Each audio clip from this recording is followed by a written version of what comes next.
Bowser Chevrolet. Douglas Callis here with your fan headlines, powered by Bowser Chevrolet. The Pittsburgh Pirates, they lost yesterday to the Cincinnati Reds 3-2, dropping the first game of the series. And the Pirates have now lost 3 games in a row. Game 2 of the 4-game series is tonight at 6:10. Coverage on the Fan begins at 5:15 with the North Shore Tavern leadoff show presented by Keystone Custom Apparel. Headlines are powered by Bowser Chevrolet. For more, go to 937thefan.com. And the Fan Early Morning Show with me, Nicholas Harry Callis. That's next. You're listening to Sports Radio 93.7 The Fan. Apparently, you don't need a rocket to get to Mars. Chris Muller here. You just drive to the Awaken 180 location there and meet Tommy Ann, who may be the most useful person in town not wearing a spacesuit. Tommy Ann and the other Awaken 180 coaches have now helped clients lose a combined, wait for it, 1 million pounds. But that's not a company milestone. It's thousands of personal ones. My weight loss is one tiny piece of it.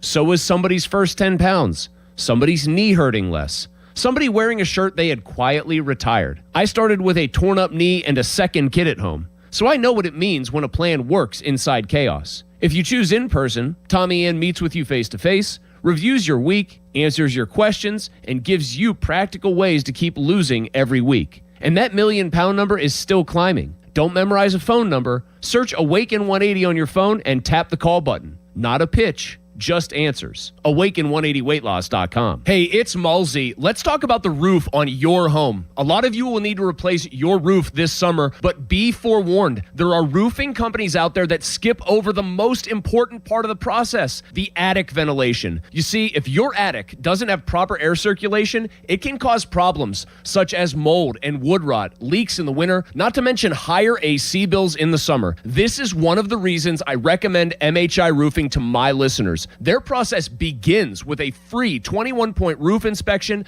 that includes a thorough inspection of your attic. They know that if the ventilation isn't right, the roof will be built on a shaky foundation. Every MHI roof comes with a well-thought-out attic ventilation plan, and that's why they can offer a 50-year leak-free guarantee on every roof they install. Money-saving discounts and financing incentives are available. Call for your free 21-point roof inspection and estimate today. 412-998-8864 or book an appointment online at mhiroof.com.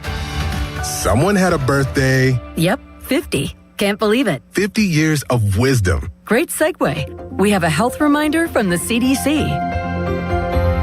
Pneumococcal vaccination is recommended for adults 50 or older. Says here, we're over 6 times more likely to be hospitalized with pneumococcal pneumonia than adults under 50. I don't love those odds. Same.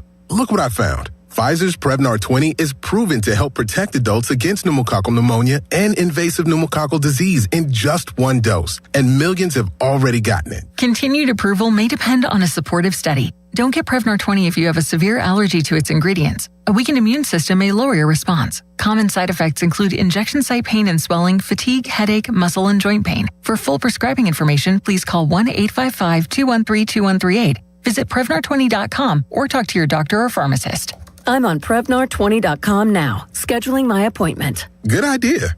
And happy 50th. For 20 years, West Shore Home has been proud to call Pennsylvania home. Founded right here by a Johnstown native, they've completed more than 25,000 projects for Pittsburgh area homeowners with a local team of more than 70 employees. They make home remodeling easy, and right now, you can save big on your bathroom remodel with their summer sale. Buy a full bath remodel and get a shower and a second bathroom free. Plus, lock in extra savings when you schedule now at westshorehome.com/fan or call 1-800-WEST-SHORE. See the website for details. Exciting news from Hickory Heights Golf Club. Check out their brand new all-inclusive memberships designed to fit your lifestyle. Whether you're a weekend warrior, a frequent player, or just looking to enjoy the perks, they have the perfect membership for you. Every membership includes unlimited golf, range balls, discounts on merchandise, plus savings on food and drinks at their full-service restaurant. Not a golfer? No problem. Enjoy the clubhouse, book private events, or enjoy the best view in the city on the patio. Find the perfect membership at hickoryheights.golf. When you enter a place of business, you're owed a legal duty that the place of business is safe for you to shop in. I'm John Morgan of Morgan & Morgan. If you suffered an injury at a place of business, our duty is to protect you after that harm. Morgan & Morgan, for the people.com. Hi, I'm Chuck McDowell, the timeshare cancellation guy. and founder of Wesley Financial Group. And I want to set the record straight. I am not an attorney. I've never wanted to be an attorney. And the truth is, I really don't even like attorneys. If I sound like an attorney, I'll apologize. But what I've learned in my 15 years in the timeshare cancellation business is you don't need to be an attorney to get folks out of their timeshare. After 15 years and over 50,000 cancellations, I can tell you with confidence, we know how to get you out of your timeshare. Call us today and we'll send you our timeshare exit guide absolutely free with all your options for cancellation.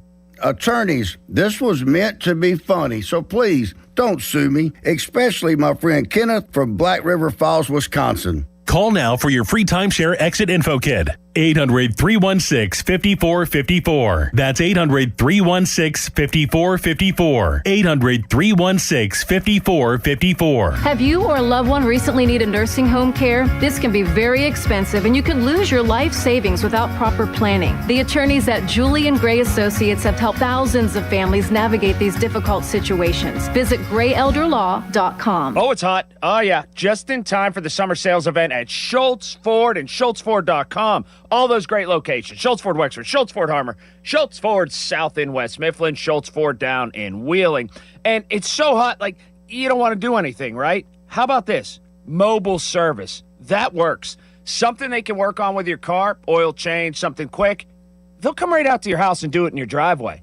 That is fantastic. You sit there in the air conditioner, and that tech will be there right at your house.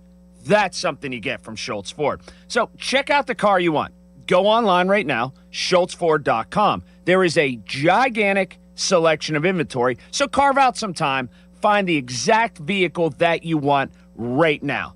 Then head on into a great location. Again, all those great locations have the city surrounded. So get there, figure out the Ford you'd like, and man, get into one of those great customer service reps. Schultz Ford and SchultzFord.com. $5,000. That's the average amount of money people in the U.S. are now spending on gas in a year. $5,000. That's crazy. If you drive, you have to download Upside, the free app that gives you cash back for buying gas. That's right. You can earn cash back with Upside just for buying the gas you're already buying. You can literally start earning cash back today. I use Upside, and just last year, I made nearly $300. You're putting gas in your car anyway. Why not get cash back? If you like extra cash, download Upside. I'm saving the cash I earn from using Upside to help pay for a vacation later this year. Download the free Upside app now to earn cash back when you fill your tank. Use promo code FRESH to get an extra 35 cents per gallon on your first tank. You can cash out anytime, right to your bank or a gift card for Amazon and other brands. Just download the free Upside app and use promo code FRESH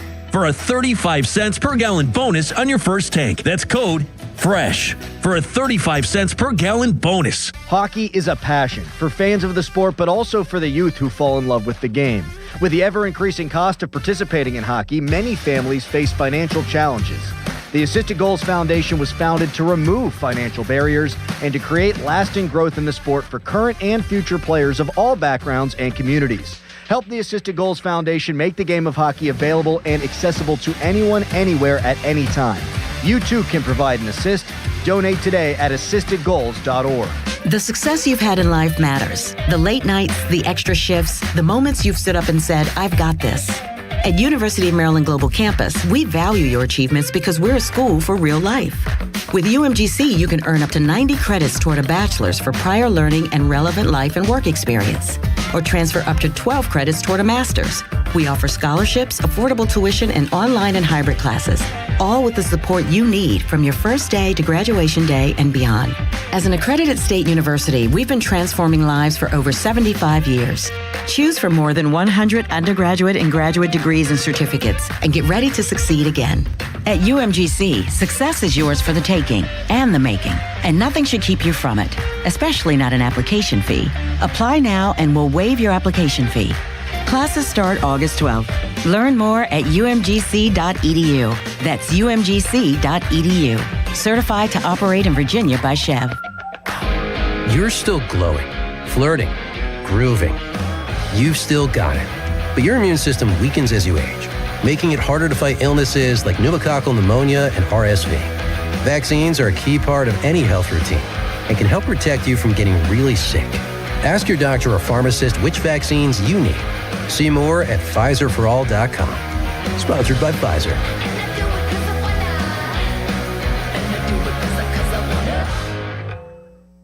My name is Whitney Allen, and I'm a widow. My husband, Ryan, died. We never thought we'd ever have to use life insurance, but the unexpected happened. With Ethos, signing up was fast and 100% online. You can get a quote in seconds, apply in minutes, and get same-day coverage. No medical exams, and you can get up to $3 million worth of coverage. I'm grateful we were prepared. Get your free quote at ethos.com/play. That's ethos.com/play. Paid spokesperson. Time spent on application may vary. Online health questions required. Hockey is a passion for fans of the sport, but also for the youth who fall in love with the game.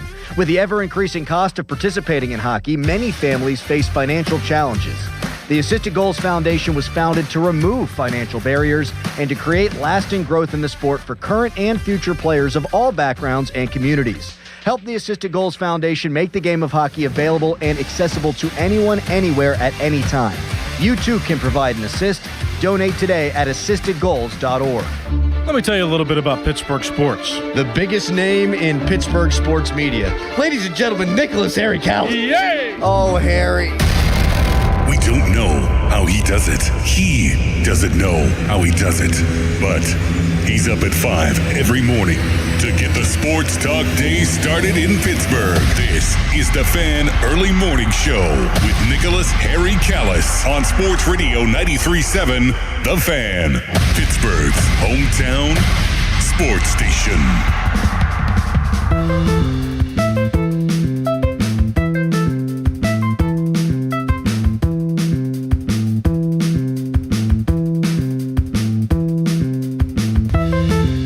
Sports Radio 93.7 The Fan. It's Nicholas Harry Callis. It's the Fan Early Morning Show on Sports Radio 93.7 The Fan. Pittsburgh's hometown sports talk station. We got some not pleasant things to talk about. Training camp is, or seems to be at least, like always, something fun to talk about. There's eternal optimism and hope when it comes to talking about training camp because, there's no games, there's no results. Everything's just exciting. It's like which players are getting reps, which players are expected to blossom and develop and become reliable guys, and which already reliable guys can stay healthy and not get hurt. Well, the Steelers are keeping that pretty likely considering there's no tackling at practices. So that's Mike McCarthy's thing. They will not tackle. They're just going to run through plays. Keep things fast-paced. Jeff Hathhorn has reported that now from camp early on, is that the practices for him, they look like they're a little more urgent, that they run plays quicker. Jeff said that he used to be able to take notes in between plays, and now it's harder to do that because they line up and they go. Could be a good thing.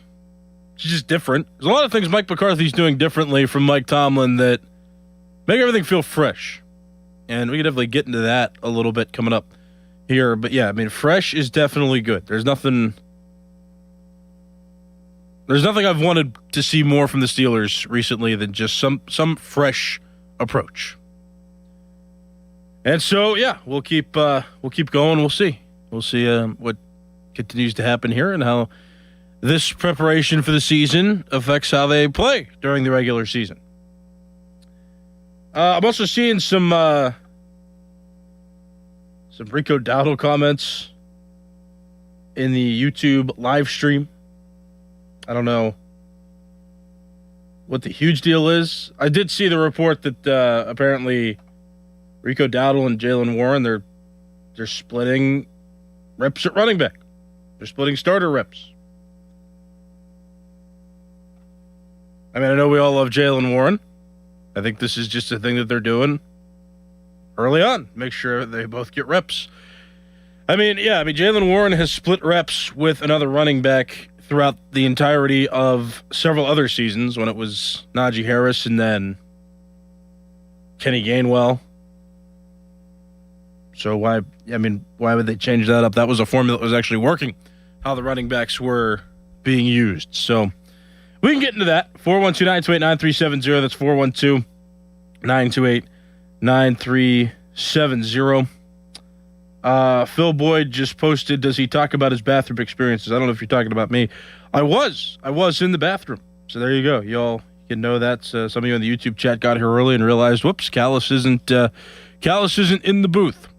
Yeah, something unusual happened to me this morning, so I'll regale you with a quick story, and then we can talk about sports. We can talk about the Steelers. We can talk about the Pirates. The two teams of relevancy right now. Not that the Penguins aren't relevant in the grand scheme of the year, but they're not playing right now. So they're in the off season. So really focusing on the Pirates and the Penguins today. So go to phone line 412-928-9370. Say what you want to say. Don't say swear words. That's about it. But say what you want to say as it relates to Pittsburgh sports, and I will be all ears. 412-928-9370. So I'm going to stay with my parents this weekend because my brother-in-law Cedars, they're celebrating his birthday this weekend. His dad from Arizona came in, his brother from out of state came in, his mom is coming in, a lot of friends coming in from out of town to celebrate this. And so his dad came in yesterday. Maybe it was late Wednesday night. Either way. So we had like a whole game night. Brought out a croquet set. When's the last time you've played croquet? You may have never played croquet. It's fun. It's like golf, but it's way more fun because, the wickets are bigger than a hole in the ground, and the balls are bigger, and you're using mallets. They're like giant hammers, right? And you're hitting that ball across the field. So we went out. We did that. We had a game night, so I was up till like 10:30 playing other card games, playing a trivia game that my brother-in-law's dad likes. It was all great. And then I did a stupid thing this morning. So now that I live 30 minutes away with my girlfriend, I only have an alarm set at 3:45 and 4 o'clock. And so in order for me to comfortably get here to the station, I have to be out of bed at 4 o'clock and driving out of the driveway by 4:15. That I know. I used to have an alarm set for 4:40. It was like a final, like, hey, get up or else you're going to be late, that would come on. And so when I was sleeping at my parents' and the alarm woke me up this morning, it was like, oh, yeah, I'll snooze this, or I'll dismiss this alarm because I know I got one coming by 4:40.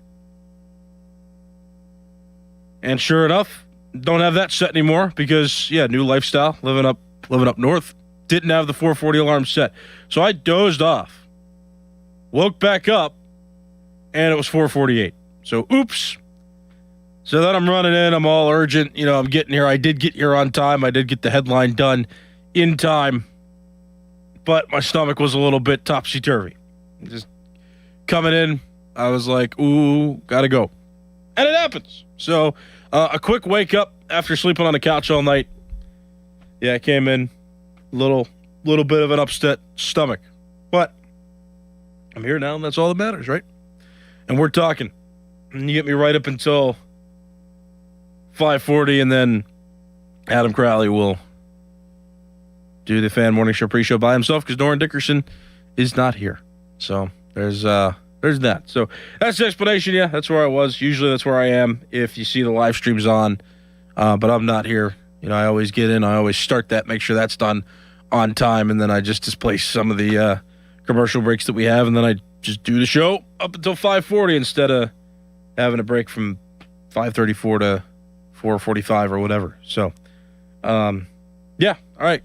So that's the explanation. So you all are investigating very well here on the YouTube chat. It's very busy this morning. If you have any comments that you want to make, there's plenty of ways to get to me. The YouTube chat is one of those ways. Just go to youtube.com, search 93.7 The Fan, find the video that says live with the big red letters on YouTube, and then you could join the chat that accompanies that. It's right next to the video feed. There's a live chat, and I am reading those right now. Like Leslie, one of our longtime favorite listeners, said, "Dear Lord Callus, relax. All right, it happens. Things happen. I'm trying to have fun this weekend. I'm trying to spend time with my sister's husband's family, his fun. I like games too much. So be it. So that's one way you can get to me. You can talk to me on X if you go to X on the app, or if you find your way to a computer browser, you could do that too, I guess.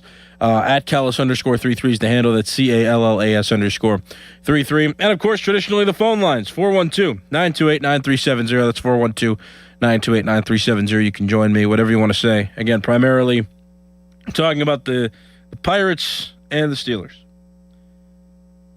And so, other than the changes that are happening and the fact that I'm happy with the refreshing things that are happening with the Steelers, I am going to bounce them to the side a little bit. Not that we can't talk about them. If you want, call, give your opinion, comment online, give your opinion. I'll talk about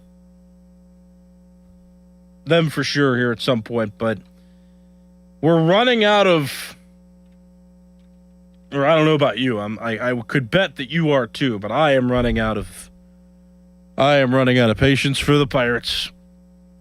And it's okay. The trade deadline's coming up. They're on a skid right now. They've lost 3 games in a row. They lost to the Cincinnati Reds in a 3-2 ball game. The offense a little bit scarce. Definitely the pitching, though, has been what has been most critiqued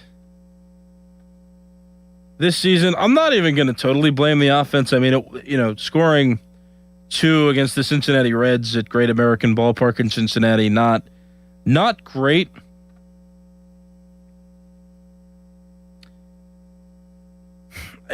I don't know exactly. I don't know exactly what to complain about right now anymore, because did the pitchers give the Pirates a chance to win? Yes. And I mean, it was a bullpen game. There was an opener and then a bunch of guys out of the bullpen. Yohan Ramirez threw 2 scoreless. Hunter Barco, 3 innings of 2 earned runs given up isn't great, but I mean, that's not terrible for a bullpen game. Noah Murdoch, he's new. 2 innings pitched. Mason Montgomery, an inning scoreless, and then Gregory Soto pitched in the 9th inning and gave up a run after walking 2 and giving up a hit. Gregory Soto been a question mark for the Pirates out of the bullpen this season. Sometimes he's good, sometimes he isn't. He did not send the game to extras yesterday with what he did in his outing. I know there's been a lot of ideas out there about this concept of maybe making Mason Montgomery the closer, because he's been pretty reliable for you. Don't love that. Go get a bullpen arm. Again, the trade deadline's still a few days away, so it's not like they won't eventually go get a guy. But, I mean, it's just disappointing. We got Brandon Lau with a home run. Good for him. The Pirates still dubbed the Battle in Bucks because they played in a close game. This one they lost, though. And I'm getting tired of the Battle in Bucks thing, too, because it's 2 games now where they've broken our hearts. They had some big-time clutch home runs. Brandon Lau was involved in both of those. The one in the Diamondbacks game 2 of that series this past week, and now he hit one here in the first game of 4 against the Cincinnati Reds, and yet the Pirates still ended up losing the game. So no more Battle in Bucks stuff. Complete the comebacks now, guys. Stop giving us hope. I almost hate hope, but I don't, actually. I like feeling things. I like feeling like there's a chance, so hope is good overall. But I'm just disappointed, man. I mean, they did it again. They got this one wasn't nearly as dramatic. It wasn't a 6-run deficit they overcame, but I mean, they tied it. Brandon Lau hit a home run. Brandon Lau hit his 23rd, which is significant because he ties Neil Walker for the most home runs by a Pirates second baseman in a single season. That's awesome. I mean, he's very likely to break it. He's very likely to break that record. He's got 1 more home run to hit. He's got 2 months to do it. He looks like he's going to do it. That's exciting stuff. That's nice to see. But when it happens in a losing effort, it's like, okay, well, are they really the Battle in Bucks anymore? Yeah, let's get hyped. Let's get excited. But, you got to complete the comebacks. You got to be able to trust the bullpen to keep it close or keep it tied in Gregory Soto's case. Offense needs to produce a little bit more, and I'm just sitting here what do we do? I'm sad. I am sad after witnessing that game.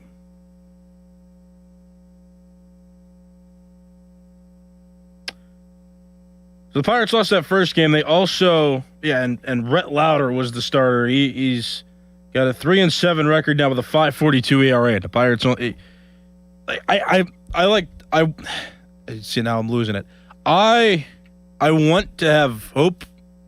I want to have faith. Right? Like, I want to feel like, you know what, they're that close. But, like, when you're losing to a guy that's got a 5.42 ERA, what are we doing? So I kind of want to blame the offense there. And I want to blame Gregory Soto for not shutting it down because they acquired him to be one of their shutdown back-end bullpen guys, and that just is just so inconsistent. It makes me want to slam my fist through this desk I'm sitting in front of. It's just tough. Goodness gracious. And the Pirates haven't even faced the Reds' left-handed starter yet. He's coming up. They've got a lefty on the mound. They're going to pitch in this series. It looks like he was on the probable starters list. And the Pirates are 9-23. If you heard that stat yesterday, thank you, Adam Crowley, for researching that. That's not an insignificant stat. 9-23 when the Pirates face a left-handed starting pitcher. That's how they are in games. I don't know. Don't know what to do. There's a lot of issues that they've got to address. And the trade deadline is approaching. They got to do something. I don't know exactly what it is either. I don't know. Ah, man, it's going to be exciting. Adam actually put this really well yesterday on the Fan Morning Show. Adam Crowley said, with the injuries that they're going to have, let me try that again.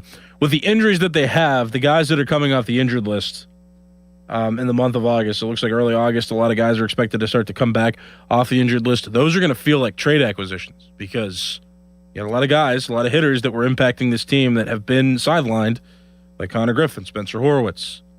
O'Neal Cruz, who's surprisingly been hitting lefties great before he got on the injured list. It's like those guys are going to feel like trade acquisitions. Hopefully they can ramp it back up and produce at the level that they were before they got hurt. I mean, we'll just have to see. But it's going to be exciting to get them back. Now it's just a matter of, okay, what other needs do we have? And that's bullpen. That is bullpen help. This doesn't quite help the Pirates' situation. The Pirates, I guess, may have missed out on this. The Minnesota Twins, who are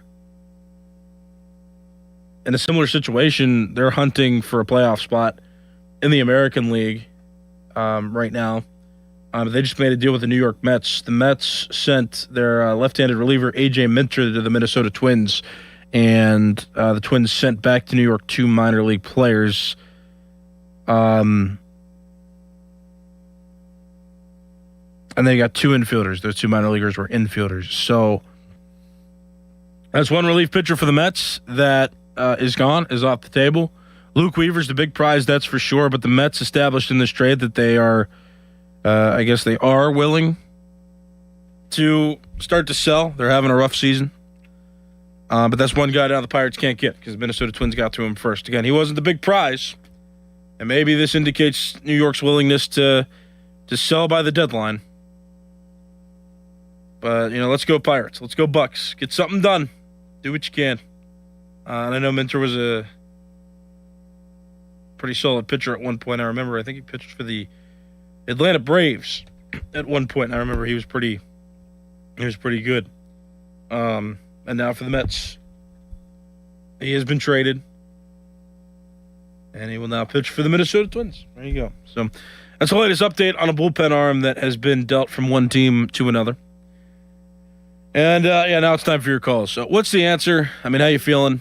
And again, if you feel like talking about the Steelers, I don't blame you. I will engage in those conversations as well. Just give me a call, 412-928-9370. That's the most immediate way to reach me. We will start with this caller. Good morning. What's your name? Morning, Nick. Sean from Robinson. Hi. Hey, I called in yesterday. I don't know if you remember, and I said we should trade Majinski and then put Bubba Chandler in the bullpen. I remember. And then you said, hey, what would you get for him? What would the package be? Blah, blah, blah. You made very good points. The Angels made a trade yesterday that I think the Pirates now have a trade that's laid out on the table, and I think they need to make it.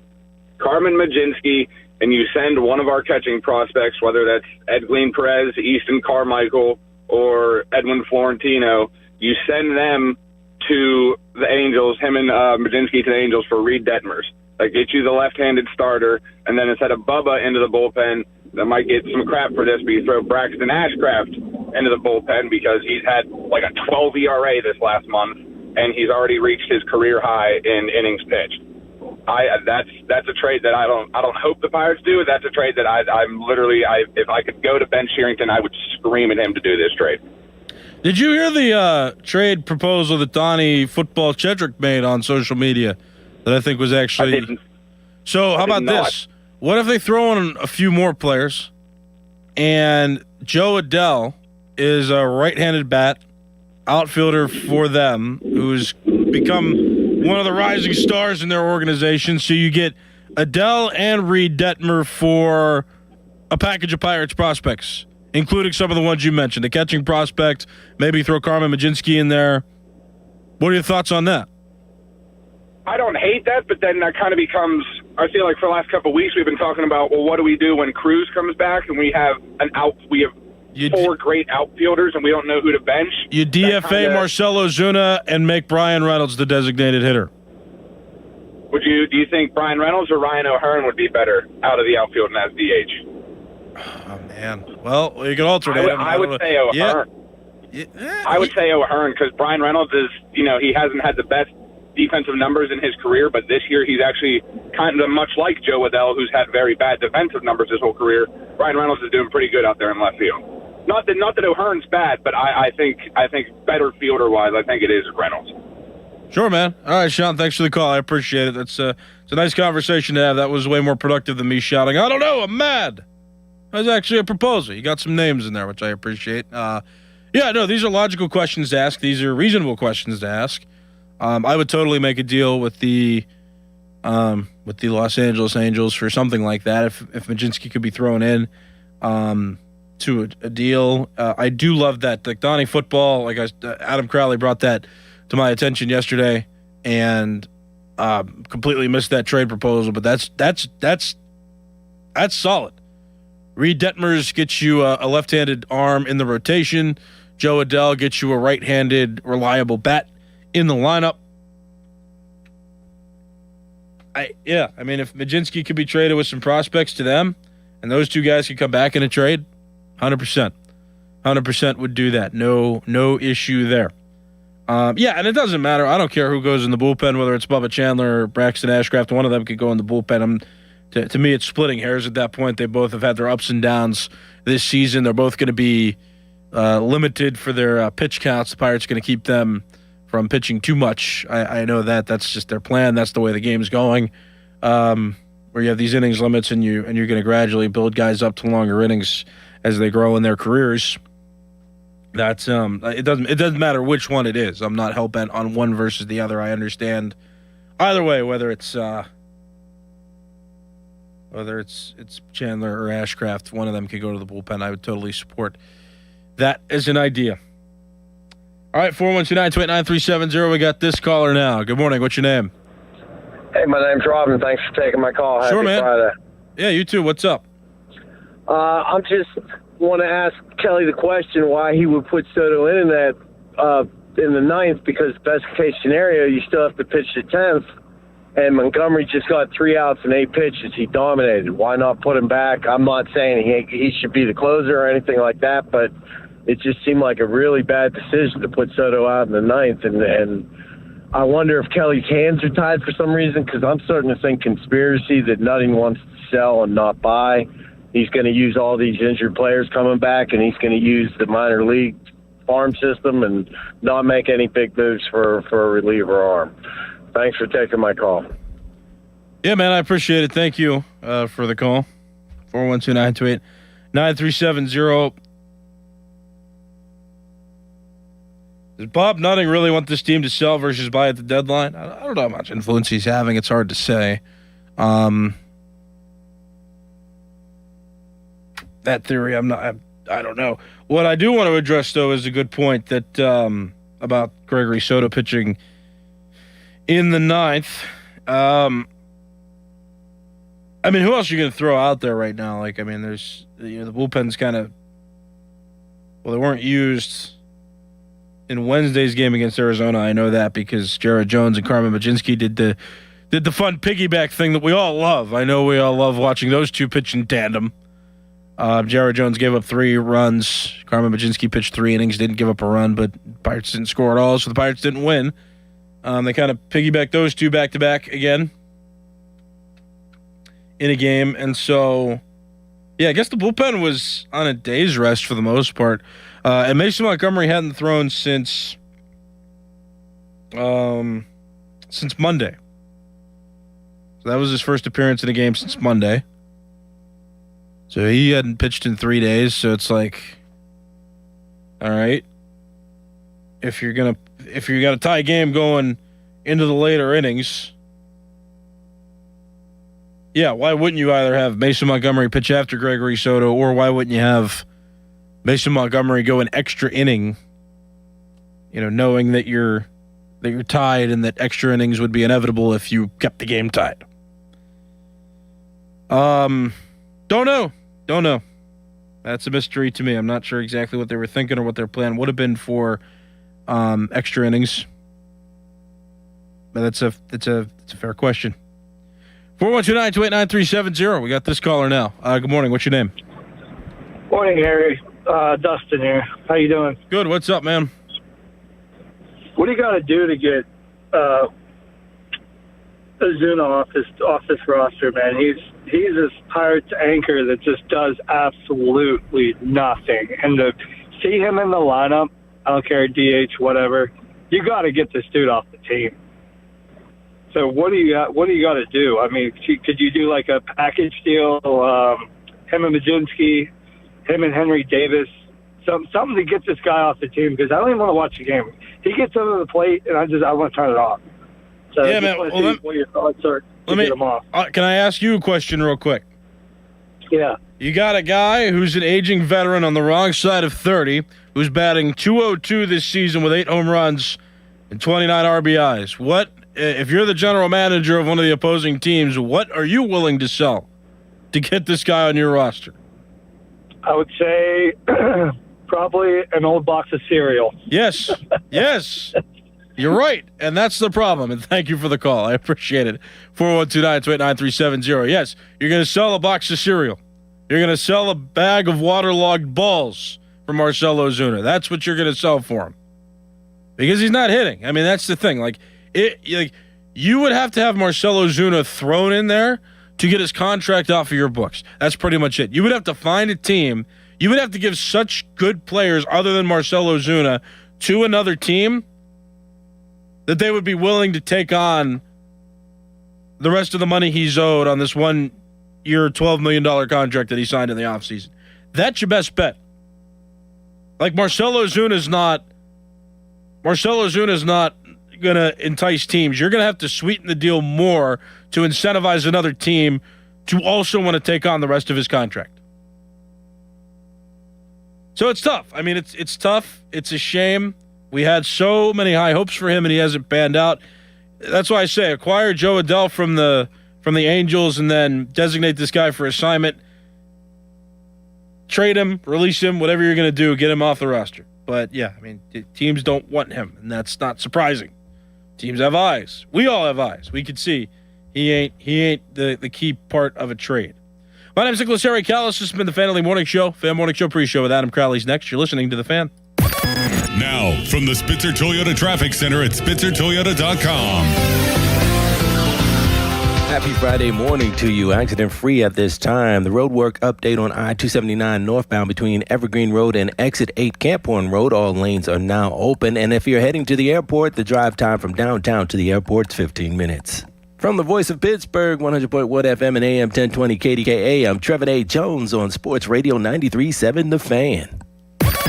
Now, from the Spitzer Toyota Traffic Center at SpitzerToyota.com.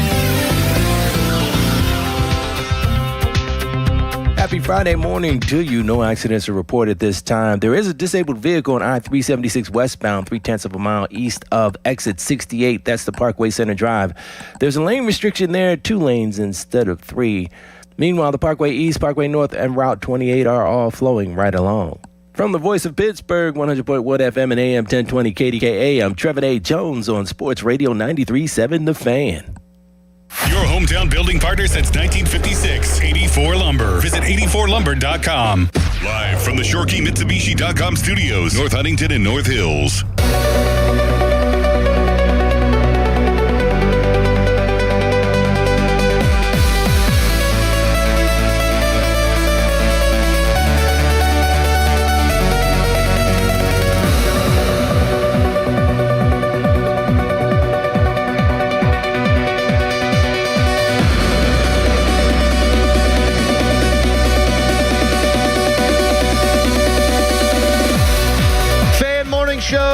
Pre-show brought to you by Awaken 180 Weight Loss. Check him out online, awaken180weightloss.com. It's Crowley and Callis today. Doran using up the rest of that paternity leave. Got to give it to Odyssey. They give us a solid amount of time as fathers, spend the time with our kids. And I spread mine out. Doran's spreading his out. When he comes back, it'll be the week of the Steelers' first preseason game. So he'll be out next week.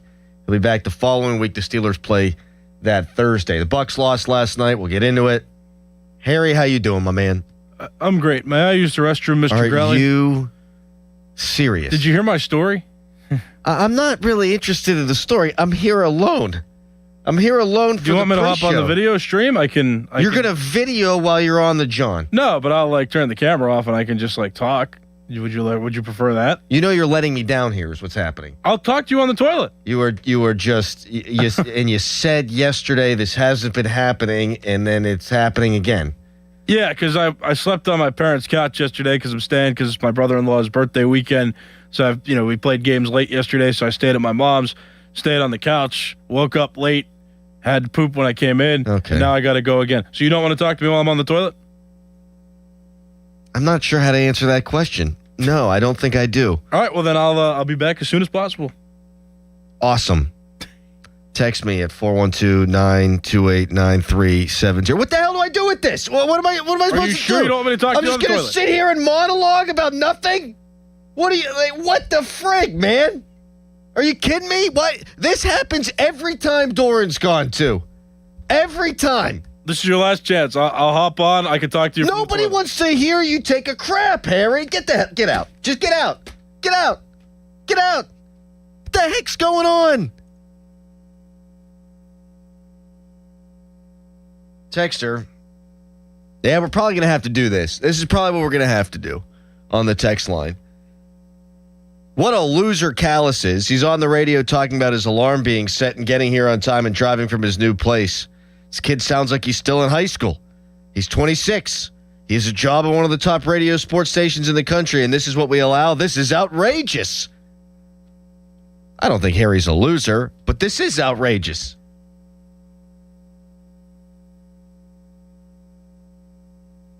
Texter, what's your prediction for the West Virginia football season? Oh no! See, here's what's going to happen. I'm going to need to filibuster here. I don't need Harry when we get into the sports stuff. We'll use Harry. We'll have fun with Harry. But this is we're supposed to ease into the show here.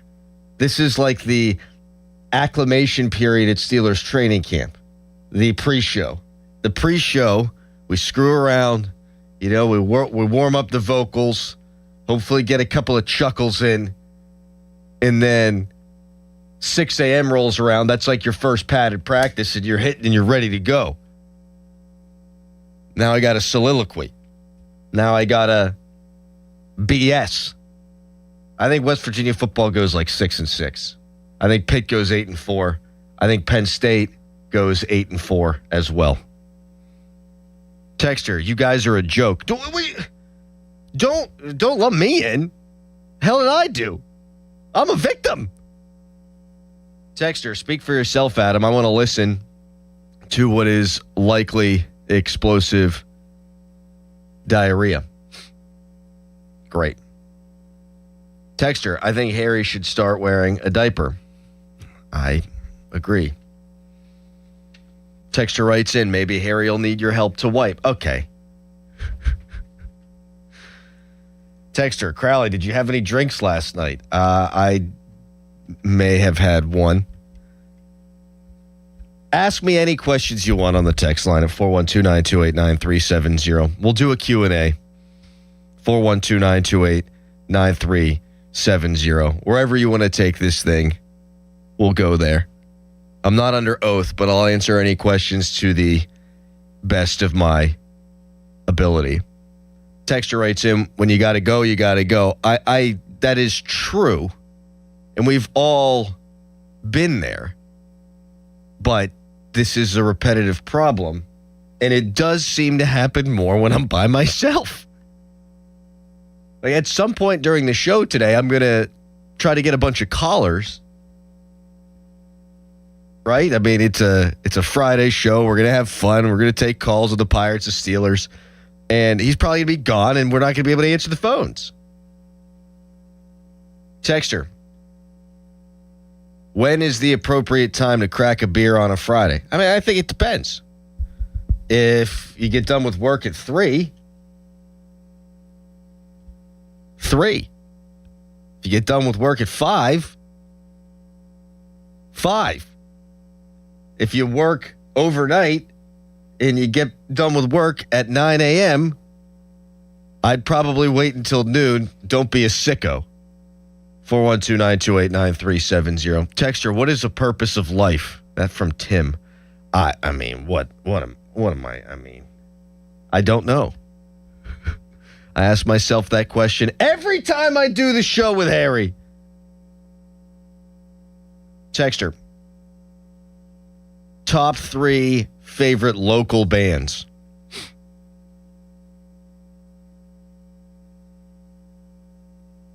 I mean, you gotta say the Clarks, don't you? Or I guess you don't have to say anything. Fistful of Ballers does our theme song that you hear at 6 a.m., so got to throw them in there. And I really don't know any other local bands. That's not my jam. Texter, what is your favorite time of the day to smoke a little devil's lettuce? What are these questions? I guess I did say ask anything. I don't do that anymore. But in college, my favorite time of the day to do that would be first thing in the morning with a cup of coffee. Texter, me and my buddy were just talking about this. We said you can't be a true Pittsburgh sports fan if you are a WVU fan. What do you think? No, I totally disagree. I mean, if you grow up in Pittsburgh and you go to West Virginia, you're going to root for West Virginia. Unless you're Mulsey, who went to Penn State and still roots for Pitt. But most people are going to root for the college they attend. And I don't think there's anything wrong with that. Like, if you grew up in Pittsburgh and you go to Ohio State and you're an Ohio State fan, I don't think it makes you like the Steelers, Pirates, or Penguins any less. I think college teams, if you're a Pitt fan, great. But I don't think it makes you any less of a fan of, or a Pittsburgher, if you root for the college you attended if that college is not in Pittsburgh. 412-928-9370. Texter, Crowley, when are you crapping yourself on the radio for that $10K that guy donated? Good question. Working on that. Texter, guy who works for me goes 3 times in the morning every day, retired union laborer. Huh. Interesting. You know, you used to be able to, I don't know the status of this anymore, laws and things of that nature, but smoke breaks used to be a big thing. And I'm guessing they still are, depending on the job and if you smoke or not. But I always loved that, like, hey, I could take a 10-minute smoke break every hour. I guess Harry's no different. He's just not smoking. Texture writes in, you can't drink all day if you don't start in the morning. Man, drinking all day, that was a college thing for me. I mean, not like an everyday college thing, but That's a college thing. I mean, I can't do that anymore, nor would I really want to do that. Drink all day long. I feel like if I did that, I'd be screwed for an entire week. I don't think I'd be able to function the next day. Texter, that 8 a.m. beer after work is awesome. Also, come on, I needed that answer. All right, 8 a.m. beer. You work at the mill all night, and it's 8 a.m. and you want to crack a beer. Screw it. Crack a beer. Who am I to judge? Just don't go Tony Romoing around. Rusted Root. Good point. A local band.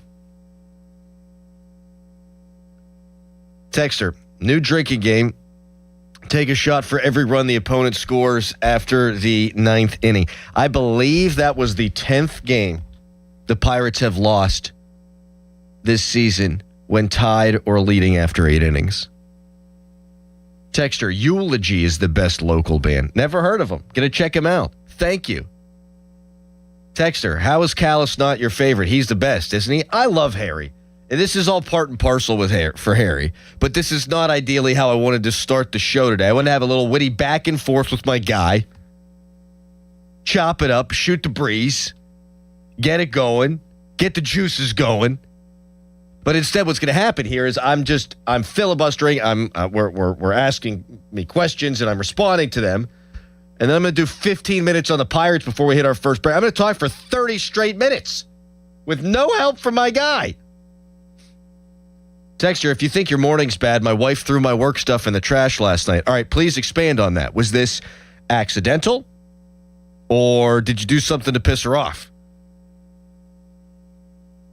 412-928-9370. Texter writes in, when I used to smoke, my favorite time of the day to smoke was all bleeping day. Yeah. I know people like that. In fact, there's someone very close to me in my life who is on the ganj all day, every day, work from home, wildly successful. And I'm not sure what they would be like. I'm sure they'd still be successful, but I'm not sure what they'd be like if they didn't do that. Texture, Alexander Ovechkin's better than Crosby. He's not. But I think both are top 6 NHL players of all time. And I used to have Ovechkin probably closer to 10 to 12. But when you're the all-time leading goal scorer, you belong up there among the greatest of all time. Texture, if you grow up in Pittsburgh but you attend WVU, you are a traitor. No, you're not. That's stupid. So you grow up here, you have to go to Pitt, or you have to go to Carnegie Mellon, or you have to go to Point Park or Robert Morris. That's dumb. Idiot. Texter, this is what I get to listen to while I'm in the shower. P.S. Not a lady. Yeah, a lot of people tell us that they listen to us in the shower every morning. Now I can't get the thought out of my head. Texter, I'm smoking a bowl with my cup of coffee right now. Hey, to each their own. You go right ahead. You go right ahead. Texter, mayonnaise or Miracle Whip? Okay, this is good. So my sister-in-law and brother-in-law were over our place on Wednesday. We ordered a pizza and a hoagie. Well, I ate too much pizza, so I couldn't have the hoagie. So yesterday, I was craving a hoagie, but I didn't want to go to a place and have them make it because I wanted more than one. So I bought some good bread at Giant Eagle, got myself some Italian deli meats, got myself some nice sliced-up cheese, made myself cold cuts, had 3 cold cuts yesterday, a little mayo. Right up top. I mean, not a little. I mean, I slathered the mayo on there. Mayo, pepperoni, salami, little turkey, little gabagool. Wonderful. It's always got to be mayonnaise. Texter, is anyone there concerned about Harry's health? Yes. I said the other day that he should sign in blood right now to make it to 62 years old, and he got offended. You can't be offended by that. Trying to help. Kind of. I mean, I didn't exactly give him constructive criticism, but I don't think my man's in good health. At all. Texter, Crowley, love what you guys do. You crush it solo. Thank you, I'm a big fan of compliments, particularly whenever I feel like I'm dangling in the breeze like right now. Texter, what's your go-to beach beer? Natural Light. Not kidding. They go down easy. They remind me of college. You could drink like 5 of them and not stand up and fall over. So I would have to say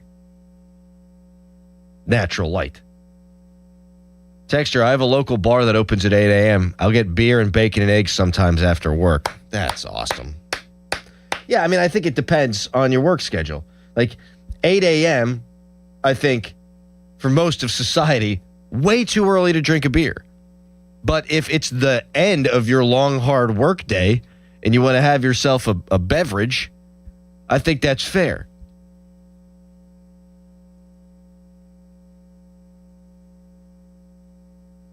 Texter, which Pittsburgh sports franchise would Crowley want to own? Oh, easy, the Pirates. Absolutely. Because in this hypothetical, I'm richer than God, and I could buy whomever I want. Texter, how do you feel about the proposed 24-team college football playoff system? I hate it. I can't stand so much. I mean, there's nothing I love more, truthfully, in sport than college football. Maybe the NCAA tournament. They're trying to ruin that too. But college football, there's so much that drives me nuts right now. But you had a 4-team playoff. And I thought it was fine. And you didn't really let it marinate for all that long. And then instead of expanding to 8, you expand directly to 12. And then you have that sucker for a year or two. And okay, we tried the 12 thing. Let's go bang. Let's go right to 24. Really? There's not enough data points right now to know what we're even really looking at. And like the SEC, they bitch, they moan, they complain. Oh, we need more teams in. Oh, strength of schedule. Oh, now we're going to 9 games in conference. Blah, blah, blah, blah, blah. They haven't won a national championship in 3 years. It's been a Big Ten 3 years in a row. And now, got to add 12 more teams so we get more SEC teams in there. Well, Texas A&M lost to Miami in the playoff. Like, you played the game. You were in there. You're allowed to win that game. Didn't. Alabama got smoked by Indiana. You're allowed to win that game. Didn't. No, I hate the idea. I think in some respects, it actually makes the regular season mean more. It's like the expanded wild card in Major League Baseball. Like the Pirates are sitting here at 500. They're still in the playoff race. And that's good for small market teams. I think you make the same argument in college football. If you've got 24 teams, and there's probably going to be 70 teams that have a shot to make the playoff as you enter, mid to late October.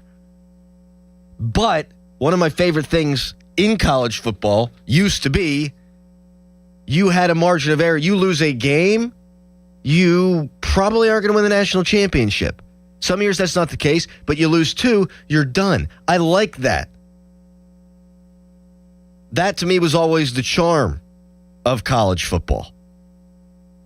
You lose, you're West Virginia on December 1st, 2007, you're done. 13-9, as much as I hate that it happened to my school, it wouldn't exist anymore. If Pitt was 5-6 and West Virginia's 10-1 in the last week of the season now, and they played, and West Virginia lost that game as a 28.5 point favorite, they're still going to the college football playoff. It would matter not. They might, West Virginia, rest their starters in that game. So I hate the expansion.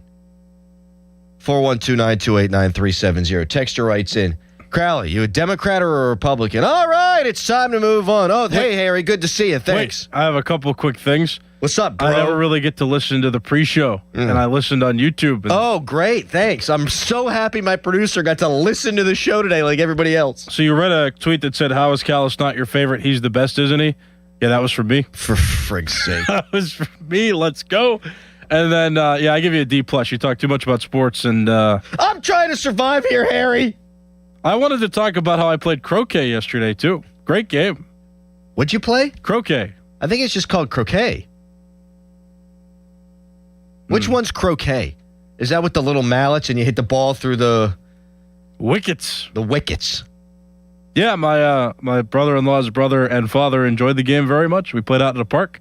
There was a little concert behind us going on. It was great. Zach and Greentree here, yeah. And so you slept on your parents' couch, and that's what I did. I stayed up too late, and that usually happens. How late did you stay up? Till like 11. That ain't that late, I guess. For me, it is in my bowels. Yeah. It is. It is. I have found of late that like these Pirates games that are getting pushed to extra innings, what they've had 4 out of their last 9 games. I wake up the next day, it feels like the Steelers had just played like Monday Night Football game, which kind of screws your whole week up. All right, are you good now? No one can really say for sure. Do you have a prediction? Can I have something to work right now, off things of? feel fine, but I'm gonna have enough Reese's cups here in the next hour that it's gonna just. You never know. Is there? I have on good authority that one of our friends of the show is bringing in breakfast sandwiches at 8:15. Can you just wait? No. Okay.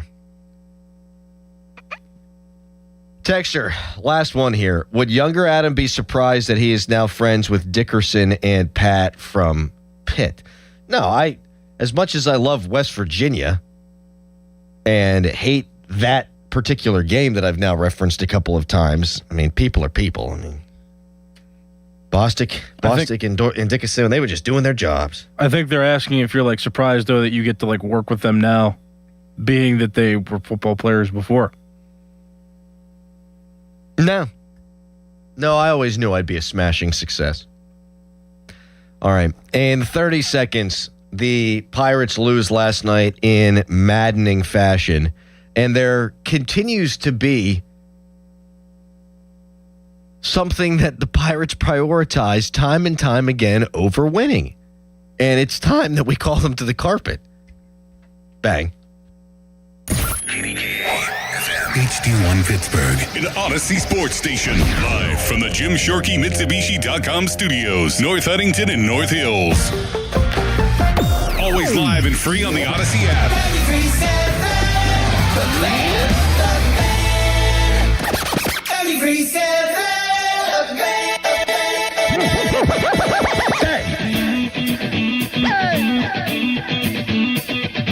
Crowley on the mic, ready to ignite. Doran by his side, giving insight. Award-winning show, Marconi's on the shelf. 412, the numbers mean wealth. Wake up, it's time, morning show grind. 93.7, Pittsburgh Prime. Tune in, you see the whole city knows the name. Fan morning show, bringing the A game. The Fan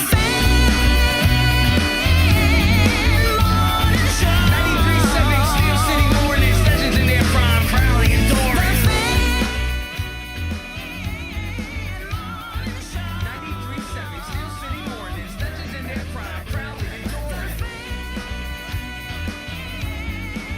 Lefty delivers. Little bouncer over the mound. Shortstop right there, and Perdomo steps on the bag, and the Diamondbacks take 2 of 3 and shut out the Pirates.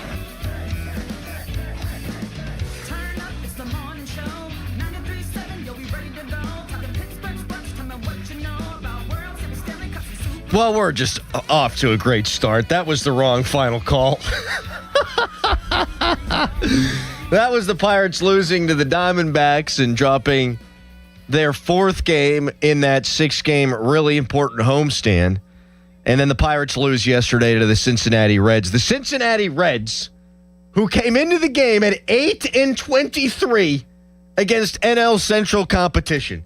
The worst mark of any team in Major League Baseball against their own division. They're now 9-23. Which is the exact same record the Pirates have against left-handed starters. That'll just tell you how bad that is. They're 9-23 against the division. 4 of those wins against, you guessed it, your Pittsburgh Pirates. And I think it's about panic time now. Does anybody disagree? 412-928-9370. Open phones pretty much all morning long. Colin Beasley of the Post-Gazette going to join us at 7 to get into the Buccos at the trade deadline. Chris Carter, the Post-Gazette and the Locked On Steelers podcast at 8 to talk about Steelers training camp. Greg Brown at 9 o'clock. Pirates are 500. They're 2.5 games out of a playoff spot. They are absolutely teetering. You have 3 games now before the trade deadline. What happens if you get swept? What happens if you lose this series and you're 3 games, 3.5, 4.5, 5.5 games back and under 500? Does that change everything? We'll get into that. But let's dive into the minutia of last night's game. Man, I think that these Pirates, they don't prioritize winning enough. And it's not just payroll. It's not the typical gripe we usually have with this franchise. No, now it's all about the health of these players. Here's Don Kelly talking after the game about why his best reliever, Mason Montgomery, who threw 7 pitches and was dominant, didn't go out there in the 9th inning. Thought about it with Mace. I know 7 pitches looks low. It is low. When relievers coming in, sitting down, going back out, we have not pushed Mace into 2 innings this year yet. And what we've seen is his ability to bounce back after he goes multiple ups, and just felt like him going 2, even though the pitch count was low, will have residual effects downstream too. That's something meaning in following days or something where the second inning wouldn't have been. Second inning, not as sharp. I mean, he was electric. Second inning, maybe not as sharp. And then following up, I think that we've seen with him is sweet spot for him is 1. We've been able to push him here recently to 4 outs, but 6 in that moment, even though the pitch count was low, felt like asking a lot for him to come in, sit down, and go back out. I mean, he's gone 1 2/3 innings before. Mason Montgomery has. Against Toronto, he went 1 2/3 innings, 2 strikeouts, no earned runs. His next appearance against the Cubs, 1 2/3 innings, no earned runs, 2 strikeouts. Against the San Francisco Giants, he went 1 2/3 innings, a strikeout, no earned runs. I mean, he's gone longer than an inning, a whole bunch actually this year. Against Miami, 1 1/3 innings, no earned runs. Against Seattle, 1 1/3 inning, no earned runs. So I don't know what he's talking about, Don Kelly, when he says, if he goes up for the second time, 2 ups, the stuff's not going to be as good. Well, the results actually tell you that ain't the freaking case. He threw 7 pitches. He is the guy in this bullpen that you can count on. The only one besides Carmen Majinski, and I don't even know if you can count him as a bullpen guy. I don't know what the hell he is. He's not a starter. He's not a typical reliever. The day after he pitches, he's hanging out in the dugout. He's not even in the bullpen. Is he calling the shots or are they calling the shots? So I don't even count him. So among your traditional relievers, Mason Montgomery is your best, bar none, not close. He throws 7 pitches. It's the best he's ever looked, probably, in a Pirates uniform. But you're worried about the quality of his stuff for a second inning? That's crap. And then you're worried about the potential long-term impact? What? You're in a pennant race. You got to do everything you can to win these baseball games.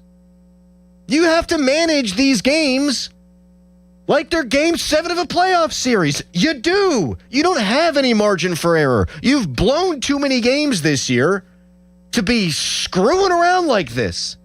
And Gregory Soto has oftentimes been good. He's also oftentimes been bad, and he was bad last night. If Gregory Soto was successful in the 9th inning, who do you throw in the 10th? You got to think about those things too. You stretch Montgomery, you get to the 10th, and then I guess you throw Soto then because he probably is the guy you count on next most, even though we saw he didn't pitch great last night.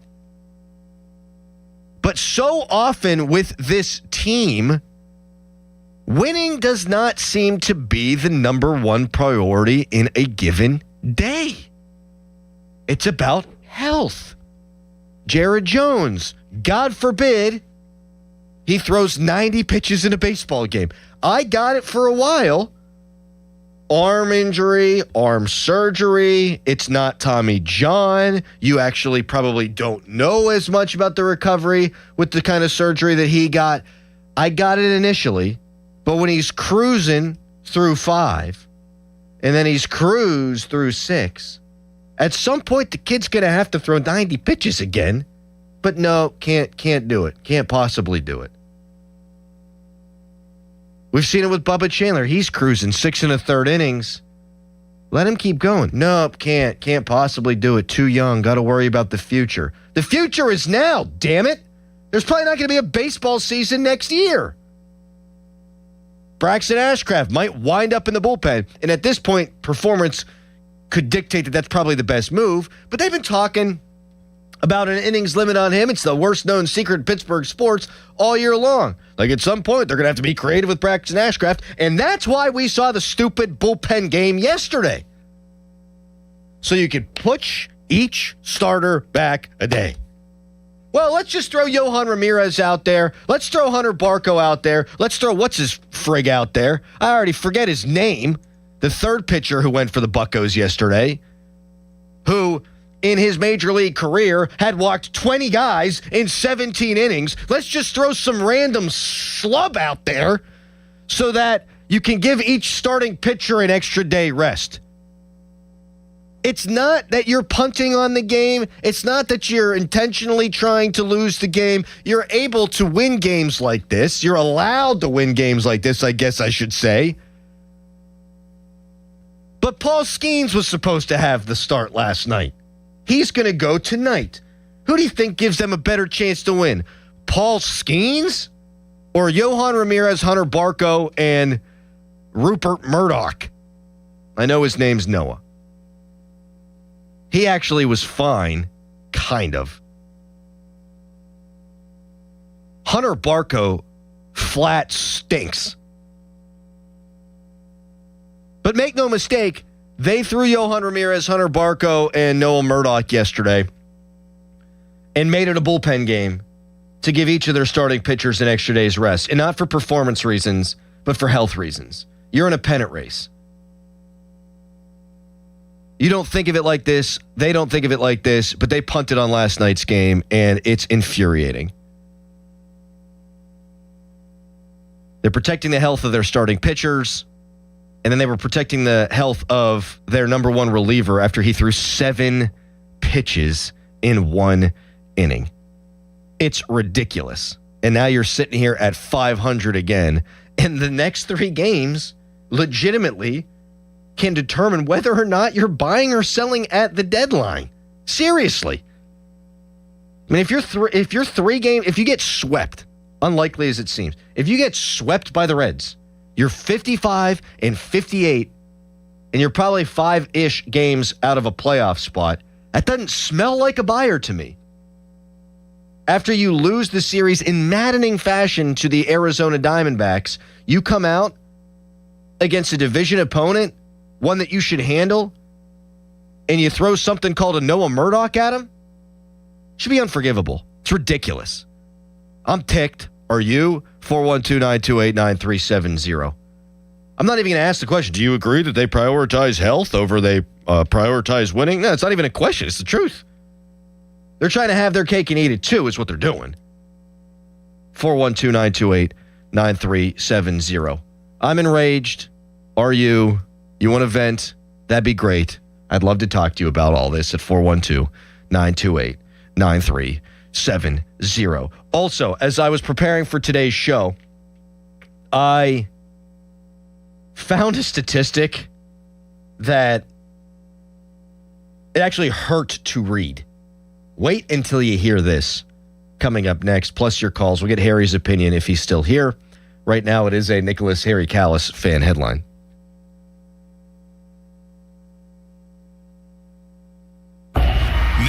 Fan headlines powered by Bowser Chevrolet. Kidding, I'm still here. Y'all thought for a second, didn't you?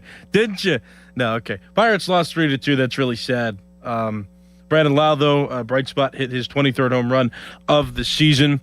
He has tied Neil Walker for the most home runs in a single season by a Pirates second baseman. Pirates and Reds play again. Game 2 of the 3-game series is this evening at 6:10. Coverage on the Fan starts at 5:15 with the North Shore Tavern leadoff show. For more, go to 937thefan.com. This Odyssey Sports Minute is presented by Morgan & Morgan, America's largest injury law firm, forthepeople.com. This is an Odyssey Sports Minute. Deebo Samuel is making a homecoming with the San Francisco 49ers. He signed a one-year deal to return to the Bay. This is a good move for the 49ers. They have injury issues at the position with Ricky Pearsall, and you're bringing back a guy that already knows the offense and already knows how to fit into the offense. He's not in his prime, Deebo Samuel, but he certainly doesn't make your team worse. I'm Denton Day. Introducing Wrangler Tough Light Jeans. The cowboy cuts you know and love. Now up to 20% lighter. Because lighter isn't a compromise. It's a better way to wear denim. Wrangler Tough Light. Tough jeans just got lighter. Oh, hey, Sarah. Did you hear my daughter Katie got Camper of the Week? That's a big deal. We got a big deal too, right, Mom? Honey, shh. What's that? Okay, that Hyundai Santa Fe, I only paid... Nice. Deal's so right, it almost feels wrong. The Hyundai Getaway Sales Event. Get 0% APR for 60 months, plus 0 payments for 90 days, or 1.9% APR for 72 months on the Hyundai Tucson, Santa Fe, or Santa Fe Hybrid during the Hyundai Getaway Sales Event. Hurry, offer ends August 3rd. Call 562-314-4603 for details. Introducing Wrangler Tough Light Jeans. The cowboy cuts you know and love. Now up to 20% lighter. Because lighter isn't a compromise. It's a better way to wear denim. Wrangler Tough Light. Tough jeans just got lighter. South Hills Kia, let's go. Drive the 2027 Kia Telluride S all-wheel drive, just $449 a month. Or the 2026 Kia Sportage LX all-wheel drive, only $249 a month. Inventory is here and ready to roll, and we're making deals every day. 24-month leases, $3,999 due at signing. 10,000 miles per year, plus tax and title. First payment due at signing. Not all qualify. No security deposit required. Offer ends August 3rd, 2026. South Hills Kia, go get it before it's gone. Visit southhillskia.net for more details. Pittsburgh, the bus is coming to town. If you've been working hard and wondering if there's more to life than just getting by, now is the time. This is your moment. Our very own Jerome Bettis knows what it means to give everything you've got, and now he's bringing that same spirit to the stage at Life Surge. Joining him are Tim Tebow, John C. Maxwell, Ed Milet, Sage Steele, and more Christian leaders, all for one powerful day to grow your faith, steward your finances, build a legacy, and make a kingdom impact. Whether you're building a business, raising a family, saving up money, or just trying to figure out what to do next, get ready for what's packed into this powerful day. You don't want to sit this one out. Get your tickets now at lifesurge.com and join us at PPG Paints Arena, Saturday, August 15th. That's lifesurge.com, where one day could change the direction of your life. Lifesurge.com. We all hear the radio ads about the IRS. They tell you to be afraid, to be scared, and they try to frighten you into calling. I'm not here to do that. Tax Relief Advocates is different. TRA is here to tell you that if you owe money to the IRS, whether it's $5,000, $50,000, or $500,000, we have a solution. It doesn't matter if you're sitting in your car, at work, or with your kids. No matter where you are, call now. 800-575-9834. Don't lose hope. TRA can eliminate or reduce what you owe to the IRS. Generous programs are now available that can give you a fresh start. Our passion is taxes and helping individuals fix their IRS problems. We have over 1,000 5-star reviews on Google and an A+ with the Better Business Bureau. You don't need to be afraid of the IRS any longer. End your tax nightmare today by visiting us online at TRA.com or call 800-575-9834. That's 800-575-9834. Tax Relief Advocates. Real solutions for real people. Today, mostly sunny, high 82. Weather brought to you by Staples. It's the most wonderful time of the year at Staples. They've got back-to-school supplies as low as 25 cents, up to 40% off select tech and more at staples.com/back-to-school. Staples, that was easy. Finding great candidates to hire can be like, well, trying to find a needle in a haystack, but not with ZipRecruiter. Its powerful technology actively finds and invites qualified candidates to apply to your job. So while other companies might deliver a lot of hay, ZipRecruiter finds you the needle in the haystack. See why 4 out of 5 employers who post a job on ZipRecruiter get a quality candidate within the first day.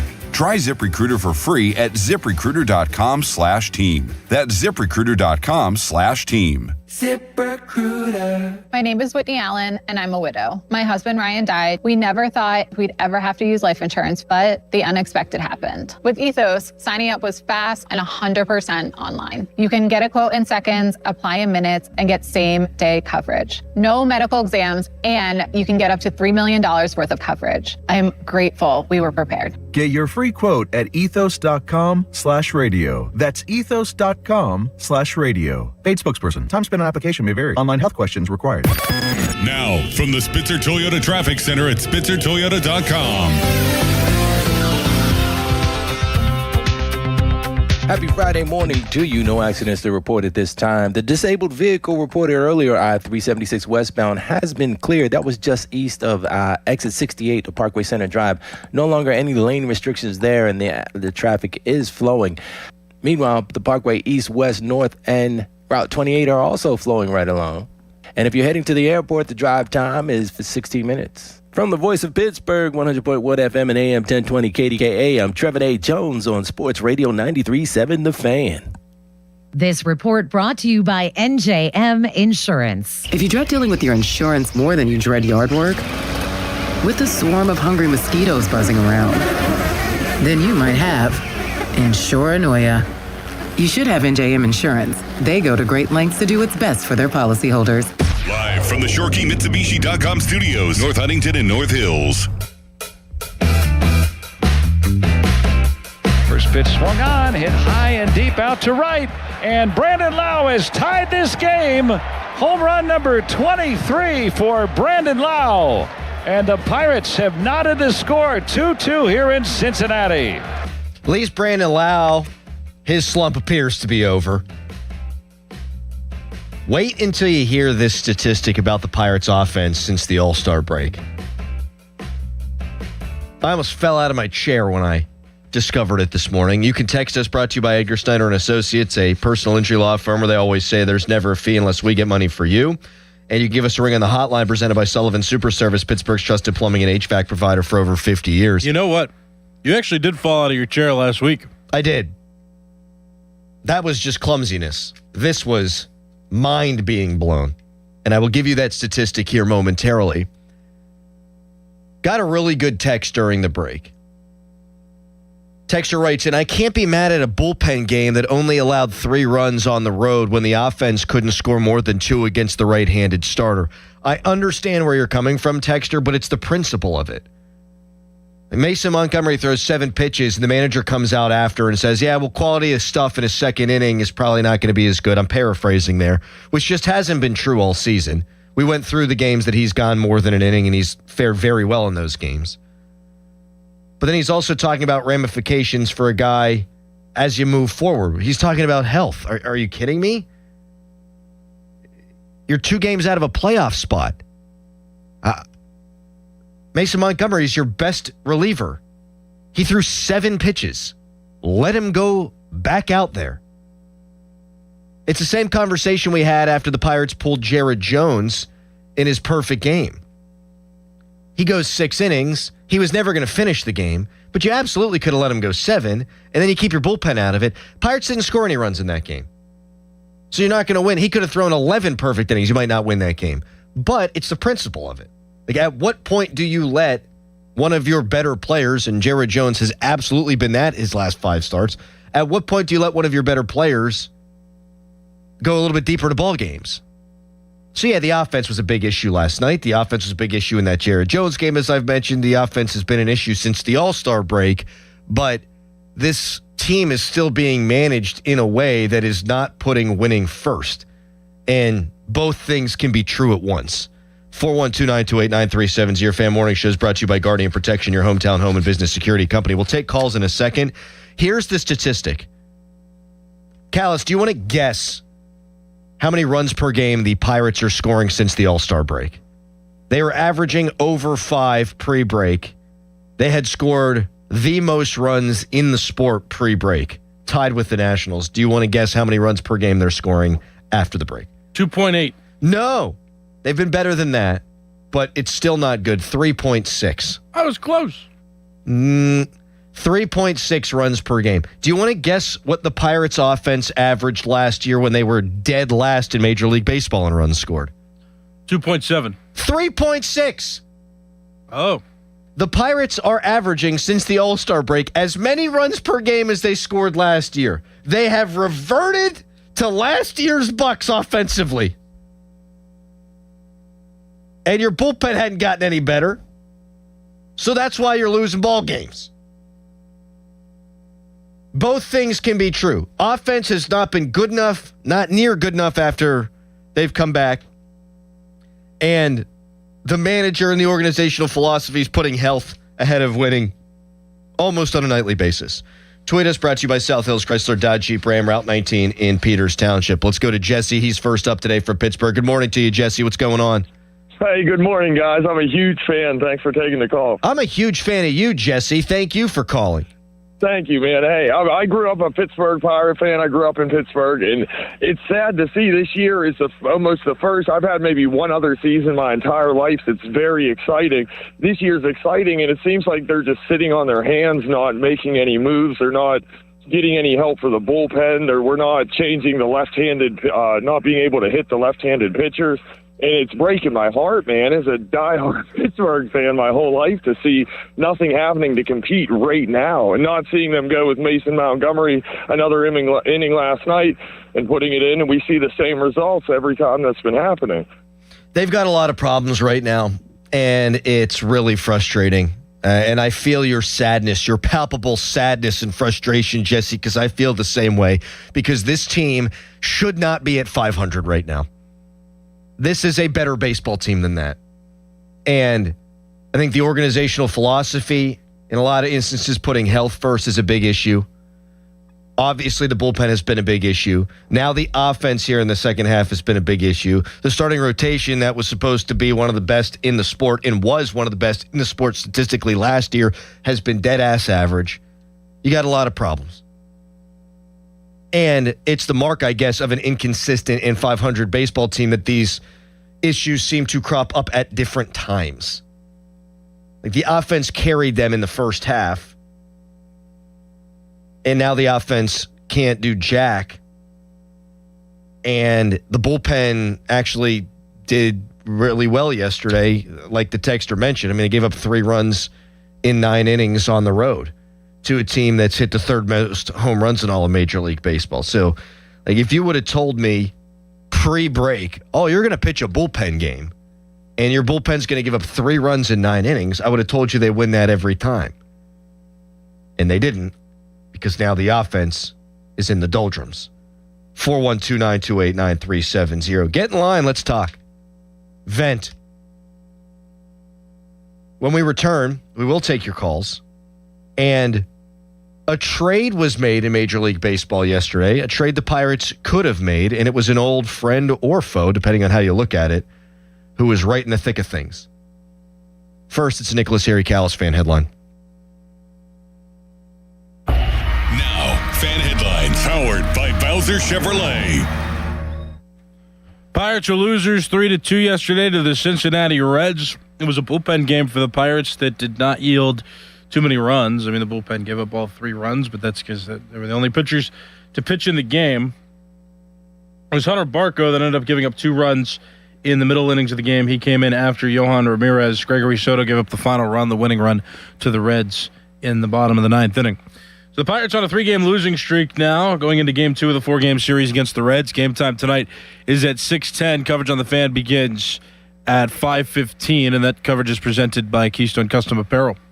For more, go to 937thefan.com.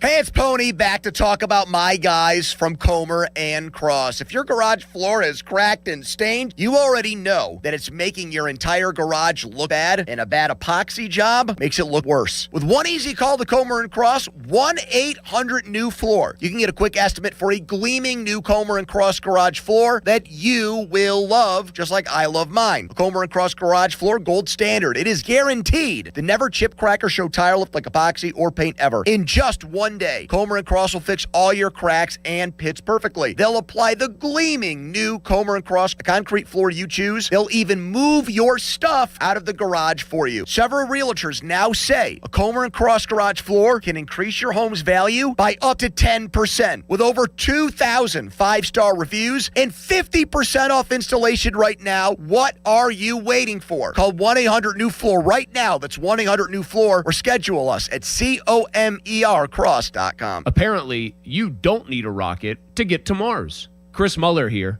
You just drive to the Awaken 180 location there and meet Tommy Ann, who may be the most useful person in town not wearing a spacesuit. Tommy Ann and the other Awaken 180 coaches have now helped clients lose a combined, wait for it, 1 million pounds. But that's not a company milestone. It's thousands of personal ones. My weight loss is one tiny piece of it.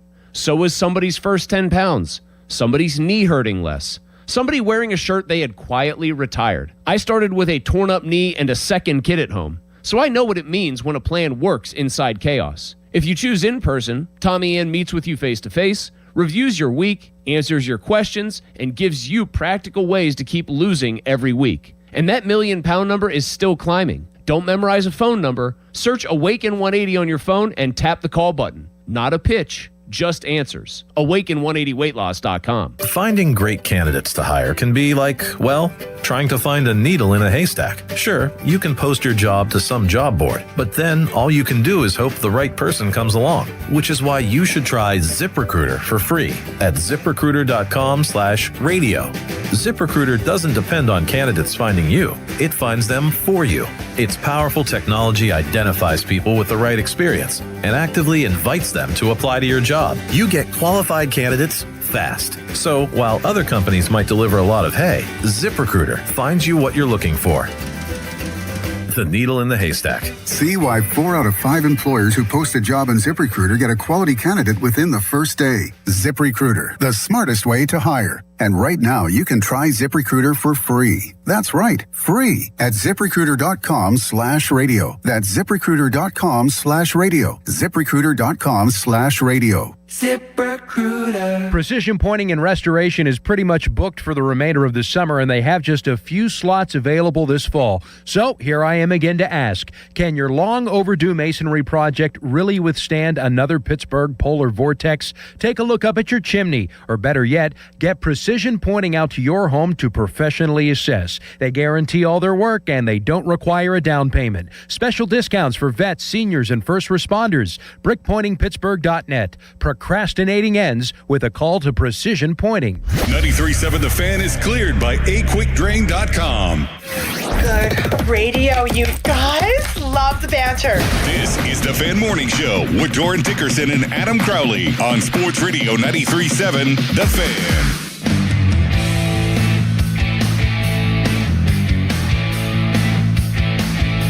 All right, Harry and I just stumbled into a real life topic during the break. We're not going to get into it now. We're going to save it. Because as aggravated as I was about last night's Pirates loss, I'm also aggravated to wake up today and find out that Derek Shelton's Twins made a trade. Derek Shelton's Twins made a trade with the Mets, the team that we've targeted here on the Fan Morning Show for like a month and a half. The Mets, despite being one of the worst teams in all of Major League Baseball, actually has a pretty good bullpen. And the Twins traded for A.J. Minter. Not at the top of my list for Mets relievers that I want. I mean, I want Weaver. I want Raley. Brazipan, I think is how you say his name, would be third on my list. One more time? I'm not going to do it again. If I screwed up once, I'm not going to screw up twice. And God knows if I screwed up once, I'm not going to be able to fix it the second time. But here's what the Twins gave up for A.J. Minter. A.J. Minter, by the way, 2.35 ERA. Has a career ERA of 3.18 in 10 seasons. He's a good bullpen arm. The Twins gave up their 21st best prospect and their 29th best prospect. Not the 21st best prospect in the sport. Not the 29th best prospect in the sport. No, their 21st ranked prospect and their 29th ranked prospect. So let's say the Pirates wanted A.J. Minter. They would have had to give up Christian Curtis and Callan Moss. Oh, God! What are we we going to do without Christian Curtis and Callan Moss? Wait till they come up and become big leaguers. Well, Christian Curtis actually pitched 5 scoreless innings in his Pirates debut. But, come on. That's the first real prospect for bullpen arm trade of this year's trade deadline period. And the prospects given up are 21st and 29th. I would venture to guess, and Pirates fans are very smart and very in tune with prospects, probably more so than most fan bases in Major League Baseball. But I would guess that more Pirates fans don't know who Callan Moss is than know who Callan Moss is. That would be my guess. 412-928-9370. There is one concern, though, that he had a lat strain that took him out for pretty much all of last season. Minter, yeah.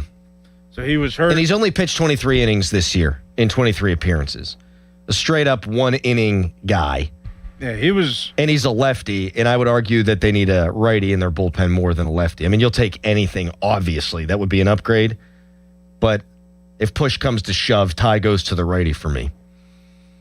But you are correct. Yeah, he was reliable for the Braves way back in the day. He's had a great career. Yeah. He's a consistent bullpen arm. And I'm not saying that the Pirates missed out by not getting Minter. There are other relievers to be had.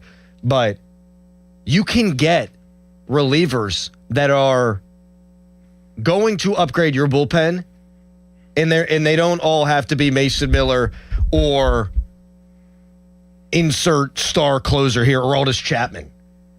And it's not going to cost a lot. And here's another thing. We've had in every show on this station has had the O'Neill Cruz debate at some point. Pat Bostic came on a couple of weeks ago and was like, the Pirates are scoring a bunch of runs. You need to trade something to get something. Move O'Neill Cruz. You have an embarrassment of offensive riches, and you get your bullpen help. You simply do not have to do that. I get why people would connect dots that way. You trade from a position of strength to augment your roster and fix a position that has plagued you all season long. I get that, but it's not necessary. And we're not used to being buyers. That's what this really comes down to. Pirates fans that want to move on from O'Neill Cruz, Pirates fans that want to move on from Spencer Horwitz, Pirates fans that want to move on from Brandon Lau. We're not used to this. We're not used to them being in a buyer's position. So I think most Pirates fans, like I say, they know their prospects. I don't think most Pirates fans, though, know what it takes, know what the cost of doing business is to be a buyer at the deadline. I really don't. And that's not your fault. That's their fault. I'm not criticizing Pirates fans. It's the team's fault because they haven't been a buyer in a decade plus. I don't remember what I had for breakfast yesterday. Pirates fans ain't going to remember what happened in 2015. 412-928-9370. But by the way, this is why you don't trade O'Neill Cruz. A, you can get a reliever for your 21st and 29th best prospects. And B, you're averaging 3.6 runs per game since the All-Star break, which is exactly what the 2025 Pirates averaged. Your offense went from the best in the sport to averaging what the worst offense in the sport averaged last year, and it took being off for 5 days. The hope now, and you got to have your fingers crossed, you got to rub your lucky rabbit's foot, pull out them rosary beads. The hope is that O'Neill Cruz can come back and be what he was. The hope is that Spencer Horwitz, bad luck, getting hit in the head, can come back and be what he was. And then those guys can help buoy the offense to get back to what it had been in the first half of the season. But now I'm scared that they're going to be too far out of this thing on August 8th when O'Neill Cruz is eligible to come off the 60-day IL. 412-928-9370. I said last week that I'm not going to count these Pirates out because they have proven time and time again this year that they're punchy. This team has bounced back a lot. This team's never lost more than 5 games in a row. This team, after some of its most devastating losses, has come back to win games the following day. So I'm not going to sit here and write this team off right now, but I would be lying to you if I myself was not teetering. You've lost 3 games in a row. You had the most important homestand in a decade. You went 2-4. You're now 2-5 in your last 7 games. You lost to one of the worst teams in the National League yesterday, the Cincinnati Reds. And you prioritized health over winning the baseball game. I'm not giving up on the team, but I'm not in a good mental headspace with them. Are you starting to doubt them, Harry? I think it'd be tough not to. I'm just going to drive myself insane if I don't have faith they're going to make a big move at the deadline and recover. Like, I'm just going to drive myself insane. We got an uncertain season looming for 2027. You got freaking people on social media releasing the schedule like that's exciting. Like, what? Why are we even talking about that? Like, none of those games will be played. So, I mean, like, I if I don't think the best of this situation, I'm going to lose my mind. And if they miss the playoffs in October, you're going to hear me lose my mind for like 2 days. Well, here's the thing about that. And then we move on to Steelers land. We talk about prioritizing health, and it's not just about down the road. Like, one of the things we've heard internally from the Pirates is, like, you want guys to be good in September for the stretch run. Okay, but if you save guys now, if you don't throw Montgomery for a second inning, if you don't let Jared Jones go out there to 90 pitches, if you pull Bubba Chandler early, if you throw bullpen games, September baseball might not mean crap. Like, Connor Griffin needs to come back and play regardless because you've paid him and he needs to develop. So playing games at the big league level is important. But when he comes back in the middle of September or, 10 days into September, whenever it is, they very well could be out of it. Crack! You think they're going to make a move? You think they're going to make a significant move? I think these next 3 games are going to have a lot to say about it. Yeah, and I doubt they're going to get swept. I mean, let's knock on wood. That's not even wood. Do we have any wood in here? My desk is more made of wood than yours. All right, can you knock on it for me? Thank you. It's a masculine knock you have there. Hey, if they got swept, you're 3 games under 500. You're 5+ games out of a wild card in all likelihood. Like, that's not buyer material. Like, even if you're a few games under 500 and a game or 2 out because the league sucks so much, you still have to look internally at what you've got. And if you're not a winning baseball team, you're probably not going to buy. You might stand pat. But if you're 3 games under and 5 games back, that does not scream buyer to me. And Ben Cherington said on Sunday that whatever happened this week wasn't going to determine whether they bought or sold. Yeah, we'll see. It could be rubber meets the road time. I hope he's telling the truth. But he probably didn't think that they could get swept by the Reds either. And I'm not saying it's going to happen, but if it does, I don't know how it doesn't affect your game plan at the deadline. You know what else is an interesting factor as well? And I just saw somebody on the YouTube chat say, like, if they don't make the playoffs, everyone is fired.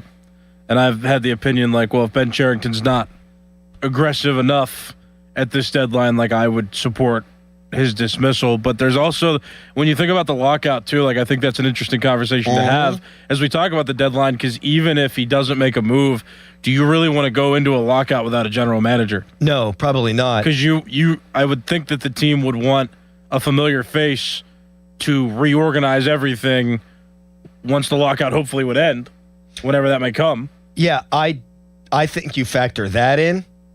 I think if they finish at or above 500, because there's a looming lockout and because it will, in their minds, have been progress, even though it's year 7, I think Ben Cherington's safe. Don Kelly's going to be safe no matter what. That's just the way it is.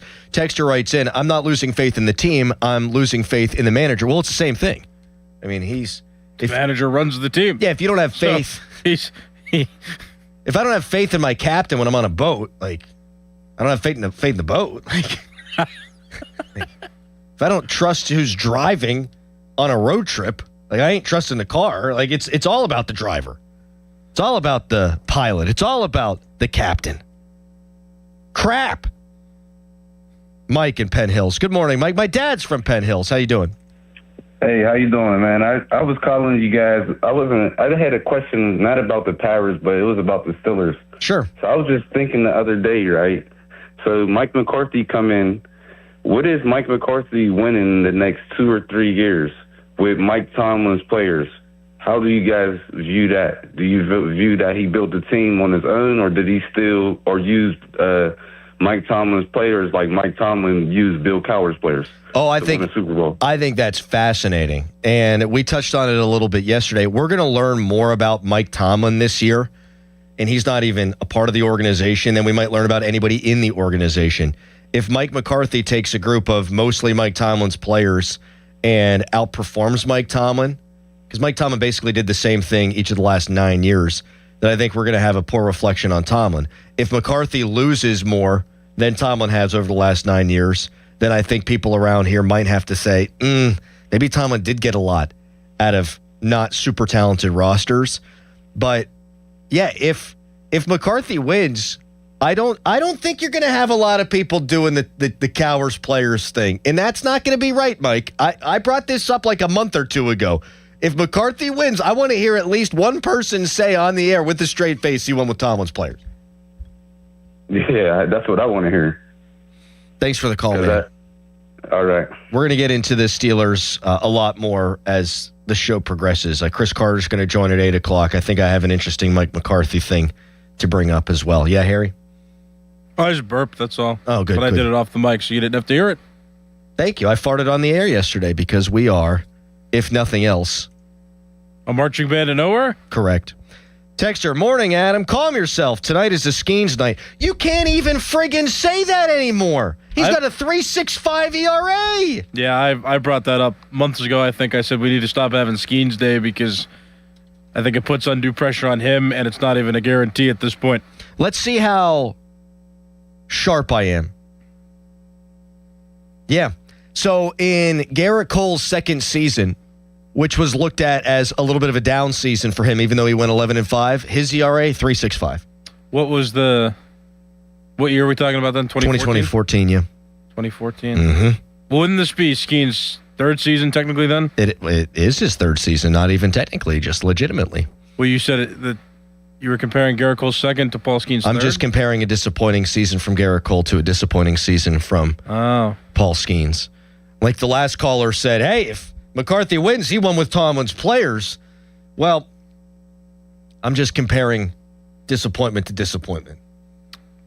So, what's Skeens' ERA now? 3.65. That's why I brought they're the it up. exact same? Yeah. So you missed that point, but yeah, that's... No, you're just finding weird coincidences and everything. Like you talked about how the Pirates' runs being scored on average since the All-Star break is the same as their entire season last season, 3.6.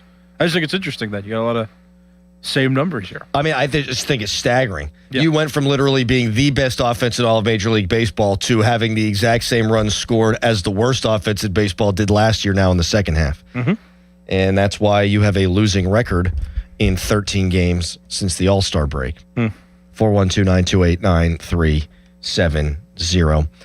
Coming up next, I have a dream trade I'd like to see the Pirates make. And it's one that actually a caller brought up to Harry Callis on the early morning show before he took his poop. Colin Beasley to talk deadline from the Post-Gazette at 7 o'clock. Right now, it's a Harry headline. Now, fan headlines powered by Bowser Chevrolet. The Pirates, they lost yesterday 3-2 to the Cincinnati Reds. The Reds were walked off the Pirates, scoring on Gregory Soto in the bottom of the ninth inning. A highlight from that game, though, was that Brandon Lau hit his 23rd home run of the season. He's tied Neil Walker for the most home runs by a second baseman in a single season by a Pirate. Pirates and Reds play at 6:10 tonight in Game 2 of the 4-game series. Our coverage on The Fan begins at 5:15 with the North Shore Tavern leadoff show. For more, go to 937thefan.com. And now here's a message from Doran Dickerson. Ever wonder why Fanatics Sportsbook is America's fastest growing sportsbook? Other sportsbooks, well, the rewards are just the same old, but FanCash is the ultimate sports currency, and betting with Fanatics lets you stack FanCash. With Fanatics Sportsbook, you can get up to 10% FanCash back on your wagers, win or lose. Use your FanCash to unlock the world of Fanatics. with unlimited profit boosts, exclusive merch, collectibles, game tickets, and so much more. If you want value for your bets, Fanatics will always have your back. Did I also mention they are giving away millions in Fan Cash this year with games like Fan Cash Drop? Tap in every Friday and see what the fuss is all about. So switch to the sportsbook that will always give you more to play with. Go check it out for yourself and download the Fanatics Sportsbook app today. Winning hits different here. Must be 21 plus. Gambling problem? Call 1-800-GAMBLER or 1-800-MY-RESET. Now, from the Spitzer Toyota Traffic Center at SpitzerToyota.com. Good morning, accident free at this time. Meanwhile, the Parkway West is slowing inbound from the top of Green Tree Hill. Parkway East is moderate inbound from Edgewood Swissville. Route 28 is clear in each direction, and I-279 North, no brake lights. Things look good if you're heading to Steelers training camp today. The parking lot's open at 8:15, gates open at 8:30, and practice is set to start at 10:30 a.m. From the voice of Pittsburgh, 100.1 FM and AM 1020 KDKA, I'm Trevor A. Jones on Sports Radio 93.7 The Fan. I'm Ultima Morgan. Morgan & Morgan isn't just an injury firm. It's our family's life work. It's my husband, it's my sons, it's me. When we take a case, we see a family just like ours. $30 billion recovered is something I'm proud of. But what I'm really proud of are the families we stood beside. It's an honor to fight for you when you need our support the most. Morgan & Morgan, for the people and your family. Morgan & Morgan, 603 Stanwyck Street, Pittsburgh, Pennsylvania. Pennsylvania lawyer will handle Pennsylvania cases. Prior results do not guarantee a similar outcome. The trade deadline is all about making the right move. So why are you still parking at the airport? Trade the stress for the winning lineup at Globe Airport Parking. Fast shuttle service, secure parking, and when you return, your vehicle is waiting for you. Cool, convenient, and just minutes from the terminal. Don't strike out before your trip even begins.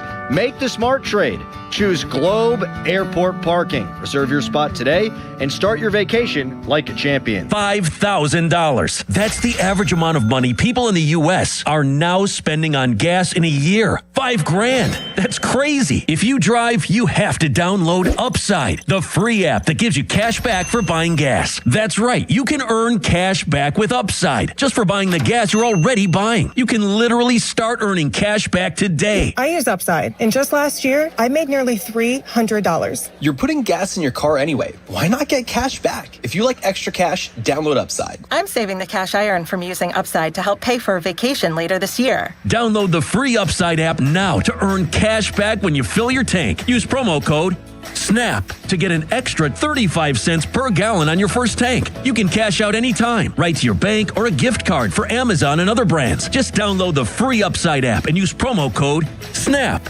for a 35 cents per gallon bonus on your first tank. That's code SNAP for a 35 cents per gallon bonus. SchultzFord.com. SchultzFord.com. SchultzFord.com. SchultzFord.com.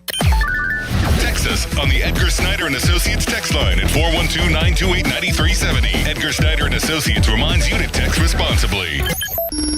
Back to the Fan Morning Show. They seem to be having a good time. On Sports Radio 93.7, The Fan.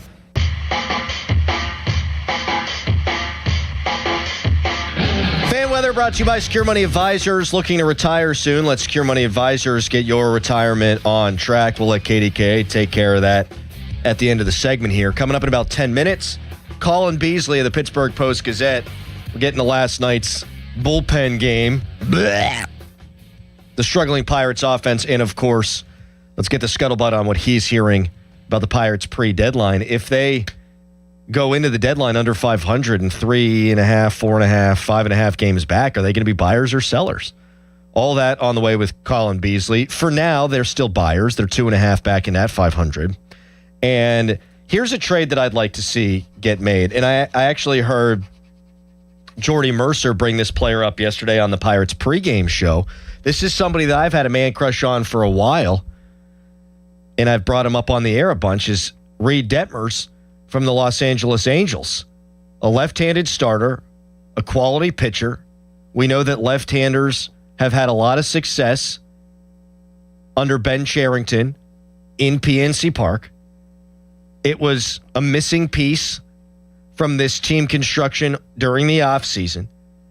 If you get a guy like Detmers and you're so concerned about Braxton Ashcraft because he's soaring past his innings total from previous years, then I think you can help your bullpen out actually by adding a starting pitcher. Jared Jones has been really good his last 5 starts. Paul Skeens was dominant his last time out until he wasn't. It was a really weird outing, didn't get help from the defense, but he had been pitching better. I think they had won his previous 3 starts before his last time out. I mean, he's Skeens. He's not going anywhere. Bubba Chandler's been much better. Mitch Keller has been better in his 2 starts since the All-Star break. The guy you moved to the bullpen because you're worried about his arm and because of performance is Braxton Ashcraft. If Ashcraft goes to the pen and he's throwing 1 inning at a time, don't you think that guy could be a dominant back end of the bullpen player? And that's not his career trajectory. Like next year, he's starting the season in my starting rotation again. But if you get Detmers, I think you wind up improving your rotation and you improve your bullpen in one fell swoop. Like, if Ashcraft is your 8th inning guy, Montgomery's your 9th inning guy, you're feeling a lot better about the bullpen. You still need to do more. I'd still add a couple more bullpen arms. But I have no qualms about moving Ashcraft to the pen. It'd be different if they were doing it just because of the innings limit. But I think he's the one guy you can point to and say fatigue has actually negatively affected him. He has never pitched this much in his career. He's had multiple surgeries. His ERA since the beginning of June is up in the 5s. 412-928-9370 is the number to call. Steve in Wexford. Hi, Steve. What's up, buddy? Good morning. Good morning. Well, listen, do I long for the day of like Roger Clemens or a Nolan Ryan in our rotation? Yes. I'm tired of these like losers. The last one's picked in kickball, crunching numbers, trying to win a baseball game. I mean, analytics does not measure inside somebody. I mean, listen, does Bob Nutting want to make money? Yes. Does he realize if he would ever win a World Series, how much money he would make?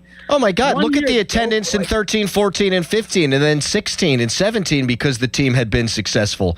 I mean, 11 and 12 as they made playoff pushes, the attendance picked up down the stretch in those seasons. The ballpark was full. Yeah, man. Like if you build it, they will come. A winner, man, and no one likes a loser. And we just need to stop this. I mean, in sports in general, the analytics needs to stop.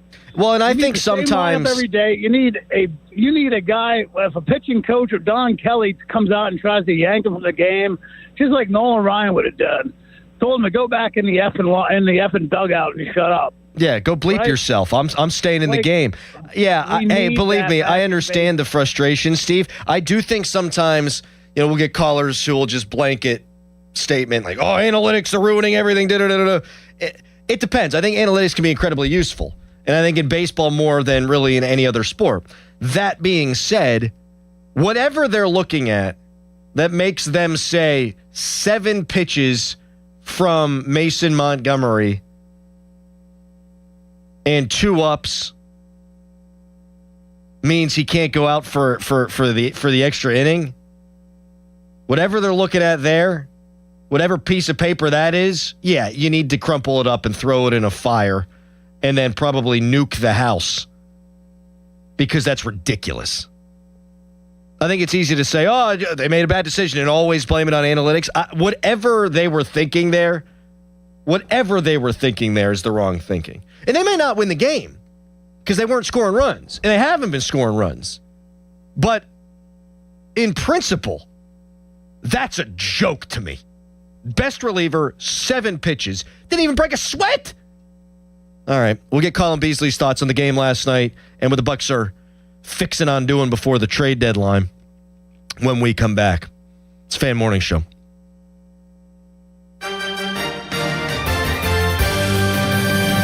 For today, expect mostly sunny to partly cloudy skies and a high of 86. Westerly winds around 5 miles per hour. Overnight, partly cloudy with a low of 66 and southeast winds around 5 to 10. On Saturday, partly to mostly cloudy, warm with a high of 85. Winds out of the southeast at around 10 miles per hour. I'm KDKA meteorologist Trey Fulbright with your forecast. Here's Sports Radio 93.7 The Fan's Fan About Town. See the world's top youth baseball players compete at the Printscape Pony League World Series, August 7th through the 12th at historic Lou Hayes Pony Field in Washington Park. It's a week full of incredible plays, home runs, and unforgettable moments. Plan your trip today at GoWashco.com. Sir Grout Pittsburgh is a hard surface restoration company that cleans, repairs, and restores tile, grout, and natural stone in homes and businesses. Sir Grout Pittsburgh, 412-844-2643. Training camp is here, and 93.7 The Fan has all of your coverage. Join Pony and Muller after practice for an ice-cold Miller Lite at Sharky's on August 7th from 2 to 6. Training camp reports and broadcasts on The Fan are presented by Smale Kia, Route 30, Greensburg. For more information, visit 937thefan.com. Your hometown building partner since 1956, 84 Lumber. Visit 84lumber.com. Is it time for a new roof, but you're dreading the construction chaos? Pittsburgh, stop playing defense with your home. When you need expert exterior work, you call Whalen Exteriors, the pros with 5-star reviews. Whalen Exteriors has the solution. We combine over 40 years of expert craftsmanship with a strict promise. We treat your property with the same care as we would our own. No mess, no stress, just a beautiful, durable exterior. Get the quality you deserve from the team that respects your home. Schedule your free estimate today at WhalenExteriors.com. This is the story of the one who keeps multiple buildings running smoothly day after day. Plumbing that flows, HVAC that hums, cleaning supplies that keep surfaces sparkling. That's why she counts on Grainger. With easy reordering online and 24/7 support, Grainger helps her keep the products she needs on hand, so shelves stay stocked and buildings stay ready. Call 1-800-GRAINGER, click Grainger.com, or just stop by. Grainger, for the ones who get it done. You're still glowing, flirting, grooving. You've still got it. But your immune system weakens as you age, making it harder to fight illnesses like pneumococcal pneumonia and RSV. Vaccines are a key part of any health routine and can help protect you from getting really sick. Ask your doctor or pharmacist which vaccines you need. See more at PfizerForAll.com. Sponsored by Pfizer.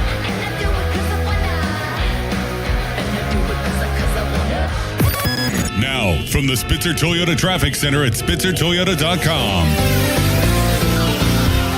Good morning, accident-free at this time. The Parkway West slowing inbound at the top of Green Tree Hill. The Parkway East moderate inbound from Edgewood, Swissvale, Route 28 looks good, as well as I-279 North. From the voice of Pittsburgh, 100.1 FM and AM 1020 KDKA, I'm Trevor A. Jones on Sports Radio 93.7 The Fan.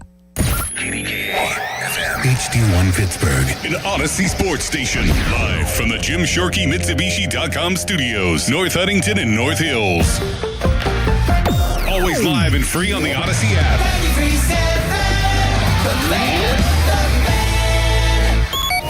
Now it's time to showboat. Back to the Fan Morning Show. Wow. On Sports Radio 93.7 The Fan.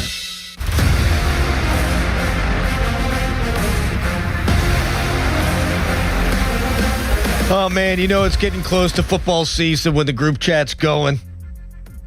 About hotels, tickets. Just playing my 2 weekends in Morgantown with the Buds. Will the Pirates still be in it come September? That's the question. I didn't think I'd be asking that last week. I like the direction of the club, but now they've lost 6 out of 8. They're 5-8 since the All-Star break. They're averaging 3.6 runs per game since the All-Star break, which is what the team averaged offensively last year. It's not good. Colin Beasley of the Post-Gazette is one of our favorites. He joins us now to get into everything Buccos. Hey, Colin, appreciate you jumping on, man. Thank you. Happy to do it. calling on the fan hotline presented by Sullivan Super Service, Pittsburgh's trusted plumbing and HVAC provider for over 50 years. Before we get into the deadline or anything like that, Pirates throw a bullpen game yesterday. And when you think about it, it kind of worked because they only gave up 3 runs. And you'd like to think that your offense in that ballpark against that starting pitcher should score more than 3 runs. And I think we all would have signed up for 3 runs allowed when we saw what the Pirates were going to do with the pitchers in that game. That being said, why did they throw a bullpen game? And did you agree with the way that they used Mason Montgomery at the end, only letting him go 1 inning, throwing 7 pitches? Yeah, so 2 different questions there. With the bullpen game in general, they basically saw that they've got 17 games in 17 days. They've got a whole lot of young pitchers who, whether you like it or not, have some form of restrictions on pitch counts and are dealing with innings and all sorts of things like that. So they figured that at some point in these 17 games, they were going to want to give everyone an extra day of rest. They wanted to push guys like Skeens and Ashcraft and Jared Jones and Bubba Chandler back a day. So at some point in there, they were going to throw a bullpen game, and I don't mind it. I get it. I get wanting to give your pitchers at one more day, and yeah, considering that they only ended up allowing 3 runs, yeah, it wasn't perfect with 9 walks and a whole lot of base runners and all that, but I get why they wanted to go with a bullpen game at some point in there. As for Mason Montgomery, Don Kelly kind of tried to explain it after the game, but he talked about residual effects downstream for Mason Montgomery whenever he goes more than 1 inning, and I went and I looked at it, and Montgomery 8 times this season has thrown more than 1 inning. He's never pitched 2 innings. He was maxed out at 1 2/3, and essentially whenever he goes more than 1 inning and then is used the next day or a day after, whenever he has 1 day of rest or no days of rest, in 3 or 4 appearances, he gives up multiple runs after.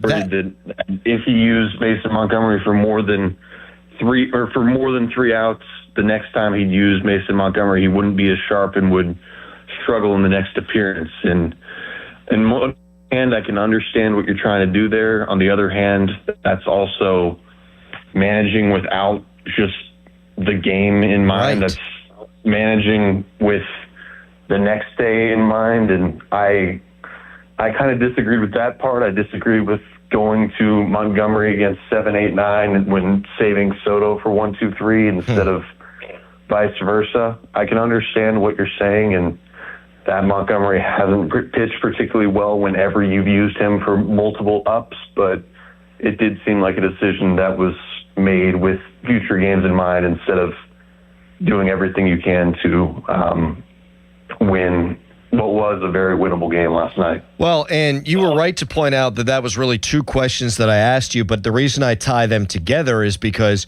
when you're throwing a bullpen game because you're trying to help your young arms, you're also thinking more about games down the stretch than you are with the current game.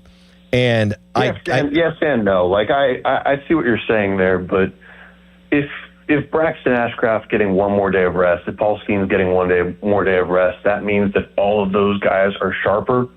I'm good with that. I understand yes, health plays into that, but they've also seen that these guys are a little bit more effective when they have 1 more day of rest. So if Braxton Ashcraft is going to pitch better on Tuesday or on Wednesday instead of Tuesday because he's got 1 more day of rest, and that's not just a health decision. That's also he's going to be more effective if he's slightly more rested. That I don't mind, especially in a stretch of 17 in a row. That's well said. I mean, when you put it that way, okay, hey, we feel like we're giving ourselves a better chance in the next 5 games because each guy's got an extra day of rest.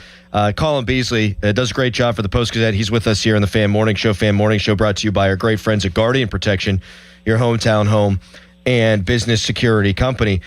Colin, do you think the Pirates are trying to add a starter before the deadline? And if so, Do you think that they would move a guy like Ashcraft to the bullpen because of innings limits concerns? And it would obviously help your bullpen because I think he'd be dynamic in the pen. He was last year, in fact. Or do you think that maybe they could do a 6-man rotation thing? And that way every pitcher gets an extra day of rest. And if you add a quality enough arm, maybe you help yourself that way. Yeah, honestly, I'm not 100% sure. I haven't heard too much buzz on the starting pitcher front. I do think it's something that would help them. I do think that it's like both with innings limits and guys who have been a little bit shaky lately. I can see that it would be a need. I'd still prefer to address both offense against lefties and, of course, the bullpen first, but I wouldn't hate seeing that. I don't necessarily know that 6-man rotation is the answer because that means less Skeens, that means less Jared Jones, that means less Keller and going away from some of what has been a strength of this team. But I also do think that the starting pitching hasn't been quite as good as it needs to be and should be over the last couple of weeks. Been pretty good lately, but over the last couple of weeks hasn't been quite as sharp. So I kind of wonder who's out there at a relatively affordable price point. And that's not calling the Pirates cheap. That's just knowing that if you only have so much money to spend and the two major issues are the bullpen, number one, first and foremost, and then left-handed pitching, I'd kind of rather allocate resources to those two than to starting pitching, knowing that there's not that much out there at a relatively cheap price point at this point. So, yeah, Ashcraft in the bullpen would help. Colin Beasley with us here. He, of course, from the Pittsburgh Post-Gazette. You can tweet us, brought to you by South Hills Chrysler Dodge Jeep Ram, Route 19 in Peters Township. So the Twins and our old pal Shelty, they made a trade yesterday. A.J. Minter of the Mets. I mean, the Mets are terrible, but they've got like 5 bullpen pieces that are coveted. Minter with a 2.35 ERA this season, coming off of an injury-plagued 2025 season. So he's only thrown 23 innings this year. He's had a good career. Twins give up their 21st and 29th ranked prospects. I know there are better arms in that Mets bullpen, but is this the kind of return that we should be expecting the Pirates to be giving up for relievers, prospects that are closer to in the 20s than in the top 15 in your organization? All depends on the guy. Minter's a one-year rental who, like you mentioned, has dealt with some injuries this year and doesn't have too much of a track record this season, just because he's in the 20s of appearances instead of 40s. I do think that's generally the return, especially for a one-year rental, but it all depends on which guys the Pirates are going after, whether they're going after someone like Minter or Brooks Raley, who both for the Mets are one-year rentals, or someone like Huascar Brazoban, a name that I've heard a lot in trade conversations. Brazoban's someone who has control, who's available for multiple years, and likely would require a little bit more just because you'll have him after this season. But yes, I do think this is a general baseline of what it'll take to get a reliable reliever. If there were a player to be traded off the big league roster, is the most likely guy to go Carmen Mlodzinski? I don't it's a very weird situation, Colin. Yeah, I'd probably. Pirates have made very clear that they would prefer to trade minor league prospects, as they should. That's what you do when you're buying at the deadline. And yes, the Pirates haven't played great baseball of late, but they're still going to be buyers. Ben Cherington reiterated that last weekend, saying that it doesn't really matter what happens in the next couple of days. They know a lot about their team and they believe in it. I don't think that's changed. I don't expect that to change, and that shouldn't have changed. If you're going to subtract from the Major League club and Major League pitching, I do think that Mlodzinski would be the most likely guy to go, but I do think that the Pirates are hoping to, if they move anyone, or when they move anyone, I'm hoping that they're hoping to move prospects instead of Major League talent if they can avoid it. What if the worst happens in this Red series? What if they lose 3 out of 4 and they're under 500 at the break and 4.5 games or whatever it would be out? Do you think that changes the way that Ben Cherington would approach the deadline?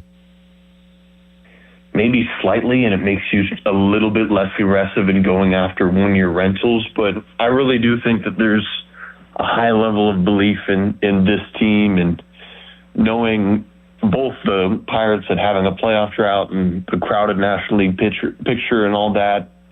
But I really do expect them to continue going after it. And that's everything I've heard, is that they still plan on being aggressive and going out and buying. Also, when you think about guys that are going to come back soon, the Spencer Horwitzes, the O'Neill Cruzes, and Connor Griffin, and you look at how the schedule lines up. August isn't great, but September is a lot of home games and a lot of winnable games there. I really do think if the Pirates have a chance, if they're in touching distance, that they'll go for it. And at this point, there's 3 games left before the deadline. Even if you go 0-3 and you're 3 games under, you still have a chance. So I do expect them to still be going for it regardless of what happens in this Red series and even on this current little bit of a slump. All right, couple more here for you, Colin Beasley. Appreciate you waking up early with us here on a Friday, and I know you're in Cincinnati. What is the latest on Spencer Horwitz? And also with O'Neill Cruz, is the expectation that when he's eligible to come off the 60-day IL on, I believe, August 8th, do we think he'll be ready to go on August 8th? I think with Cruz, it'll be relatively close. It all depends on when he starts that rehab assignment, which it sounds like it's getting closer. He's good for all baseball activities. Was the latest update we got. That means that he's running, fielding, hitting, whatever, but will definitely have to play in multiple rehab games given how much time is off. I think that it'll be somewhere around August 8th, maybe not directly on August 8th, but all depends on when he gets back into rehab games. With Horwitz, it's interesting because it's a different injury than the one that first ended up with him being sidelined. Like the concussion has nothing to do with what he was dealing with before. I don't know the exact timeline there. It's kind of strange because it doesn't require a different IL stint or a different IL designation. It's just he's hurt again.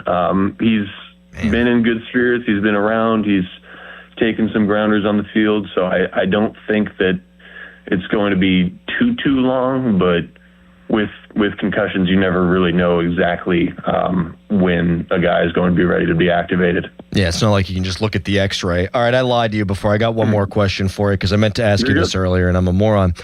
Colin Beasley with us, of course, of the Post-Gazette.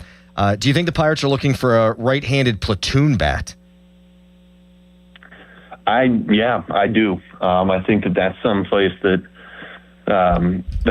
they'll be looking at, just considering these struggles against lefties. They've really, like Marcell Ozuna was supposed to be that guy, and he hasn't been that guy. And now you're looking at a lineup where there's just not that many guys in there who are better against lefties than right-handers. I haven't heard any specific names that they've been linked to. I wrote about a couple of options, and I looked to LA. I threw out Joe Adell. I also threw out Alex Call from the Dodgers as guys who would who would help answer that and be platoon options. It's kind of interesting when you look at the Pirates starting outfield and at their starting lineup, there's not that many spots where that platoon bat could go, but I really do think that this is something that the Pirates could really use and really need, and that's something that I've heard in my conversations is that they're looking at ways to address that problem in however way they can. I do think that a right-handed platoon bat is something that they're looking at. Great stuff. We really appreciate it, Colin, and we'll talk here soon, all right? Have fun with the deadline. Absolutely. It should be a fun few days, and looking forward to joining you again soon. Heck yeah. Thanks, buddy. That is the great Colin Beasley of the Pittsburgh Post-Gazette.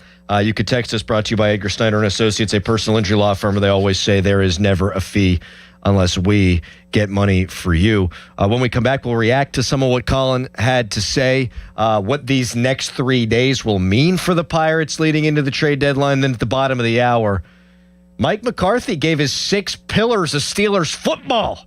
What does that mean? But first, a Harry headline. Now, fan headlines powered by Bowser Chevrolet. Pirates lost 3-2 yesterday to the Cincinnati Reds in the first game of 4 in the series, and the Pirates retro to the Diamondbacks series. The Pirates have now lost 3 games in a row. Pirates and Reds play game 2 of the 4-game series tonight at 6:10. Coverage on the Fan begins at 5:15, and that coverage is presented by Keystone Custom Apparel. For more, go to 937thefan.com, and now here's Crowley. Oh, thank you so much, Harry. Your favorite baseball team not looking so hot the last couple of days, and you need beer. There's one place to go for all your beer needs, and that is Hampton Beer Outlet. But they don't only have beer. I mean, they have over 1,000 beers in stock, but they got Surfside variety packs, assorted flavor, 12-pack cans right now, just $29.99. That's low price, baby. Vodka-based, refreshing, and the best price around, $29.99 at Hampton Beer Outlet. Drive a little, save a lot.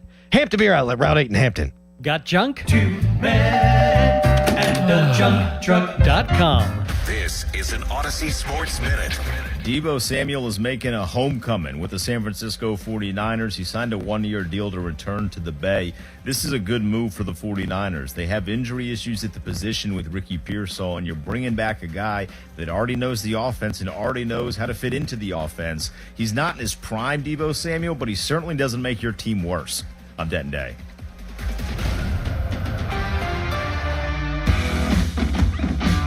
When you've got real work to do, Metal Supermarkets will help you get it done fast.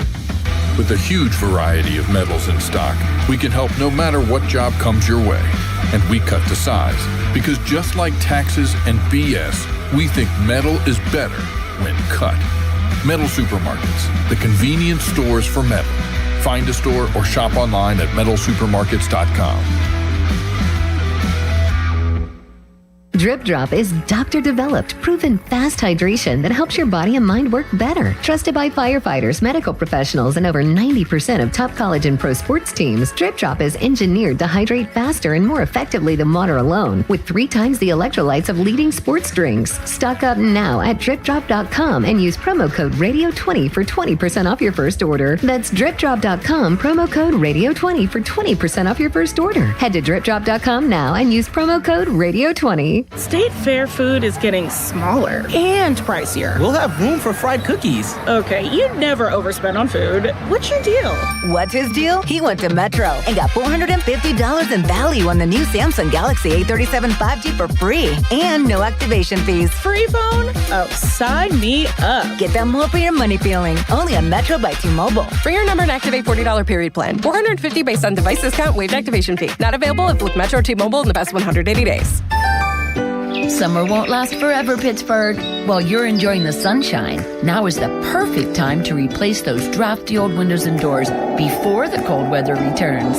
Right now, Pella is offering 15% off your entire project or 60 months, 0% interest financing. So don't wait until the temperatures drop and energy bills rise. Call 855-77-PELLA. PellaPittsburgh.com. Pella Windows and Doors, built for every season. Hey, it's Brew. Between my radio show, filming content, editing videos, and trying to stay connected with family, reliable Wi-Fi isn't really optional anymore. I just need it to work. And that's why I like that with Xfinity, you get the most reliable, fiber-powered Wi-Fi with the best equipment at one price for 5 years, guaranteed. No contracts or commitments. Plus, Xfinity makes getting connected simple with same-day Wi-Fi so you can get online in minutes. Restrictions apply. Not available in all areas. Use of fiber or coaxial cable. Learn more at Xfinity.com/same-day Wi-Fi. Xfinity, imagine that. You're still glowing, flirting, grooving. You've still got it. But your immune system weakens as you age, making it harder to fight illnesses like pneumococcal pneumonia and RSV. Vaccines are a key part of any health routine and can help protect you from getting really sick. Ask your doctor or pharmacist which vaccines you need. See more at PfizerForAll.com. Sponsored by Pfizer.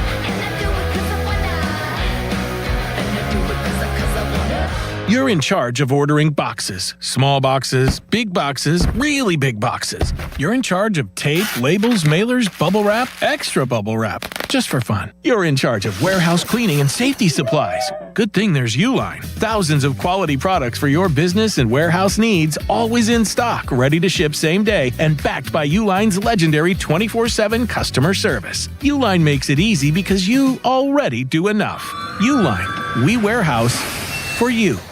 Hey, it's Brew, and I feel like everything in my life depends on being connected. Whether I'm uploading a video, hopping on a call before my show, or video chatting with my family back in Michigan, I never have to think about my Wi-Fi. And that's why Xfinity stands out. You get the most reliable, fiber-powered Wi-Fi with the best equipment at one price for 5 years guaranteed. No contracts or commitments. Plus, you can get online in minutes with same-day Wi-Fi. Restrictions apply. Not available in all areas. Use of fiber or coaxial cable. Learn more at xfinity.com/same-day Wi-Fi. Xfinity, imagine that.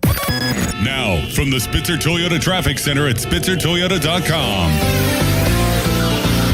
Happy Friday morning to you. No accidents to report at this time. The Parkway West slowing inbound from the top of Green Tree. Parkway East is moderate inbound from Edgewood, Swissville. Route 28 may be slowing just a bit after the 31st Street Bridge. I-279 North. No brake lights and HOV lanes are open. From the voice of Pittsburgh, 100.1 FM and AM 1020 KDKA, I'm Trevor A. Jones on Sports Radio 93.7 The Fan. Live from the ShoreKeyMitsubishi.com studios, North Huntington and North Hills.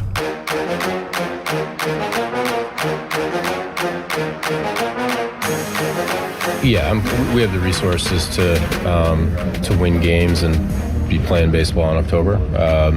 We have to go do our jobs, and I don't think anything's changed. You know, we believe this team is capable of doing that. We gotta continue to do the work to actually make that a reality.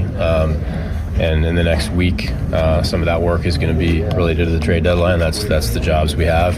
And then there's a bunch of other stuff that happens inside the clubhouse that has to keep happening every day too. So believe in the group, believe we are capable of winning games and playing games in October. Got to do the work to go do it. I don't disagree with Ben Cherington comments from this weekend. I mean, I do think this team has what it takes to play in October, but you're running out of time.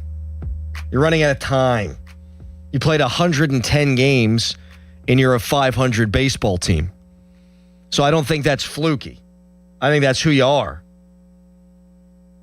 Now, if I were to take the optimistic approach, I would say, okay, now the offense hasn't been good, averaging just 3.6 runs per game since the break, which is what they averaged over the balance of the 2025 season. But you should get O'Neal Cruz back close to when he's eligible to come back, August 8th. That's what Beasley said in the last segment. Horwitz is working out, taking grounders, things like that, so he should be in the offing. They haven't been healthy. Like, that's not an excuse. That's partially a reason. Like, I find it hard to believe they'd be a worse baseball team with O'Neal Cruz and with Spencer Horwitz around. Connor Griffin's a different story. I mean, you're not going to have him back until September. But you're running out of time. You need to get those guys back, and you need to fix the bullpen and maybe more. But I'm starting to get worried. Dan Zangrilli tweeted this out last night. Pirates lose their 10th game of the year when tied or leading after 8 innings. The Reds, who own the worst divisional record in MLB, win just their 9th game of the year against the NL Central. 4 of those have come against the Pirates, now 9-23. I mean, so if the Pirates lose this series and go into the deadline below 500, should they sell? Doesn't sound like they will, according to Colin Beasley, because you still have the opportunity to get hot. You know, all these teams in the wild card race, they've sort of been leapfrogging each other. The Marlins were super hot, then they weren't. Then they were the opposite of that, but here they are, still 2.5 games out. The Phillies, one of the worst teams to begin the season, then they got super hot. Now they've cooled off. The Diamondbacks have started to heat up of late. Some of that came at your expense. So, like, you're piggybacking. You're going back and forth. Like, 5.5 games out, I guess, does not mean you're done, because you could get hot conceivably if you make the right moves. I'm happy to hear that in Colin's opinion, and with what Cherington said this weekend, that they're going to be buyers regardless of what happens this week. Because while I don't know how realistic it is for them to be a playoff team, running out of time, being 5.5 back if they were to lose 3 of 4 here, I still don't think you wave the white flag the season before a potential work stoppage in a year that you've earmarked to be a playoff season, period, full stop.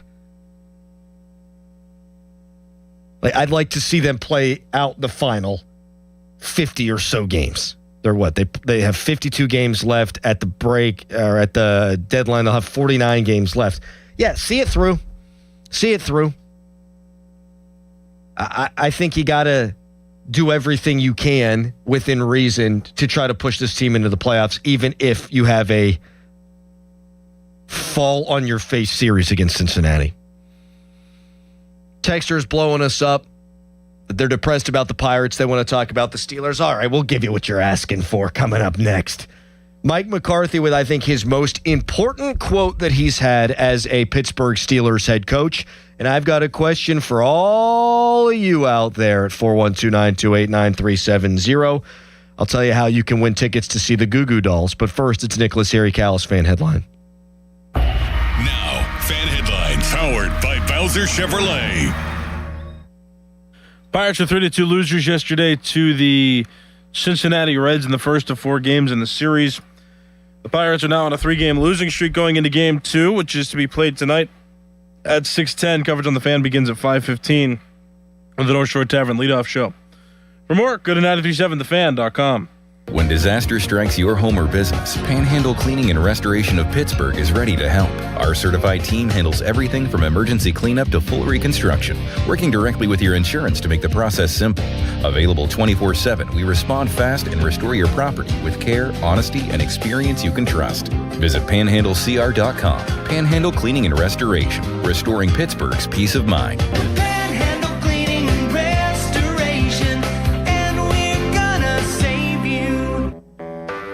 When you're hiring, have you ever felt like you're missing out on meeting truly great candidates for your roles? It seems impossible to find them, but they have to be out there somewhere, right? Well, they're not hard to find when you know where to go, and that place is ZipRecruiter. And right now, you can try ZipRecruiter for free at ZipRecruiter.com/radio.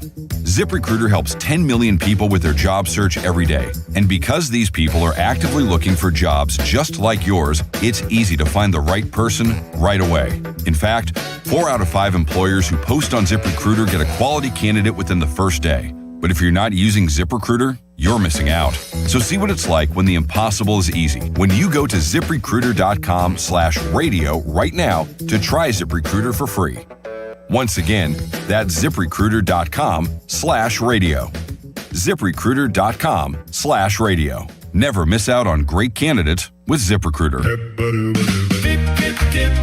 Step right up, America. Got equipment to sell or looking for something ready to work? PurpleWave.com. At Purple Wave Auction, it's as easy as it gets. Easy to sell, easy to buy. Construction, ag, fleet, and government equipment. All no reserve, all online. Register for free. No reserve. Don't wait. Get swinging over to PurpleWave.com. PurpleWave.com.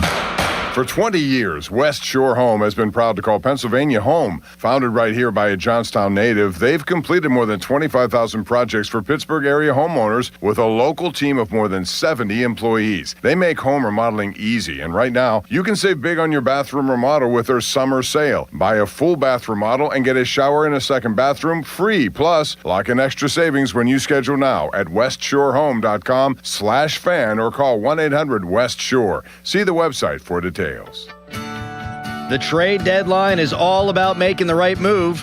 So why are you still parking at the airport? Trade the stress for the winning lineup at Globe Airport Parking. Fast shuttle service, secure parking, and when you return, your vehicle is waiting for you. Cool, convenient, and just minutes from the terminal. Don't strike out before your trip even begins. Make the smart trade. Choose Globe Airport Parking. Reserve your spot today and start your vacation like a champion. What do parents think of back to school at Staples, where supplies start at just 25 cents? Staples has the latest laptops with up to 40% savings. I may hug the cashier. So embarrassing. It's the most wonderful time of the year. It's a wonderful time at Staples with up to 40% off select tech. Staples. That was easy. Visit Staples today or shop online and in the app. Ends 9/12. Exclusions apply. See the world's top youth baseball players compete at the Princecate Pony League World Series, August 7th through 12th at historic Lou Hayes Pony Field in Washington Park. It's a week full of incredible plays, home runs, and unforgettable moments. Plan your trip today at GoWashCo.com. Your bathroom's crown jewel? A custom frameless shower. BoulevardGlassandMetal.com. 93.7 The Fan is cleared by AQuickDrain.com. It's showtime, ladies and gentlemen. It's the Fan Morning Show on Sports Radio 93.7 The Fan.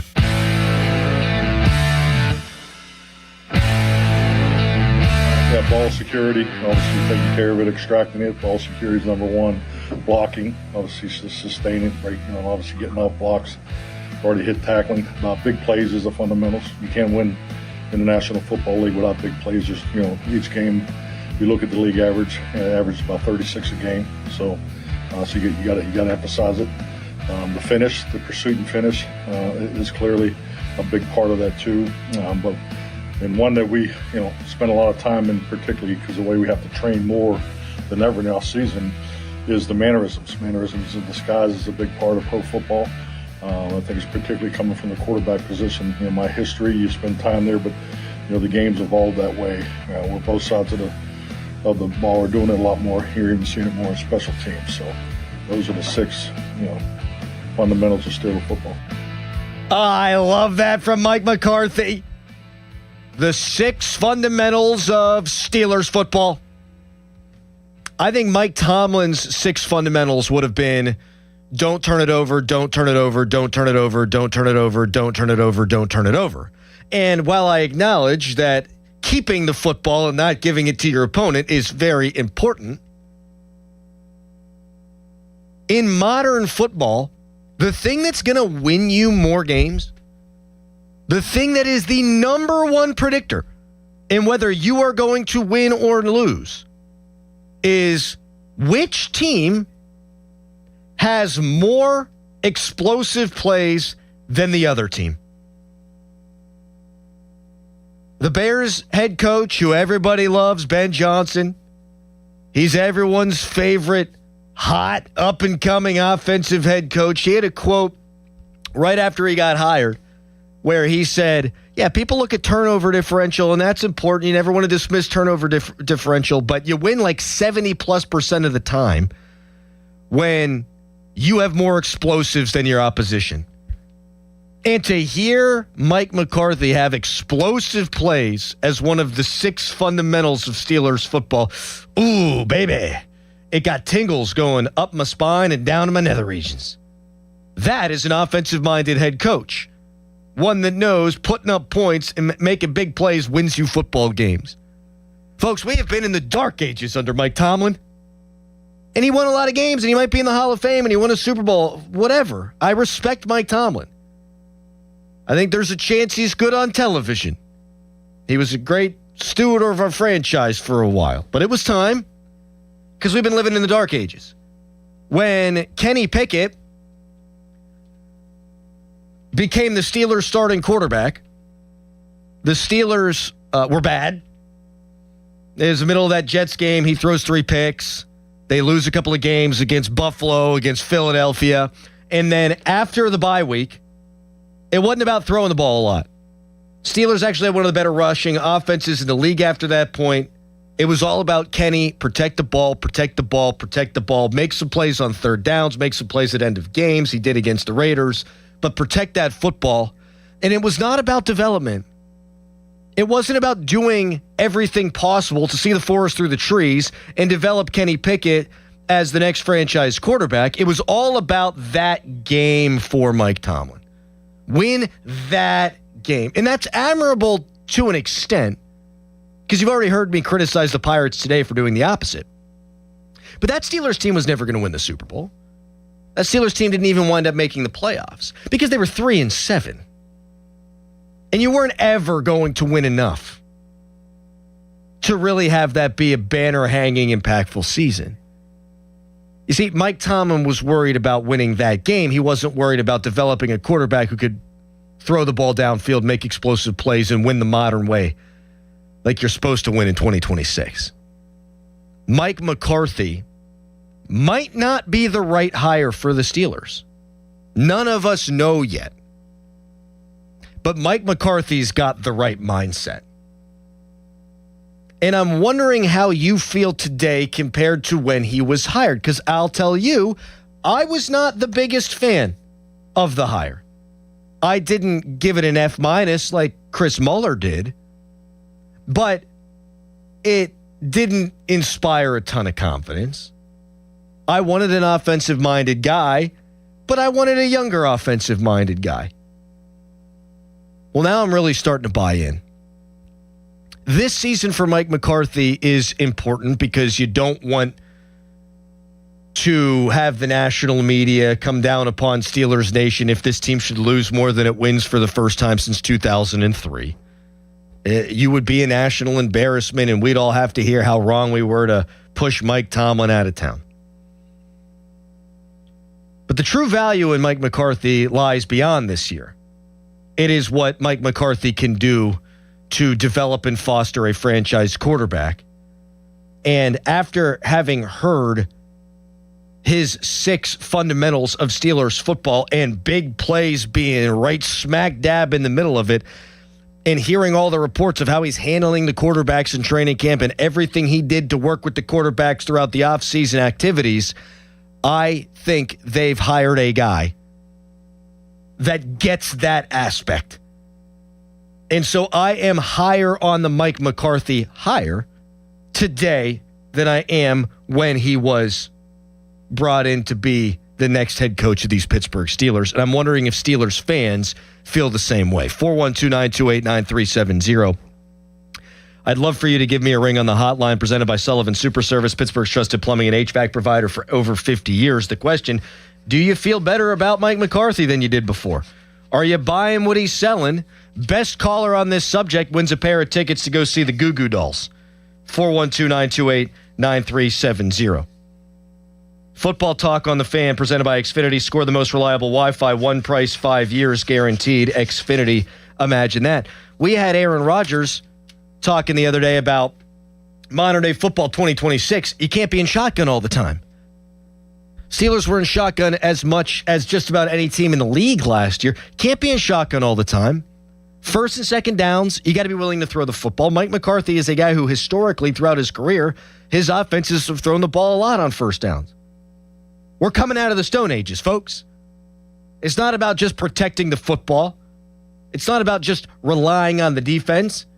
It's not about punting on 4th and short to set your defense up in an advantageous position. No, Mike McCarthy's going to try to win games by pushing the ball down the field, by throwing on first downs, by being aggressive with play action. He's not perfect. He's needed to evolve. He evolved in Dallas. He's going to need to continue to evolve.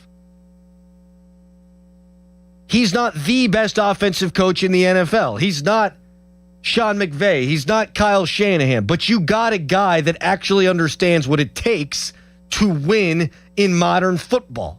Not drag everyone into the pits of hell into a mud fight like Mike Tomlin was off to do. And Mike Tomlin would talk all the time about one-score games against the Baltimore Ravens, and you'd hear John Harbaugh say the same thing. It'd be a self-fulfilling prophecy. Now, a lot of the time, it went the Steelers' way against Harbaugh, but it was emblematic of his overall philosophy. Mike Tomlin won so many one-score games, one of the best to ever do it in one-score games, because games that shouldn't have been one-score games, he coached into being one-possession games. Now, Mike McCarthy has also talked about, hey, most games you are going to play in the NFL are going to be one-score games. The difference is Mike Tomlin did it by design. There was one path to victory. What was their identity? I guess it was that. But on offense, Really, since Todd Haley, it seemed like a hodgepodge of nothingness, didn't it? I think back to the game where Mason Rudolph came in and played the Lions. Ben Roethlisberger, I think he got the COVID, didn't he? Or whatever it was. The night before, he said he couldn't go. And they just kept the same game plan in against the Lions. And Mason Rudolph threw the ball like 50 times. They tie 16-16. And what the hell? What is that? I think about games where you figured they should be able to run the ball, and they come out throwing. Games where they should throw the ball, they come out running. I think Mike McCarthy knows what he wants to be, and his team's got an identity. We've asked the question every year in the middle of the season since I've been doing the fan morning show with Doran, what is this team's identity? I don't think we're going to ask that question one time this year. For better or worse, whether they win or not is up to be determined. But we're going to know what the friggin' Pittsburgh Steelers are from day one. And it's got me excited about Mike McCarthy. Joe's in traffic. He's first up on this. Hi, Joe. Good morning. How are you, Adam? I'm great because the Steelers got a new guy in charge.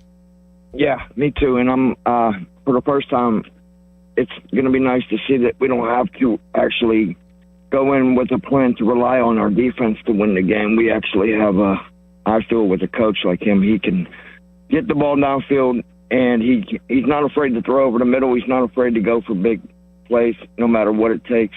And so, in my opinion, our identity's changed, and it's a good way. We need to give this guy a chance and not just hate on the situation. You know what? That's totally. If you could be a Steelers fan and you could call up and say, you know what? I wasn't excited about the Mike McCarthy hire. I'm still not excited about the Mike McCarthy hire, but you know what? I'm going to give him a shot. I think that's fair. I think that's fair. Absolutely. Thanks for the call, Joe. I appreciate it. The guy's won a Super Bowl. Now, so Mike Tomlin, obviously, but Mike Tomlin hadn't won a playoff game in 9 years. Mike McCarthy's had his playoff struggles too, but you know what? He goes to Dallas. The best that Dak Prescott has ever looked was under Mike McCarthy. I want to see what it looks like when this team tries to win with offense. Texter writes in, it's a good text, at 412-928-9370. Wait, so McCarthy says a bunch of games come down to one possession, but Tomlin coached games to be that way? That makes no sense. I'll explain it this way. Think about the Vikings game in Ireland. The Steelers had that game won. That game should have been a blowout. What happens? It goes down to the wire. Because Mike Tomlin sits on his hands. The Steelers get up in a game. All right, we can't take risks offensively. We're going to win with defense. And far too often, we have seen games like that transpire where what should have been blowouts become one-score games. And then at the end of the season, we go, oh, wow, Mike Tomlin had a great winning percentage in one-score games. Yeah, well, that one shouldn't have been a one-score game. We shouldn't have been clenching our butts down the stretch. And that happened time and time and time again. There's many other such examples. 412-928-9370. Texter writes in, got your head buried in the sand again, Crowley. Why? Because I am excited about watching Mike McCarthy's team play. I think Mike McCarthy, if nothing else, and I've said a couple of times, I don't know where it's going to go, but if nothing else, just hearing him talk about explosive play differential means he understands the scope of the league in a way that I just think Mike Tomlin did not anymore. I think Mike Tomlin was playing football in a way that was better served to win games in like the 1990s. It's 2026. 412-928-9370. How are you feeling about Mike McCarthy? I think that was the most important quote we've heard of him since he's become the head coach of the Pittsburgh Steelers, and it's got me fired up. You weigh in on this next. Chris Carter at 8 o'clock. Right now, it's a Harry headline.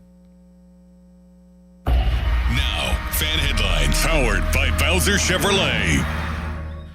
Pirates were walked off by the Cincinnati Reds yesterday. The Reds won 3-2 against the Pirates, who pitched a bullpen game yesterday.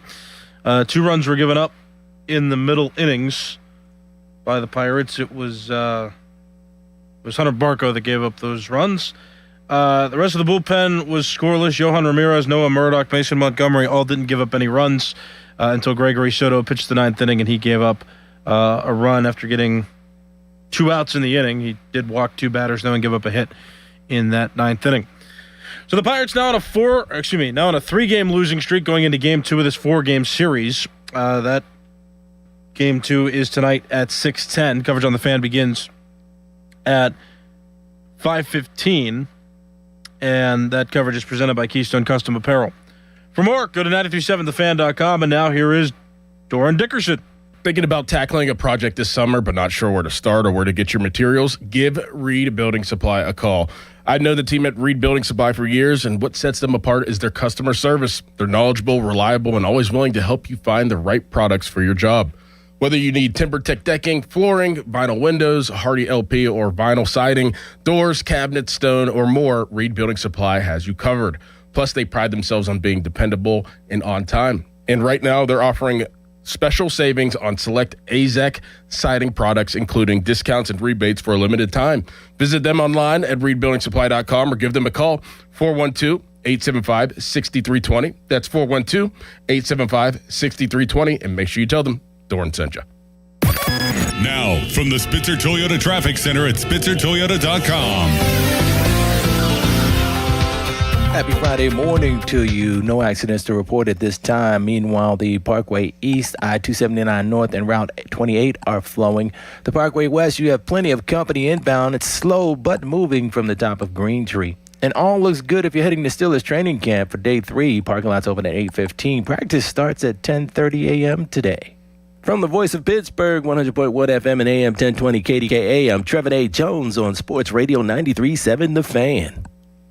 If you or someone you know suffered any injuries involving a deployed airbag, you could be entitled to compensation. Morgan & Morgan has already recovered millions. Get America's largest injury law firm fighting for you. Visit forthepeople.com for an office near you. If you dread dealing with your insurance company more than you dread yard work, in 90-degree weather. Wow, it is a scorcher out there today. With a swarm of hungry mosquitoes buzzing around. Then you might have Insuranoia. And if you have Insuranoia, then you should get NJM. They go to great lengths to do what's best for their policyholders. No jingles or mascots, just great insurance. NJM. Homeowners, if your home needs a new roof, call a Platinum Preferred Roofing Contractor. Owens Corning only selects the best 1% of all its dealers, and JP Roofing and Signing has earned that honor. They've accomplished this through hard work and customer satisfaction and offer the best warranty in the business. Homeowners receive $500 off any roof or siding installation. Ask about 100% financing, no payments for 18 months, and free estimates. All that, JP Roofing and Siding. Give them a call at 412-829-7711. That's 829-7711. I'm Bob Burke, founder and chairman of Burke America Parts Group, a family of brands that includes RepairClinic.com, an appliance and HVAC parts solution company that's grown into an international brand. Before AmericanEagle.com, we partially launched a new technology platform developed by another firm. American Eagle helped take our technology to a whole new level with digital marketing, software development, and business insights into our key markets, appliances, HVAC, and outdoor power equipment, and did so both on time and on budget. AmericanEagle.com has the resources, experience, and talent needed to produce solutions. Our new technology platform, developed by AmericanEagle.com, has produced tremendous results with higher traffic, conversion, engagement, and online revenue. If you have any home repairs you need to take care of, check us out at RepairClinic.com. If you need a world-class website or technology project, then I would highly recommend AmericanEagle.com. Call AmericanEagle.com at 773-NETWORK. That's AmericanEagle.com, 773-NETWORK. SchultzFord.com. SchultzFord.com. SchultzFord.com. SchultzFord.com. Text us on the Edgar Snyder and Associates text line at 412-928-9370. Edgar Snyder and Associates reminds you to text responsibly. Best thing on the radio! It's the Fan Morning Show on Sports Radio 93.7, The Fan. Texture writes in, Crowley buying the Steelers Kool-Aid again. I am insofar as I think they've got a head coach that understands how to win, what it takes to win from a philosophical standpoint in 2026. Offense, big plays. I also think you're in a much better position now to develop your next franchise quarterback with Mike McCarthy than you were with Mike Tomlin. But anybody who thinks I'm being overly positive on the McCarthy hire right now, there is an aspect of this team that a ton of folks think is going to be better year over year.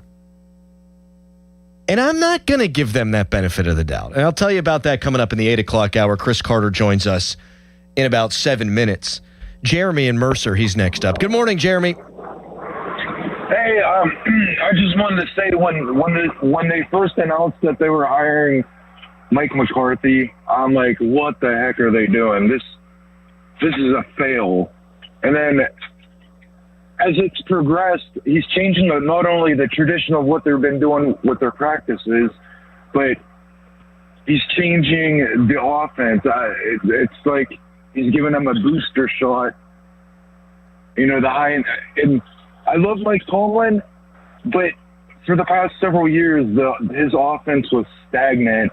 And I think that's what Pittsburgh needs, is a change of culture and tradition of how they do things. And yeah, just how they do things, changing it all up. Yeah, it might wind up looking exactly the same in terms of the win-loss record this year, Jeremy. We don't know that yet. I mean, they might go 10-7 and get their butts whooped in round one of the playoffs, but I'm going to give the quarterback guy benefit of the doubt here. I think the offense should be better this year, but more importantly, I think he can develop the next great Steelers quarterback. Mike Tomlin would not have done that. Had a shot with Kenny, failed. I mean, even Justin Fields comes in. I mean, you think about a guy with immense talent who had, at one point in his career, over 1,000 rushing yards in a season and was actually receiving MVP votes. You bring him in, hey, maybe he could be the next franchise quarterback. Well, instead they go with Russell Wilson, who by the end of the season turned into a pumpkin. And even when Justin Fields played, they went 4-2. Hey, that's all great. Winning games. Oh, rah, rah. But they tied his hands behind his back. He didn't run anywhere near as much. He was nowhere near as dynamic as he was in Chicago. It was all about don't turn the ball over, don't turn the ball over, don't turn the ball over. If Justin Fields had been the Steelers quarterback under Mike McCarthy, maybe he could have been molded into something more. Because I think Mike McCarthy would have let him play the way that Justin Fields needed to play to really be successful. That's just another example of Mike Tomlin not knowing what he was doing with quarterbacks. Phone lines are popping. We'll get to as many of you as we can after we talk to Chris Carter. People are saying I'm drinking the Steelers Kool-Aid. I am in this respect. I think Mike McCarthy knows what it takes to win, and it's offense and big plays in 2026. There is an aspect I think is getting too much credit, and we'll get to that later on. Carter's next. First, fan weather brought to you by Secure Money Advisors. Looking to retire soon? Let Secure Money Advisors get your retirement on track today. High 86. Clear skies. It's Fan Morning Show. Your hometown building partner since 1956. 84 Lumber. Visit 84lumber.com. Someone had a birthday. Yep, 50. Can't believe it. 50 years of wisdom. Great segue. We have a health reminder from the CDC. Pneumococcal vaccination is recommended for adults 50 or older. Says here, we're over 6 times more likely to be hospitalized with pneumococcal pneumonia than adults under 50. I don't love those odds. Same. Look what I found. Pfizer's Prevnar 20 is proven to help protect adults against pneumococcal pneumonia and invasive pneumococcal disease in just 1 dose, and millions have already gotten it. Continued approval may depend on a supportive study. Don't get Prevnar 20 if you have a severe allergy to its ingredients. A weakened immune system may lower your response. Common side effects include injection site pain and swelling, fatigue, headache, muscle, and joint pain. For full prescribing information, please call 1-855-213-2138. Visit Prevnar20.com or talk to your doctor or pharmacist. I'm on Prevnar20.com now, scheduling my appointment. Good idea. And happy 50th. Now, from the Spitzer Toyota Traffic Center at SpitzerToyota.com. Good morning. Happy Friday to you. The Parkway West, you have plenty of company inbound. Is slow but moving from the top of Green Tree. The Parkway East is moderate inbound from Edgewood, Swissvale. Route 28 and I-279 look good.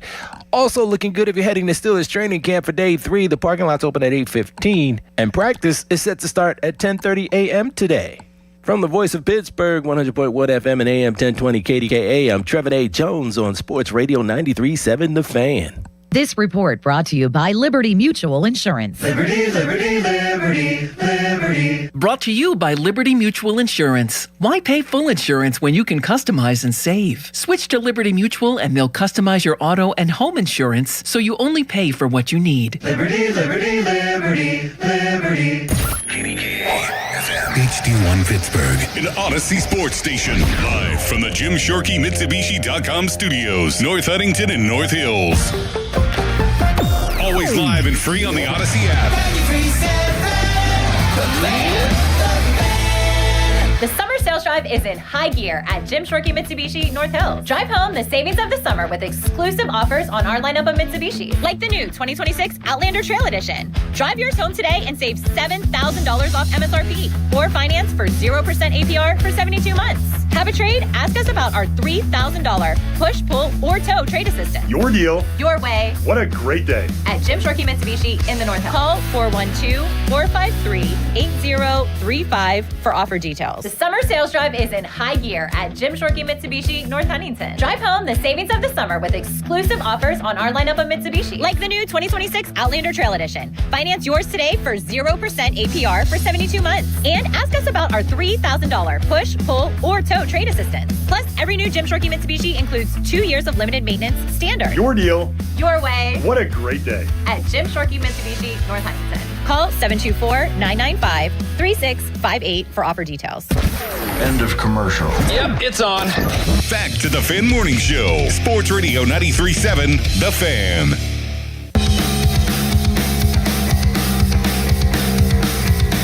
That ball security, obviously taking care of it, extracting it. Ball security is number one. Blocking, obviously sustain it, right? Obviously getting off blocks. Already hit tackling. Big plays is the fundamentals. You can't win in the National Football League without big plays. Just, each game, you look at the league average, and it averages about 36 a game. So you got to emphasize it. The finish, the pursuit and finish, is clearly a big part of that too. And one that we, spend a lot of time in, particularly because the way we have to train more than ever now season, is the mannerisms. Mannerisms in disguise is a big part of pro football. I think it's particularly coming from the quarterback position. My history, you spend time there, but the game's evolved that way. Where both sides of the ball are doing it a lot more. You're even seeing it more in special teams. So those are the 6, fundamentals of Steelers football. Oh, I love it. The 6 fundamentals of Steelers football. Little Mike McCarthy manifesto. It's 8:01. Step up to the plate. Call Buell Insurance 724-443-5610. If you're still on hold, we will get to you after Chris Carter at 412-928-9370. Still giving away these Goo Goo Dolls tickets, talking about Mike McCarthy. If you want to call back, that's fine too. But just know we'll effort to get to all of you after we talk to Chris. And Chris is on the Fan Hotline presented by Sullivan Super Service, Pittsburgh's trusted plumbing and HVAC provider for over 50 years. Chris is embedded with the Steelers. He's been at these practices. Give me one big takeaway. One big takeaway that Chris Carter from the Post-Gazette has after 2 Steelers training camp practices.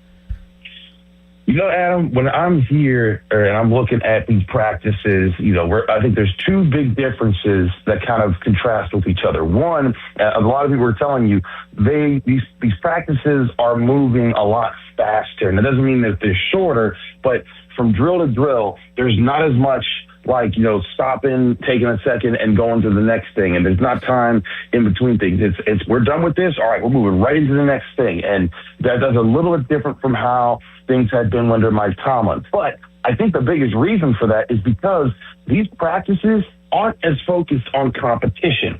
And that is something that is, I think, maybe the biggest difference between these practices. Before, when you went to a Mike Tomlin training camp, you'd see the first few periods, they'd have their walkthroughs, their warm-up, then they'd have their stretching, then they'd have like one or two individual periods where the groups went off and did drills to focus on their fundamentals, and then it would be 7 shots, and then from there on, it would basically be competitive for most of the rest of practice. You get wide receivers versus corners, tight ends versus linebackers, linemen versus linemen, and then you do your 7-on-7, your 11-on-11s, and go back and forth. And that's when you get a lot of our reporting, like, okay, this is how good people are doing. Well, for Mike McCarthy, you don't get competitive periods until like the last 3 or 4 periods of practice. And that is a very different style of practicing. But I think what Mike McCarthy's doing is he's focusing on those Steelers 6 fundamentals he's talking about in the more individual drills that they're doing. Now, will that pay off? We don't know yet. But that, I think, is the biggest difference, is less competition, more focusing on drills, and we'll see if that's something that pays off throughout the year. Are you ready for this one, Chris? It's 2 days of non-padded practices, but we trust your expertise, and we trust all of our Steelers experts that we have come on here, so I'll be asking everyone the same question at varying points of camp. But if you had to power rank the quarterbacks 2 days in, how are we stacking them up right now? Subject to change. I'll throw every qualifier out there, but how are we power ranking these dudes right now? Well, obviously, Aaron Rodgers is at number 1. I would say that Will Howard has made himself neck and neck with Mason Rudolph yesterday. Now, he didn't end yesterday well. He threw a really bad pass that was intercepted by Sebastian Castro to end the 2-minute drill. But one thing I wrote about and talked about, wrote about for the Post Gazette, talked about this on Locked On Steelers, was I appreciated his process, because one thing that you're seeing, from him as a quarterback and from everyone as a quarterback, is Mike McCarthy has a much more diverse way of distributing short passes and quick passes around the offense to get quarterbacks open looks.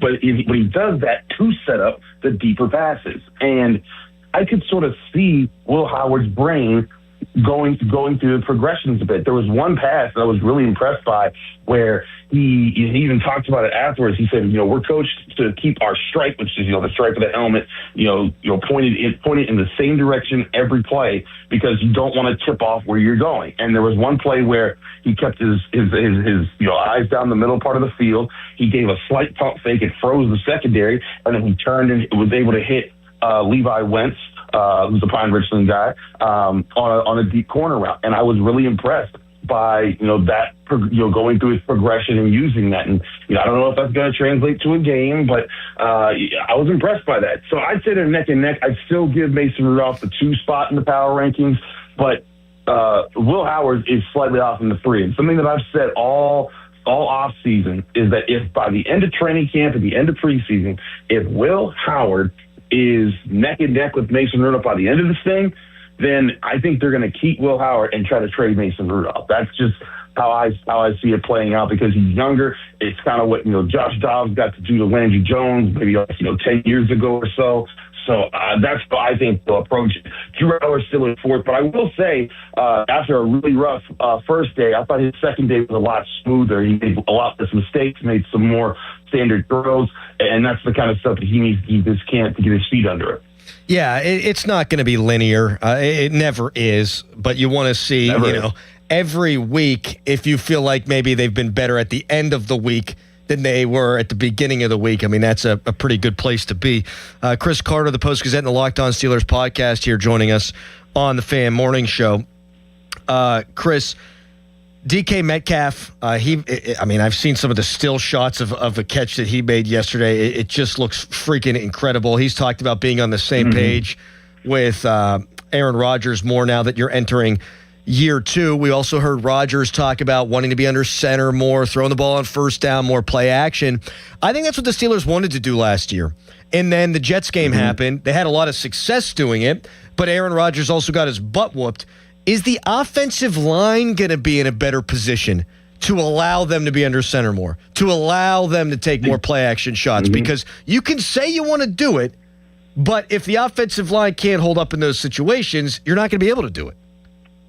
Well, they better be, because this has been the big investment of Omar Khan's GM tenure, is building this offensive line. And so I think for this year to take a step forward, the offensive line has to also take a step forward. It has to be Troy Fautanu really playing well at left tackle, Mason McCormick and him having great chemistry, Zach Fraser stepping up. But it's been interesting to see the offensive line rotation. Of course, we can't really evaluate the offensive line when the pads aren't on, but what we have seen is that they are moving pretty much everyone except those three guys, Fautanu, McCormick, and Fraser. Everyone's moving around. Those Spencer Anderson's your starting right guard right now, and Dylan Cook's your starting right tackle. They're rotating in Brock Hoffman at right guard sometimes. And then for Dylan Cook, they've rotated him to the second-team left tackle, the second-team right tackle. Matthew Honachor has been the third-team right tackle or the second-team right tackle. Broderick Jones has been second-team left tackle and right tackle. Now, Broderick Jones hasn't been with the starters yet, at least from the reps that I've seen, but I've been impressed by how many different alignments that they've been putting together with this crew. I think they're really trying to see where does everyone fit in. But when the pads go on and the season begins, they have to find the group that's going to protect Aaron Rodgers the best, because that is going to be the key to making everything else work. And what's funny is I think before there was a much bigger emphasis for this group to be an elite run blocking group very, very soon. But I think because of how Mike McCarthy's offense works, that's going to be even less of a priority. If this group can just protect Aaron Rodgers and let him, be comfortable in the pocket and maneuver things around and work his progressions, that's going to set up the run game even more so than their own blocking, because Mike McCarthy, what he wants to do is he wants to have that early down passing, like you're saying, under center, to basically set a tone that makes it very hard for the defense to predict when they're going to run and where they're going to go with it. And then that way it kind of alleviates the pressure from the offensive line to have to, take on a defense that's waiting for the run, which happened a lot of times in the Najee Harris days. So the offensive line is going to be essential, but I think the biggest thing is they got to protect Aaron Rodgers on the early downs and the late downs. If he's getting under siege the way he was last year, I think it could be even more disastrous than it was last year based off of how this system is supposed to work. Chris Carter joining us here on the Fan Morning Show, brought to you by Guardian Protection, your hometown home and business security company. Broderick Jones, I'm really happy for the guy. He spoke yesterday. Tough nuggets for him. I mean, I thought he was playing better football down the stretch last year and then gets hurt. And, he probably sees his career flash in front of his eyes. The way that I would approach it with him is, it's almost found money, because you didn't really know what to expect. If he started the season on the PUP list, I don't think that would be the worst thing. It seems like he needs to get stronger. I almost wouldn't have him factored into the competition until he does get his strength back, if you know what I mean. No, I feel you on that. I think they're trying to also get the reps, because the thing I asked him was the things that he was working on, and he did acknowledge, I got to get my strength back. He also talked about technique, and I think that's why he's back. He's doing the reps right now, is because he has to get that feel back, because Broderick Jones, we talked about when he came to the NFL, he was a raw guy, and last year, like you're saying, by the middle part of the season, about a few weeks before he got hurt, I was seeing his best technique that I had seen from him ever. I was seeing him get to his spot, process how pass rushers were attacking him, and becoming the player that they drafted him to be. And I thought that he was doing very well. It was just a very unfortunate injury. But I also agree with you that his professionalism, about that, he didn't, take any shots at the guy who, pulled his face mask down, which, he said he called it a football play. It wasn't a football play. It was kind of a dirty move by that guy to do that.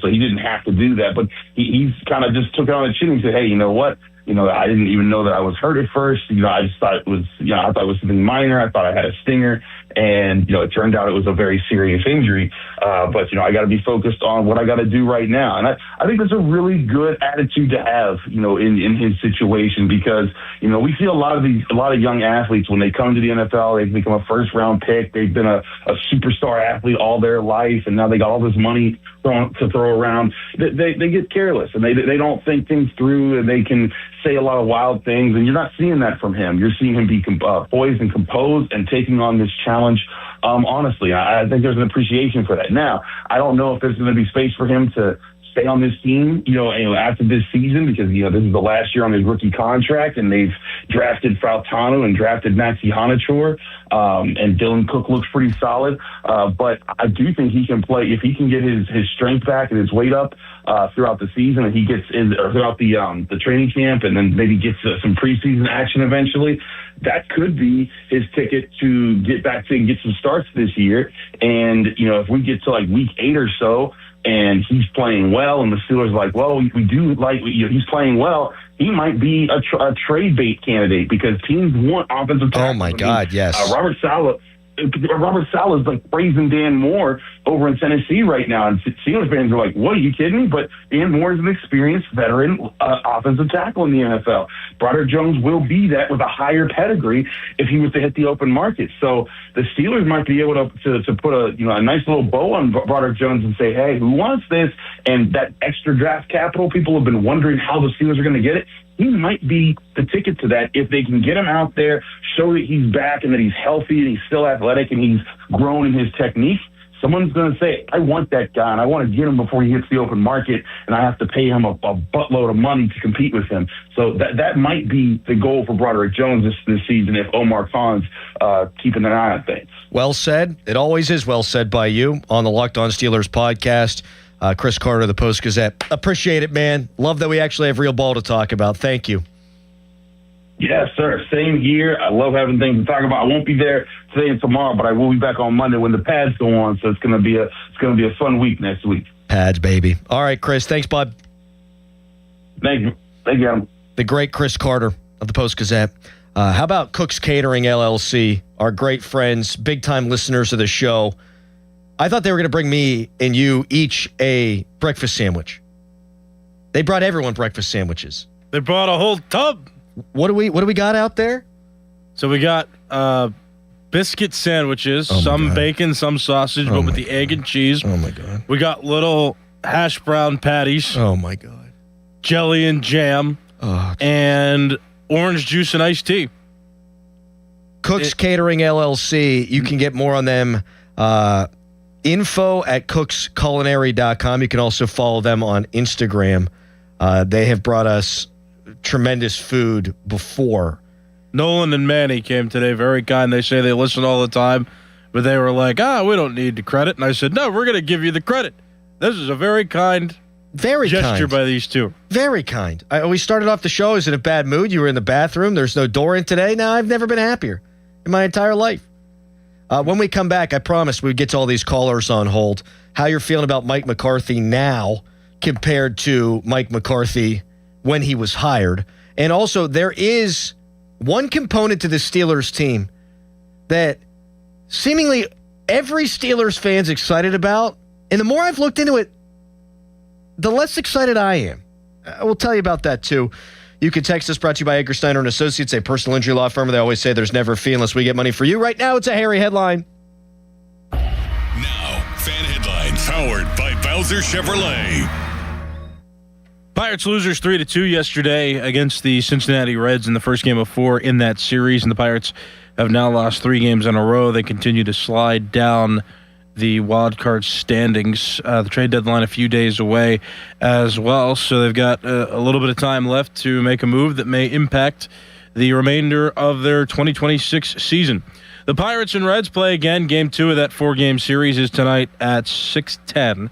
Coverage on the Fan starts at 5:15 with the North Shore Tavern leadoff show.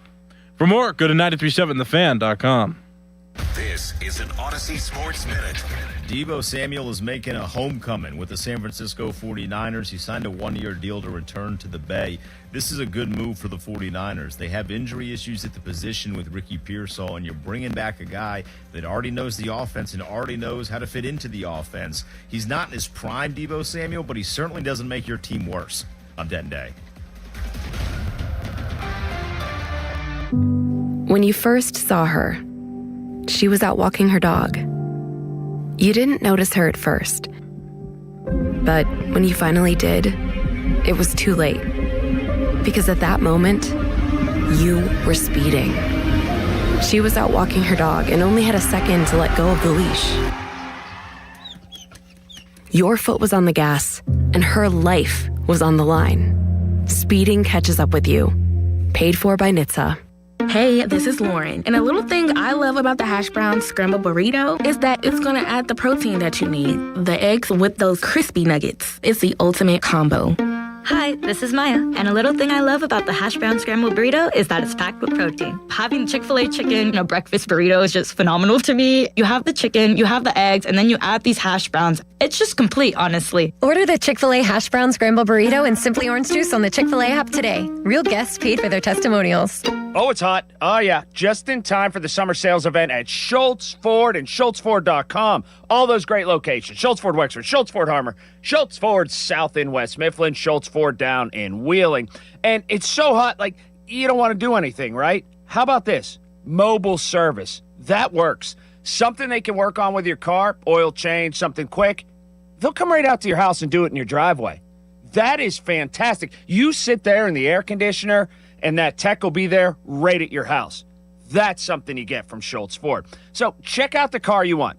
Go online right now, SchultzFord.com. There is a gigantic selection of inventory, so carve out some time, find the exact vehicle that you want right now. Then head on into a great location. Again, all those great locations have the city surrounded. So get there, figure out the Ford you'd like, and man, get into one of those great customer service reps. Schultz Ford and SchultzFord.com. When you're hiring, have you ever felt like you're missing out on meeting great candidates? Well, they're not hard to find when you go to ZipRecruiter. ZipRecruiter helps 10 million people with their job search every day. People who are actively looking for jobs like yours. So it's easy to find the right person fast. 4 out of 5 employers who post on ZipRecruiter get a quality candidate within the first day. Try ZipRecruiter for free at ZipRecruiter.com/radio. That's ZipRecruiter.com/radio. Hey, it's Brew, and I feel like everything in my life depends on being connected. Whether I'm uploading a video, hopping on a call before my show, or video chatting with my family back in Michigan, I never have to think about my Wi-Fi. And that's why Xfinity stands out. You get the most reliable, fiber-powered Wi-Fi with the best equipment at one price for 5 years guaranteed. No contracts or commitments. Plus, you can get online in minutes with same-day Wi-Fi. Restrictions apply. Not available in all areas. Use of fiber or coaxial cable. Learn more at Xfinity.com/same-day Wi-Fi. Xfinity. Imagine that. When you see this in your kitchen, The stainless steel fridge is covered in fingerprints. you hear this. Leslie, people are going to think you were raised in a barn or by wolves or raised in a barn by wolves. Fortunately, Wyman Stainless Steel 3-in-1 cleans, shines, and protects to give you the best shine. A spray and a wipe will have your fridge shining like a mirror. Wow, my fridge looks brand new. Your fridge looks amazing, Leslie. Sorry, I was being a little dramatic earlier. Your kitchen says a lot about you. Let it brag with Wyman. Attention. Have you racked up $10,000 or more in credit card debt? Are you barely getting by making minimum payments? With credit card debt reaching all-time highs, National Debt Relief is notifying consumers about significant debt relief options currently being made available to help those with overwhelming credit card debt.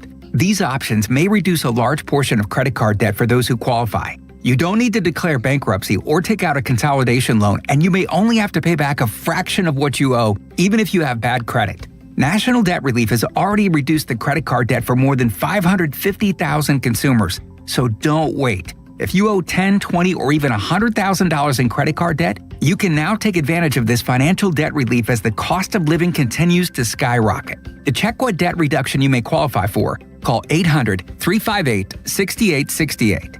That's 800-358-6868. Again, 800-358-6868. Now, from the Spitzer Toyota Traffic Center at SpitzerToyota.com. Good morning. There's one accident to report: Ladoga Street and Middletown Road in Pittsburgh. Also, the Parkway West, you have plenty of company inbound as it's slow but moving from the top of Green Tree. The Parkway East is moderate inbound from Edgewood, Swissville. Route 28 and I-279 North look good. And you have company in each direction in the Liberty Tubes. From the voice of Pittsburgh, 100.1 FM and AM 1020 KDKA, I'm Trevin A. Jones on Sports Radio 93.7 The Fan. Live from the ShoreKeyMitsubishi.com studios, North Huntington and North Hills.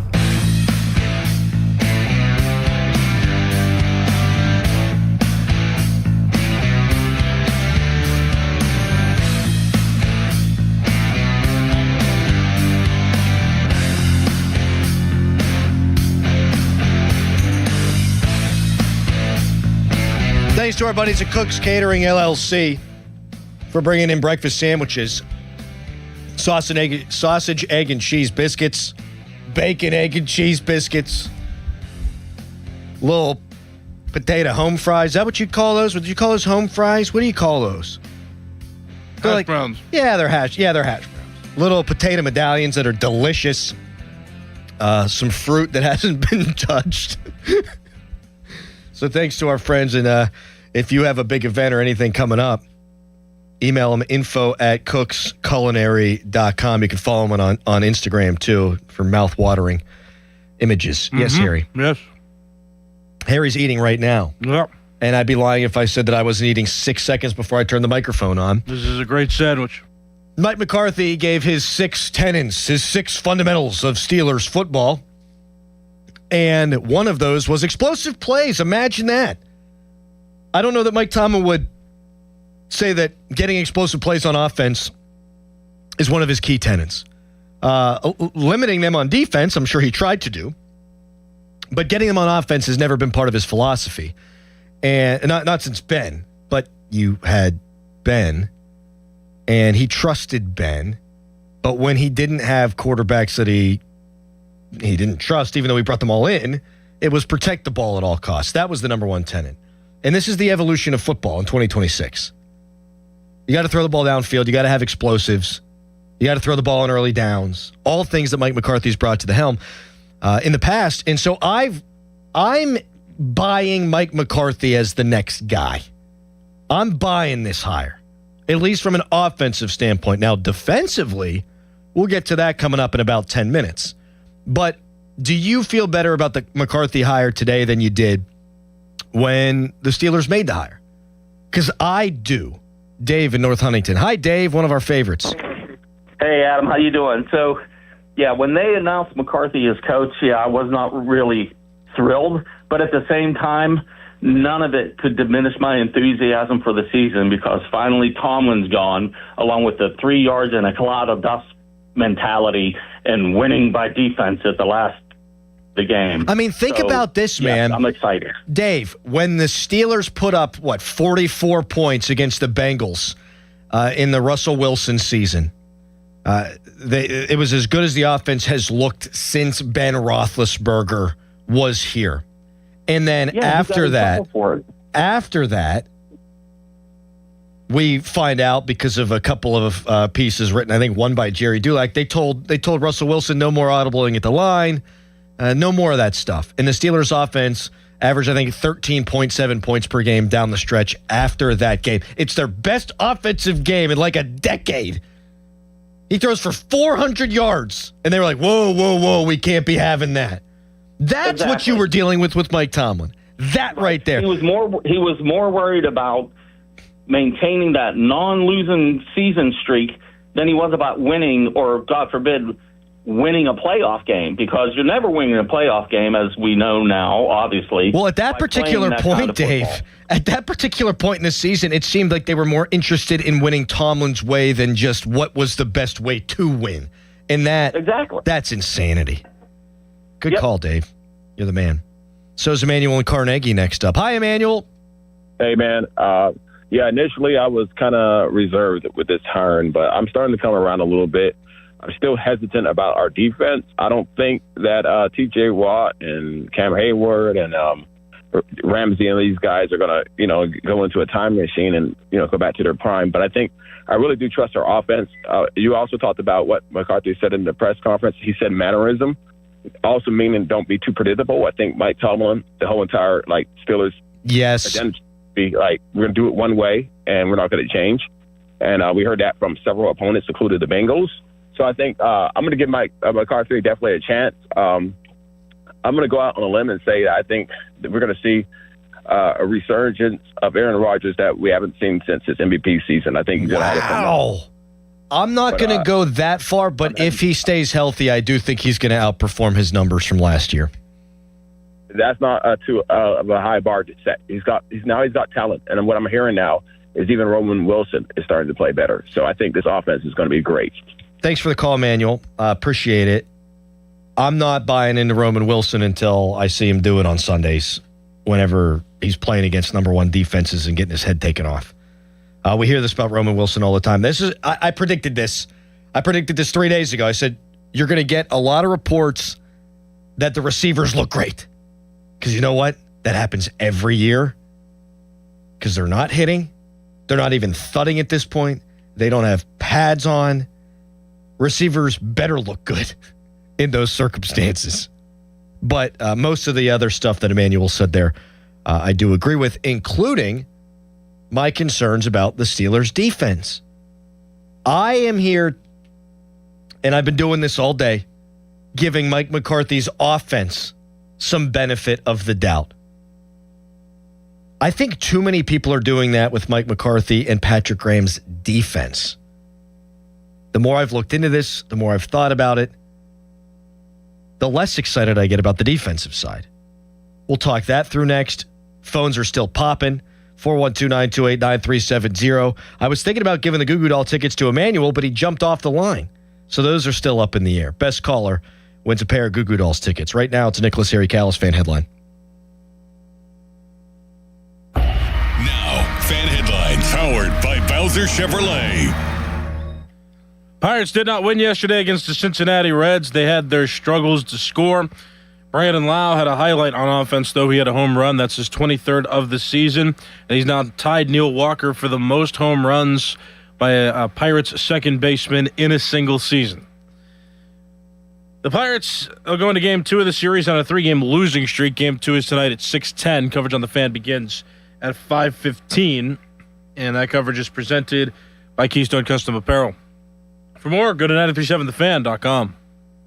Pittsburgh, the bus is coming to town. Our very own Jerome Bettis is joining Tim Tebow, John C. Maxwell, Ed Milet, Sage Steele, and more at Life Surge. One powerful day to grow your faith, steward your finances, build a legacy, and make a kingdom impact. Don't sit this one out. Get your tickets now at lifesurge.com and join us at PPG Paints Arena, Saturday, August 15th. That's lifesurge.com. Yo, it's Crowley here for Zero Res. It's summer, it's hot. That means taking the kids to the pool. That means bathing the dog in the backyard, having your buddies over, and then dragging all that nastiness inside. That's why Zero Res is here to clean up the mess without leaving any soap or residue behind. It's like magic, but with science. No soap, no harsh chemicals, just science, magic, and Pittsburgh grit. Vacuuming, not sufficient to maintain the cleanliness and lifespan of your carpet. Zero Res handles it all. Tile, rugs, upholstery, air ducts. Basically every surface in your home can be Zero Resified, so it's time to call my cleaning pros. Zero Res has a 4.9 rating on Google with over 10,000 reviews.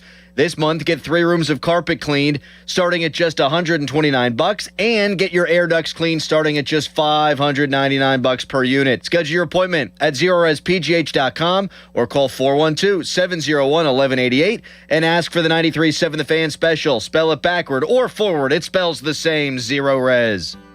Before the first tee time and before the sun comes up, the Cedarbrook Golf Grounds crew was mowing and rolling greens. At Cedarbrook Golf Club, they believe public golf should feel just as good as a private golf club.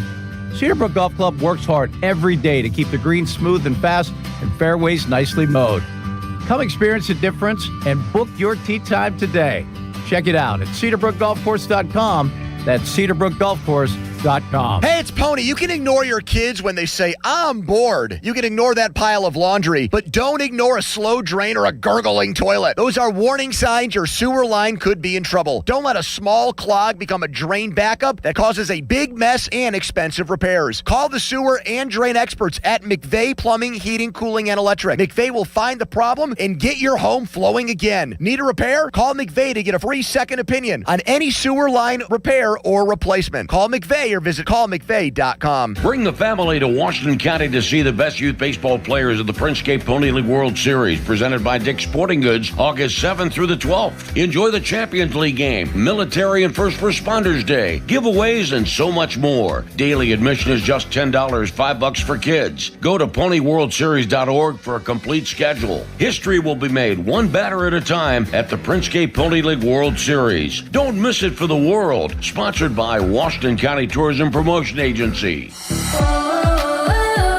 As a fitness coach, my active psoriatic arthritis can slow me down. With Skyrizi, risankizumab Riza, I'm treating my skin and joint symptoms so I can keep moving. Skyrizi, a prescription-only injection for adults, helps me move with less joint pain, stiffness, swelling, and fatigue. And for those who have plaque psoriasis, 90% clearer skin is possible. With Skyrizi, there's no daily dosing. It's just 4 doses a year after 2 starter doses. Don't use if allergic to Skyrizi. Serious allergic reactions, increased infections, or lower ability to fight them may occur. Before treatment, get checked for infections and tuberculosis. Tell your doctor about any flu-like symptoms or vaccines. Thanks to Skyrizi, there's nothing like clearer skin and better movement. And that means everything. Ask your doctor about Skyrizi. Visit Skyrizi.com or call 1-866-SKY-RIZI to learn more. Shenderovich, and Fishman. Why pay 40% when you can pay 25%? Call 888-98-TWINS. Flight Friday, 50% off margarita flights at Plaza Azteca Greensburg, next to Westmoreland Mall. 93.7 The Fan is cleared by aquickdrain.com. Good radio, you guys. Love the banter. This is the Fan Morning Show with Doran Dickerson and Adam Crowley on Sports Radio 93.7 The Fan.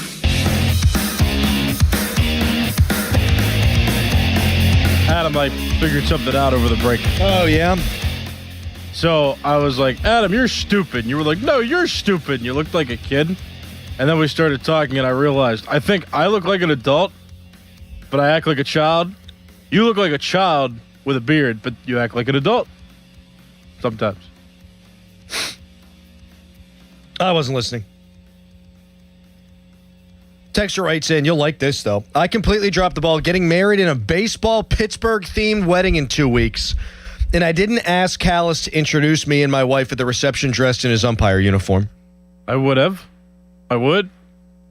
I mean, it sounds like we're 2 weeks out. You got time. Follow me on social media, then. I got a Facebook I'll just give you their phone number. No, the last time you gave me someone's phone number, that ended poorly. What do you mean? I'm not going to rehash it on the air. Oh.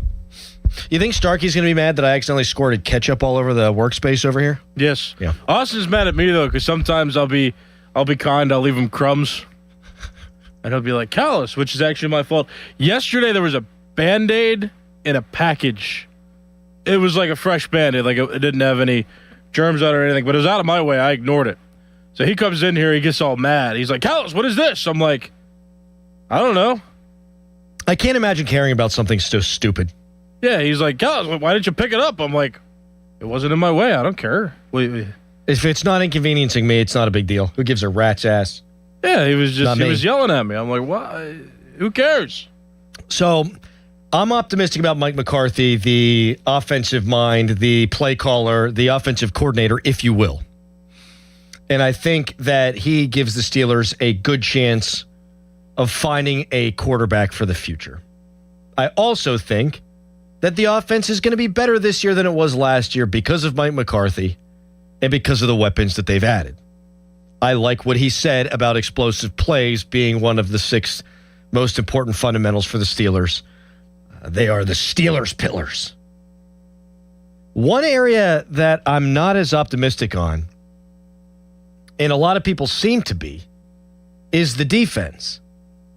Now, I think to be better than you were last year should not be difficult. You have good players.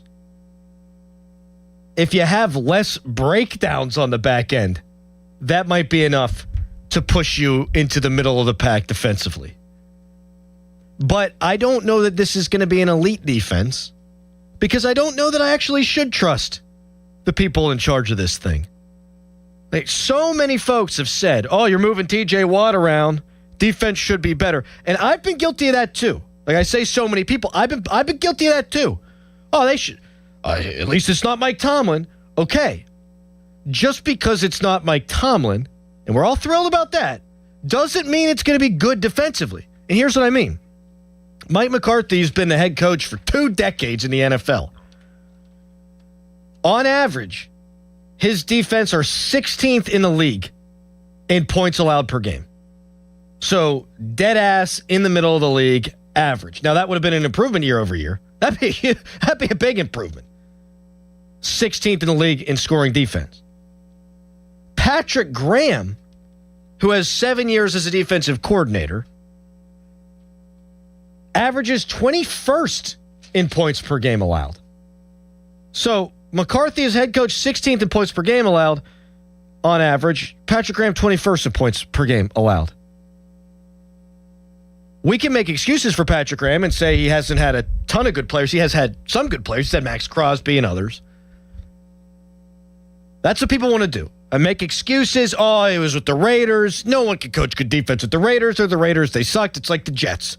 A lot of people said that about Aaron Rodgers. Get him away from the Jets. He'll be better with the Steelers. He was. And maybe there is something to that. But while I give Mike McCarthy, the offensive play caller, the offensive-minded head coach, the benefit of the doubt that he should be able to fix things on that side of the ball, Mike McCarthy, the defensive guy, average. And he's not calling the plays, but he hires the coordinators. He hires the coaching staff. And offense and defense, they're tied together. Now, over the course of his career, he's been really good scoring points, and his defense has been average giving points up. Patrick Graham has been below average as a defensive coordinator in points allowed. So I'm not going to sit here, the more I've thought about this, the more I've delved into the numbers and just say, oh, it's going to be better this year. I'm not giving them the benefit of the doubt. It could be. It'd be great if it is. But the track record of both the new DC and of the head coach tell you it's probably more likely than not to be average. Let's go to Tyler in Cecil. Tyler's been waiting for a friggin' hour. Thank you, man. What's up, dude? Hey, can you hear me? I got you, Tyler. You're on the air. What's up, buddy? Hey, Adam, first off, dude, listen, you're awesome, man. You're my favorite one to listen to out of all the, shows. So thanks, buddy. I appreciate you. I appreciate that. Your enthusiasm, dude, you bring to the radio. That made my day. I just want to say I agree with you. All these people busting your balls about, being high on Mike. I don't even think about comparing him to Tomlin. I think about comparing him to those people we could have had, like Shieldhouse, Shula, because I think we'd go through a lot of growing pains with them versus McCarthy. Remember Rooney said, you guys are going to like what Mike has planned. You guys are going to like, what he's bringing in here. I think when Mike laid out, his plan that you were talking about, those 6 things. Yeah. I think that's what Rooney was referring to. Yeah, I like that. Even a couple of things that I didn't touch on, and I just said that I'm not crazy about the defensive track record of Mike McCarthy or Patrick Graham. But one of the things he talked about was, hey, one of the 6 tenets is tackling. Steelers were 3rd in the National Football League in missed tackles last year. They were one of the worst tackling teams in the sport. So you can't be better at it unless you emphasize it. And I know they're not going to tackle in training camp, but there are ways to teach the fundamentals, breaking down things of that nature without hitting. Tyler, I appreciate the call. We're putting you on hold because you've been on hold for an hour, and you might win the Goo Goo Dolls tickets. I actually do feel better about no Nate Shieldhouse because he was the guy I wanted, and no Chris Shula. He was the guy I wanted second. I actually feel better about the Mike McCarthy hire for all the reasons I've laid out during today's show, but also because neither one of those guys got hired. Like that matters to me. Like they were both hot shots from an organization that everything Sean McVay touches is gold, and neither one of those guys got a head coaching job. Like the only one I think that was going to offer Shieldhouse the job, may have offered Shieldhouse the job, was the Browns. They don't know what the hell they're doing. But that nobody else that had a coaching vacancy in the NFL said, oh, yeah, we need one of those guys. I mean, that matters to me. 412-928-9370. Charlie in Oakland. Hi, Charlie. Hey, what's going on? How you doing? I'm good, man. Hey, I wanted to touch on both points, if I may. I mean, the first being how people felt about Mike McCarthy when he got hired. And, I think most Ginzers would say, it breaks the tradition. We're not getting this young, unknown guy. And he's like, I didn't feel that way. I kind of at first, but I was like, you know what? We got, maybe the roots of a good team here. we need someone that's already established, someone that already has a plan. And he was just, a breath of fresh air. I just think that he was the right hire for her. And as we get closer to the season, I stand by that. And second, regarding the defense, I would say, if you look back in 2023, Graham peaked at a top 10 scoring defense. They were ninth. You're right about that. And 15 overall. And they didn't have the pieces that we have. And if you listen to his first press conference, he talks about scheme and disguise and things like that. And I just think with the players that the players that we have, we're so versatile in the secondary, and I just think that I'm willing to see before I'm willing to judge. Thanks for the call, Charlie. I appreciate it. I mean, is he going through like the Tony Romo field sobriety rigmarole there? Like, what do you? It sounds like he's going through stretches, like his morning stretches, and it sounds like maybe at like some sort of big box store. Hang on a second, man. Yeah. Give me 1 second. It's a good call, and he's right to point out that a couple of years ago, Patrick Graham did have a top 10 scoring defense. On average, they've been 21st under Graham and 16th under Mike McCarthy. I do like that one of the tenets for McCarthy was disguised mannerisms. And Patrick Graham did talk about that first time he took the podium way back when he was hired. I like what I'm hearing. I think the Steelers defensively and offensively, I mean, my God, but I think the Steelers defensively last year were one of the most predictable teams in football. I mean, you knew where TJ Watt was going to line up. On possession downs, more often than not, they were going to rush 4, and they were going to have a single high safety. I do think disguise is incredibly important. Now you have to implement it. I liked what I heard out of McCarthy about throwing the ball downfield, about explosive plays. He has implemented that. That's the difference. I'm not going to sit here and say, I think this defense is going to be great because you got to show me. Offensively, I'll give them the benefit of the doubt. Jim in Lewistown, we'll get to you and others. We've got Greg Brown at the top of the 9 o'clock hour. Derek Shelton's Twins made a trade just yesterday for a reliever. Didn't give up much. We talked about that earlier in the show. We'll talk to Greg about that and more. Right now, it's a hairy headline. Now, fan headlines powered by Bowser Chevrolet. Pirates lost yesterday 3-2 to the Cincinnati Reds in what was a bullpen game for the Pirates. They had 5 pitchers in total take the mound. Yohan Ramirez started to give up no earned runs. Hunter Barco came in, gave up 2 runs after giving up 5 hits and walking 3 in 3 innings pitched. Mason Montgomery shut out the 8th inning and then was taken out after throwing just 7 pitches. Gregory Soto walked 2, gave up a hit, and got just 2 outs in the 9th inning before the Cincinnati Reds got the walk-off run to score.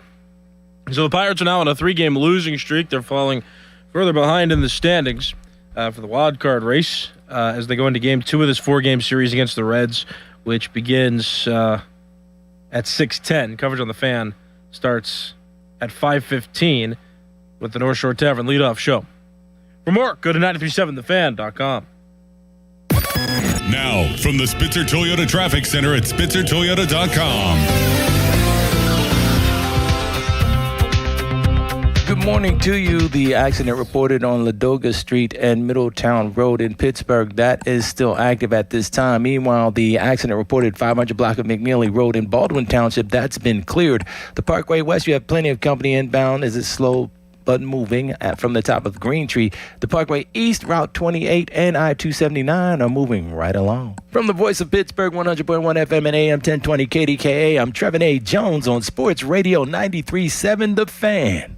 Catastrophic injuries bring emotional strain, physical pain, and financial stress. You don't have to face it alone. Ogg, Murphy, and Perkoski will fight to get you the compensation you deserve. Call 412-391-FIRM today. Ogg, Murphy, Perkoski, the firm. We're all in. Finding great candidates to hire can be like, well, Trying to find a needle in a haystack? Sure, you can post your job to some job board, but then all you can do is hope the right person comes along, which is why you should try ZipRecruiter for free at ZipRecruiter.com/radio. ZipRecruiter doesn't depend on candidates finding you. It finds them for you. Its powerful technology identifies people with the right experience and actively invites them to apply to your job. You get qualified candidates fast. So while other companies might deliver a lot of hay, ZipRecruiter finds you what you're looking for. The needle in the haystack. See why 4 out of 5 employers who post a job on ZipRecruiter get a quality candidate within the first day. ZipRecruiter, the smartest way to hire. And right now, you can try ZipRecruiter for free. That's right, free at ZipRecruiter.com/radio. That's ZipRecruiter.com/radio. ZipRecruiter.com/radio. ZipRecruiter. Hey, it's Pony for Xfinity. What if you had the most reliable fiber-powered Wi-Fi and the price didn't change for 5 years guaranteed? Well, thanks to Xfinity, you don't have to worry about that part of your future. Now through August 24th, get their best price on gig Wi-Fi this summer before it disappears. Just $50 a month for 5 years. And get online in minutes with same-day Wi-Fi. You're guaranteed 5 years of super intelligent Wi-Fi that keeps you protected from online threats and finds and fixes issues before you even notice them. No annual contracts or commitments, no hidden fees, and the best equipment included. Plus, get Peacock Premium included for 2 years. Lock in your price and unlock the possibilities. Get it now at Xfinity.com. Xfinity. Imagine that. Restrictions apply. Requires paperless billing and autopay with stored bank account. Taxes and fees extra. Speeds vary. Use of fiber, coaxial cable. Learn more at Xfinity.com/same-day Wi-Fi. My name is Whitney Allen, and I'm a widow. My husband, Ryan, died. We never thought we'd ever have to use life insurance, but the unexpected happened. With Ethos, signing up was fast and 100% online. You can get a quote in seconds, apply in minutes, and get same-day coverage. No medical exams, and you can get up to $3 million worth of coverage. I'm grateful we were prepared. Get your free quote at ethos.com/radio. That's ethos.com/radio. Paid spokesperson. Time spent on application may vary. Online health questions required. The burrito is fire. Hi, this is Maya. And I'm Antonio. And the little thing we love about the Chick-fil-A hash brown scrambled burrito is that it fuels our morning. It's the full package. You have the chicken, you have the eggs, and then you add these hash browns for a nice little crunch. The chicken's always nice. It's crispy, it's juicy. And the cheeses, they melt together in a beautiful way. And it gives me energy. It's perfect. Order the Chick-fil-A hash brown scramble burrito and Simply Orange Juice on the Chick-fil-A app today. Real guests paid for their testimonials. SchultzFord.com. SchultzFord.com. SchultzFord.com. SchultzFord.com. Text us on the Edgar Snyder & Associates text line at 412-928-9370. Edgar Snyder & Associates reminds you to text responsibly. Back to the Fan Morning Show. They seem to be having a good time. On Sports Radio 93.7, The Fan.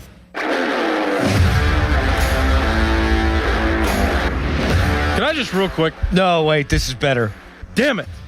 The caller who we made fun of for stretching live on the air, he said, "Sorry, Crowley, I'm at work. My bosses walked by, tried to act natural." It did sound like he was in a warehouse or something, so he's probably trying to play it off like he's with a client, like, oh yeah, sure, give me 1 minute here. What did you have? What did you want to say? So I'm doing our podcasting and stuff, right? Posting stuff online, and I'm saying the Crowley reacts to the Pirates' loss, and I keep typing Wednesday. The loss was not from Wednesday; it was on Thursday. That's right. And the losses are blending together now. They haven't been on a losing streak since June. They also never lose in a way that's not incredibly infuriating. So they all sort of do blend together. But now I'm in a bad mood because I keep typing Wednesday. They lost on Thursday. The one we're talking about was on Thursday. Damn it. Come on, Callis. Thank you. Appreciate it. I ran to the bathroom during the break, and I was scrolling, because that's what you do. You went to the bathroom? How dare you? Was I back in time for this segment? Might be a little difference there, Harry. And as I'm scrolling, I'm on Instagram, and I'm getting crushed with these targeted ads. I was just on the toilet and bought a new West Virginia T-shirt for the upcoming football season. So you got to take a page out of Callis's book. Yeah. Turn off targeted ads. That is an option. You can go to your settings, and you can turn off targeted ads or never say yes. Because how they paint it is they say, oh, look, see what you want to see, right? But the problem is that when you do that, then they actually show you what you want to see and what you might want to purchase. I like when advertisers have to guess. They have to see my demographic, a 25 to 54 Yeah, like the male. old days. What would he want? Yeah, And like then the old guess. days. You'd be watching, I don't know, Cartoon Network or something, and it's like, bop it. And then all the kids want bop it.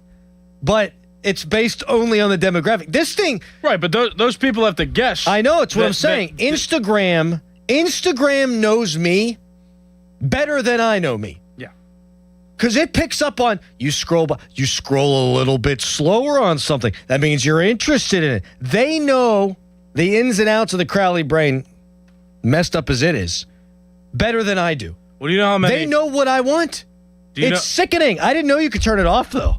That's great. You can. Now, that doesn't mean the algorithm won't show you, like, content that it thinks you want to see. Like, I see a bunch of umpiring, like, cams now, like, of, like, youth umpires that do games and have a camera on them. Do you know what I'm getting a lot of right now? What's that? I'm getting a lot of police camera DUI checkpoint stops. Probably because you saw Tony Romo. Because I watched the Tony Romo thing. And then I started watching all the AI Tony Romo things. So now my entire algorithm is just people getting pulled over for DUIs. Right, but I'm sure, and then for the umpiring case, I'm sure it picked up on me buying an umpiring outfit, right, a uniform and doing all that stuff. So it's just like, oh, he must be interested in officiating. And so then I just get all those videos. So yeah, that'll still happen. But yeah, ads cannot be targeted unless you give permission. And so if you want to see not targeted ads, you can turn them off, yes. I've probably spent $250 on, like, football stuff the last month and a half. And so, yeah, so don't let the targeted advertisements fool you. It seems like it's making you be in control of what you see, right? And you're only seeing things that you're interested in. But no, it's actually... you will be more incentivized to make purchases that you might not want or need. Well, I obviously know that that's all the case. I didn't know you could turn it off. I know what they're doing. We all know what they're doing. I didn't know I had the option. Yeah, you do have the option. Jim in Lewistown. Hi, Jim. What's happening? How are you guys doing? I'm just spending money during my commercial breaks. What's going on, bud? Hey, this is what I'm excited for with McCarthy. I'm excited to have an offensive-minded coach because your best defense is a defense that sits on the bench. I'm excited to have sustained drives to where we end in a score, not a field goal, a long field goal, but a score. And then we get up on teams, and our defense can unload on people. Instead of, we're up by 3, we're up by 6. Now let's not do anything stupid to lose. Now we can tee off on offense. Yeah, I do think when you've got a team that you've invested so much in at edge rusher, that playing with a lead should be the ultimate checkmate. Like, if you get up by a couple of scores early in a football game, in theory, TJ Watt, Nick Herbig, Alex Highsmith, Cam Hayward, Derek Harmon, they should all be able to eat. And it just hasn't worked out that way because every game the Steelers have played for like 10 years has seemed like it's been within that one score. Yeah, and our defense plays a season and a half versus everybody else that plays a season because they're on the field so damn much. Yep, no question. So if we can have, extravagant stunts and blitzes and things like that, like the years of the past, we're going to be able to tee off on offenses because we're up by 2 or 3 touchdowns. Yeah, if they're going to be aggressive offensively, and that's everything you're hearing, you'd like to see them match that with the aggressiveness on defense. Do you like the Goo Goo Dolls, Jim? I do. We're putting you on hold. You can give Jim the Goo Goo Doll tickets. Yeah, I like aggressive teams. And it's not, if you're aggressive on one side of the ball, I'd like you to be aggressive on the other side of the ball. Like if you're going to go for it on 4th downs, you're going to throw on 1st and 2nd down. If you're going to run a lot of play action, take a lot of shots, defensively, I want to see you blitz. I want to see you bring pressure. It can't just be, hey, we've got TJ Watt and Alex Highsmith and Nick Herbig. We're just going to rush 4, pin our ears back. They're going to win their one-on-one matchups. No, create better advantageous matchups for them. Coming up next, Pirates losers again last night. They are 5-8 since the break, scoring just 3.6 runs per game since the break. And the season is at a crossroads. Just 4 days before Major League Baseball's trade deadline. Greg Brown going to jump on the program when we come back. Greg Brown brought to you by Globe Airport Parking. Fan Weather is brought to you by Secure Money Advisors. Looking to retire soon? Let Secure Money Advisors get your retirement on track. Today, high 86, low of 59, clear skies. Before we get to Greg, I got to tell you, the team is struggling. Beautiful weather outside. You need beer. That means you got to get to Hampton Beer Outlet, where they've got over 1,000 beers in stock. But it's not just beer. They got cocktails, too, and they got Surfside variety packs, assorted flavors, 12-pack cans, the very low price of just $29.99. Vodka-based, refreshing, and the best price around. I promise you that. Just $29.99 at Hampton Beer Outlet. Drive a little, save a lot. Best customer service around. Hampton Beer Outlet, Route 8 in Hampton. Your hometown building partner since 1956. 84 Lumber. Visit 84lumber.com. Has been building America for 70 years. Whether you're a homeowner starting your first project or a pro on the job, 84 Lumber offers the kind of personalized expertise you won't find in a big box store. They're more than just lumber. From windows and doors to siding, trim, and decking, 84 Lumber has the materials you need to get it done right. With 14 locations across Pittsburgh, there's one near you. Visit 84lumber.com to find your store. 84 Lumber, your hometown building partner for 70 years. $5,000. That's the average amount of money people in the U.S. are now spending on gas in a year. $5,000. That's crazy. If you drive, you have to download Upside, the free app that gives you cash back for buying gas. That's right. You can earn cash back with Upside just for buying the gas you're already buying. You can literally start earning cash back today. I use Upside, and just last year, I made nearly $300. You're putting gas in your car anyway. Why not get cash back? If you like extra cash, download Upside. I'm saving the cash I earn from using Upside to help pay for a vacation later this year. Download the free Upside app now to earn cash back when you fill your tank. Use promo code SNAP to get an extra 35 cents per gallon on your first tank. You can cash out anytime, right to your bank or a gift card for Amazon and other brands. Just download the free Upside app and use promo code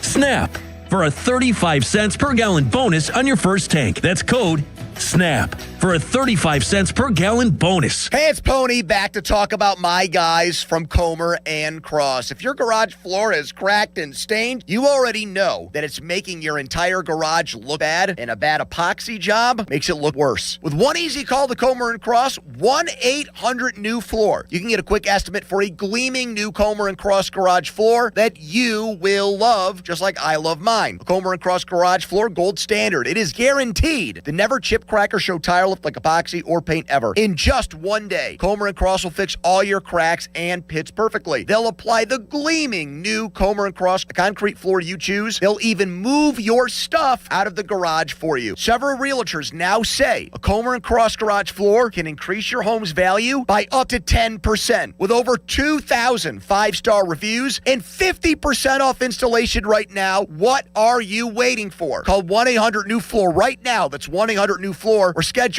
us at COMERcross.com.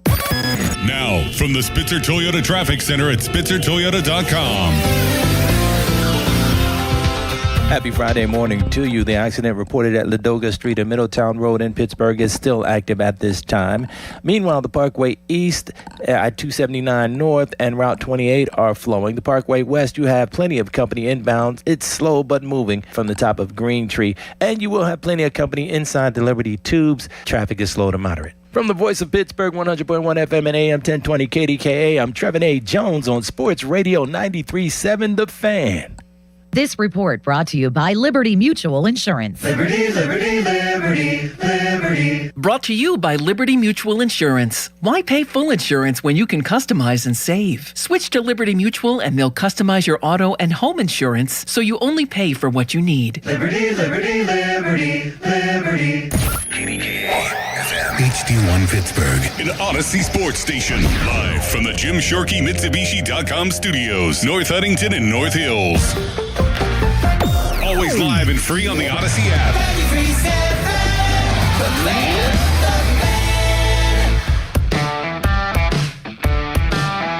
So Little behind 2-1 on low in the pitch. Bounced off the plate, up the middle, cut off by Triolo to second. Relay late. Game's over. Cincinnati wins.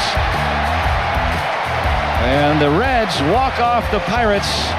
They score when they couldn't quite turn what was a tricky double play opportunity. That's the Joe Block call. I had the Greg Brown call, played the wrong one. Greg Brown joins us now. I'm not going to play them both back-to-back because it stunk in real time. Why hear it twice? What's up, Greg? How you doing today? I was actually chuckling because, Adam, I think I probably sounded the exact same way. You did, because I was watching on TV. It feels like every time they lose, and this is how I wanted to start this anyway, every time they lose, it just seems like it's one of these like rip your heart out losses. And last week, the Pirates have a big win in the Cubs series. And we got people calling in, and it's like, okay, they're going to buy at the deadline, and people are all fired up. Then these last three games happen, and we got people texting and calling us all morning long. Well, you got to sell, you got to sell, you got to sell. We are not used to being in this position, and I think Pirates fans, they're taking every single loss or win like it's a Steelers Sunday where there's only 17 games, and it doesn't really work that way. Well, yeah, I think that's been an issue, for a while. We tend to think of baseball, and it's just such a different sport. It's apples and oranges. It really is. It's the daily grind. It's getting up. Like we've said time and time again, it's the greatest bounce back sport. There's nothing like it. It's what have you done for me lately? And it is a roller coaster ride. It's what makes it such a great sport because it plays with our emotions. And after the elation of a big win, you can enjoy it for a while, especially as a player, but then the next day you got to go right back at it and pretend and wipe that slate clean. Same is true with losses. One of the greatest cliches ever is you're never as bad as you think you are when you're going bad. You're never as good as you think you are when you're going good. And that's where they are right now. And, I looked at last year's standings. I don't know if you've had an opportunity to do that, Adam, from where the Pirates were last year at this time. They were way, way out of any contention. I mean, I know people don't like to compare, but I do because I remember how bad it was last year. Yeah. They were 13 games out this very day a year ago of a wild card. I mean, so right now they're like 2.5 out. So they're in this thing. It's going to be fun between now and I'm watching these trade rumors every second because I think he's going to go out and get at least a couple. I don't know if they're going to be big splashes, but he's going to go out and get at least a couple that will be a real shot in the arm for this team. In the meantime, you can't just wait for that. You got to go out. You got to win tonight. Right. Skeens has to be really good. Shut this team down because they're facing a left-hander tomorrow. So, anyway, yeah, it's just the way it is. It's a great, great sport because it plays with our emotions, and we were all bummed out and angry last night. We got to go back out and get them tonight.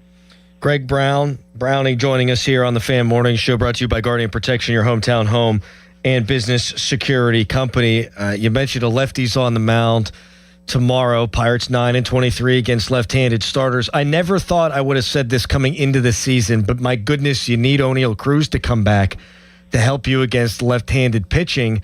And it's not only Cruz. I wonder if, and I think bullpen should be the priority, but I do wonder if Ben Cherington would be sniffing around for maybe a platoon right-handed bat that they could plug in there every few games. Yeah, I wouldn't be surprised at all about that.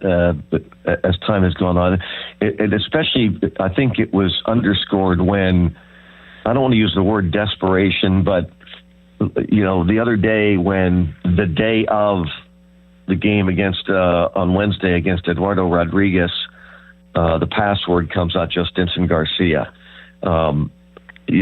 Obviously to try and do something against a left-hander. He was in there last night, did have a hit, but wouldn't surprise me at all if he goes. I saw a story actually this morning, I think, from a former Pirate beat writer, Travis Sawchek, who works for MLB.com now, and he talked about under-the-radar guys, about a handful of them that would be available likely that again aren't splashes, but he goes way deep into the numbers and what they could be doing. Like Lane Thomas, the right-hand hitting veteran outfielder now playing for the Royals.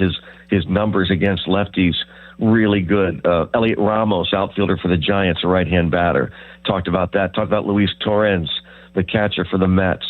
Guys like that. So, and there are others, but it wouldn't surprise me at all if he at least is making phone calls about not only those right-handed bats, but also these pitchers. But you're right about needing Cruz back and needing Horwitz. Yeah. I mean, how frustrating this is. He was just about ready to come back with a hamstring, and then he gets hit on the helmet, and now we're just kind of trying to be as patient as possible with this concussion, and that can come any day. He's hanging around. He's with the team right now, and I asked him yesterday, how you doing? He goes, getting there. Well, he was in there every day against lefties as well. So we'll see what happens.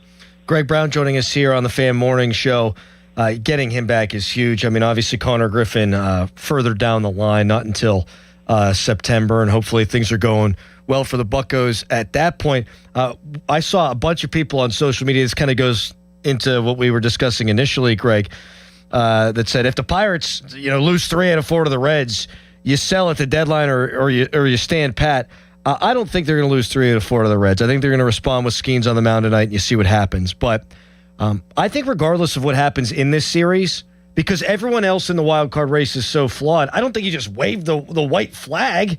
I think you got to see this thing. I think you got to see this thing through, even if you're sitting there at 5.5 out.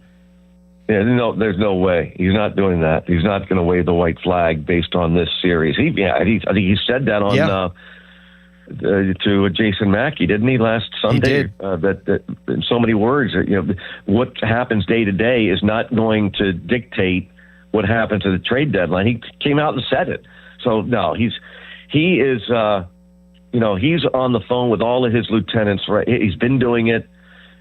He's very, as you know, very understated as a general manager. When he was with the Red Sox, he made some big, splashy moves. He's made kind of under-the-radar moves that didn't necessarily work out for the Pirates in terms of the deadline stuff.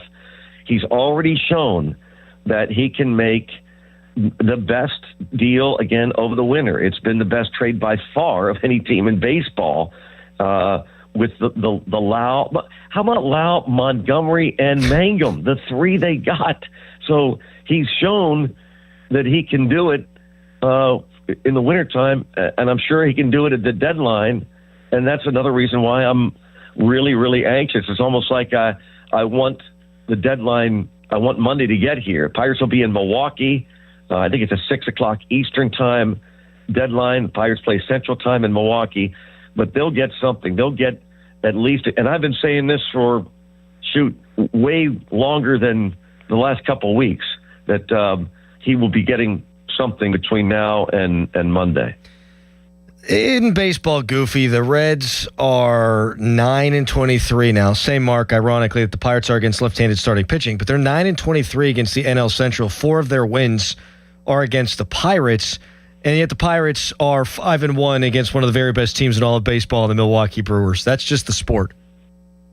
Yeah, and it's a head-scratcher because that's what makes last night so frustrating, because it came on the heels of those tough losses against the Diamondbacks at home, and you wanted to get this W. Now, the offense has really been sputtering. In particular, you don't like to point guys up, but you talk about needing Cruz and needing Horwitz and needing eventually Connor Griffin. They need Brian Reynolds to get back. It's been a couple weeks now. He's kind of he's hitting 196. Ryan O'Hearn, $185. They need those 2 big bats to start coming through again, and they know it. Again, not to just single them out.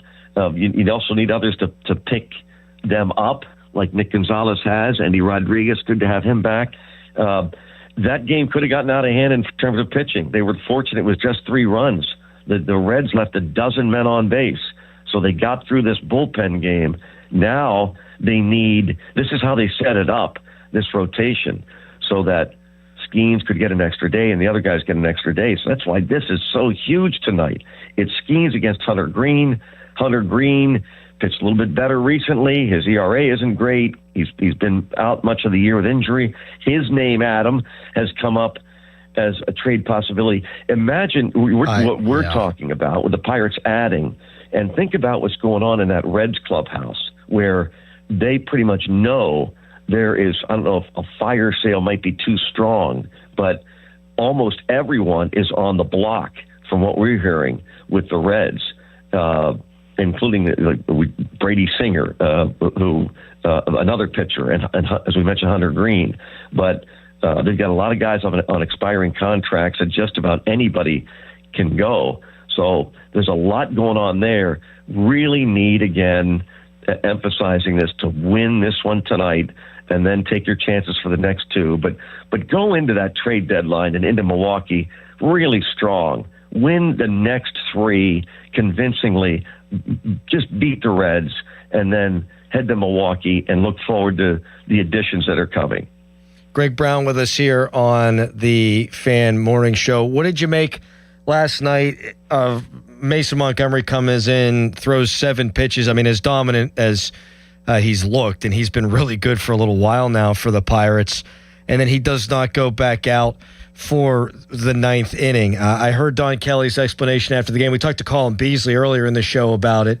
I can see it both ways, but boy, would I not have liked to see him pitch one more, and then you go to maybe Soto in the 10th inning. Well, this is where I'm, and this is just a baseball debate, right? Which I love, and so nobody's right, nobody's wrong. They are trying. The people inside the organization are doing everything they can to try and win games. Their jobs essentially, are on the line. All of them. When you're involved in baseball operations, you have to win to keep your job in any sport. I'm not a big fan of starting, for example, Yohan Ramirez. Now, they'll say it worked. I say, no, it didn't, because that means you didn't have one of your best relievers later in the ball game. Yeah. So that doesn't make sense to me. I don't like – that's what they did with Mason Montgomery earlier this year. He used him as an opener, I think, 5 times, which you could say it worked because he did well. I say, no, it didn't, because one of your best relievers then wasn't available late in the high-level situations. Now, I was surprised that Montgomery was used in the 8th and not Soto in the 8th, because it seems as though the last couple times out, they've been using Montgomery. They won't say it as the closer, but certainly in the late innings when the game was on the line at one time the other day to close. Why didn't they do it last night? I would have rather seen, for me, Adam, the time to use Soto was for the 7th, 8th, and 9th batters in the order. That was the 8th inning. That's how it was set up. Dane Myers, Noelvi Marte, and Matt McLain. Matt McLain, by the way, just off the injured list, was hitless in his last 13 at-bats before he got that hit off Hunter Barco. But I'd rather see Soto there against, it was those last 3. Then you've got Montgomery in the 9th against Elly De La Cruz, who, by the way, was hitting over 320 against lefty pitchers, 256 against righty pitchers. So I'd rather see that against De La Cruz, Sal Stewart, J.J. Bleday, take my chances with Montgomery, and then we might be talking about maybe it's a tie game, maybe it's a win we're talking about today. Yep, I agree with every last syllable that you uttered there, Greg, and we appreciate the time. Now go get them the next 3 in Cincinnati and bring us to the deadline. Let's go. It'll be fun Monday. It'll be a fun weekend. Yep, let's go is right. Thanks, Adam. It really is. I mean, the deadline day really is one of those days when, I'll wake up that morning. It is, because it's you wait for it for so long, and my God, do we talk about it a lot. Thank you, Brownie. All right, Adam. See ya. Take care. He's best, Greg Brown. I would have done the same thing last night. Soto, 7th, 8th, and 9th hitters in the 8th inning. And then in the 9th inning, when you're going up against the top of the Reds lineup, you bring in your best pitcher. What are we doing?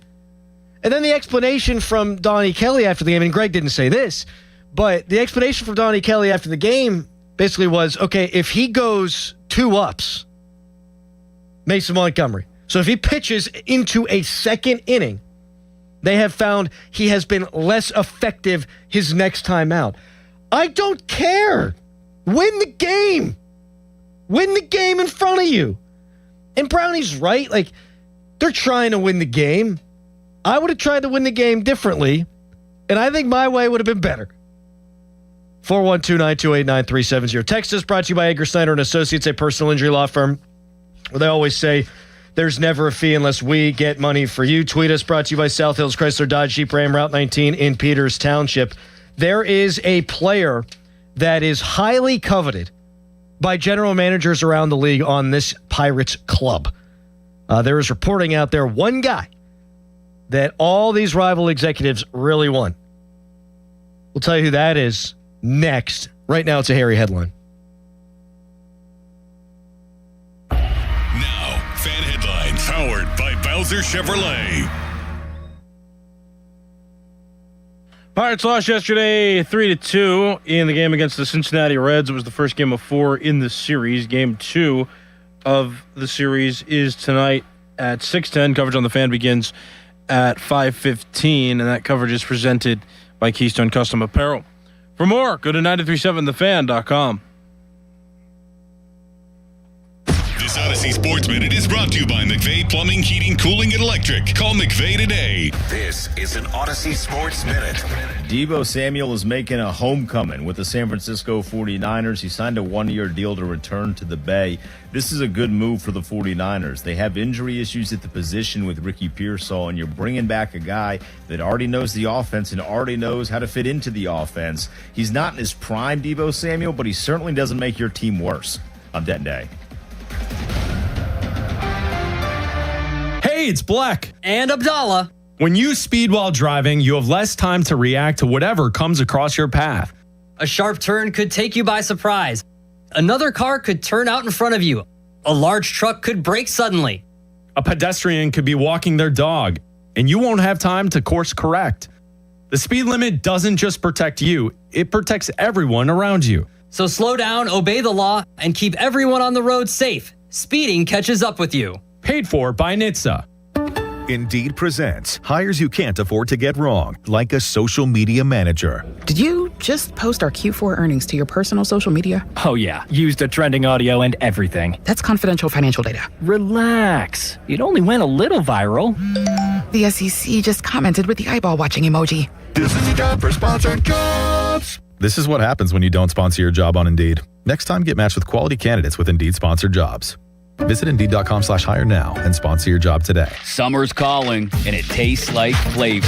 Crack open the tropical taste of Icy Light Mango, and now meet the new refreshingly bold Icy Light Berry. Bright, crisp, refreshing, bursting with flavor, still light.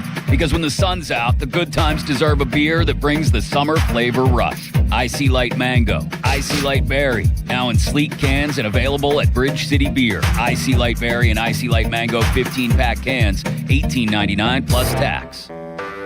When you're hiring, have you ever felt like you're missing out on meeting truly great candidates for your roles?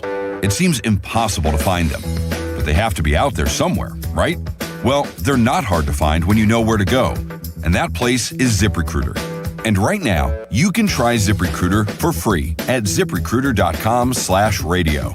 ZipRecruiter helps 10 million people with their job search every day. And because these people are actively looking for jobs just like yours, it's easy to find the right person right away. In fact, 4 out of 5 employers who post on ZipRecruiter get a quality candidate within the first day. But if you're not using ZipRecruiter, you're missing out.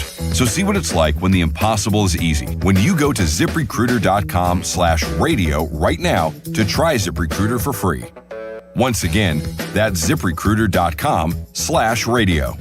ZipRecruiter.com/radio. Never miss out on great candidates with ZipRecruiter. Flight Friday, 50% off Margarita flights at Plaza Azteca Greensburg, next to Westmoreland Mall.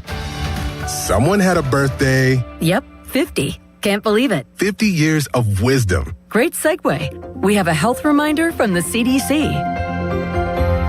Pneumococcal vaccination is recommended for adults 50 or older. Says here, we're over 6 times more likely to be hospitalized with pneumococcal pneumonia than adults under 50. I don't love those odds. Same. Look what I found. Pfizer's Prevnar 20 is proven to help protect adults against pneumococcal pneumonia and invasive pneumococcal disease in just one dose, and millions have already gotten it. Continued approval may depend on a supportive study. Don't get Prevnar 20 if you have a severe allergy to its ingredients. A weakened immune system may lower your response. Common side effects include injection site pain and swelling, fatigue, headache, muscle, and joint pain. For full prescribing information, please call 1-855-213-2138. Visit Prevnar20.com or talk to your doctor or pharmacist. I'm on Prevnar20.com now, scheduling my appointment. Good idea. And happy 50th. You like saving money, right? We all do. That's why Allstate just lowered the price of car insurance. Not, but wait, there's a catch. Lower. Actually lower. So if you're shopping around or just want to see how much you could save, check Allstate first for a new lower auto rate that could save you hundreds. You're in good hands with Allstate. Not available in every state. Only applicable for new auto insurance business. Rates will vary by several factors, including how you purchase the policy. Potential savings vary. Allstate North American Insurance Company and Affiliates, Northbrook, Illinois. Another app for inventory, one for CRM. Oh, don't forget accounting. Wait, which login was that?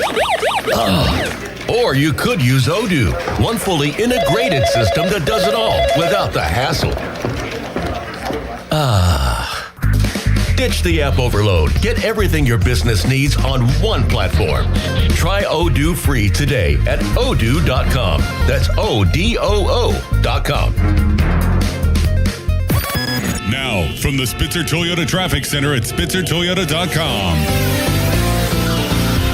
Good morning. The accidents reported earlier have been cleared. Meanwhile, the Parkway East, I-279 North, and Route 28 are flowing. The Parkway West, you have some slowing, but moving in each direction from the top of Green Tree Hill. Today, inspection work is being done on the Birmingham Bridge, so you can expect some single-lane restrictions between 9 a.m. to 3 p.m. From the voice of Pittsburgh, 100.1 FM and AM 1020 KDKA, I'm Trevin A. Jones on Sports Radio 93.7 The Fan. Gherkin Roofing, call the pickle. Gherkin Roofing, call the pickle. Gherkin Roofing, call the pickle. Gherkin Roofing and Contracting, a family-owned and local-based company, is your number one choice for roofing in Pittsburgh. They do roofing, siding, and gutters with exceptional customer service for all your needs. Gherkin Roofing and Contracting. Call the pickle today. Live from the ShoreKeyMitsubishi.com studios, North Huntington and North Hills.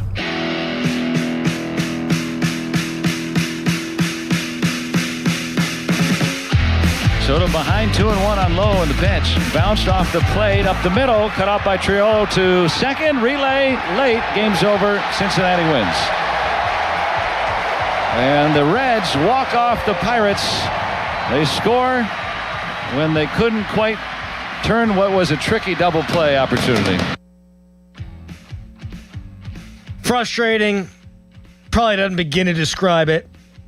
I've been talking to Greg Brown in the last segment about Don Kelly's decision-making at the end of that game, going to Mason Montgomery, who's really been their closer of late, to go up against the Reds 7, 8, 9 hitters. And then you bring in Gregory Soto in the 9th to go up against the 1, 2, and 3 hitters. That seems backwards. Meanwhile, Mason Montgomery threw just 7 pitches. I mean, you could have gone with Mason Montgomery for 7, 8, 9, and 1, 2, 3. Didn't do that. Another move in the game that had me barking at my television screen was when Billy Cook goes in to run for Esmerlin Valdez. Pinch run, second base. Oh, he's got speed. Oh, look, they're peeking at him. They know Billy Cook's got speed. Yeah, I bet you the Reds would sign up for that 100 times out of 100. You put Billy Cook on second base, and then if the thing should go to extra innings, now your cleanup hitter is Billy Cook. Come on. So Don Kelly, a lot of folks have been down on Don Kelly and have been for a lot longer than me. I'm not done with Don Kelly, but I am underwhelmed. And I thought there were some very questionable managerial decisions last night from the Buccos skipper. 412-928-9370. There is a Josh Yohe tweet out there that people keep sending on the text line that I will get into in a little bit. But there is a Pirates player that seemingly all the GMs Major League Baseball want. This from Ken Rosenthal, one of baseball's greatest insiders.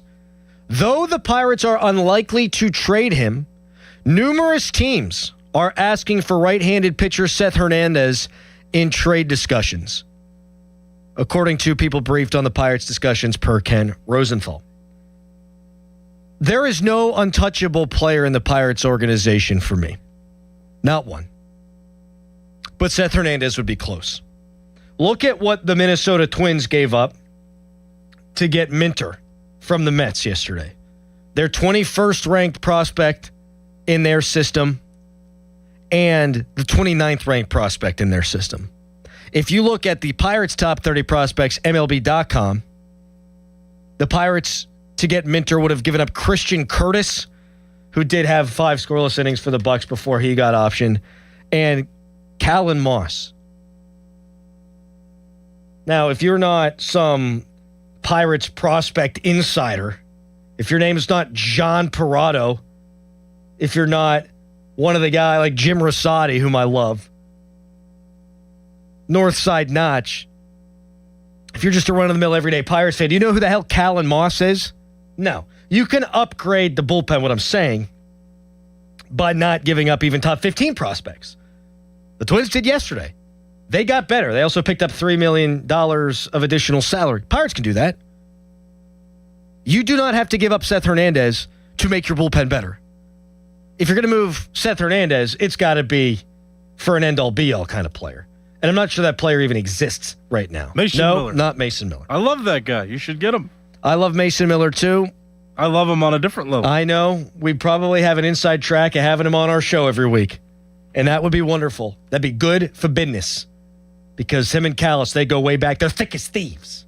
Nah. Oh, let me oversell it, please. I'm helping you out there. But I'm not trading the eventual Skeens replacement. I'm not trading a guy that all these general managers in Major League Baseball want. Clearly, there's consensus that this guy's pretty damn good, Seth Hernandez. I'm not trading a starting pitcher even for the best available bullpen arm. Because I just don't, philosophical-wise, think that the value adds up there. Like, it makes this team better this year. No question about that. I mean, there is no debate there. This team gets way better with him giving up just to Seth Hernandez. Because I don't think you'd have to give up all that much more than that. Seth Hernandez is that highly thought of as a prospect. But you can augment this bullpen without giving that guy up. You can fix your bullpen without giving up your Murph Grays. You can make this bullpen better without giving up your Edward Florentinos. The Twins just made theirs better, giving up their equivalent of Christian Curtis and Callan Moss. Who the hell is Callan Moss? 412-928-9370. Josh Yohe's tweet, quote, "It wouldn't be wise for the Pirates to unload any of their biggest prospects right now. They're fatally flawed, and a trade or two won't fix that. However, they are legitimately on the rise and could be really good 2027 to 2029. Right in time for those prospects to make a real difference." I disagree with Josh. Love Josh. Disagree with him. First of all, I don't know if there will be a 2027 baseball season. We'll get into more of the nuts and bolts of why I would buy no matter what coming up next. But Harry, we got to do a Fan Cash Friday. Are you prepared to do this? Do you know what you're doing? You have been handed the keys to a very important car here. Why do you always, why do you just love to do the thing where you'll say that I'm not maybe prepared, or you have to ask if I'm prepared, and then you cough? I turned my microphone off before I coughed. Yeah. Are you prepared? I didn't say you weren't. I just asked if you were. There's a difference there. That's true. And let me, hold on. See, given your now... Vamp for 10 seconds. See, okay, I got it. Here we go. He wasn't ready. I got it. I had the winner sheet up, but it was for the Goo Goo Dolls tickets. It wasn't for the Fan Cash Fridays. Okay, here we go. Are you ready? Yes? Why you always ask me if I'm ready? Don't just assume that I'm ready. Of course I'm ready. Fan Cash Fridays powered by Fanatics Sportsbook, America's fastest growing sportsbook. Be the 10th caller on our 93.7 The Fan contest line for your chance to win $100 in Fan Cash from Fanatics Sportsbook every Friday. Winning, it's different here. So call now, 412-928-9370 for your chance to win. Be the 10th caller, and you'll have a chance to win that $100 in Fan Cash from Fanatics Sportsbook.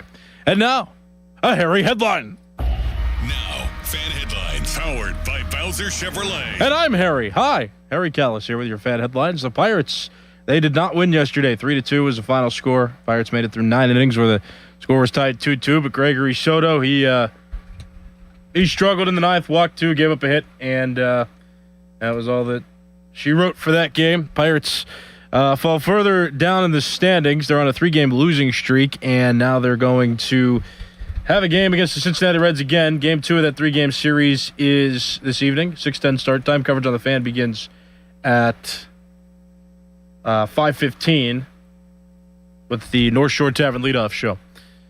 For more, go to 937thefan.com, and now here's a message from Doran Dickerson.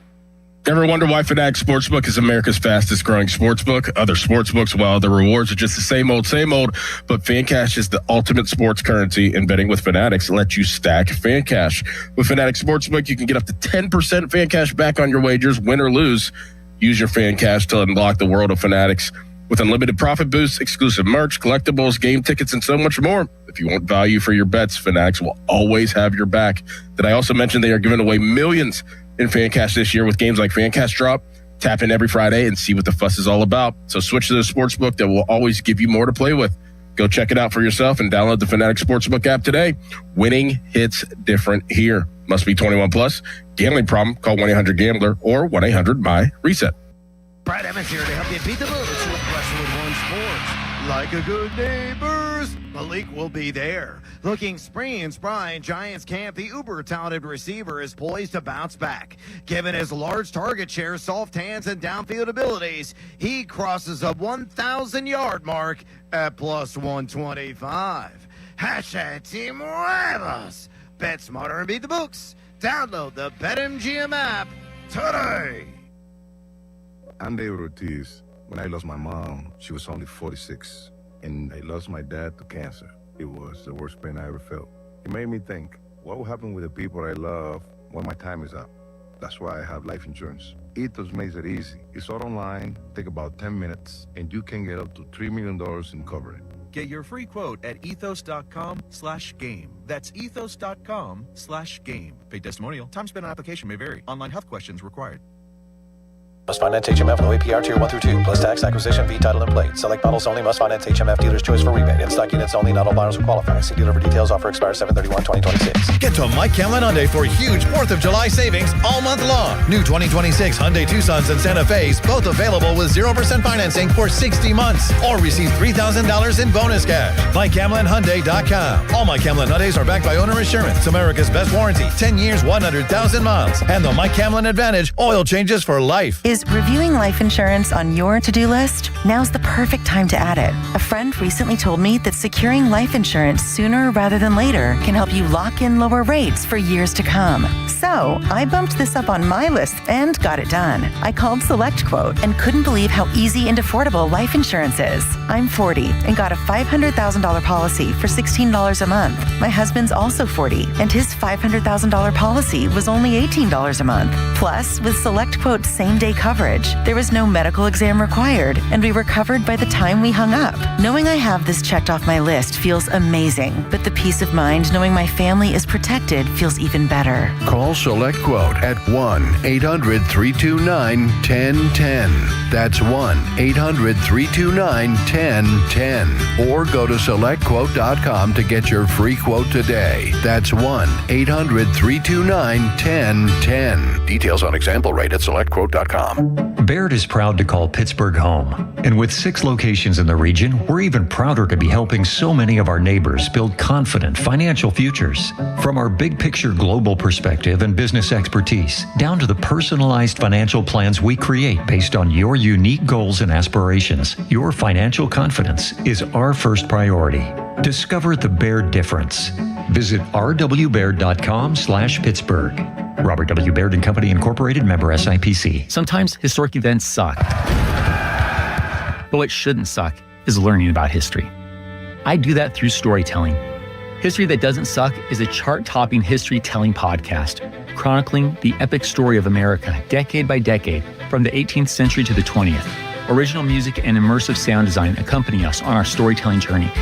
Listen to and follow History That Doesn't Suck an Odyssey podcast, available now on Apple Podcasts, Spotify, or wherever you get your podcasts. 93.7 The Fan is cleared by aquickdrain.com. Now it's time to showboat. Back to the Fan Morning Show. Wow. On Sports Radio 93.7 The Fan.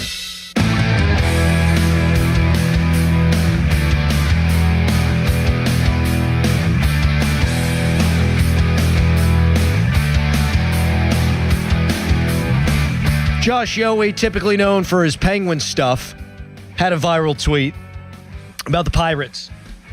Said, quote, "It wouldn't be wise for the Pirates to unload any of their best prospects right now. They're fatally flawed, and a trade or two won't fix that.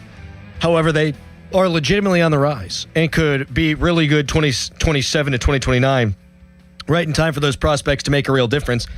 I largely agree with Seth Hernandez. I don't believe in untouchables. If the right deal came around, then I could part with Seth. Everybody else for me would be on the table. Now, you don't need to move those guys. As we discussed previously, the 21st and 29th ranked prospects, respectively, in the Twins organization went to the Mets for Minter, a reliever with a 2.35 ERA. So you can give up, 2 of your prospects in the 20s and go out and get a reliever, and then a couple in your 20s and get another reliever. Like, you could do that. Or you could give up Florentinos and maybe get more of an impact player. But I'm not waving the white flag on this season, even if the Pirates should get swept by the Cincinnati Reds, and they're sitting there at 55 and 58 at the trade deadline.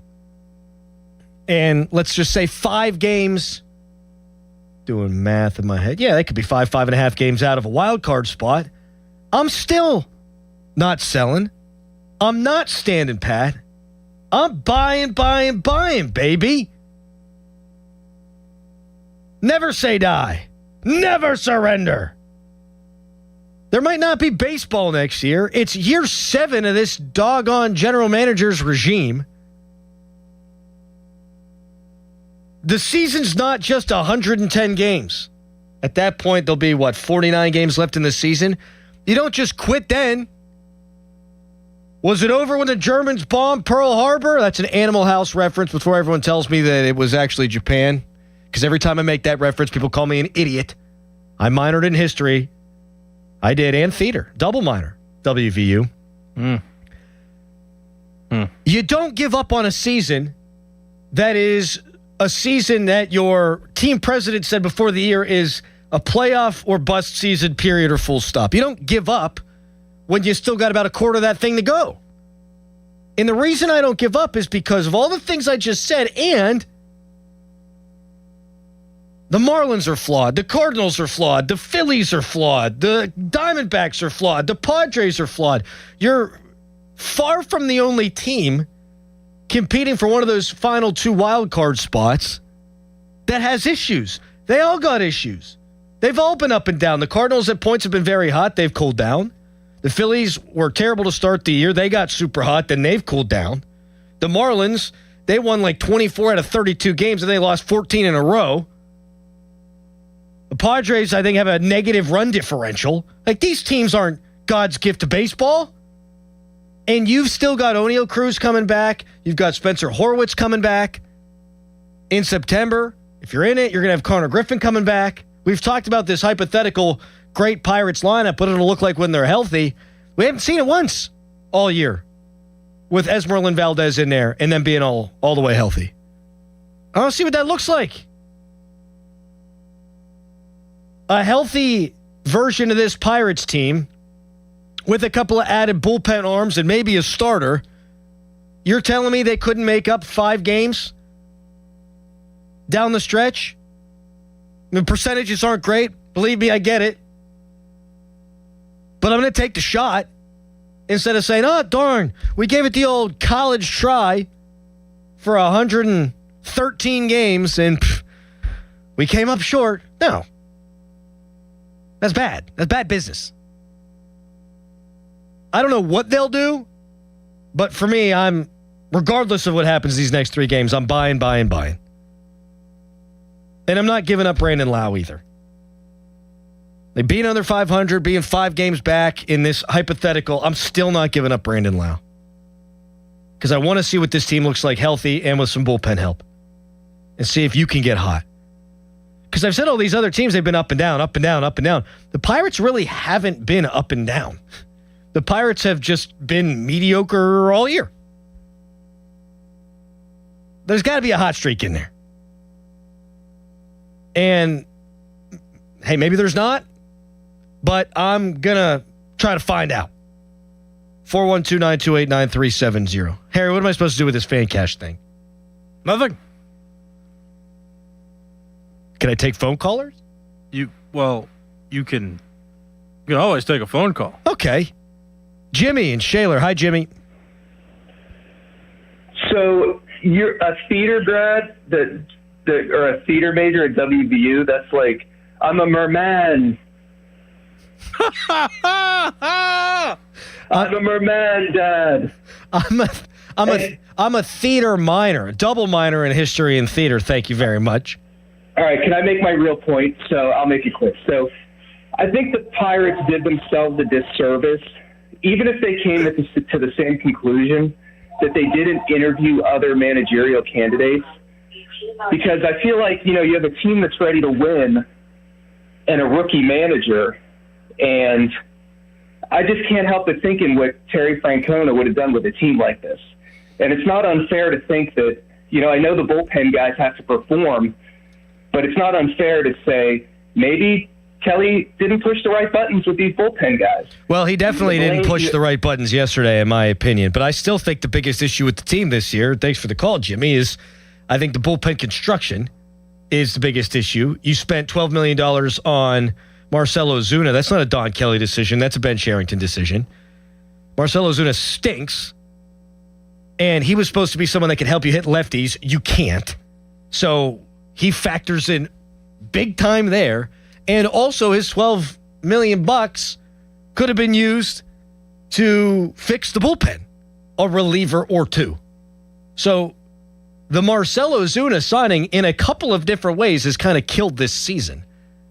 At least to this point. I mean, they're 2.5 games out, but it's been one of the killers, I should say, of this season. I don't think Don Kelly's done a great job this year, but I don't think he's the number one issue with this team. Also, rookie head coaches and managers can, at times, do quite well. And I think about Dan Muse this year. So just because he's a rookie manager, really, and he's learning on the job, doesn't mean you can't also be successful. Trey in Cannonsburg. Yo. Hey, I don't know about you guys, but when I heard about that trade yesterday between the Angels and the Rangers, I mean, I'm just fuming right now. I mean, they gave up a 27th prospect for a reliever with a 2.7 ERA. Yep. All we've heard is, pitching is expensive. Pitching is expensive. We're trying to make deals. We can't get them through. That's a joke. I mean, come on. Go get Joe Adell and go get Jose Fermin from the Angels right now for your 16th prospect. Yep, and that make a move. You know what, Trey? And that helps you against left-handed pitching, and that's going to help your pitching. So I agree with that. And you know what? The market has now been set. I don't want to hear any excuses for Ben Cherington here. The market has now been set. You're right. They got a quality reliever for a not great prospect, and we just saw 2 top 29 prospects for the Twins, 21st and 29th go, to get a reliever with a 2.35 ERA. You don't have to move heaven and earth to get these guys. You just don't. And maybe Cherington was waiting for the market to be set. Well, now it's been set. Let's go. Joe in Evans City. You're going to be our final caller today, Joe. What's up? Oh, man, I must be the $1 million man. With that being said, Don Kelly, I mean, these guys have played baseball their whole life coming out of that bullpen. You look at guys and you read their personality and feel them, and you go, well, young man, you want to go out there and shove? You go out there and shove. Don't play this analytic crap. Who cares? Feel your players. You should know them better than anybody. Feel them. Let them go out there and pitch. Let them shove. Get after it, boys. Let's go, Bucs. Well, you know what would have been even – oh, he's gone. What would have been a more maddening way even to lose yesterday is if, Soto goes out in the ninth and gives up nothing, and they wind up going to extras, and we could still question, oh, man, Montgomery should have gone out there. Then you could add Soto go in the 10th.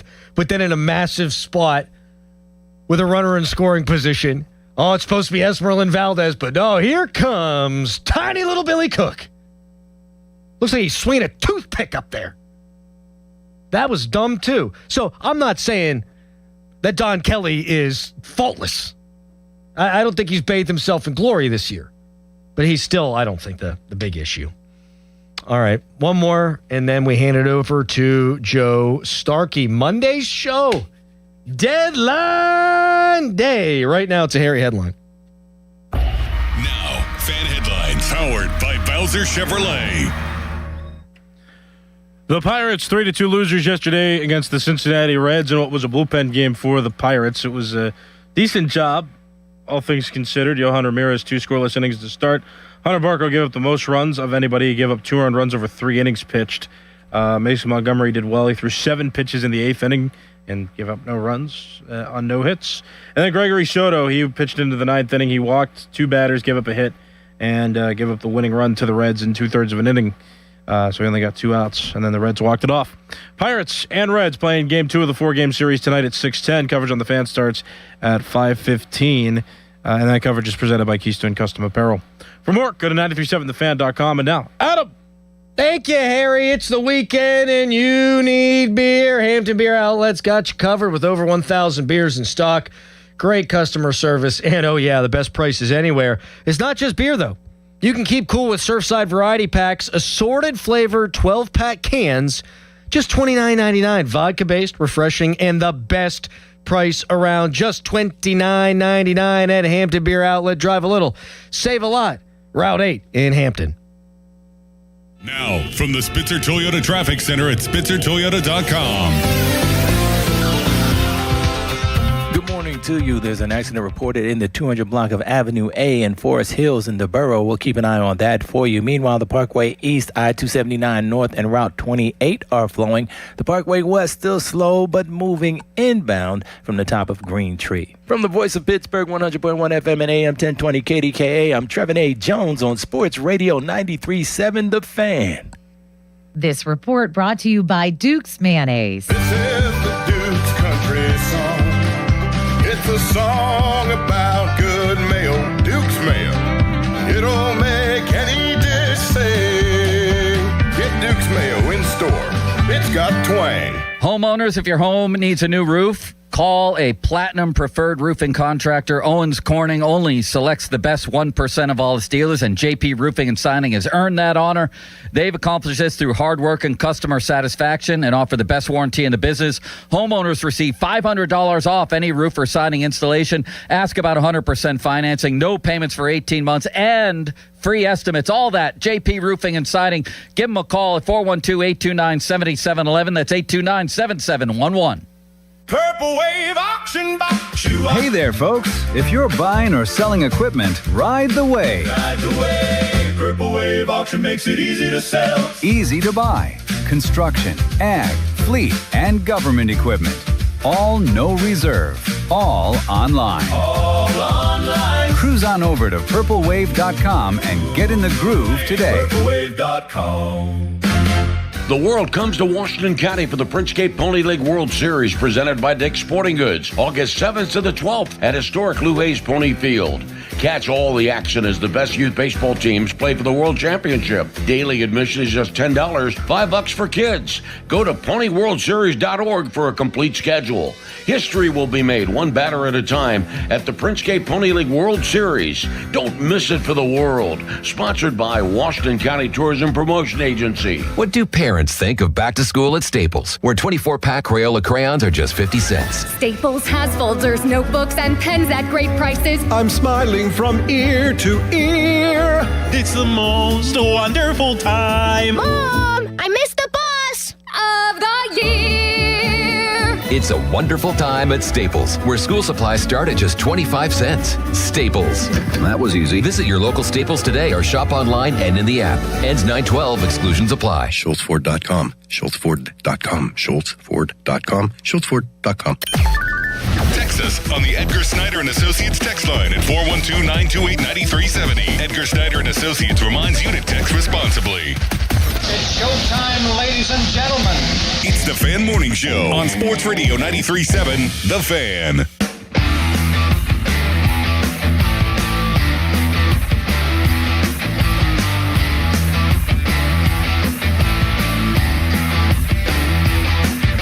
Texter writes in. A couple of people have said similar things on Twitter.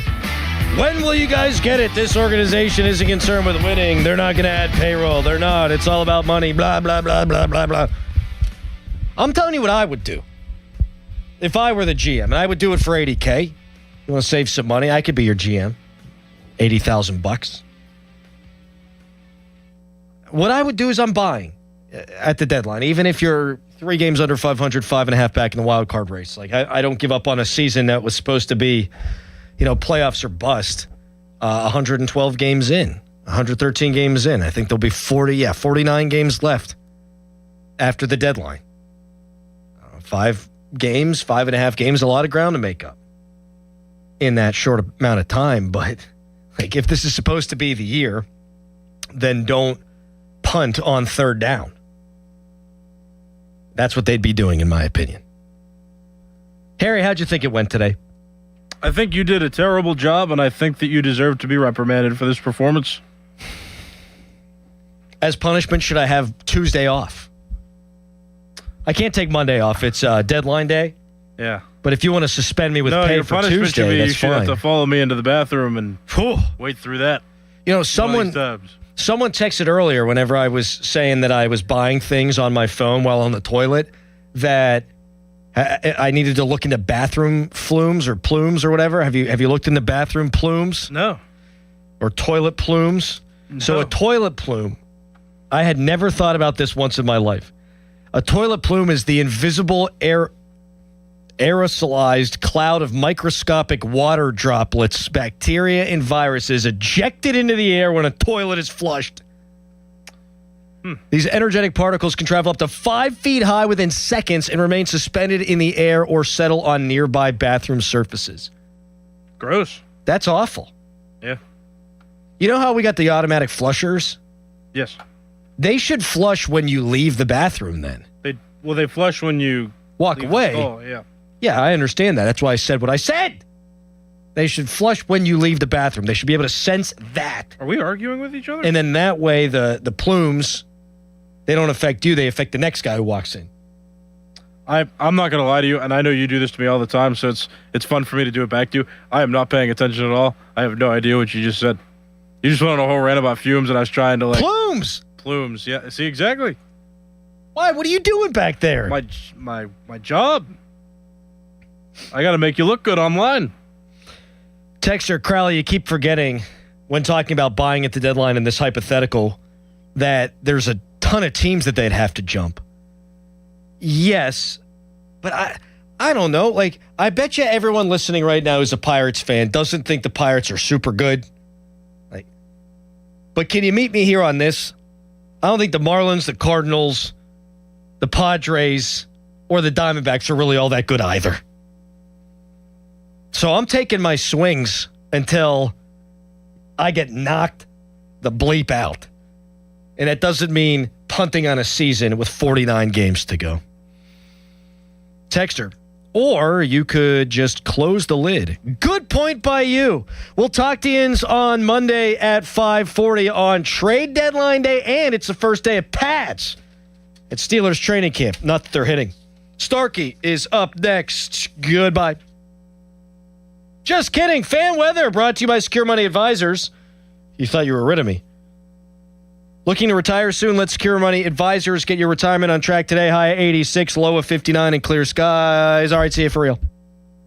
Your hometown building partner since 1956, 84 Lumber. Visit 84lumber.com. 84 Lumber is partnered with Anderson Windows and Doors to bring a brand new showroom to Mount Lebanon. From homeowners to industry pros, everyone can see, touch, and interact with various series of Anderson windows and a wide variety of doors to make the most informed decision for their build. 84 Lumber experts are on site to demonstrate product features, answer your questions, and even schedule a visit to the job site for measuring and installation. Your budget matters, and flexible financing options are available. Call today to schedule a personal consultation at 570-507-8015. Is it time for a new roof, but you're dreading the construction chaos? Pittsburgh, stop playing defense with your home. When you need expert exterior work, you call Whalen Exteriors, the pros with 5-star reviews.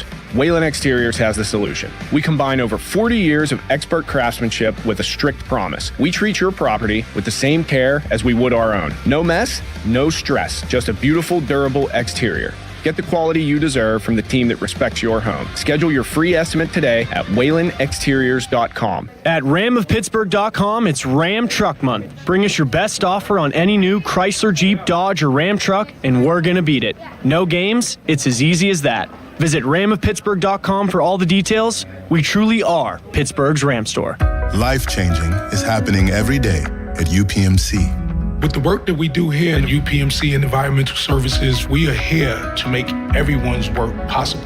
With cleaning an operating room and keeping it sterile, it's not just one person, it's 5, 6 of us coming into the room.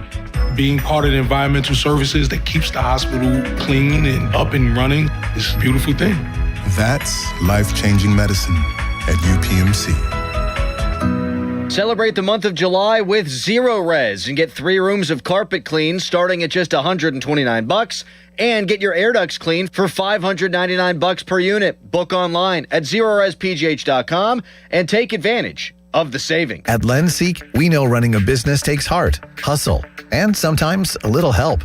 That's why we stand with you with our exclusive AI lending platform, connecting you to over 100 funders. If you've been in business for at least 2 years with a minimum annual revenue of $500,000, you can get up to $1 million in funding in as fast as 24 hours. No collateral, no prepayment penalties, no red tape. Apply today with no cost or obligation at lendseek.com. That's LENDSEEK.com. Now, from the Spitzer Toyota Traffic Center at SpitzerToyota.com. Good morning. An accident reported in the 200 block of Avenue A in Forest Hills is still active at this time. Meanwhile, the Parkway West is still slow moving in both directions at the top of Green Tree. The Parkway East, 279 North, and Route 28 all look good. And remember, inspection work is being done today on the Birmingham Bridge, so you can expect some single-lane restrictions between 9 a.m. and 3 p.m. From the voice of Pittsburgh, 100.1 FM and AM 1020 KDKA, I'm Trevin A. Jones on Sports Radio 93.7 The Fan. HD1 Pittsburgh, an Odyssey sports station. Live from the Jim Shorkey Mitsubishi.com studios, North Huntington and North Hills. Always live and free on the Odyssey app. 93.7 The Fan. Sports Radio 93.7 The Fan. The Odyssey app lets you jump back in time to the moments you missed on The Fan. Whether it's The Fan Morning Show, The Pomp and Joe Show, or The PM Team, you could get caught up on all of it. When you're listening to The Fan, it's as simple as one click to listen on demand. Miss a great moment, great guest? We've got you covered. Download the free Odyssey app, search 93.7 The Fan, and tap earlier today to get started. It's the perfect way to catch up on what's happening from Sports Radio 93.7 The Fan. Now, Fan Headlines, powered by Bowser Chevrolet. All right, Penguins have just announced a new deal. It's a 3-year contract for forward Tommy Novak on a contract extension.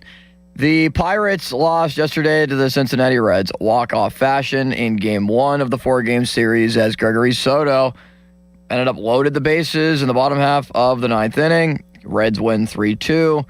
And the Pirates are back at 500 now on a 3-game losing streak. They are 55-55 with the trading deadline on Monday. More headlines, 937thefan.com. Headlines, they're powered by Bowser Chevrolet. Right now, it's a Friday on Pomp and Joe. It's showtime, ladies and gentlemen. Now, more Bob Pompiani and Joe Starkey. I say bring it. It's the Pomp and Joe Show on Sports Radio 93.7 The Fan.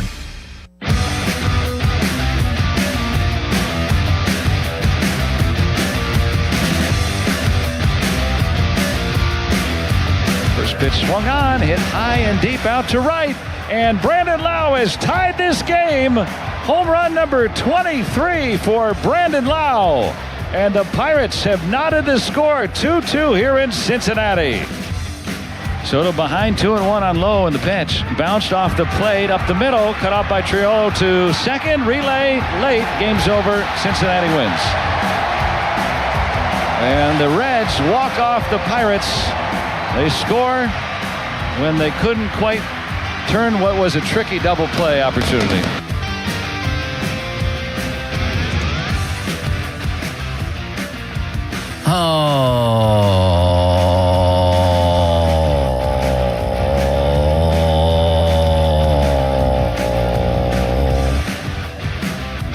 Limits, I feel like I've been kicked in the groin 50 times in a row and then punched in the gut for good measure. Doesn't it seem like every loss feels that way? I'm not just necessarily talking about the Pirates. I'm talking about driving out here to Monroeville, where I'm in our beautiful studio at Bowser Chevy. The Squirrel Hill Tunnel is fine. Yeah, that was the easy part. Are they redoing the Fort Pitt Tunnel? I couldn't get through that this morning. And then every other road is under construction in some way, shape, or form. Even back around the studio. I go around Noblestown Road. Congrats to everybody there, by the way, down in Carnegie. You've been working on one patch of Noblestown Road longer than it took to do the Squirrel Hill Tunnel. Then I go up to Green Tree Road. Sure enough, construction. Yellow cones, and whatever happened to the yellow cone, nobody uses them anymore because the Pirates keep kicking us in the groin every night. Then I go down to Banksville Road, more construction. Into Mount Lebanon, more construction. Every single side road, every single main road I go on, there's a delay. I lost my mind today. I don't even know if I'm capable of anger anymore. I'm beaten down between the Pirates and the road construction, which have been inextricably linked to this year with the traffic cone thing. I'm a beaten man, Limits. I don't know about you. I'm a beaten man. No, I completely understand being a beaten man, Joe. I get that. I share in your sentiments this week. And doesn't traffic just make your life so much more miserable when you're driving in? You just want a smooth commute. You just want to not see anybody holding the stop or slow sign because you know that it might hold you up. I've had that over the last couple of weeks, whether it was on 51, whether it was back roads near my house.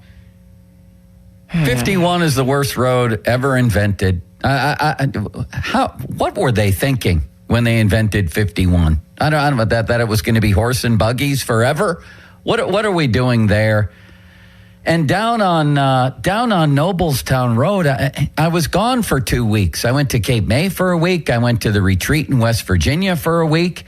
It had already been going on. What are they doing? Are they building an underground city? What are we doing there?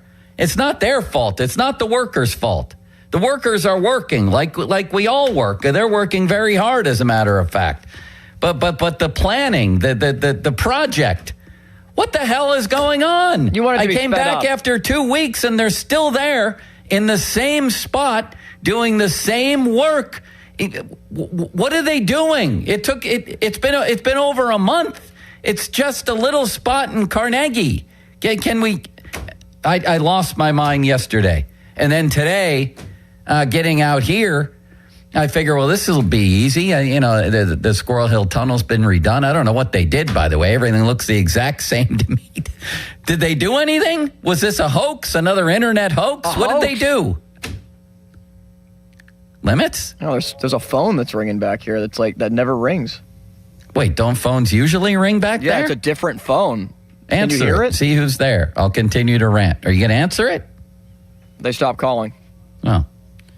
I can't take it anymore, is the bottom line. I'm mad as hell and I can't take it anymore. You ever see the movie? Well, what's the movie where Michael Douglas is stuck in traffic at the beginning? You don't even know who Michael Douglas is. Is it called Traffic? It might be, yeah. And he just loses his mind. That's me at this point. I realize these are first world problems, but I'm easily bothered by them. And traffic, I think I inherited my dad's disease of getting extremely irritated and angry at red lights and traffic. I'd rather go an extra hour. I'll take an extra hour if I don't get stopped. There's something about being stopped in my tracks when I want to go somewhere that bothers me. I just want to keep going. Falling Down is the name of the movie. Somebody just texted me that. It's called Falling Down with Michael Douglas. You don't even know who he is, do you, Limits? No, I don't.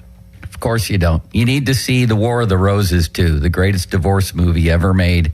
It's unbelievable. Him and I don't know who else is in it, Limits, but go back and see it. That's the way I'm feeling this morning. I'm just, how many times can the Pirates just wind up with like a tree log or a telephone pole and crack us in the groin again?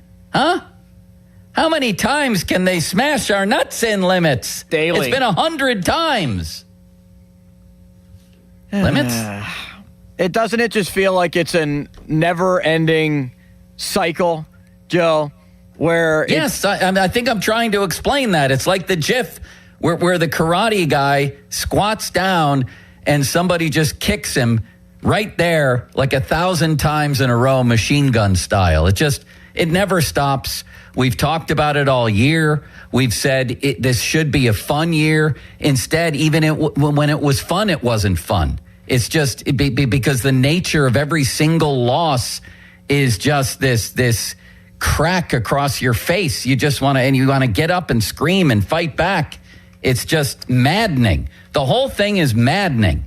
And now we get to last night. So let's get to last night. And by the way, this is the worst today, right now, sitting here at our beautiful studio in Monroeville at Bowser Chevy, is the worst I've felt about this team at any point this whole season. This is rock bottom. This is the worst I've felt about the Pirates all year, just in time for the trade deadline. Huh, Limits? And then last night, we're all watching the game. I'm texting with Jason Bumbliss. I'm texting with you. I'm texting with Bob Pompiani and Matt Clement and everybody else on the planet. And we all know what's going to happen. We all know what's going to happen. We're going to get cracked in the groin again. We all know that. We're just waiting to see when and how.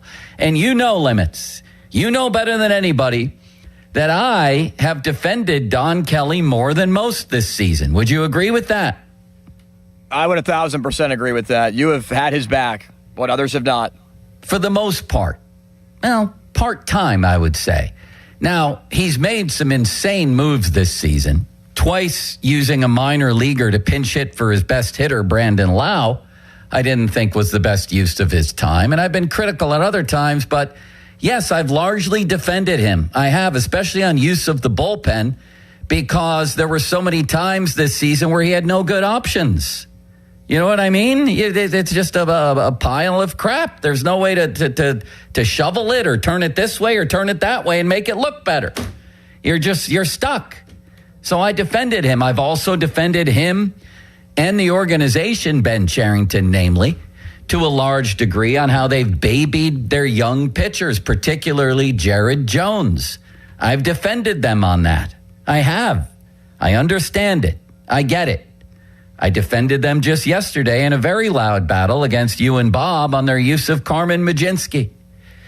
But I am not defending him today. I can tell you that. I'm not defending them today. But in particular, Don Kelly. What happened last night was inexcusable.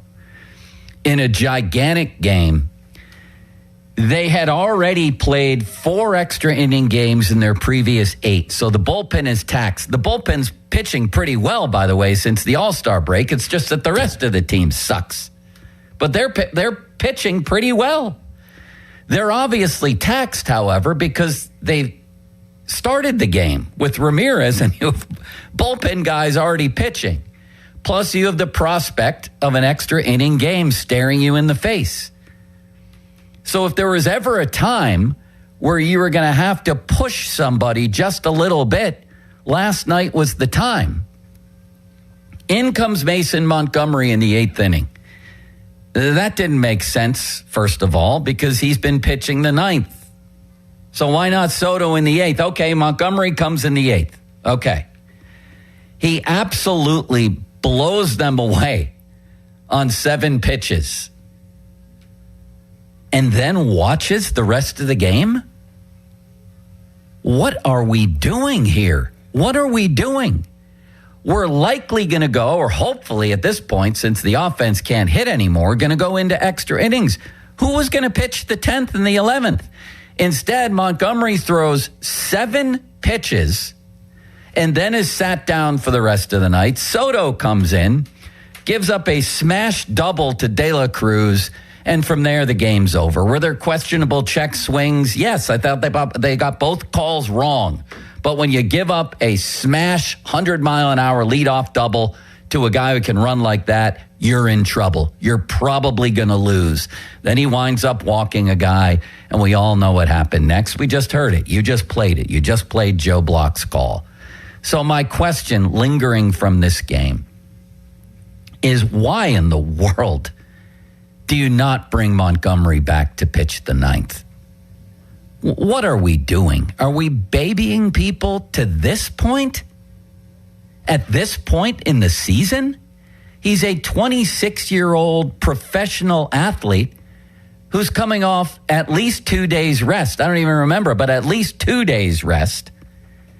He can't go back to the dugout, sit down, get up after 7 pitches, and come back and throw the ninth? It's beyond preposterous. I don't even know what word to use. What is Don Kelly thinking? He was a professional athlete. This guy can't go out there and give him a little bit more on a night like this when they desperately need a game and the bullpen is completely taxed. And I don't even know what Kelly was talking about after the game. I had to replay his quote like 10 times. Like, what? What are you talking about? This idea of sitting down and getting up is going to, how did he phrase it, Limits? It's going to something downstream. It's going to have residual effects downstream. If 8 days ago against the Yankees, Mason Montgomery came into a game in the 8th inning and got the final out of the 8th and then came back and pitched the 9th. And he lived to tell about it. He didn't die. His arm didn't fall off. He went back into the dugout, sat down, watched them hit, and then, miracle of miracles, walked back out to the mound and pitched the whole 9th inning. Oh, my God. I didn't know that could be done. He pitched 1 1/3 innings and 19 pitches against the Yankees. Was Kelly worried that night about residual effects downstream? I don't give a crap about downstream. They're drowning right now, right in front of our eyes. They're drowning going into the trade deadline. What are they since the All-Star break, Limits? 5-8? They're 2-6 in their last 8 games. They've lost 3 in a row. The chickens have come home to roost, if that's the right saying here, on all their hitters being out. We never talk about it. 1/3 of their lineup's gone. 3 really good players. Connor Griffin had come on in a big way, stealing bases left and right ever since he turned 20. He was hitting the ball. Certainly against lefties, he would help you a lot. O'Neill, Cruz, and Horwitz. That's 1/3 of your lineup gone. And they survived it in large part. And now when they need help from other areas, like maybe the manager could steal you a game, we get that last night. What is he doing? What is he thinking? Let's hear his explanation, because it made no sense. I need a translator, some sort of baseball linguist to translate what the hell Don Kelly was talking about. His explanation when he was asked if he thought about bringing Montgomery back for the 9th after 7 whole pitches. Thought about it with Mace. I know 7 pitches looks low, and it is. When relievers coming in, sitting down, going back out, we have not pushed Mace into 2 innings this year yet, and what we've seen is his ability to bounce back after he goes multiple ups, and just felt like him going 2, even though the pitch count was low, will have residual effects downstream too. That's something meaning in following days, or something where the second inning wouldn't have been. Second inning, not as sharp. I mean, he was electric. Second inning, maybe not as sharp. And then following up, I think that we've seen with him is sweet spot for him is 1. We've been able to push him here recently to 4 outs, but 6 in that moment, even though the pitch count was low, felt like asking a lot for him to come in, sit down, and go back out. Donnie, come on. I like Donnie Kelly. You played for Jim Leland. You were like a hustler of a player, a tough-minded, tough-nosed player. What are you doing? 4 outs is okay. At 6, No, I can't push a guy to 6 outs. My God, what? Come on. In the middle of a playoff chase here, except we're going to be talking about that in the past tense in a couple days. A guy can't go 2 innings? He threw 7 pitches. Listen, if he comes back out for the 9th and gets in trouble and he's up to 20, 25 pitches, listen to me, I've even been brainwashed here. 20 to 25 pitches, then you go to Soto. He couldn't at least come back out and you see if he has the same kind of unbelievable electric stuff that he had last night. You can't at least try? Let him go 4 outs then. Let him get De La Cruz, who's probably their most dangerous player. He just got 4 outs for you 8 days ago against the Yankees. I can't believe that. I can't believe what we just heard, Limits. I'm depressed. This is the worst I've felt about the season all year. Where are you with this? It just and what about this move? Yeah. I mean, I'm blown away by this. And then when I hear a guy who had to scrap and hustle and do the extra work and be that guy just to get to the major leagues and stay there. You're looking at a guy and listening to a guy who would have played 100 games in a row with no break just to make it in the majors, babying 26-year-old studs like this. What the hell are we doing? They play way, way too conservative with these arms. Like, I get it. You don't want to push him to 30 pitches, fine. But the fact that he went 7 pitches, was as dominant as could be, and you don't even want to risk throwing him out there for another inning and seeing if he can replicate that. We've seen it with Bubba Chandler in New York when they were scared and took him out before Cody Bellinger came up to the plate. They've done it with other starting pitchers. Or, we feel good about Mitch Keller throwing these 5 innings. We want him to leave on a high note and feeling good about himself. Really? So they've done this multiple times. This is just an organizational philosophy, I guess, where they're not aggressive. They don't push the envelope. They don't try to get more out of players. They are professional athletes. This is not handling a youth baseball team here.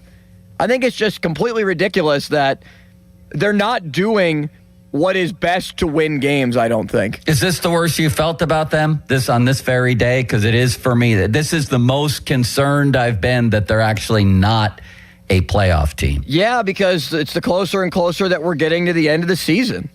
And with the deadline approaching, I know that Cherington has said, yes, we're going to buy, but I have a little bit of doubt in my mind that maybe he does sell off a Brandon Lau if they're 4 out. I don't think they will. I had this feeling yesterday. I hear you. And I had this feeling yesterday, and I expressed it. I said I think they might get swept in Cincinnati. It feels like they've sort of maxed out, missing a third of their lineup and with no reinforcements from the GM. Yeah. Like nothing happened. Luckily, the bullpen started pitching better. That has not been the problem coming out of the break. In fact, they've been mostly good. They've been mostly good. The problem has been the starting pitching and then finally the lineup, which you had to expect would happen sooner or later. So again, this is the time in this margin between, getting maybe Cruz and Horwitz back and eventually Griffin and hopefully reinforcements, where your manager could win you a game. And a huge part of managing a baseball game is forecasting what's to come within a game. And a huge part of last night was who the hell was going to pitch the 10th and the 11th. And that's where it looked like it was going, right? Nobody was hitting. It looked like it was going 10 or 11. Who was going to pitch? No, they wasted an opportunity with multiple men on in the 8th. Or was it the 7th? Regardless. They had chances, and again, the offense squandered it. I know, but they still had a chance to push it, and the decision to keep Montgomery on the bench and watch that 9th inning is one I won't soon forget. I'm amazed by that. 412-928-9370. 928-9370. How are you feeling about this Pirate team right now, and what do you make of the events of last night? Wow. I just, there's no defending it. He threw 7 pitches, Limits. 7 pitches. I mean, there's often times a reliever will come in and throw 7 pitches to one guy. And the crazy thing is, for the 3rd time, This just happened last week, and he came out to pitch another inning. He got an out in the 8th and came out to pitch the 9th. Is there that much of a difference between 4 outs and 6? What has happened to Donnie Kelly? Come on. I have to believe part of this is organizational, that a lot of the general parameters of what he's allowed to do come from above. Somebody's got to wake these guys up. It should be the owner. It should be the owner who says to Cherington and Kelly, guys, we're in the middle of a playoff chase for once. Can you push these people just a little more? Just a little more. Okay? Take Skeens, for example. There's been times they've babied him. What are they babying him for? They're only going to have him for a couple more years. Pitch the wheels off limits. And that should go again tonight. That should be the rule. And I realize he hasn't been great a lot of nights too, but you get the idea. 412-928-9370.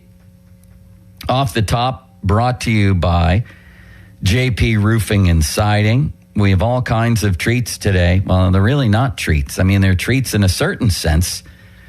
Josh Yohe tweeting, by the way, known for his hockey tweets. Yes, of course he is. But tweeting last night basically that he would think about selling right now, that this team is tragically flawed and that they should live to fight another day. I disagree with him, and I'll tell you why in a second after I tell you fan Twitter, brought to you by South Hills Chrysler Dodge Jeep Ram, Route 19, Peters Township. And the text line brought to you by Edgar Snyder and Associates, personal injury law firm, where they always say there's never a fee unless we get money for you.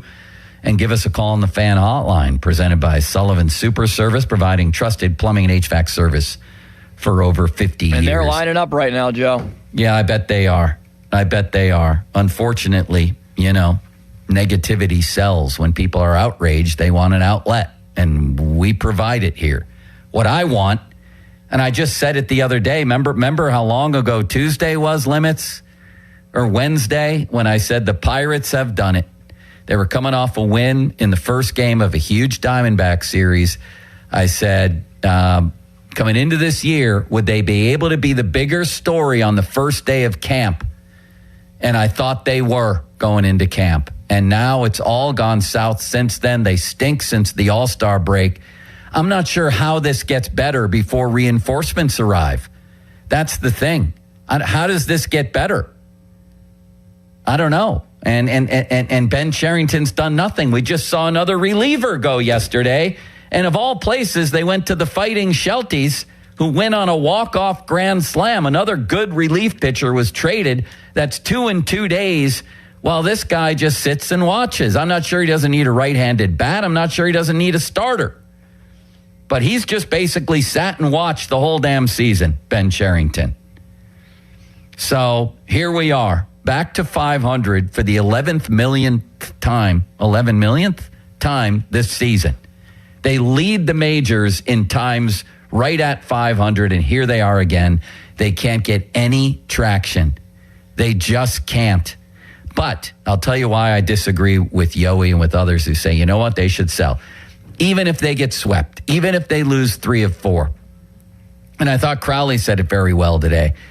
There's still at that point nearly 50 games, almost a third of the season left. And you have the prospect of this lineup being intact at some point. I'm not giving up on that. I don't think they should. If anything, they should double down on things like pushing their pitchers a little more. Like start treating this like it's playoff baseball, because for all intents and purposes, it is playoff baseball.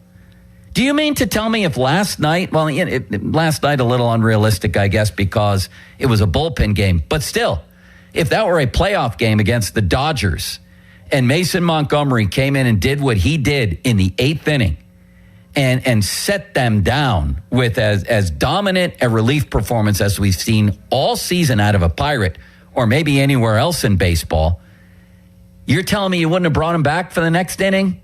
Really? Treat it like the playoffs. Get some reinforcements. And this team could be very, very dangerous down the road here. And even if they're 4 or 5 games back of a wild card, I am not, as down as I am right now on them today, I am not giving up on their chance to have a really good postseason if they could only get there. I'm not giving up on that. There's no way that I'm a seller on Monday. 0 chance, no way. I'm not giving up on this season. They've given up on too many. They've never had a chance in too many. I'm trying to win this year. So start pushing people in the games and bring in reinforcements, and you got 2 months and nearly a third of the season left. And I know people are ticked off today. They're depressed today, and they just want to throw in the towel. This is not the time for that. In fact, it's the time for the opposite of that, starting with the manager and how he manages the games. Every game's a playoff game from here on out. How about that? And how about if the manager goes rogue and throws Jared Jones an extra inning or Bubba Chandler against Cherington's orders?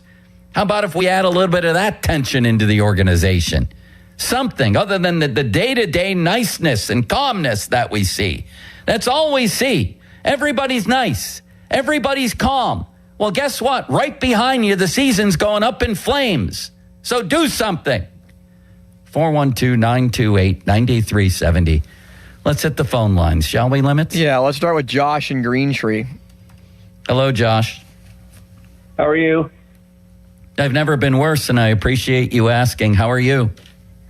I'm good, but my name is John, not Josh, so now I'm not in a good mood. Hello, John. That's Limit's fault. But go ahead. I want to talk to you. When we're about the same age, and when I graduated from Kent State in '89, and I moved to Pittsburgh, my first major job. I'll make this very short, but I want to calm you down for a bit about the traffic situation in Green Tree. Yeah. My first job was I moved to Pittsburgh, and I had a job in Foster Plaza. I'm a financial advisor, and my first place that I lived in was in Plum, Monroeville, Plum area, and I'm like, I think I got to quit this job because I can't handle this trek going through these 2 tunnels. So then 3 years later, we buy a house. I'm like, we're going to buy a house on the other side of the mountain, which I always call it. We're going to buy a house in Robinson. So we I'm go out glad there. you're keeping this short, but go ahead. I can't even get to Robinson to Foster Plaza. I've had 5 jobs in Foster Plaza, and now what I did, I finally sold my car, canceled the car insurance, and I'm $800 lighter, and I don't go anywhere. And anyway, but that's good. I understand. I like that. Yeah, that's the Kabali plan. That's the Kabali plan. Just sit in your house and be depressed. I like that. I have a home office. If I need to meet someone, and I think you live in the Green Tree area, if I need to meet someone, I go to Foster. I go down Crane Avenue to the Eaton Park, and that's like my pseudo office. I just go down there. I just Uber down there. I love it. Do you have a pirate take? Yes. And this is kind of crazy, but I'm trying to go left-handed here. What if, like you announced, Mitch Keller is going to be the starting pitcher? And this is kind of like what Belichick used to do with the injury report. You're going to start Mitch Keller, and then last minute, you throw a lefty in there from the bullpen for 2 innings, then put Mitch Keller in. I think there's rules about such things, but I do appreciate the call. Limits?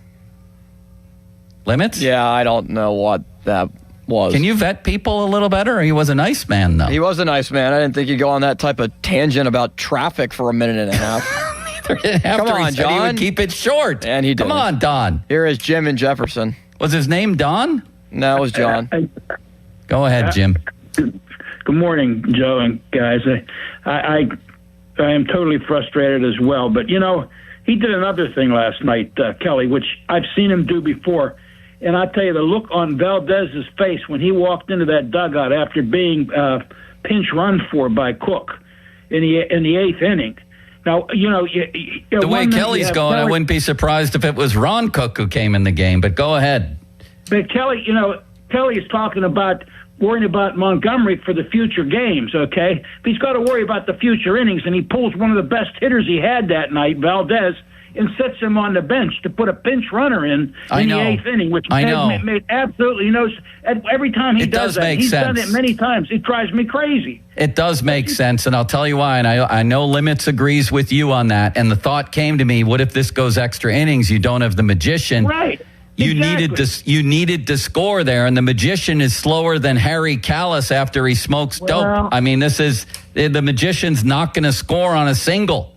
Billy Cook had to be in. You had to score on a single. So I actually agreed with it. Limits, where do you fall? I don't like it at all. Yeah. What happens in the 10th inning? Yeah, well, how about winning it now with a single in the 8th? You're not going to score with Valdez.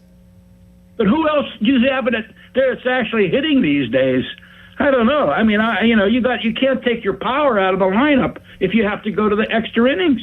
I don't know, man. I want somebody who can score right there. And I didn't mean to imply that Harry's on dope, by the way, but he did. Didn't he eat laced brownies at the Fan 5 alarm or something, Limits? Did he? I don't know. I might have been absent for that part of it. Yeah. He was definitely high for part of that. No, anyway, that's beside the point. I did not like the move. I understand that Billy Cook is a faster runner than Esmeralyn Valdez, but it's not like Valdez is running with a refrigerator on his back. He ain't fast. It's not like he's Marcell Ozuna out there that you're pinch running for. He's pretty close. I don't think he's scoring. on a single. That's the whole point.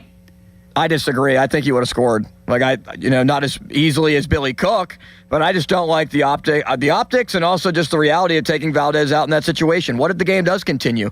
It's a very similar conversation that we've had with Lau in the past.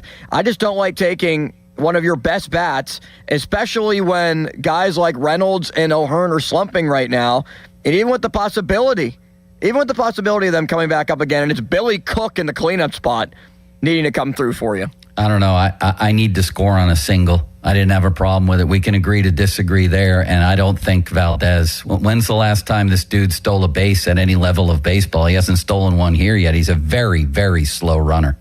Not according to the metrics. Baseball Savant has him in the 67th percentile in sprint speed. So he's an above average runner. Yes. Limits, he's not.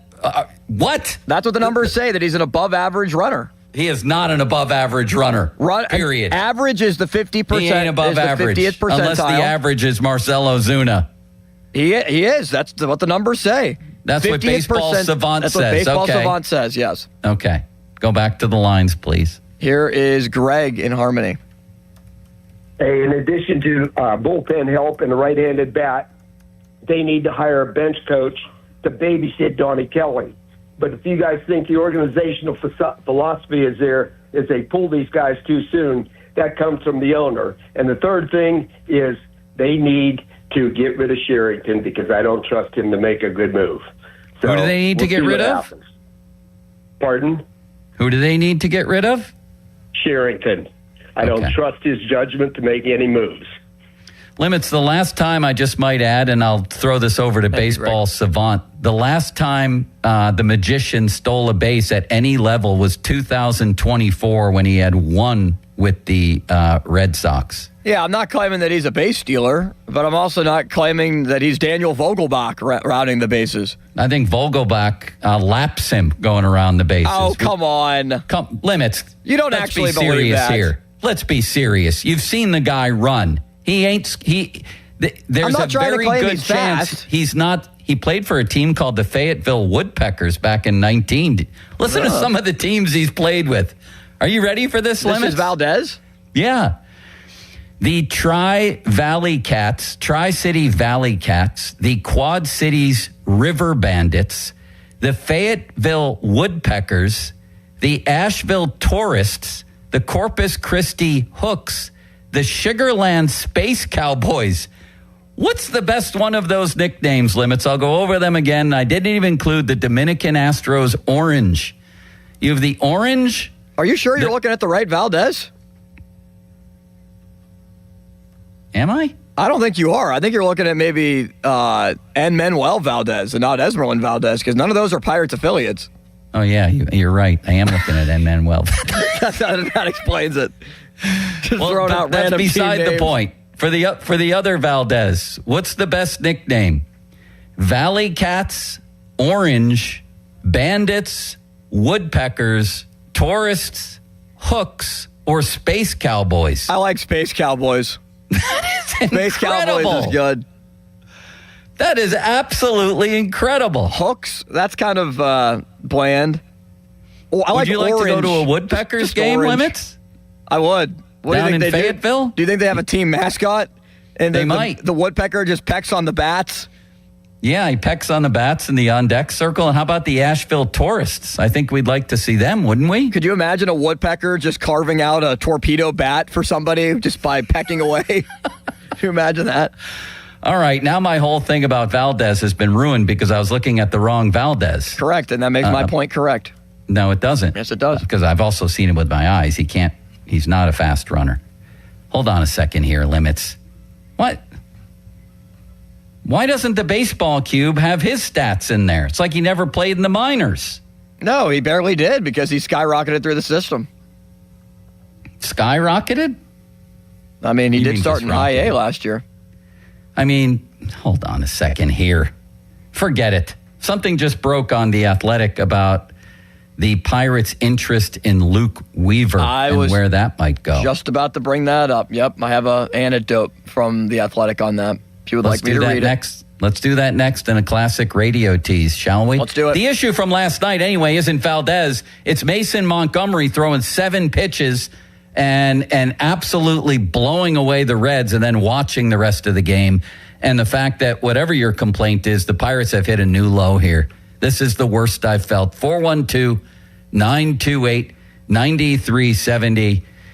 It's Pomp and Joe, but who's kidding who? Pomp's never here on Fridays. It's just Joe and Limits. Now, fan headlines powered by Bowser Chevrolet. Okay, so tonight the Pirates look to turn the page after yesterday's disappointing loss, 3-2 in the ninth inning, being walked off. As it's Paul Skeens versus Hunter Green tonight. Doesn't get easier against Green, who has struggled a little bit after coming back from injury with a 7.06 ERA, but has done very well against the Pirates in the past. Skeens in 120 and 2/3 innings this year, a 3.66 ERA. It's a 6.10 first pitch. Catch the game right here on 93.7 The Fan. 5:15 is when pregame coverage will begin. More headlines at 937thefan.com. Headlines are powered by Bowser Chevrolet. This is an Odyssey Sports Minute. Hollywood writers couldn't have written a better script for the final start for Detroit Tigers 2-time Cy Young Award-winning pitcher Tarik Skubal. Skubal leaves yesterday's game against the Orioles with a 7-0 lead, and the Tigers lose in extra innings to the Orioles 10-9. Detroit is now 7 games under 500 and needs to trade Tarik Skubal as we head into Monday's MLB trade deadline. I'm Nick Costos. Sound familiar?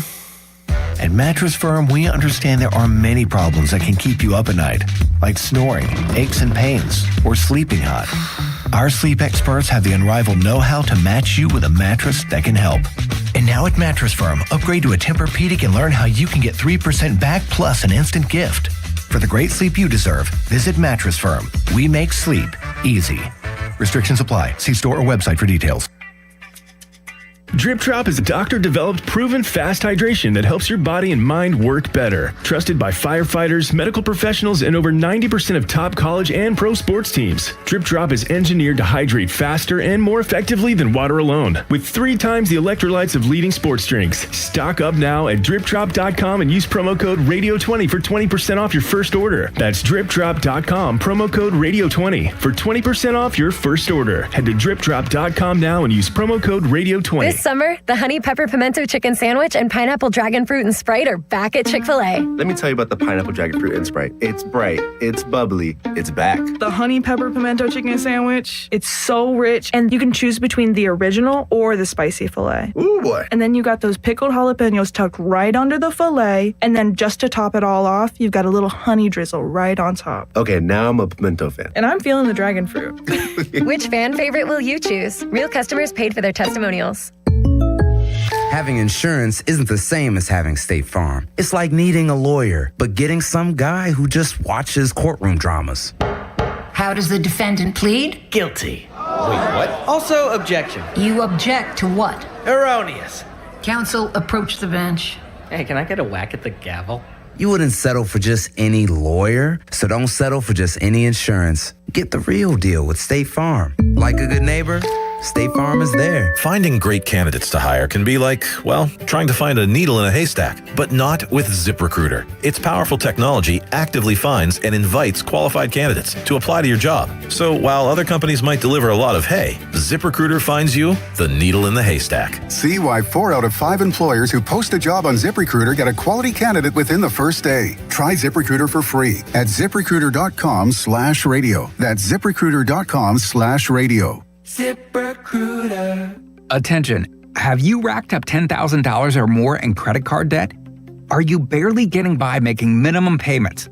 With credit card debt reaching all-time highs, National Debt Relief is notifying consumers about significant debt relief options currently being made available to help those with overwhelming credit card debt. These options may reduce a large portion of credit card debt for those who qualify. You don't need to declare bankruptcy or take out a consolidation loan, and you may only have to pay back a fraction of what you owe, even if you have bad credit. National Debt Relief has already reduced the credit card debt for more than 550,000 consumers, so don't wait. If you owe $10,000, $20,000, or even $100,000 in credit card debt, you can now take advantage of this financial debt relief as the cost of living continues to skyrocket. To check what debt reduction you may qualify for, call 800-358-6868. That's 800-358-6868. Again, 800-358-6868. Your hometown building partner since 1956. 84 Lumber. Visit 84lumber.com. Finding great candidates to hire can be like, well, trying to find a needle in a haystack, but not with ZipRecruiter. Its powerful technology actively finds and invites qualified candidates to apply to your job. So while other companies might deliver a lot of hay, ZipRecruiter finds you the needle in the haystack. See why 4 out of 5 employers who post a job on ZipRecruiter get a quality candidate within the first day. Try ZipRecruiter for free at ZipRecruiter.com/team. That's ZipRecruiter.com/team. ZipRecruiter. My name is Whitney Allen, and I'm a widow. My husband, Ryan, died. We never thought we'd ever have to use life insurance, but the unexpected happened. With Ethos, signing up was fast and 100% online. You can get a quote in seconds, apply in minutes, and get same-day coverage. No medical exams, and you can get up to $3 million worth of coverage. I'm grateful we were prepared. Get your free quote at ethos.com/radio. That's ethos.com/radio. Paid spokesperson. Time spent on application may vary. Online health questions required. Text us on the Edgar Snyder and Associates text line at 412-928-9370. Edgar Snyder and Associates reminds you to text responsibly. Sports Radio 93.7 The Fan. Now back to the Pomp and Joe Show, presented by JP Roofing and Siding. Live from the ShoreKeyMitsubishi.com studios, North Huntington and North Hills. 93.7 The Fan is cleared by AQuickDrain.com. Listen to the Pomp and Joe Show on demand on Apple Podcasts, Spotify, wherever you get your podcasts. And you can also listen to the show every Wednesday to hear about Starkey's Card of the Week from the Baseball Card Castle and Cranberry. Contest run every Wednesday through Friday at noon at the 93.7thefan.com contesting page.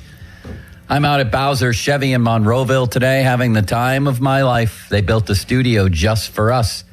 The only downside today is that the Pirates are in a bad spot.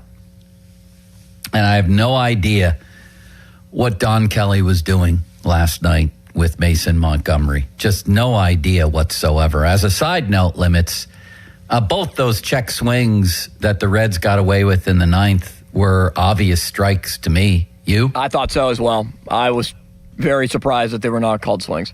Were you angry? Yes, I was, because we've seen Brian Reynolds get called for check swings that I don't think were swings. I agree. Now, tell me where, I've been to the man cave before. What seat were you in last night? Were you watching with your dad, and were you displaying visceral anger? No, I was actually with a couple of friends of mine, John Ziegler and Jared Koenig, who my one friend, John, is just took the bar and was explaining to us the process of being a lawyer. And my other friend, Jared Koenig, is going to the seminary to become a priest. So we were talking about all that yesterday as we were watching the game together. And I was visibly upset and angry at the game, yes. And holy ostrich milk. Yes. He's going to the seminary. Wow. Yeah, a lot to comprehend in that story. Two of my closest friends. So, yeah, I was frustrated and just kind of had the same feeling as you watching it. They're going to find a way to not win this game. Oh, we all knew that. I texted people before the ninth saying it's only a matter of how, not if. Only a matter of how. Everybody will be tortured with this one. What do you think of my take that even if they get swept, I'm a buyer and an aggressive one? Yeah, I mean, if they're 3 games under 500, that's going to be a difficult hill to climb because you'll basically be in lockstep with where the Reds are going to be at that point. You know, if you lose to the Reds and they take 4 from you. You giving up on the season then? No, not fully, but it would change my approach a little bit, yeah. It would change this one series would change your approach with a third of the season left almost? If you get swept and then you're on a 6-game losing streak at that point and you're 6 back. Then what do you do? What are you telling me then? What are you not doing that you would have if they didn't get swept? I don't think I'm as aggressive as a buyer. Because then I would say don't buy at all. Don't go halfway. Just sell then. Well, but I mean, you can understand, I think, how that big of a losing streak might change your perspective on things. How does it spiral as you get into August? I just wouldn't do it. I've got all of August and all of September. By the time this season's over, the Steelers will have played 4 games. I mean, there's a lot of baseball left. And if you're old like me, Limits, you remember the season was just getting started for those old Pirate teams. They'd be 8.5 out of the division on August 1st, and they were just getting warmed up. There's no way am I giving up on a season with 49 games left as of Monday. In fact, I'd be more aggressive as a buyer. More aggressive. I don't think it's giving up. I think it's just... It is giving up. I think it's in a way just holding pat and making smaller moves. Like if they get swept... You're absolutely conceding something if you're just going to stand pat and make small moves. You're conceding something. I wouldn't disagree with that, but would you think if at that point, if they're 3 games under, or if they get to 4 games under right around the deadline, that they are a team that is truly capable of being able to make that run? Yes. Give me Cruz, give me Horwitz, give me an aggressive buy or 3 at the deadline. Absolutely. They're capable of putting together an 8-game winning streak if their manager doesn't lose his mind. So now you're feeling more and more optimistic the more we talk about it, the more pessimistic that I'm starting to feel. Optimism isn't necessarily what I would say. In fact, I'm feeling worse about the team today, as I started the show with, than I have at any point this season. But if you give me reinforcements and you give me healthy players, they can still make a run, because the other part of this is, how do you think they feel in Miami or Philly right now? I mean, everybody's got problems. Yeah. Unlike those teams, the Pirates already have built-in major reinforcements coming back. Now you add a few on top of that, and let's see where this thing goes over the next 2 months. That's an eternity in a baseball season. Yeah, I don't see them being more aggressive than Philly, who's sputtering right now, or Chicago, who's really starting to take off. And look, I don't know if they're better than Arizona. You know, everybody else, Washington, yes. Miami, yes. The Cardinals, they're coming back down to earth. Well, make yourselves better. Try to make yourselves better. You be the ones to make a big splash. Can we go back to the lines, Limits? Yeah, let's go to Bob in Newcastle. Hello, Bob, in the home of Chuck guys. Tanner. Yes, that's me up here. Hey, thank you guys for taking my call. Hey, you're tag on with what you're saying. I think there's a solution here. It hit me last night. I want to get your guys' opinion. See, the problem is I like Don Kelly too, but his inexperience, we just don't have time with this team yet. But he's going to be a great manager soon, but not right yet. My solution is this. Joe Madden, the Zen master, man. Bring him in. Let's see what this team has. He got Pittsburgh ties. You know, look what happened to the Phillies when they brought Madden in. It gave him a spark. What about Joe Madden, man? I think that's our guy to get us. Yeah, plus go get your pitcher, go get your right-handed batter. But Joe Madden, I think, is the answer here. That's what I had to say. I don't necessarily, but I am listening.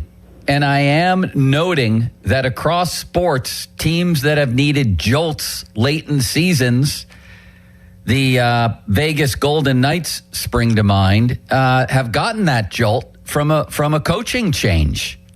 Like initially, Limits, when this man spoke, I thought, this is crazy. But then as the wheels start to turn, maybe what this Pirate team would need is a jolt like that to let everybody know we're not just this little engine that can trying to make a wee little jump this year. So Right. everybody across baseball is impressed with our 82 wins. We're not just a good story.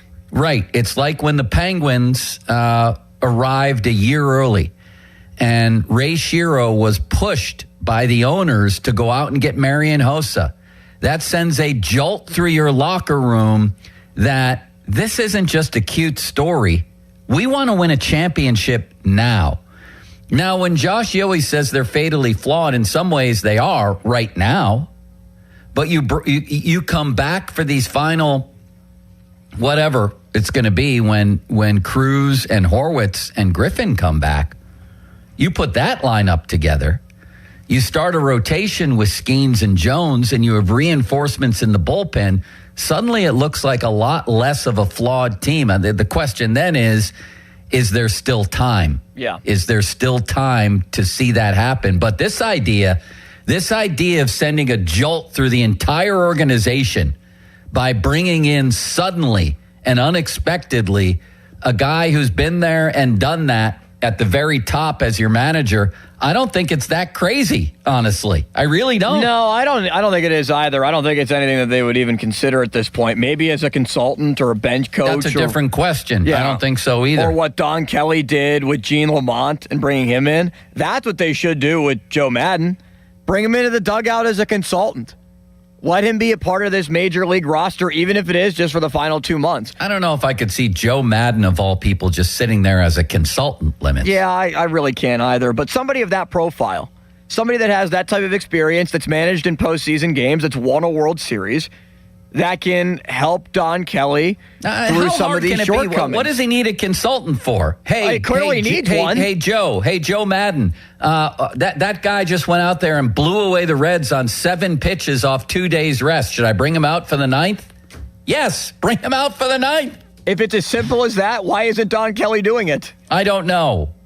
It is as simple as that. It should be as simple as that, but they complicate things. They overcomplicate things. They overthink it. There's obviously an organizational mandate to baby their pitchers and overprotect them. On some, I get it. I do get it on Jared Jones. But come on.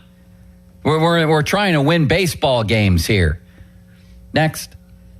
Let's go to Josh in Oil City. Hello, Josh. Hey, guys. How's it going? I've never been worse, and I appreciate you asking. I seen that we're in a bidding war with the Brewers for Luke Weaver. Ben better hold on a second. Hold on a second. Josh. Limits. Hold we on teased to the Luke Weaver thing, and you never paid off the tease. You didn't either. Your name's on the marquee. That's a good line, actually. So, all right, let's pay it off now. So, according to Will Salmon, do you think he's related to the Fish, Joe? He's a reporter for MLB, a senior writer for The Athletic. And he wrote a story. League sources are telling me and Ken Rosenthal that the Milwaukee Brewers and Pittsburgh Pirates are the teams showing strong interest in New York Mets reliever Luke Weaver. Dream Weaver, Joe. Dream Weaver. Maybe they can finally beat the Brewers at something. So here's what I would suggest. Outbid them. It's obviously a bidding war. If this reporting is accurate, do something aggressive finally that the Brewers won't. Win something. Do something. Bring him in. Josh, the floor is yours. I think Ben needs to be on that and win that battle because he better be playing for his job because the fans deserve playoff baseball. We've been suffering for so long. We deserve to go to the playoffs and give the fans that atmosphere and little kids that are watching them, and they better go all in. I'm with you, man. And I appreciate the call. I'm with you 100% on that. And here's another question, No Limitless Wonder. Please. And we'll deal with this at the top of the hour. I'm going to throw it out there right now. A tease. You can repeat the Luke Weaver reporting, and then I'll ask this in addition to everything else. Dream Weaver. Remember when you got that stuck in our heads for a week? We're bringing it back. I forgot about that. Bob hates me for that because he says he'll be home taking a shower or something, and all of a sudden one of these stupid songs will come to him and he can't get it out of his head, and his wife gets mad at him and everything else. That's exactly what happened to me when I heard Luke Weaver's name continuing to be fluttered around the Pirates. I started to think of you singing Dreamweaver, and now I can't get that out of my head. Dreamweaver. Now I can't get it out of my head. What's the second line limits? Does anybody even know the second line, what comes after that, or just Dreamweaver? I didn't even know it was a song. I didn't even know it was a song by Gary Wright until you introduced me to it. I can make it through the night. Is that it? How does it go? Look it up. Look up the lyrics. I believe I can make it through the night. I believe you can make it through the night. Oh, Dreamweaver. I believe we can reach the morning light. And then what? We're waiting It's not exactly a literary masterpiece, but it does have a catchy line. We're waiting on a dream for Luke Weaver. Let's do the whole song. Can we? Dreamweaver lyrics. Though the dawn may be coming soon, there still may be some time. Fly me away. It fits the whole season. To the bright side of the moon and meet me on the other side. Oh, Dreamweaver. I believe you can get me through the night. Oh, Dreamweaver. I believe we can reach the morning light. Fly me high through the starry skies, or maybe to an astral plane. Cross the highways of fantasy. Help me to forget today's pain. This is the story of the Pirate season right now. It really is. Dreamweaver. I think... Can we start singing Luke Weaver? Fix the Pirates' problems. This is everything Matt Clement has been talking about, is they bring in Luke Weaver. He becomes the closer, although I think Montgomery might be their best closer. And then they play Dreamweaver when he comes out to the mound in a packed house against, take your pick. The place would go crazy. Edwin Diaz. We'd all be singing it. Edwin Diaz has the guy with the trumpet. We have Dreamweaver. Yes. Can you imagine 35? How much does, I've forgotten how much the place holds because it's never packed anymore. 40,000 people singing Dreamweaver as Luke Weaver strides to the mound limits. I love that. Oh, my God. Go out and get him. Let's talk about that coming up. And here's my question. If this team finishes with a losing record, does Ben Cherington deserve to be fired? Sunny and a high of 84, Antonio Brown, a low of 50. Limits, I find it awfully curious that the temperatures today are the exact same as yesterday. Are you sure you didn't? They are not. Okay. Well, I know I changed it. You didn't change it because yesterday it was Antonio Brown and Jack Ham. What does it say now? Antonio Brown and Jack Ham, although it is a very similar day, right? No, we'll just go with it. How about that? Sunny and a high of what? I changed it on the last hour, but I forgot to change it for the first hour and second hour. Glad to know. Yeah. So why don't you do the weather then, and with real numbers in there? Sunny today and a high of 86. Heinz Ward. Low of 72. Isaac Madsen. Fan weather is brought to you by Secure Money Advisors. Looking to retire soon? Let Secure Money Advisors get your retirement on track. Programming note, Ray Fittipaldo will join the show right around 1:30 due to Steelers practice today. Thank you, Joe. Thank you. Fan headlines powered by Bowser Chevrolet. So the report from Ken Rosenthal and Will Salmon of The Athletic. Brewers, Pirates, the two teams right now to watch for Luke Weaver. There's high interest around the league in Weaver. He's owed $2.4 million after August 3rd, and will have $11 million due to him in 2027. Some teams, according to this story, regard him as the best reliever available if the Padres do not trade from their bullpen. More headlines. 937thefan.com. Headlines are powered by Bowser Chevrolet. Hey, it's Brew, and I feel like everything in my life depends on being connected. Whether I'm uploading a video, hopping on a call before my show, or video chatting with my family back in Michigan, I never have to think about my Wi-Fi. And that's why Xfinity stands out. You get the most reliable, fiber-powered Wi-Fi with the best equipment at one price for 5 years guaranteed. No contracts or commitments. Plus, you can get online in minutes with same-day Wi-Fi. Restrictions apply. Not available in all areas. Use of fiber or coaxial cable. Learn more at Xfinity.com/same-day Wi-Fi. Xfinity, imagine that. New Game Plus with Oxy makes your laundry smell incredible and fights stubborn smells, like the ones your dog Biscuit brought into your freshly made bed last night. But you washed that all away with Game, and now you're drifting asleep to the scent and sound of waves. No, that's the dog licking your ear. Biscuit. It just might be our greatest scent ever. Now with odor fighting power. New Game Plus with Oxy. Sniff the difference. HD1 Pittsburgh, an Odyssey sports station. Live from the Jim Shorkey Mitsubishi.com studios, North Huntington and North Hills. Always live and free on the Odyssey app.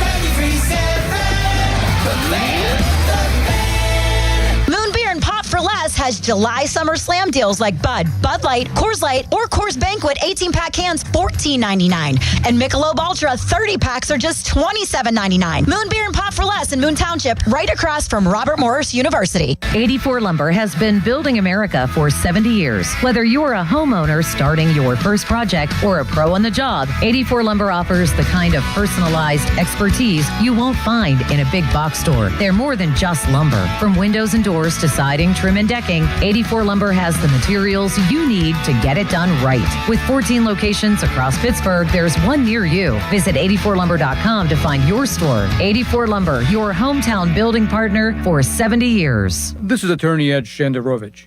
Have you been injured? You're in pain, frustrated, and don't know what to do.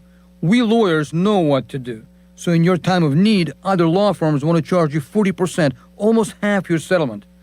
A good friend or neighbor would never do that to you. That's why our fee is only 25%, because you are the one who's been injured and it's your money.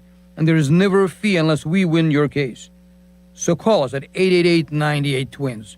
We've got your back, not your wallet. Pittsburgh, the bus is coming to town. Our very own Jerome Bettis is joining Tim Tebow, John C. Maxwell, Ed Milet, Sage Steele, and more at Life Surge. One powerful day to grow your faith, steward your finances, build a legacy, and make a kingdom impact.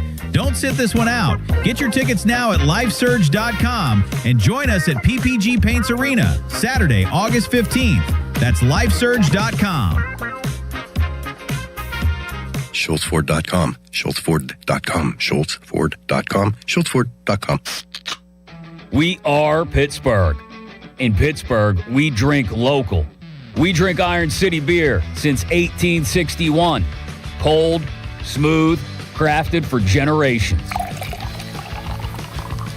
For more than 160 years, Iron City beer has been part of the city we call home. Have you tried Pittsburgh's beer lately? Iron City beer. Start with the original. Since 1861. Now, fan headlines powered by Bowser Chevrolet. All right, Pirates yesterday lost 3-2. Gregory Soto gives up the game-winning run as the Pirates get walked off in the bottom half of the ninth.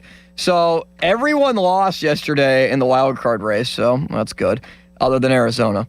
Philly lost, San Diego lost, Miami lost, the Nationals lost, the Cardinals lost. And, of course, the Pirates did too. So they're 2.5 back of Philadelphia and Arizona right now for the final 2 wildcard spots of the National League. More headlines at 937thefan.com. Headlines are powered by Bowser Chevrolet. Here we go. They've got Pittsburgh sports on lock. It's Bob Papiani and Joe Stuckey. It's powerful. The Pop and Joe Show on Sports Radio 93.7 The Fan.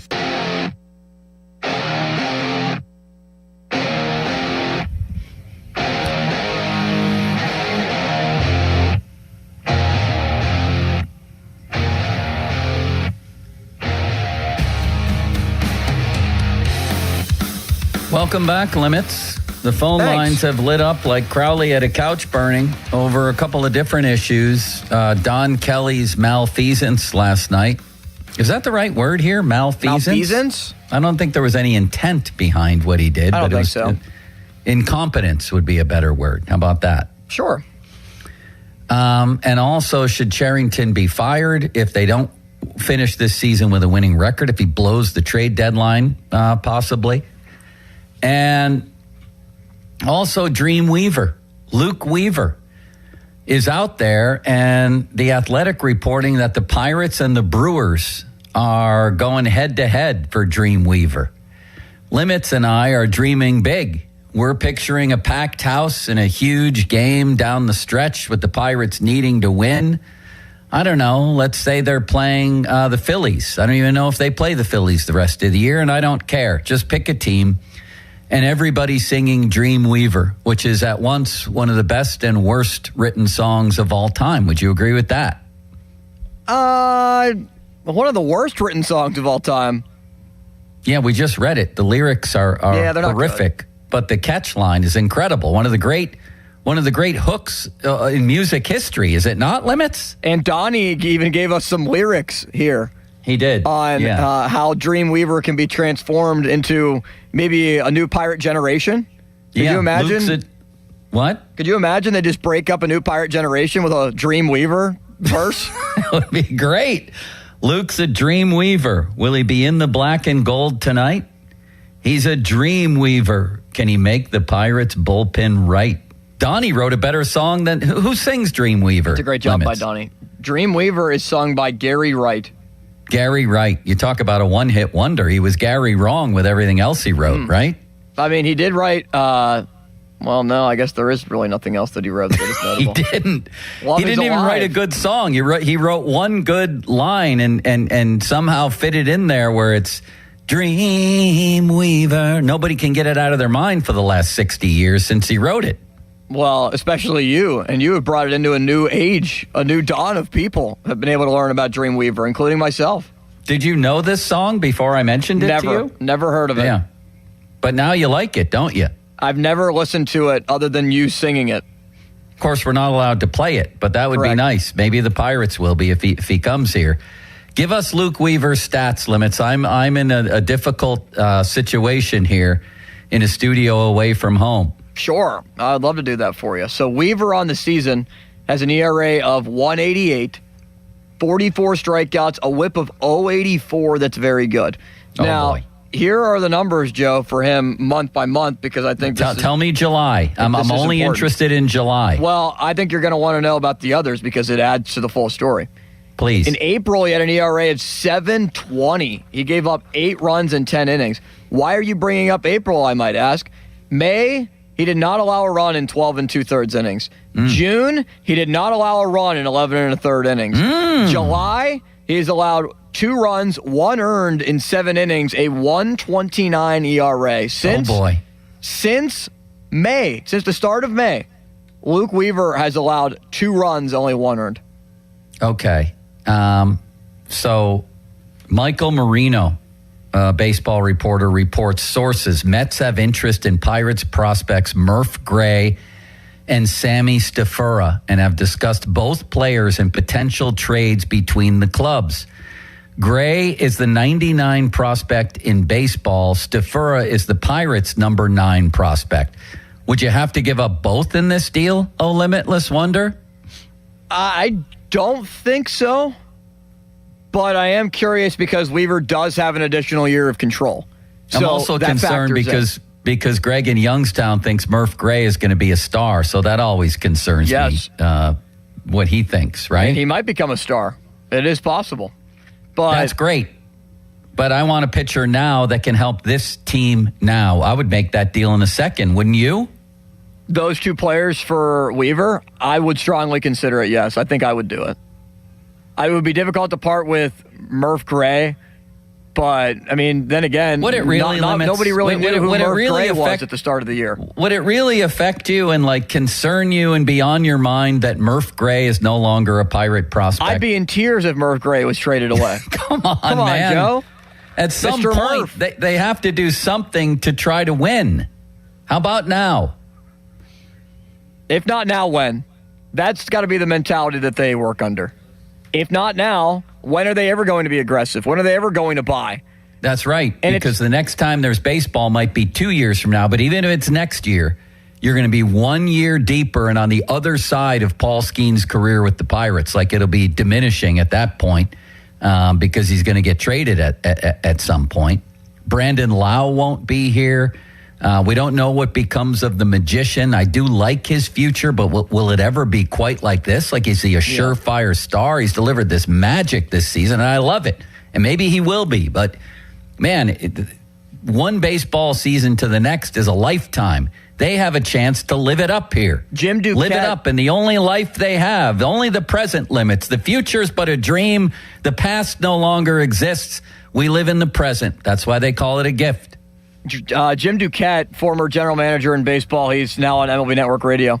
He says, love this, in response to the report that the Brewers and Pirates are in on Weaver. Said, I was just told that the Pirates are heavy on Weaver, and there's an interesting bidding war with the Pirates and Milwaukee right now, Joe. How about that? A bidding war between two teams in the NL Central. Who wants Weaver? Do you think Ben will back down here, or you think he'll win? Milwaukee has shown, whether it's them being involved in Skubal, them being involved in Weaver, there's been other bullpen names that have been floated around the Brewers too, that they are truly willing to be aggressive. And they're dealing from a good amount of capital in their farm system too. It would not surprise me if they're outbid by Matt Arnold and that staff in Milwaukee. I hope they're not. I hope they're more aggressive than Milwaukee. Don't let it happen. And here's where your owner needs to become involved. I just told you the story of the 2000, now what was it?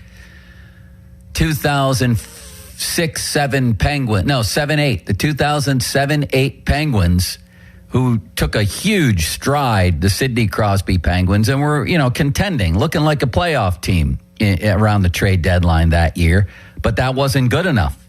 So Mario and Ron Burkle pushed Ray Shero against his better judgment to go out and get Marian Hossa and trade what were thought to be really good young assets. I think one was Angelo Esposito, or turned out to be, and that wasn't the case, but that's not the point, although it kind of is, because you never know how prospects are going to turn out. They gave what was considered a pretty good package to Atlanta for Marian Hossa, and it came from ownership. So does this need to be. Bob Nutting needs to walk in there and tell Ben Cherington, we are not losing a bidding war to the Milwaukee Brewers. And that doesn't mean you get completely crazy, obviously. But if you need to throw in one more prospect than they do, whatever we need to do to sweeten this, that's within the realms of sanity, we're doing. You're winning this bidding war. And I'm going to sit next to you and listen to every single syllable of every single phone call and make sure that you do. This is where an owner comes in. Limits? I agree with you. Like, Bob Nutting should be the point person that says, okay, go for it. Like, we don't know what's going to happen next year. We don't know if there's going to be a salary cap and salary floor. We don't know when baseball is going to be played again. And think about this. If Nutting wants to continue to win the PR battle, which I think he is, in regards to the owners being the consensus of who the fans are, kind of rooting for at this point, like whose side the fans are on in these labor negotiations. If Bob Nutting goes out there and allows Ben Cherington to make a big trade like this and acquire Weaver and another reliever, even if it is like a Kirby Yates, that could win over some fan sentiment as long as it goes right. Here's another thing that's brewing. Oh, limitless wonder. Did that make sense? As I look at what? Did that make sense, what I said? Not really. But here's another thing that's brewing from The Athletic. A Pirates prospect in heavy demand under Ken Rosenthal's byline. A pretty hefty byline, I might add. The Pirates evidently made a good choice when they selected Seth Hernandez with the 6th pick of the 25 draft. Talks about the injury and says that numerous teams are asking for him in trade discussions, according to people briefed on the Pirates discussions, but not authorized to speak publicly.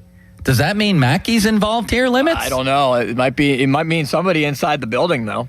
According to people briefed on their discussions, but not authorized to speak publicly. All right. Rosenthal says the Pirates, though, are unlikely to trade him. Yes, even in a potential package for Padres closer Mason Miller. The Pirates, if they were going to move Hernandez, the number 9 prospect in Keith Law's most recent top 60, would almost certainly want a controllable position player or a controllable starting pitcher already in the majors, according to a person briefed on their thinking.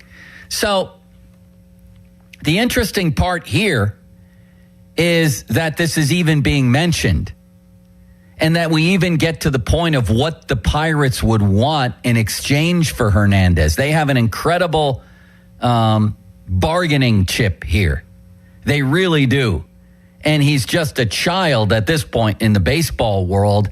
And the odds are against any high school pitcher making it to the majors. I think they should trade him for the right return. I really do. The odds are against any kid coming out of high school to make it all the way to the majors healthy and fulfill his potential. The odds are simply against you. I want this team to get big-time help. My God, if Mason Miller was out there, I would trade Hernandez. And if you can get a really good starting pitcher, like a 1 or a 2, or a star player, a really good position player, Limits, I think I'm going to do this if I'm the Pirates. This is a major story.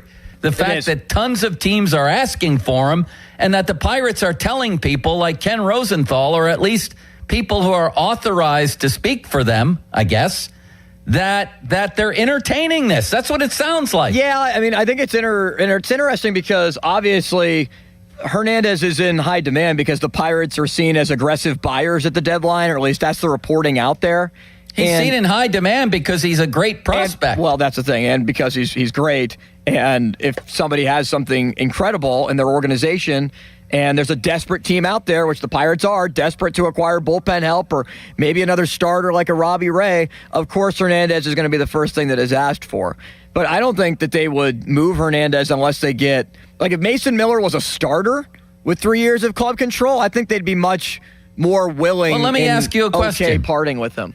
Let me ask you a question. Please. If during this show today at 12:33 you got word on Twitter or somewhere else that the Pirates had just traded Seth Hernandez for Mason Miller, what would your reaction be? Mine would be ecstasy. Ecstasy? I think, yes. I think mine would probably be, the initial thought would be, oh my word, they brought in Mason Miller. This is incredible. But part of me would also be like, man, Seth Hernandez is what it took. That's how I felt about the Archer trade. They brought in Archer. Yes, they finally did it. They finally made the big move. They did what they didn't do in 13, 14, and 15, and they actually have gone for it. But it took Glasnow, Meadows, and Boz to do it. Yeah, that's what it takes sometimes. That's what it takes. And Archer wasn't the best pitcher in baseball. He wasn't even a top 30 pitcher in baseball when they went out and got him. Correct. He was on the downside of his career already. This dude might be the best pitcher in baseball. And by the time Seth Hernandez, if he navigates these years of his career, and he was even struggling at high A because people do when they're that young, if he's healthy and he finally gets to the majors and he figures it out and he becomes a star, you're going to be a mustache-less father of 4 by then, Limits. You're going to have an entire family at home by the time this guy succeeds. Well, I'm sorry that I just would not want to trade Hernandez and would give up anybody else to do it out of your minor league system. One, because I think he's the Paul Skeens replacement. And what the hell is going on here? It sounds like a helicopter just took off. Sounds like a car engine that's revving over there, Joe, like a strong engine. Oh, yeah, it is. Wow. That sounds like a Mustang. I think it actually might be a Mustang, and it's happening right in front of me. It's one of Gary Bowser's starter cars from the Indy, I think, is starting up here. That's sweet. I lost my train of thought. But, yeah, Hernandez, it is hard for me, Joe, and I think you'll get where I'm coming from here. It is hard for me, even though Mason Miller is the best pitcher in baseball right now, he only pitches 1 inning and he's a reliever. It is so much harder for me to trade a guy that you can have for club control of 6 years, maybe 7 on Hernandez, that's a starter that has as high upside of stuff as anyone in your organization not named Skeens. That's just hard to part for a reliever who you might end up flipping 2 years from now anyway. Yeah, and you could flip him for guys like Seth Hernandez 2 years from now. That's the other point. Come on, how did You're not getting a Seth Hernandez with 1 year left on Miller's contract. Pardon me? With 1 year left on a contract, and let's say you trade Miller. Let's say you have Miller for 2.5 years. You trade for him now, and then you play it out for 2 more years, and you trade him before his final year of free agency. Are they going to get you couldn't get a top 30 prospect in baseball for him if he's still the best pitcher in baseball? I don't think you're getting a top 5 guy like Hernandez is. Limits, I can't believe this. You're the old savvy, or maybe not savvy, news hound here. You're the cynical news hound. I'm just saying I wouldn't trade Hernandez. And I'm the fan type here. If they traded for Mason blanking Miller right now, I'm not going to worry about Seth Hernandez for 4 more years, probably. Murph Gray can go. He's great. What? Florentino can go. Many other pieces can go. I mean, Carter they can, but you're not going to get your guy. And if that kind of thinking, you won't even get Luke Weaver because you won't want to trade whoever he is, Murphy Brown. Remember that show, Limits? Murphy Brown. Was that a show?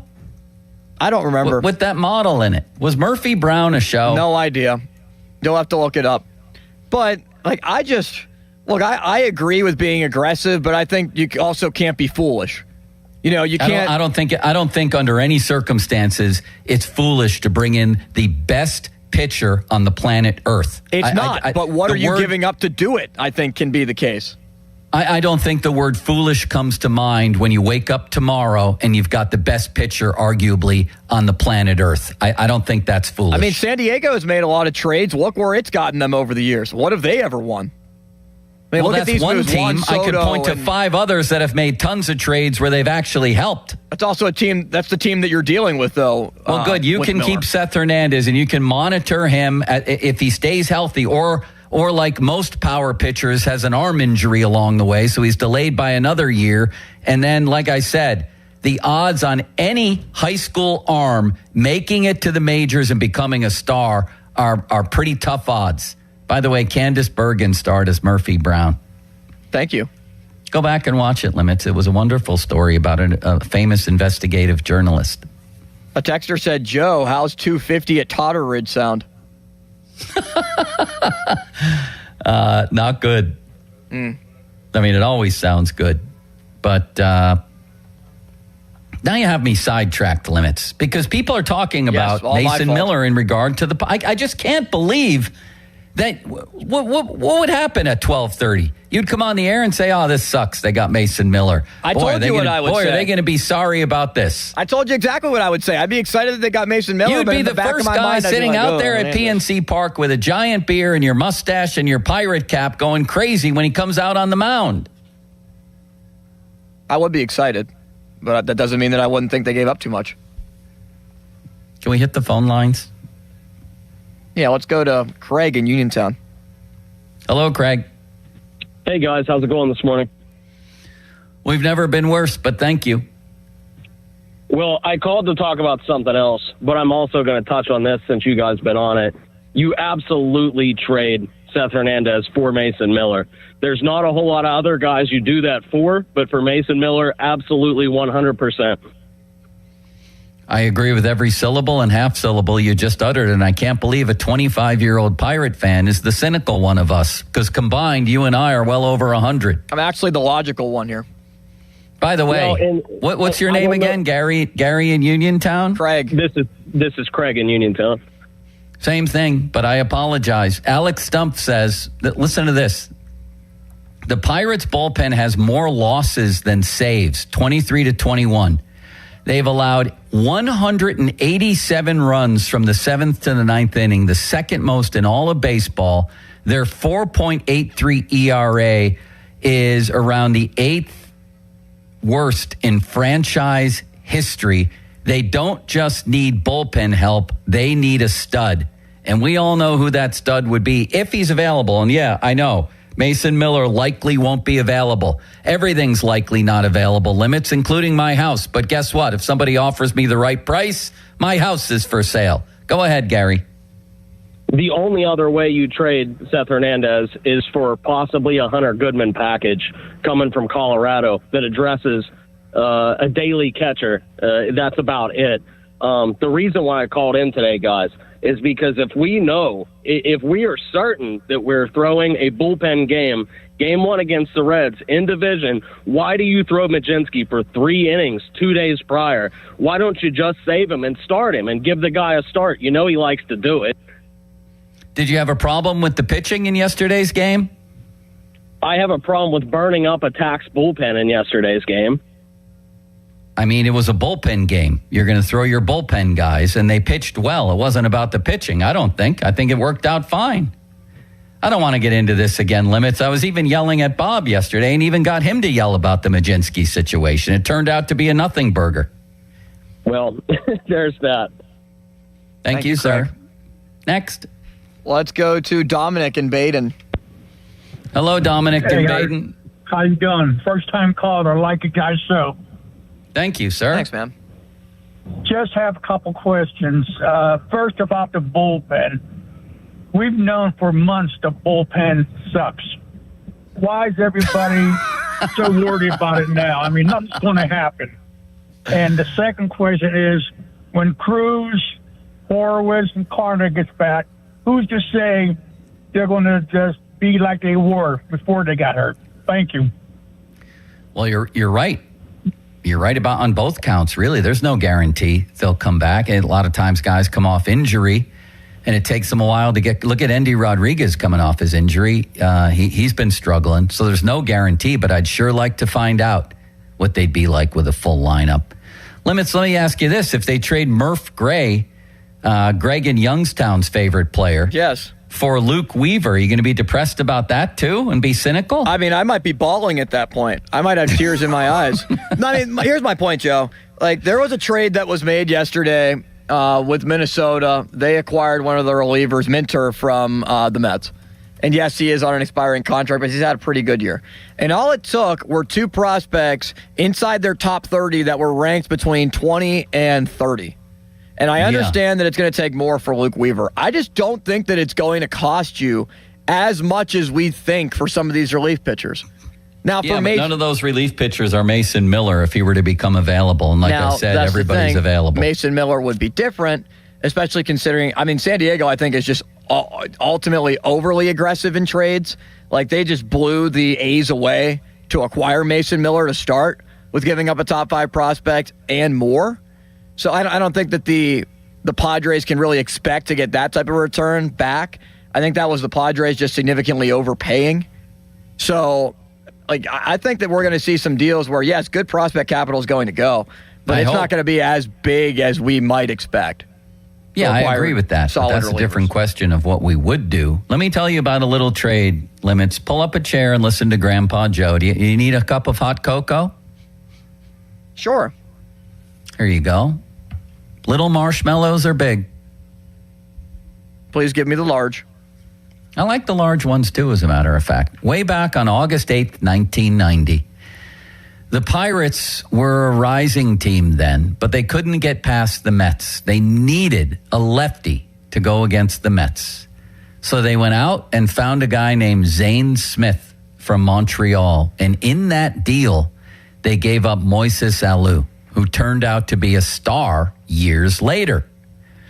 However, Zane Smith got the Pirates past the Mets. He got them to where they wanted to go. Now, they couldn't get past the Braves, granted, but at least they got that opportunity in large part because they made that trade. Were they the long-term winner of the trade? No, they were a resounding loser because Alou turned out to be a star.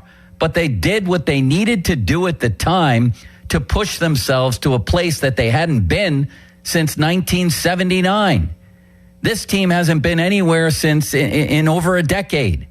In over a decade. They have a chance this year because everybody else stinks too. Most of the other teams contending. So I would give up a young future star to get myself the kind of player that could push me to that place. I would. It sounds like you wouldn't. I don't know how other people feel at 412-928-9370. Perhaps we can accumulate some more calls. I understand they're lighting up like Crowley at a couch burning. Oh, yeah. Still have more coming in. But we can get to more of those next and also update you on some other hot trade rumors around Major League Baseball. Does that sound good to you, Limits? I would love that. Mackey at the top of the hour, Bob Walk at 1, Ray Fittipaldo at 1:30. That's absolutely incorrigible. The fan text line brought to you by Edgar Snyder and Associates, personal injury law firm, where they always say there's never a fee unless we get money for you. The fan Twitter brought to you by South Hills Chrysler Dodge Jeep Ram, Route 19 in Peters Township. And it's 11:30, time to step up to the plate and call Buell Insurance, 724-443-5610. Listen to the Pop and Joe Show on demand on Apple Podcasts, Spotify, or wherever you get your podcasts. Things are heating up around the MLB trade deadline. We can also still take calls on Don Kelly's blunder last night. All of it on the table on Pomp and Joe. Now, fan headlines powered by Bowser Chevrolet. August 3rd will be the first day of pads for the Steelers as well. Practice number 3 in Latrobe is underway at St. Vincent College. More headlines, 937thefan.com. Headlines are powered by Bowser Chevrolet. This is an Odyssey Sports Minute. Sponsored by Metal Supermarkets, the convenience store for metal. Find a store at metalsupermarkets.com. New York Giants wide receiver Malik Neighbors seen in practice on Wednesday, and it is a giant deal for the New York Football Giants. We think Neighbors is on track to play coming up Week 1 Sunday Night Football against the Cowboys, and you can make a case for the Giants to exceed expectations this year, but they need Neighbors. I'm Nick Costos. I love days like these at the pool, but my moderate to severe plaque psoriasis can sometimes take me out of the moment. I'm ready to make a splash with clearer skin thanks to Skyrizi, Risankizumab Riza. Skyrizi is a prescription-only injection for adults who are candidates for systemic or phototherapy. At 4 months, most people saw 90% clearer skin when measured from head to toe, and many were even 100% plaque-free. People also saw significant improvement in psoriasis symptoms of pain, redness, itching, and burning. Don't use if allergic to Skyrizi. Serious allergic reactions, increased infections, or lower ability to fight them may occur. Before treatment, get checked for infections and tuberculosis. Tell your doctor about any flu-like symptoms or vaccines. Now there's nothing on my skin thanks to Skyrizi, and that means everything. Ask your doctor about Skyrizi, the #1 dermatologist-prescribed biologic in psoriasis. Visit Skyrizi.com or call 1-866-SKY-RIZI to learn more. Is it time for a new roof, but you're dreading the construction chaos? Pittsburgh, stop playing defense with your home. When you need expert exterior work, you call Whalen Exteriors, the pros with 5-star reviews. Whalen Exteriors has the solution. We combine over 40 years of expert craftsmanship with a strict promise. We treat your property with the same care as we would our own. No mess, no stress, just a beautiful, durable exterior. Get the quality you deserve from the team that respects your home. Schedule your free estimate today at WhalenExteriors.com. Finding great candidates to hire can be like, well, trying to find a needle in a haystack. Sure, you can post your job to some job board, but then all you can do is hope the right person comes along, which is why you should try ZipRecruiter for free at ZipRecruiter.com/radio. ZipRecruiter doesn't depend on candidates finding you. It finds them for you. Its powerful technology identifies people with the right experience and actively invites them to apply to your job. You get qualified candidates fast. So while other companies might deliver a lot of hay, ZipRecruiter finds you what you're looking for. The needle in the haystack. See why 4 out of 5 employers who post a job on ZipRecruiter get a quality candidate within the first day. ZipRecruiter, the smartest way to hire. And right now, you can try ZipRecruiter for free. That's right, free at ZipRecruiter.com/radio. That's ZipRecruiter.com/radio. ZipRecruiter.com/radio. ZipRecruiter. Hey, it's Brew. Between my radio show, filming content, editing videos, and trying to stay connected with family, reliable Wi-Fi isn't really optional anymore. I just need it to work. That's why I like that with Xfinity, you get the most reliable, fiber-powered Wi-Fi with the best equipment at one price for 5 years, guaranteed. No contracts or commitments. Plus, Xfinity makes getting connected simple with same-day Wi-Fi so you can get online in minutes. Restrictions apply. Not available in all areas. Use of fiber or coaxial cable. Learn more at Xfinity.com/same-day Wi-Fi. Xfinity. Imagine that. The Colonel is the king of chicken. That's why he's always had a beef with beef. But on Wednesdays, he's squashing the beef by frying it. KFC Country Fried Steak is here for only $4.99. Crispy golden outside, tender steak inside. Served with peppery gravy, mashed potatoes, coleslaw, and a biscuit. At last, the Colonel and beef bury the hatchet in gravy. Get the $4.99 Country Fried Steak Wednesdays for a limited time only at KFC. Prices and participation may vary while supplies last. Not available on third-party ordering platforms. Tax, tip, and fees extra. Welcome. You are in the Beer Garden with Gene from Bassini Distributing Company. Beer since 1933. This week in the Beer Garden, emerging from the magical foothills of the Rocky Mountains in northern Colorado, we are enjoying Wild Basin hard seltzers. Created by one of America's most innovative craft beer pioneers, Oscar Blues Brewing Company, Wild Basin was the world's first craft hard seltzer, made with real fruit juice and natural flavors to create a vibrant, refreshing hard seltzer. Available in 2 different variety mix packs. A citrus mix pack that includes grapefruit, lime, passion orange, and lemon, and the sunset berry mix, including black cherry, pomegranate acai, blackberry, and strawberry. Wild Basin seltzers are grain-free, gluten-free, and vegan. 12 packs are available at better beer retailers throughout western Pennsylvania. Currently, you can enjoy a $5 rebate on any 12 pack of Wild Basin purchased. The world didn't need another hard seltzer, just a better one. Please enjoy responsibly. This message has been provided by Vicini Distributing Company. Beer since 1933. Cheers. After an accident, you need an injury attorney who fights for you.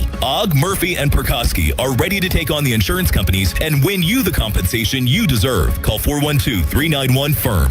Ogg, Murphy, Perkoski, the firm. We're all in. Training camp is back and Smale Kia is scoring big with the hottest deals of the summer. Right now, kick off the season with 0% APR financing for 60 months on all new 2026 Kia Sorrentos and Sportages. Whether you need the spacious 3-row Sorrento or the Tech Pack Sportage, Smale Kia has your winning drive. Hurry in. This championship offer ends on July 31st. Visit Smale Kia on Route 30 in Greensburg or shop online at smalekia.com with approved credit. Not all will qualify. See Smale Kia for details. Ends 8/3/26.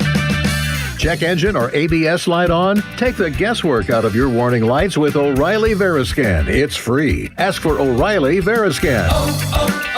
O'Reilly Auto Parts. Wish your life came with a warning app? That dog does not want to be petted. Well, life doesn't always give you time to change the outcome, but prediabetes does. Take the 1-minute test today at doihaveprediabetes.org. Brought to you by the Ad Council and its Prediabetes Awareness Partners. Your hometown building partner since 1956. 84 Lumber. Visit 84lumber.com. Text us on the Edgar Snyder and Associates text line at 412-928-9370. Edgar Snyder and Associates reminds you to text responsibly. I scream. You scream. We all scream. Because Wendy's famous small classic Frosty is just $1 for a limited time. More screaming, happy screaming, summer screaming, dollar small classic Frosty screaming! But please don't scream in the drive-thru. It hurts the employees' ears. Get a $1 small classic Frosty for a limited time, only at Wendy's. U.S. price and participation may vary. A la carte only, not valid for delivery. Limit 10 per transaction. Price may be higher in Alaska and Hawaii. My name is Whitney Allen, and I'm a widow. My husband, Ryan, died. We never thought we'd ever have to use life insurance, but the unexpected happened. With Ethos, signing up was fast and 100% online. You can get a quote in seconds, apply in minutes, and get same-day coverage. No medical exams, and you can get up to $3 million worth of coverage. I'm grateful we were prepared. Get your free quote at ethos.com/radio. That's ethos.com/radio. Paid spokesperson. Time spent on application may vary. Online health questions required. Today, mostly sunny, high 86. Weather brought to you by Duke's Mayo.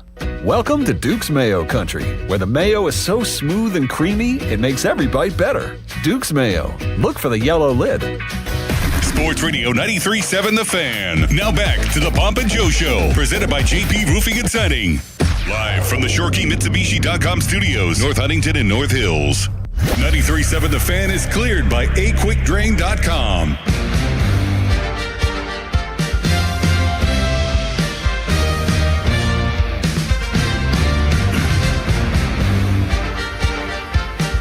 Let's I have some numbers here for you that I'd like you to consider. Is it a numbers game?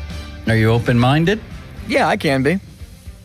The overall success rate for a high school pitcher taken in the first round is 50 to 60%, even making a major league appearance.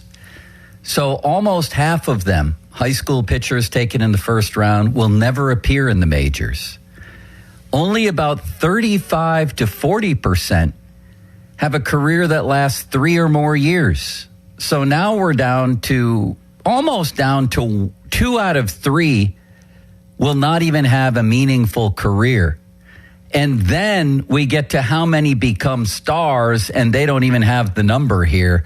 But I can guarantee you it's about half of what we just had. Now, I'll agree, and it's obvious if you watch the highlights and you talk to anybody, that Seth Hernandez is an uber prospect, wildly talented. I just happen to believe his greatest value to this franchise and the greatest value of picking him, and it looks like it was a great pick by Ben Cherington, might be in dealing him.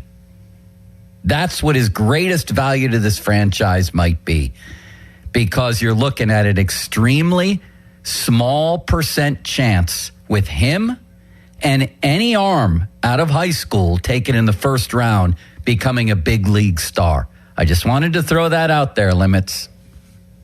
Yeah, I mean, I'm curious what that number is for pitchers that are drafted in the top 10, because I think that Hernandez is just so talented, and the fact that maybe some teams didn't want to pay him over slot in the first couple of picks is why he fell to the Pirates.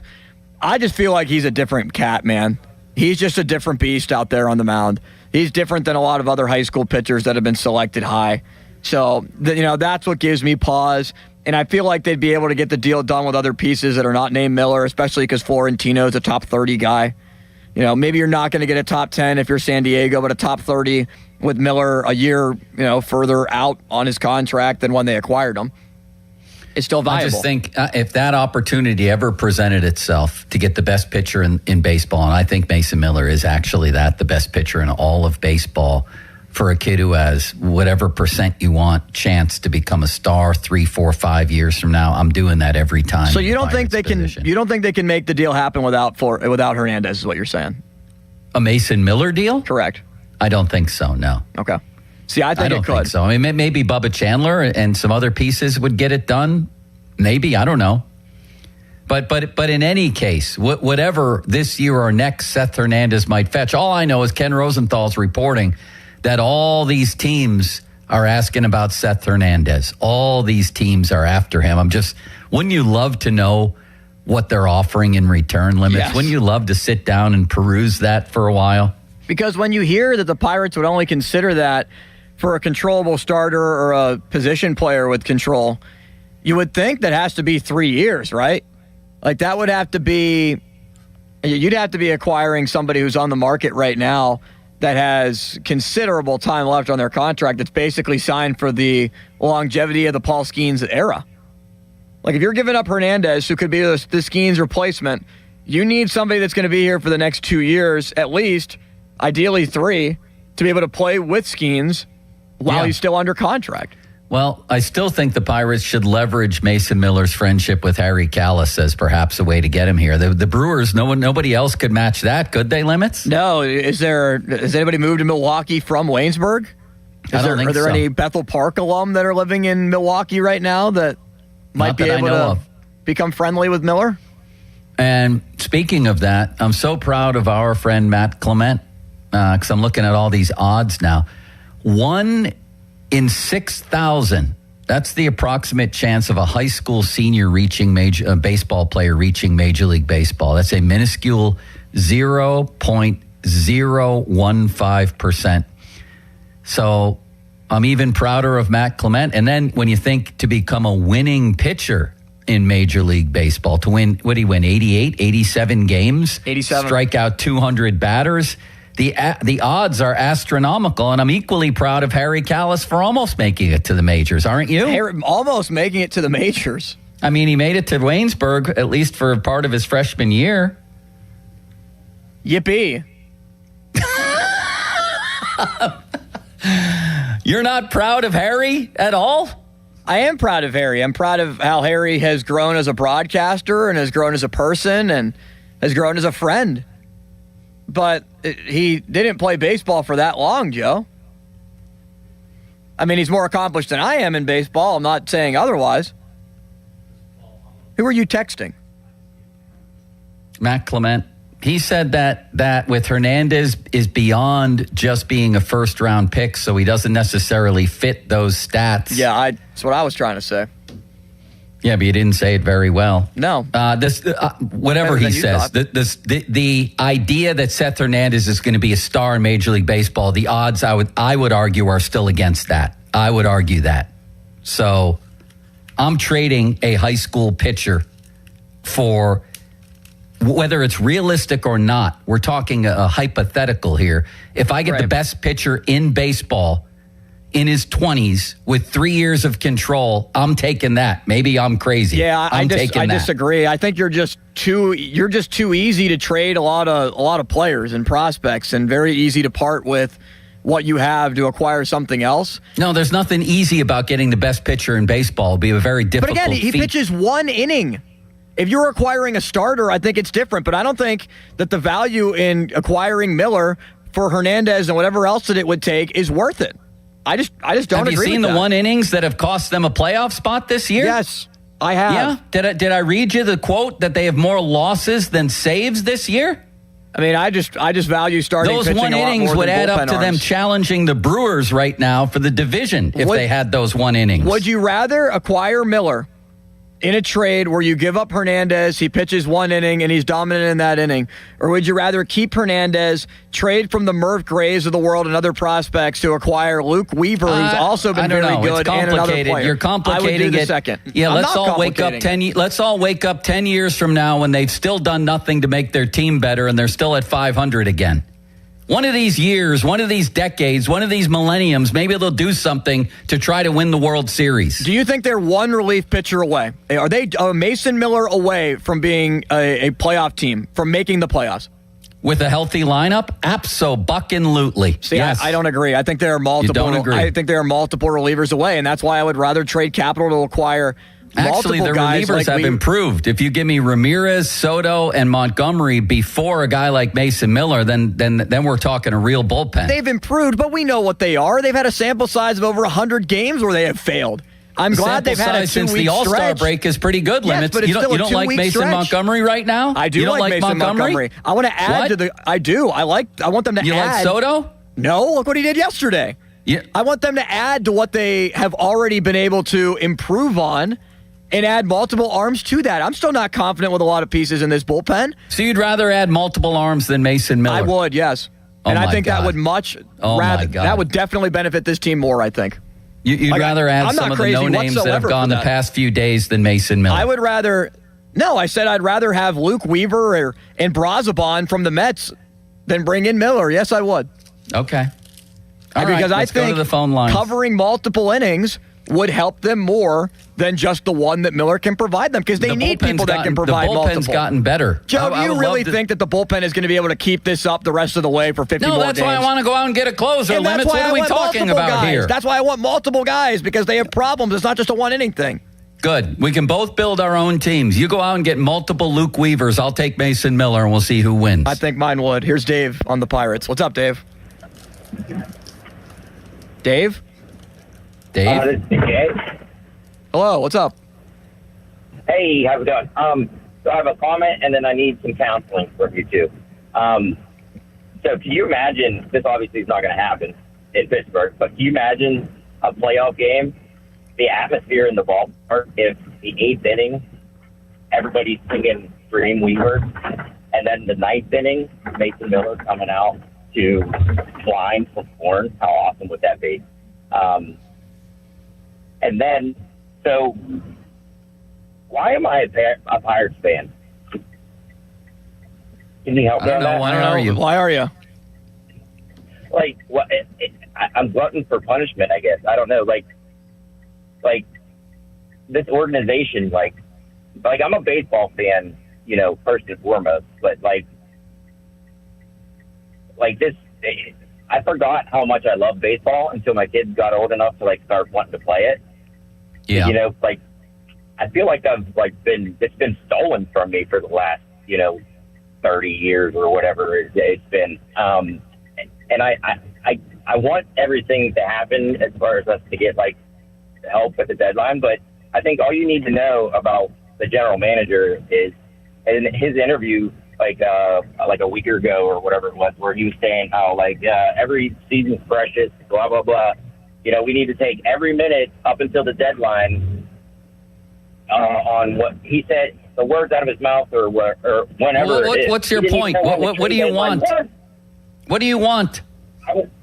I want something other than the likes of Rocky Maricino or whoever that jabroni is that we just got. Ron Marinaccio. Hi. Rocky Marciano. So do I. Oh, gosh. And maybe Cherington will do it. And Cherington, to his credit, Limits, has made some really, really good moves. Thank you, sir. Number one is the recent first rounds of the drafts, correct? He also made one of the greatest trades in Pirate history with the reverse Archer trade. My God, the three guys they got back in that deal, Brandon Lau, Mangum and Montgomery. Three guys that have been mostly really, really good. He also made the Horwitz trade. That turned out great, did it not? It did. But he's got to be able to finish the job. I mean, that's why he was brought in here, was to make good moves. Every general manager makes good moves. Every general manager makes bad moves. But the bottom line is, did you get your team where you intended it to go? He's in year 7. This is the year they got to go to the playoffs, or at least win 86, 87, 88 games. And if he doesn't, then they need to move on. I agree. If they do not make the playoffs this year for whatever reason, unless they win, I think 88 maybe is the number. It happens all the time in sports with executives and with coaches. So a guy gets a team to a certain point, somebody else got to come in and finish the job. That's pro sports, right? Yeah, it is. We saw it coaching-wise with Mike Johnston to Mike Sullivan. We've seen it with other general managers or we saw it with the Knicks this past year with their coach. Yes, we did. We saw it with the Knicks. We saw it with the Vegas Golden Knights. Yep. We've seen it with the Penguins, a couple different. Mike Therrien got a young team to a certain point and couldn't get it over the top. So somebody else came in that case, Dan Bilesman, got him over the top. We see it all the time. So it is time for Ben Cherington. You know what? And if I'm him in this situation, I am being selfish. I'm looking at my job security. And if I'm Bob Nutting, I'm going in there and telling him that his job's on the line with the rest of this season. Do something. Do something big. Sit in on the Luke Weaver talks and tell him that we're winning.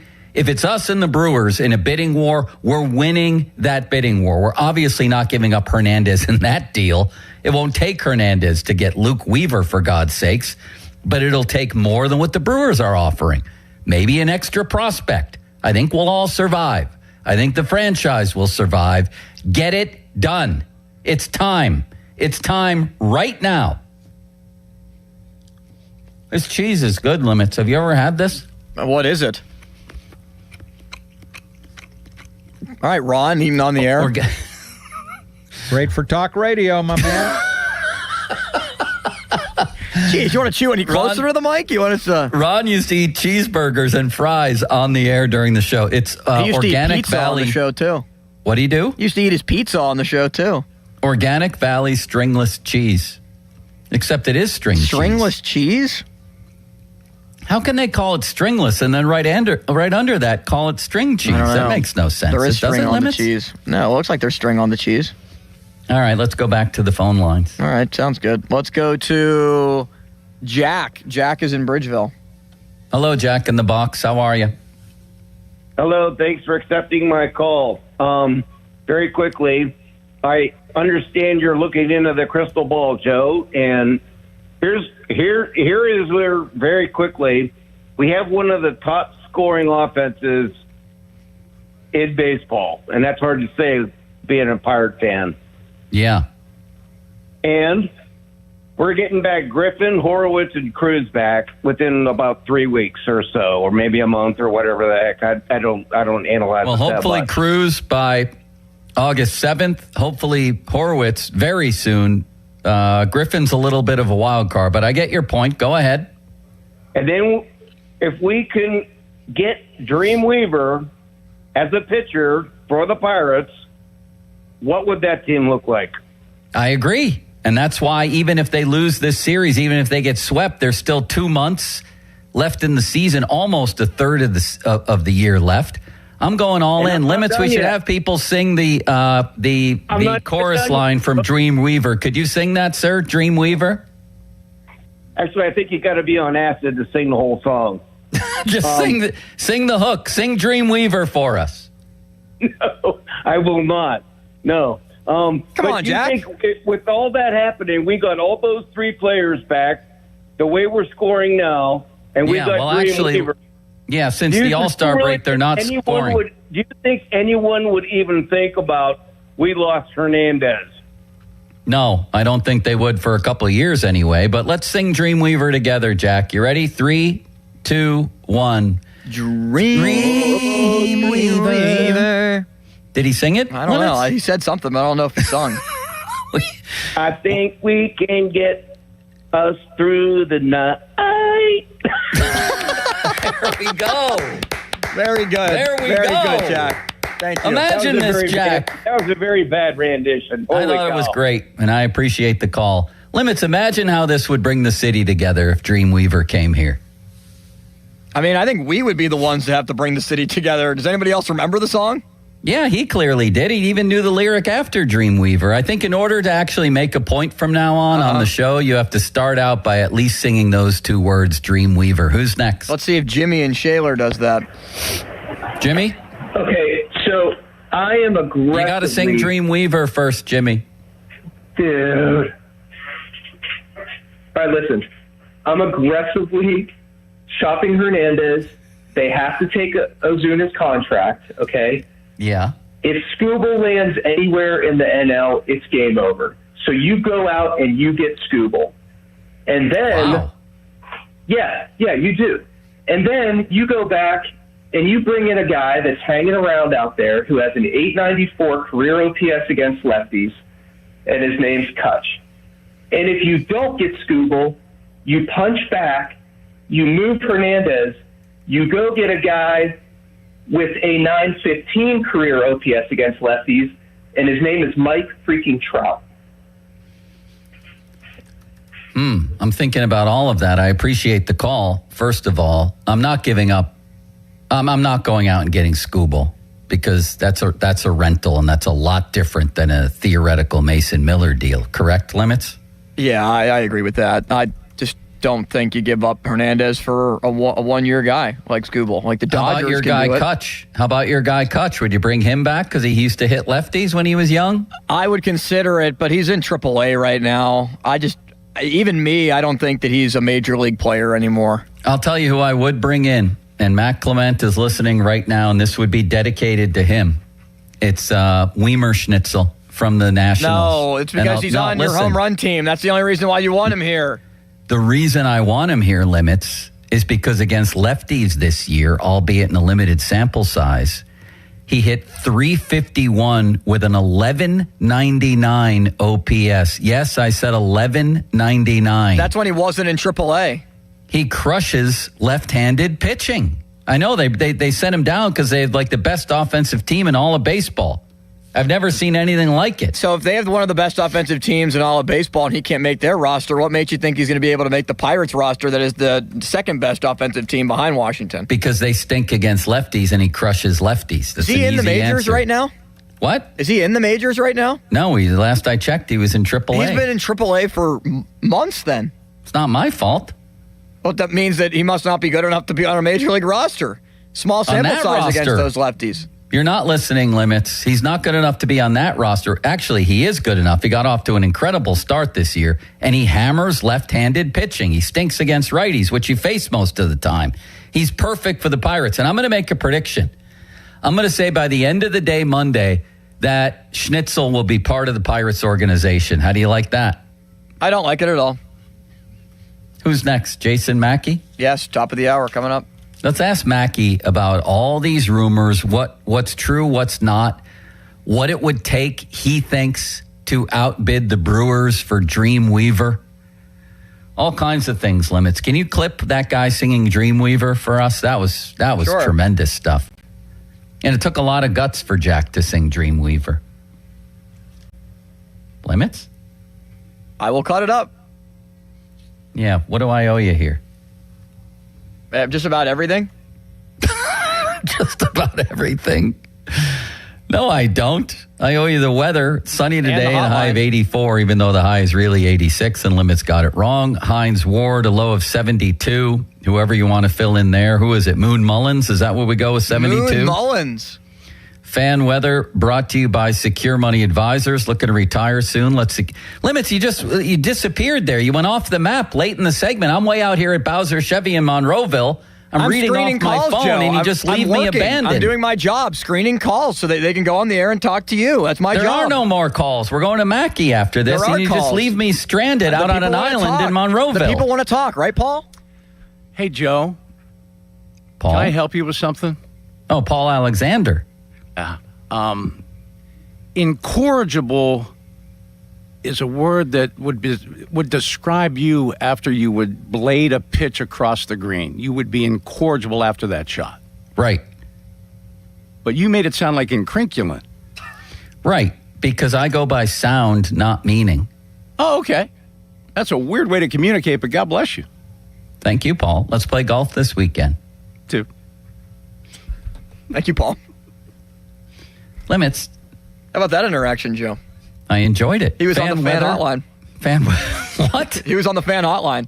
That's key for please tell us about the fan hotline. The fan hotline presented by Sullivan Super Service, Pittsburgh's trusted plumbing and HVAC provider for over 50 years. The trade.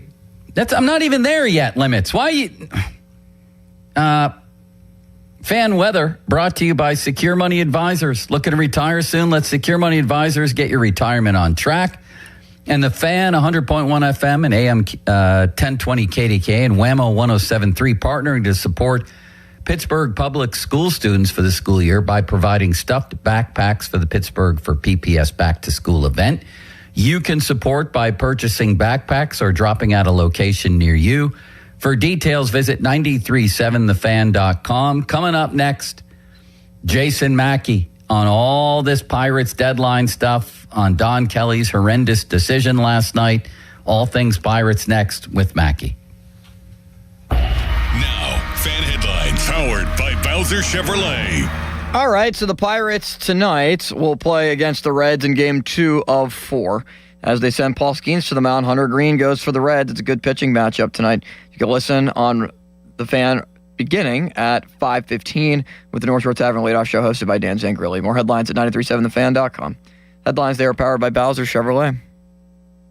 I'm John Morgan of Morgan & Morgan. My best advice to you when hiring a lawyer for your injury case is simple. If you know court personnel, ask them who they'd hire. They know. If you know an insurance adjuster, ask them. They know. And then ask them about us. Ask them about Morgan & Morgan. They know. I look forward to talking to you soon. There's only one Morgan & Morgan, America's largest injury law firm for the people. Injured? Dial pound law. Morgan & Morgan, 603 Stanwick Street, Pittsburgh, Pennsylvania. Pennsylvania lawyer will handle Pennsylvania cases. Prior results do not guarantee a similar outcome.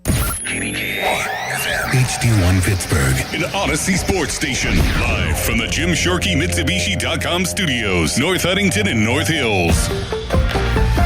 Always live and free on the Odyssey app. The summer sales drive is in high gear at Jim Shorkey Mitsubishi North Hills. Drive home the savings of the summer with exclusive offers on our lineup of Mitsubishis, like the new 2026 Outlander Trail Edition. Drive yours home today and save $7,000 off MSRP, or finance for 0% APR for 72 months. Have a trade? Ask us about our $3,000 push, pull, or tow trade assistance. Your deal. Your way. What a great day. At Jim Shorkey Mitsubishi in the North Hills. Call 412-453-8035 for offer details. Someone had a birthday. Yep, 50. Can't believe it. 50 years of wisdom. Great segue. We have a health reminder from the CDC.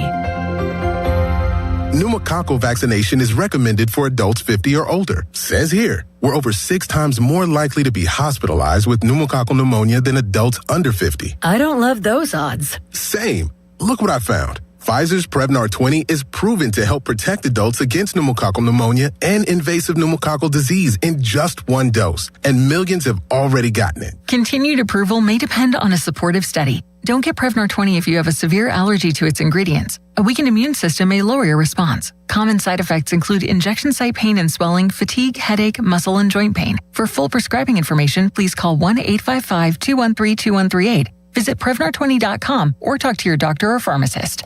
I'm on Prevnar20.com now, scheduling my appointment. Good idea. And happy 50th. Raise a Stein at Hofbrauhaus House Pittsburgh, where fresh handcrafted beer is brewed on-site daily by world-class brewers. From classic Bavarian styles to seasonal favorites, it's bold flavor and big Pittsburgh energy in every pour. The party's on every night with live music, high-energy vibes, and the perfect spot for groups, celebrations, or after-work hangs.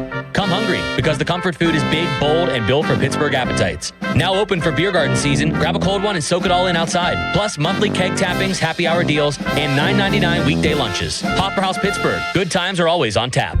Heart disease is the leading cause of death in the United States. So when it comes to your heart, there's no room for compromise.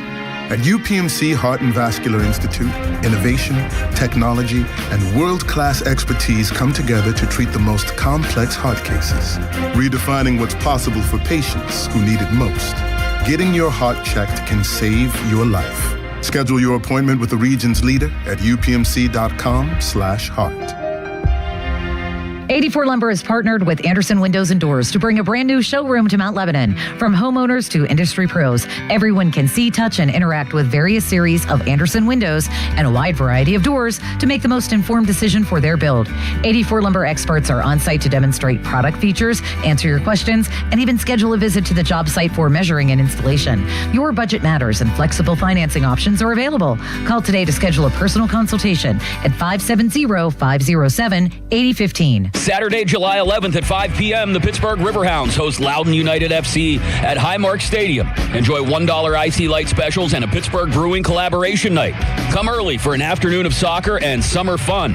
Get your tickets at riverhounds.com. Chestnut Ridge Golf Resort in Blairsville has 2 18-hole golf courses, driving range, and a full pro shop with a variety of golf equipment and apparel. Chestnut Ridge also offers stay-and-play packages with on-site hotel, easy-to-book golf outings, 4 event spaces that are indoor and outdoor, and the famous Spike Bar for food and drinks. Chestnut Ridge Resort also is equipped for banquets and catering for weddings and events. To book a tee time, call 724-459-7191. State Fair food is getting smaller and pricier. We'll have room for fried cookies. Okay, you'd never overspend on food. What's your deal?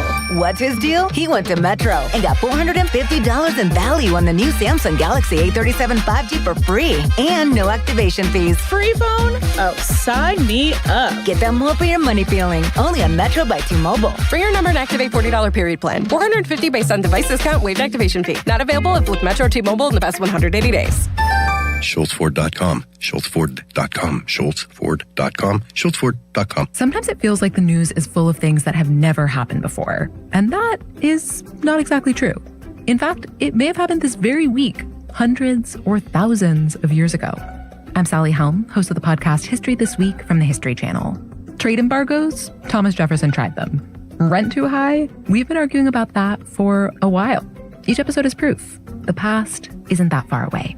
Listen to History This Week, available now on Apple, Spotify, or wherever you get your podcasts. Hey, it's Brew, and I feel like everything in my life depends on being connected. Whether I'm uploading a video, hopping on a call before my show, or video chatting with my family back in Michigan, I never have to think about my Wi-Fi. And that's why Xfinity stands out. You get the most reliable, fiber-powered Wi-Fi with the best equipment at one price for 5 years guaranteed. No contracts or commitments. Plus, you can get online in minutes with same-day Wi-Fi. Restrictions apply. Not available in all areas. Use of fiber or coaxial cable. Learn more at Xfinity.com/same-day Wi-Fi. Xfinity, imagine that. New Game Plus with Oxy makes your laundry smell incredible and fights stubborn smells, like the ones your dog Biscuit brought into your freshly made bed last night. But you washed that all away with Game, and now you're drifting asleep to the scent and sound of waves.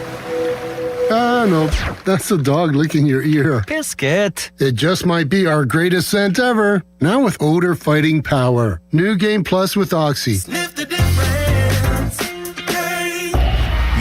fan headlines powered by Bowser Chevrolet. All right, Pirates lose yesterday to the Cincinnati Reds. Gregory Soto takes the loss as he gives up the game-winning run in the bottom half of the ninth. Reds walk off the Pirates. Game 2 of 4. They need it. They're at 500 again at 55 and 53 and have lost 3 in a row. Skeens against Hunter Green tonight. 6:10 first pitch. A little bit of an earlier start. So 5:15 is when the North Shore Tavern leadoff show at Danza and Grilly begins. You can also listen on your Odyssey app at AUD8CY. More headlines, 937thefan.com. Headlines are powered by Bowser Chevrolet. Jason Mackey joins us next. Sports. Back to Bob Fabiani and Joe Starkey, the Pomp and Joe Show. Hey, I'll take it. On Sports Radio 93.7, The Fan.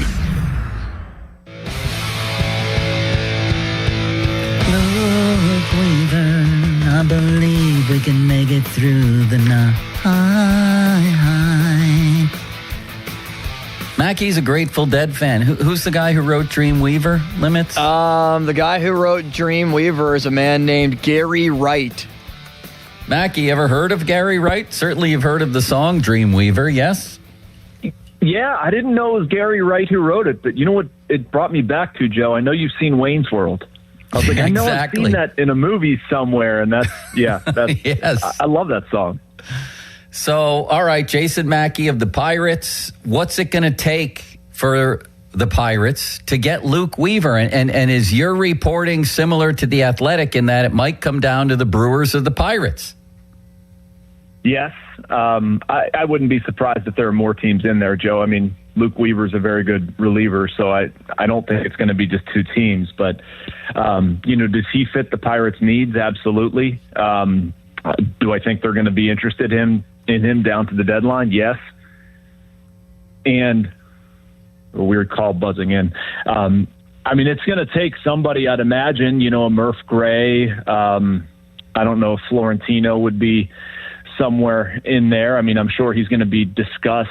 It's not going to be, I wouldn't think, some, mediocre prospect. But, Gray is somebody who's really come on lately. And, I don't think they'd be excited to trade him, but I certainly think for the right deal they'd be willing to. And I think Luke Weaver would be the right deal. So Murph Gray is somebody I look at. And you think the Pirates are of a mind to draft, for the right deal, any prospects not named Seth Hernandez? Yes, I do. For the right deal. I would certainly attach that. But I've been saying for weeks that I think they're going to be aggressive. I think they recognize a need. I think they're willing to do some things and pay some prices here. And that's a part of it. So, yeah, it wouldn't shock me if they made a deal like that. Who else is out there, Jason, relief pitcher-wise, that they might be interested in right now? We've seen a few move, including one to Shelty's Minnesota Twins today. Who else is out there? Yeah. Well, there's a few guys with the Mets who would make sense for them. I think Minter got moved, but Brazabon, we talked about Weaver. There's one more guy, I think Brooks Raley would make sense. Antonio Senzatella is somebody I've been hearing about and I was looking at yesterday from the Rockies, converted reliever. He would make sense for them. A lot of people would make sense for them. We've all seen their bullpen. They need help. I heard Matt Clement drop the name Lucas Ertzig from Kansas City. Looked a little bit more into him. He's somebody who would make a lot of sense. I liked Whitlock and Chapman, clearly, with the Red Sox. I don't think they're going to be on the move, so maybe that's a useless thing. Louis Varland from the Blue Jays is out there. He's going to command a price, but I think that's somebody the Pirates, if we're going to look at people that would make sense. I don't know what the Padres are going to do, but if they get to a point where they're willing to sell on Adrian Morejon, he's somebody that fits their profile quite a bit. Really, really like him. He's going to be a hefty price. He'd probably be in the Murph Gray Florentino category. It's a pretty good list. There are more, but that's at least off the top of my head, that's where I'm at, Joe. I believe it was Ken Rosenthal reporting that all kinds of teams are asking about Seth Hernandez. He's a very popular name, and that it would take a controllable starting pitcher or position player to get something like that done. Are the Pirates at least taking calls? Are they listening, or is that just a flat no when somebody mentions Hernandez? No, it's not a flat no, Joe. And I've said this about this group for years. For better or for worse, they listen on darn near everything. They don't turn anything down. It doesn't surprise me what the ask is. I think Rosenthal might even be putting it mildly. They're going to ask for the world for Hernandez, as they should, but I don't think there's any world in where a team is willing to offer what the Pirates would need to trade Seth Hernandez. A team in their situation, man, you just can't. You can't trade young starting pitching like that. They're not going to pay for it on the free agent market. They have to grow it themselves. So I don't see Hernandez being traded. That package isn't going to come along.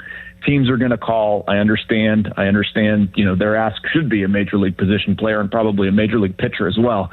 It's crazy to think what he could net, but I just don't see it happening. And Joe, just a couple other names that I was pulling up a document on my computer as we were talking that would make a lot of sense for them, like a Kirby Yates, a Kenley Jansen. There's a lot of guys out there that they can go and get. Limits, would you like to ask Jason Mackey 2 questions in a row? I would love to. So, Jason, we saw a report that came out today from Michael Marino, national baseball reporter, saying that the Mets have interest in Murph Gray and Sammy Stafura. Stafura, the number 9 prospect and a shortstop that's hitting well this year in Greensboro.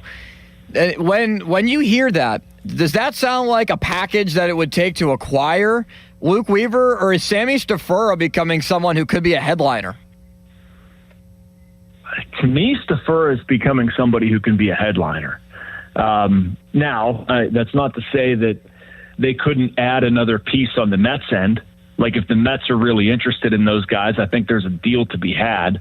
Like I look at somebody like Mark Vientos or whatever, they need help against left-handed pitching. And if you want to go, up that deal a little bit and go Gray and Stafura for Weaver and Vientos, I'm just kind of spitballing. But I mean, Stafura's been absolutely bonkers, and that's a position of strength for them. Like I know Wyatt Sanford's been hurt, but I'm talking about shortstops in the minor leagues. They've got a few guys, and they've got a guy locked up for a long, long time. So if you're looking for them to deal from a position of strength, like shortstop is one, catching is one, and that'll get them pretty far. It's really crazy that Stafura, I mean, they got him for Brian Hayes. It's a sneaky, very good trade by Ben Cherington, but he's had just a monster year. I think he has 14 home runs in July. He could easily headline a deal, in my opinion. Yeah, because, I don't think that would be like the full deal, Stafura and Murph Gray. No, but he's a really nice kicker. I mean, he's a really nice ingredient in a trade. Settle this for us, Jason. We were going back and forth, Joe and I. Would you rather trade Seth Hernandez for Mason Miller in a deal and bring in Miller, but that's the only move that you make pretty much to the bullpen, or acquire Luke Weaver and Brazoban, or maybe a second piece? What do you think would be more valuable to the Pirates, Miller in just a one-inning role, or acquire multiple relievers? Oh, boy, that is a good one. Let me think about that for 10 seconds. So I won't tell you who was on what side, in case you're wondering. I'll be honest. I think I'd take Mason Miller. Of course. You're on Joe's side. I would do that deal straight up. He addresses every single weakness they have in a triumphant way. Like, my goodness, it would stink to part with Seth Hernandez. But if you offered me Mason Miller for Seth Hernandez, straight up, no context, I'm doing that deal. Thank you, Jason, for falling on the side of sanity. Yes. Joe, that's what they need. Am I not on the side of sanity saying they need like 3 arms? Jason, I said 4 like a month ago with you. Yeah, but that's different than comparing it to Mason Miller limits. It's Mason Miller. They get the best at his position, essentially. And you put him in the 9th, everybody else is in an appropriate role. Right now, the problem they're having is that guys are pitching out of position. They're asking them to do things they're not capable of doing. Like, I like Soto in an 8th inning role. I like Soto and Montgomery share in the 8th. Or maybe Montgomery's your 8th inning guy and then Soto's your 7th inning guy in this scenario. Like, the trickle down handles all of your problems. And then the 9th inning, you just don't worry about it. I don't like losing Seth Hernandez, but I'm with Joe here. Like, this is premium return. You cannot do any better than that in the trade deadline. All right, Jason. We're talking to Jason Mackey here for a few more minutes. Everybody's waiting for reinforcements, not by trade deadline. I'm talking the injured guys. The offense is at about 3.6 runs, I believe, since the All-Star break. It's cooled off to a large degree. When are these guys getting back to the best of your knowledge? Horwitz, Cruz, Griffin. Griffin, I'll start the furthest out. He's still probably the first week of September-ish, something like that. He won't be back in August. Cruz, to my knowledge, is going to be right around that August 7th time. He's eligible to come off the 60-day IL. I don't expect him too much longer after that. Horwitz is a little bit trickier. He is in Cincinnati, but he has a concussion. I'm seeing him walk around. I've not seen him do baseball activities. So I don't know. Maybe they don't know. I mean, it's foolish for any of us to predict how a concussion is going to, resolve itself. I mean, Horwitz is probably, I feel safe saying Horwitz is going to be the first one back. Cruz is going to be the second one back. But, I can't tell you like Horwitz by, I don't know, Sunday or Horwitz tomorrow or Horwitz by Tuesday, whatever. But I don't think it's too terribly long. The fact that he's with the team and around and doing things and that he was good enough to travel, I think that's a good sign. And with Cruz, it's just a matter of ramping him up. He's doing baseball activities. He's going to be back into a rehab assignment, I'd imagine, probably in the week, assuming that timeline is still accurate, which I believe it is. And then Griffin's just still further out. Do you believe that they're going to add aggressively, even if they were to get swept in this series or lose 3 of 4? Yeah, I do.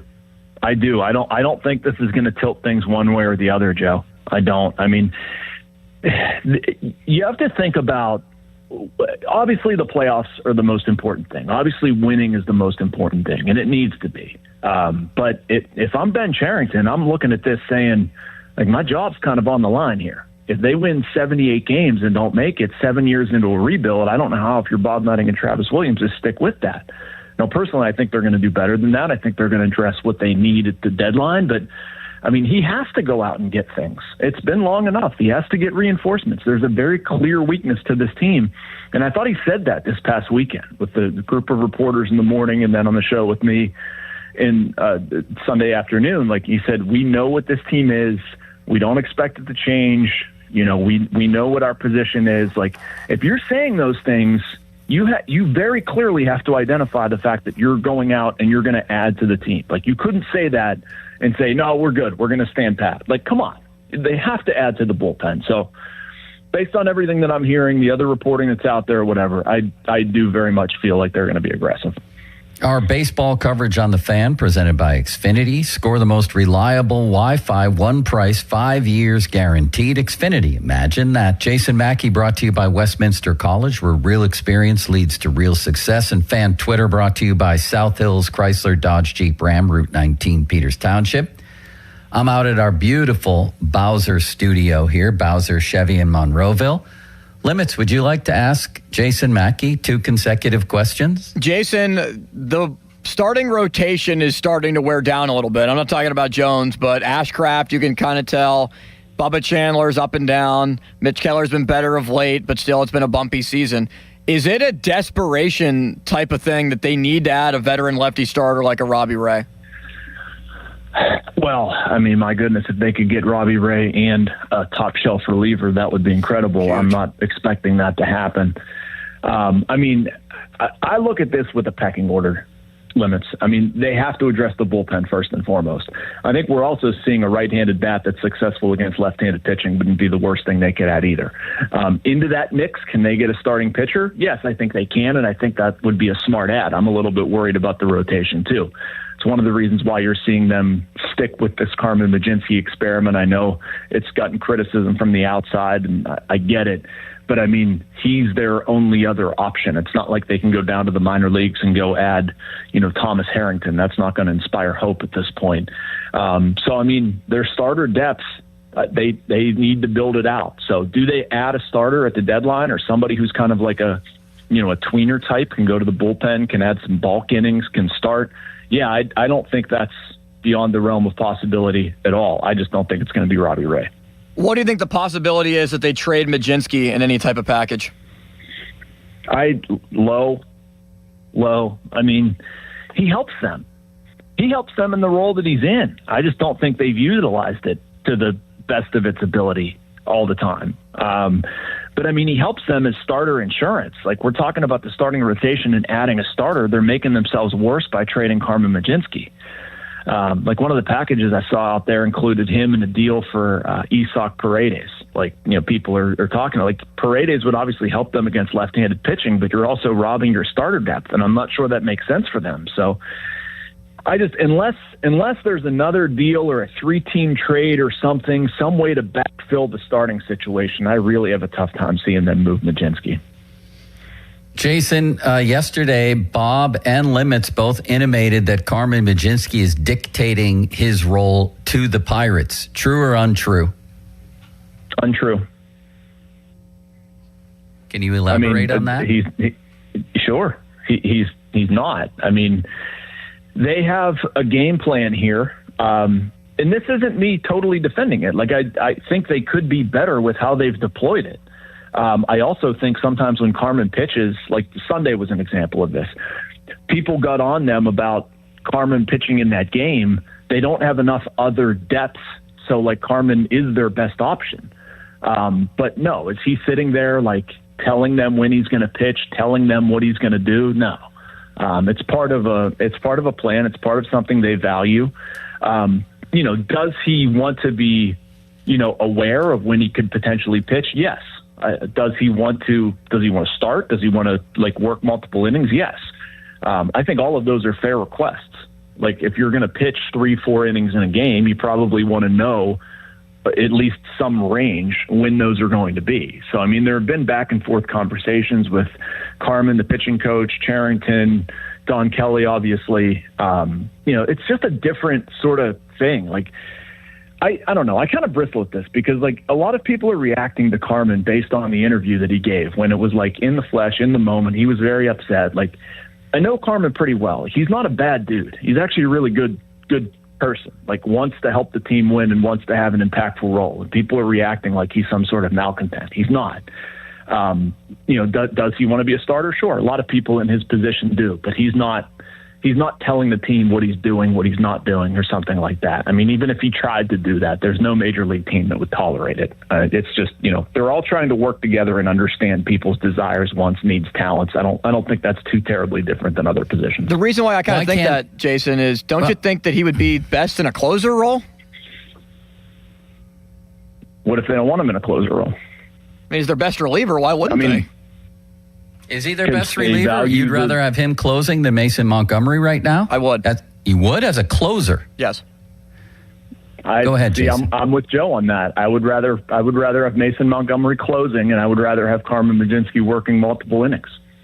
I think Carmen Mlodzinski doing what he's doing can be a weapon, but I think they need to be even more creative with it than they've been. I think that's a fair critique, but I mean that, and also limits, like, that's a very huge weakness for them right now. They don't have enough relief help, and Carmen Mlodzinski in that role helps them cover for that, especially in tight games. Like, should he be pitching in an 8-run game? No. They've gotten too adherent to, like, a routine with that stuff. That's what I'm saying. Like, it hasn't been utilized to its best ability, but that you did mention, Jason, that they've had almost negotiations on when he's going to pitch. Why can't they just throw him in the bullpen and say, you'll pitch when we tell you to? Yeah, I mean, I understand that. I think they're, and I wouldn't frame it as negotiations, Joe. If it came off that way, then shame on me for not using my words better. But, like, it's not negotiations. It's saying, okay, how many innings did you pitch? Are you fresh? When, utilizing sort of just collaboration and talking about it. I think what he wants to know, and I think this is fair, is just like, is this a day where I could be active? Because that's going to require certain things for his routine. And, like, a guy who's working 1 inning has a much shorter routine than a guy who's working 4. And especially when they're telling him, like, we want you to maintain this length, maintain the ability to start, all that stuff. Like, he doesn't want to go to a bullpen routine because that's kind of closing the door on being a starter. That doesn't make sense for the team. So they're asking him to still function as a starter. So, like, that's why they're kind of, they have to kind of talk and say, okay, this is a day where we might need you.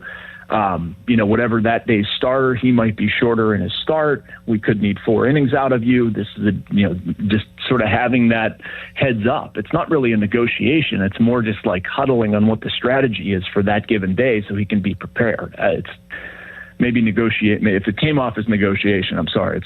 That's not the way I would characterize it. Limits, what are your thoughts back there? I can sense that you're brewing with some. I am, actually. You read me well, Joe. What do you got? The thing is, Jason, like, if they want to keep him in that starter-like role to keep that option available, why didn't he start yesterday then? Why didn't they keep him out of Wednesday's game and start him Thursday? Not Sunday. Wednesday. I'm getting my days mixed up. They didn't have another option, man. Like, if you're going to try to win that game, Don Kelly said it after the game, I trust my offense. And, I mean, I understand that. Like, they're 3 runs down. They just struck for 6 over the final 2 innings the night before. They've got a pretty good offense. Like, you want to keep it there. Their options at that point were basically him, Ron Marinaccio, and Johan, given the 12-inning game the day before. Like, I get why you use Carmen. The problem to me is that they don't have anybody else to turn to. You'd probably like to have another right-handed reliever who can work multiple innings, and they don't. I mean, that's why they went to Carmen, to try to keep the score where it's at. And, you got to a point where you needed other pitching. And to me, it's just overall being short. It's not necessarily like being overly adherent to Carmen. Like, you are trying to win that game. You're chasing it a little bit, but you're down 3. You have a good offense. You have an opportunity to still win if you can keep it there, which Carmen did his part of it, just the offense couldn't get going. So, I don't know, man. I didn't question that as much as other people. I'm with you on that. Sounds like we're thinking along the same lines today, and Limits is thinking along different lines, and that's what makes America wonderful. Thank you, Jason. Thank you, guys. Thanks, Good talk. Bye, awesome.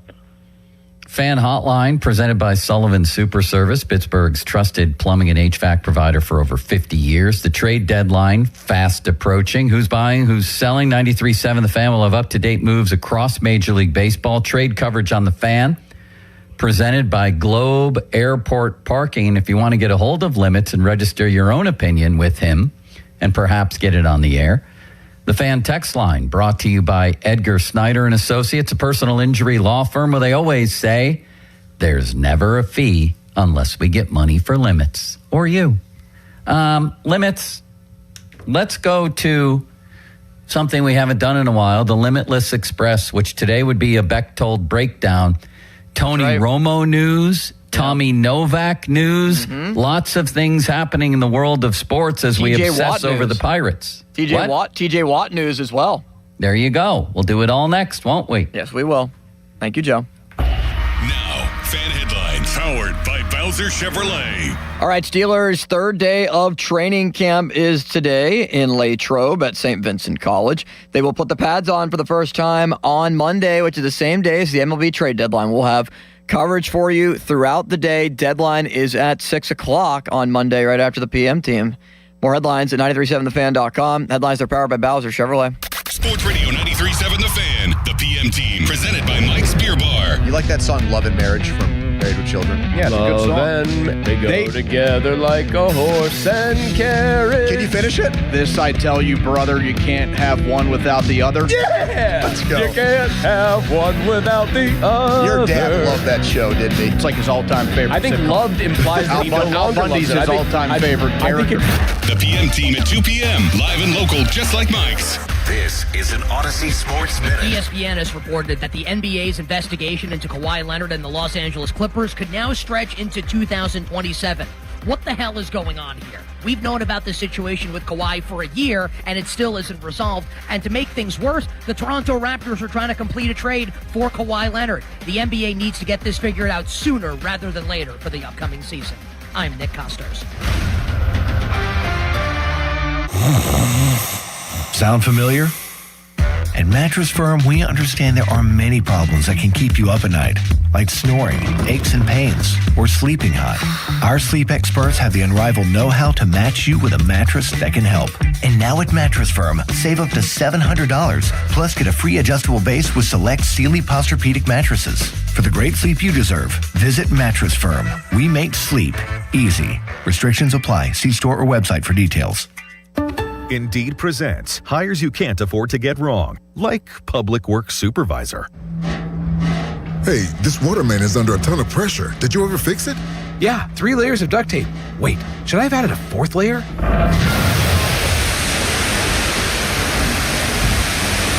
This is a job for sponsored jobs. This is what happens when you don't sponsor your job on Indeed. Next time, get matched with quality candidates with Indeed sponsored jobs. Visit Indeed.com/hire now and sponsor your job today. See the world's top youth baseball players compete at the Princecade Pony League World Series, August 7th through 12th at historic Lou Hayes Pony Field in Washington Park. It's a week full of incredible plays, home runs, and unforgettable moments. Plan your trip today at GoWashCo.com. When you're hiring, have you ever felt like you're missing out on meeting truly great candidates for your roles? It seems impossible to find them, but they have to be out there somewhere, right? Well, they're not hard to find when you know where to go, and that place is ZipRecruiter. And right now, you can try ZipRecruiter for free at ZipRecruiter.com/radio. ZipRecruiter helps 10 million people with their job search every day. And because these people are actively looking for jobs just like yours, it's easy to find the right person right away. In fact, 4 out of 5 employers who post on ZipRecruiter get a quality candidate within the first day. But if you're not using ZipRecruiter, you're missing out. So see what it's like when the impossible is easy. When you go to ZipRecruiter.com/radio right now to try ZipRecruiter for free. Once again, that's ZipRecruiter.com/radio. ZipRecruiter.com/radio. Never miss out on great candidates with ZipRecruiter. Dan Zangerly here with big news from Allegiant Community Federal Credit Union. They've extended their super popular home equity loan promotion. Rates as low as 5.25%. That's 5.25%. Full terms, conditions, membership eligibility requirements at AllegiantFCU.org and Equal Housing Lender. Finding great candidates to hire can be like, well, trying to find a needle in a haystack, but not with ZipRecruiter. Its powerful technology actively finds and invites qualified candidates to apply to your job. So while other companies might deliver a lot of hay, ZipRecruiter finds you the needle in the haystack. See why 4 out of 5 employers who post a job on ZipRecruiter get a quality candidate within the first day. Try ZipRecruiter for free at ZipRecruiter.com/team. That's ZipRecruiter.com/team. ZipRecruiter. Oh, hey, Sarah. Did you hear my daughter Katie got Camper of the Week? That's a big deal. We got a big deal too, right, Mom? Honey, shh. What's that? Okay, that Hyundai Santa Fe, I only paid. Nice. Deal's so right, it almost feels wrong. The Hyundai Getaway Sales Event. Get 0% APR for 60 months, plus 0 payments for 90 days, or 1.9% APR for 72 months on the Hyundai Tucson, Santa Fe, or Santa Fe Hybrid during the Hyundai Getaway Sales Event. Hurry, offer ends August 3rd. Call 562-314-4603 for details. The summer sales drive is in high gear at Jim Shorkey Mitsubishi, North Huntington. Drive home the savings of the summer with exclusive offers on our lineup of Mitsubishi, like the new 2026 Outlander Trail Edition. Finance yours today for 0% APR for 72 months. And ask us about our $3,000 push, pull, or tow trade assistance. Plus, every new Jim Shorkey Mitsubishi includes 2 years of limited maintenance standard. Your deal. Your way. What a great day. At Jim Shorkey Mitsubishi, North Huntington. Call 724-995-3658 for offer details. Our veterans and their families make great sacrifices to protect our nation. Now it's time for them to receive assistance in their time of need as they age. If you are a veteran or the spouse of a veteran, contact Julian Gray Associates to speak with one of their VA-accredited attorneys to find out how you can receive compensation for the costs of care you are receiving in your home or a long-term care facility. Visit grayelderlaw.com. T-Mobile has an exclusive bundle for customers 55 and up. I'm Sarah Bowl. Yeah, I'm Frank Bowl. A reliable network is key for us. And with T-Mobile, it's been wonderful. And going to the 55 plus plan saved us so much money. A lot. And that's important. Trying to keep costs down. The home internet's been perfect. It's fast, it's quick. The setup was so easy, it took less than 15 minutes. It was like, ta-da! If you want simplicity, coverage, reliability, you want the whole package, T-Mobile has it. Right now, T-Mobile customers 55 and up can get 2 phone lines on America's best network, plus America's fastest 5G home internet for just $30 each. $30 per month each line with autopay plus taxes and fees. Minimum age 55. Pricing for home internet rely on 2 lines of essentials. Choice 55. $35 connection charge per line required. Best mobile network and fastest 5G home internet based on analysis by Oak Cliff Speed Test Intelligence Data 2H 2025. All rights reserved. Your hometown building partner since 1956. 84 Lumber. Visit 84lumber.com. Attention. Have you racked up $10,000 or more in credit card debt? Are you barely getting by making minimum payments? With credit card debt reaching all-time highs, National Debt Relief is notifying consumers about significant debt relief options currently being made available to help those with overwhelming credit card debt. These options may reduce a large portion of credit card debt for those who qualify. You don't need to declare bankruptcy or take out a consolidation loan, and you may only have to pay back a fraction of what you owe, even if you have bad credit. National Debt Relief has already reduced the credit card debt for more than 550,000 consumers, so don't wait. If you owe $10,000, $20,000, or even $100,000 in credit card debt, you can now take advantage of this financial debt relief as the cost of living continues to skyrocket. To check what debt reduction you may qualify for, call 800-358-6868. That's 800-358-6868. Again, 800-358-6868. Text us on the Edgar Snyder & Associates text line at 412-928-9370. Edgar Snyder & Associates reminds you to text responsibly. Sports Radio 93.7 The Fan. Now back to the Pomp and Joe Show, presented by JP Roofing and Siding. Live from the ShorkeyMitsubishi.com studios, North Huntington and North Hills. 93.7 The Fan is cleared by AQuickDrain.com. Pomp and Joe minus Pomp. That just leaves Joe and Limits. I am out at Bowser Chevy in Monroeville at this beautiful studio they built just for us. Limits is back in the home office. 93.7 The Fan trading cards, brought to you by the Baseball Card Castle, your go-to destination for sports cards, collectibles, and memorabilia. These cards have picks and stats of the fan hosts, and you can pick them up at the Baseball Card Castle in Cranberry or anytime we're out in the community. Limits, why no Limits cards out here? I see Donnie, really? I see Mulsey's Giant Cranium, I see Doran, I see Crowley, and I see me. Why not you? Oh, man, I didn't know that the Limits card wasn't out there, Joe. That is very disappointing. They should be there. They're in. Feels very sad. The fun facts on the back of my card: attended Duquesne University, Cortland State, University of Buffalo, Damon College, CCAC, and maybe more. Considers Mulsey a role model. Loves basketball, Bob McAdoo, the Golden State Warriors, and Bob Pompiani. That about sums up everything. And Bob Pompiani. I'm very glad that Bob was able to make it on your card. Would you like to hear the back of Doran's card? Sure. 2009 first-team All-American tight end at the University of Pittsburgh. Holds the record for fastest 40-yard dash by a tight end at the Combine. That's now inaccurate. What? Kenyon Sadiq beat his record.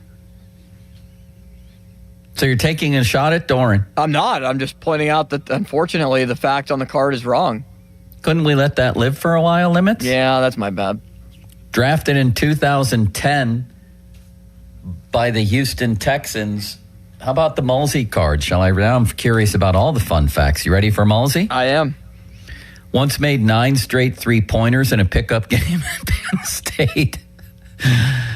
Winner of the 2025 WPGA Net Championship. This isn't even humble bragging. This is flat-out bragging on the back of Mulsey's card.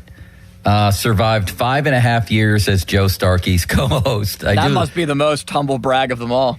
That's my favorite card so far. Donnie Football, 93.7 The Fan utility man. Wing enthusiast with a passion for flavor and heat. Member of multi-time Barrett Sports Media #1 mid-market afternoon show. See, I wanted Donnie's to be a little funnier. Didn't you, Limits? I think Donnie's is fine. Maybe slightly funnier. Crowley. Fun facts on the back of the Crowley card. Was the 6th best player on his 6th grade baseball team. He never burned a couch.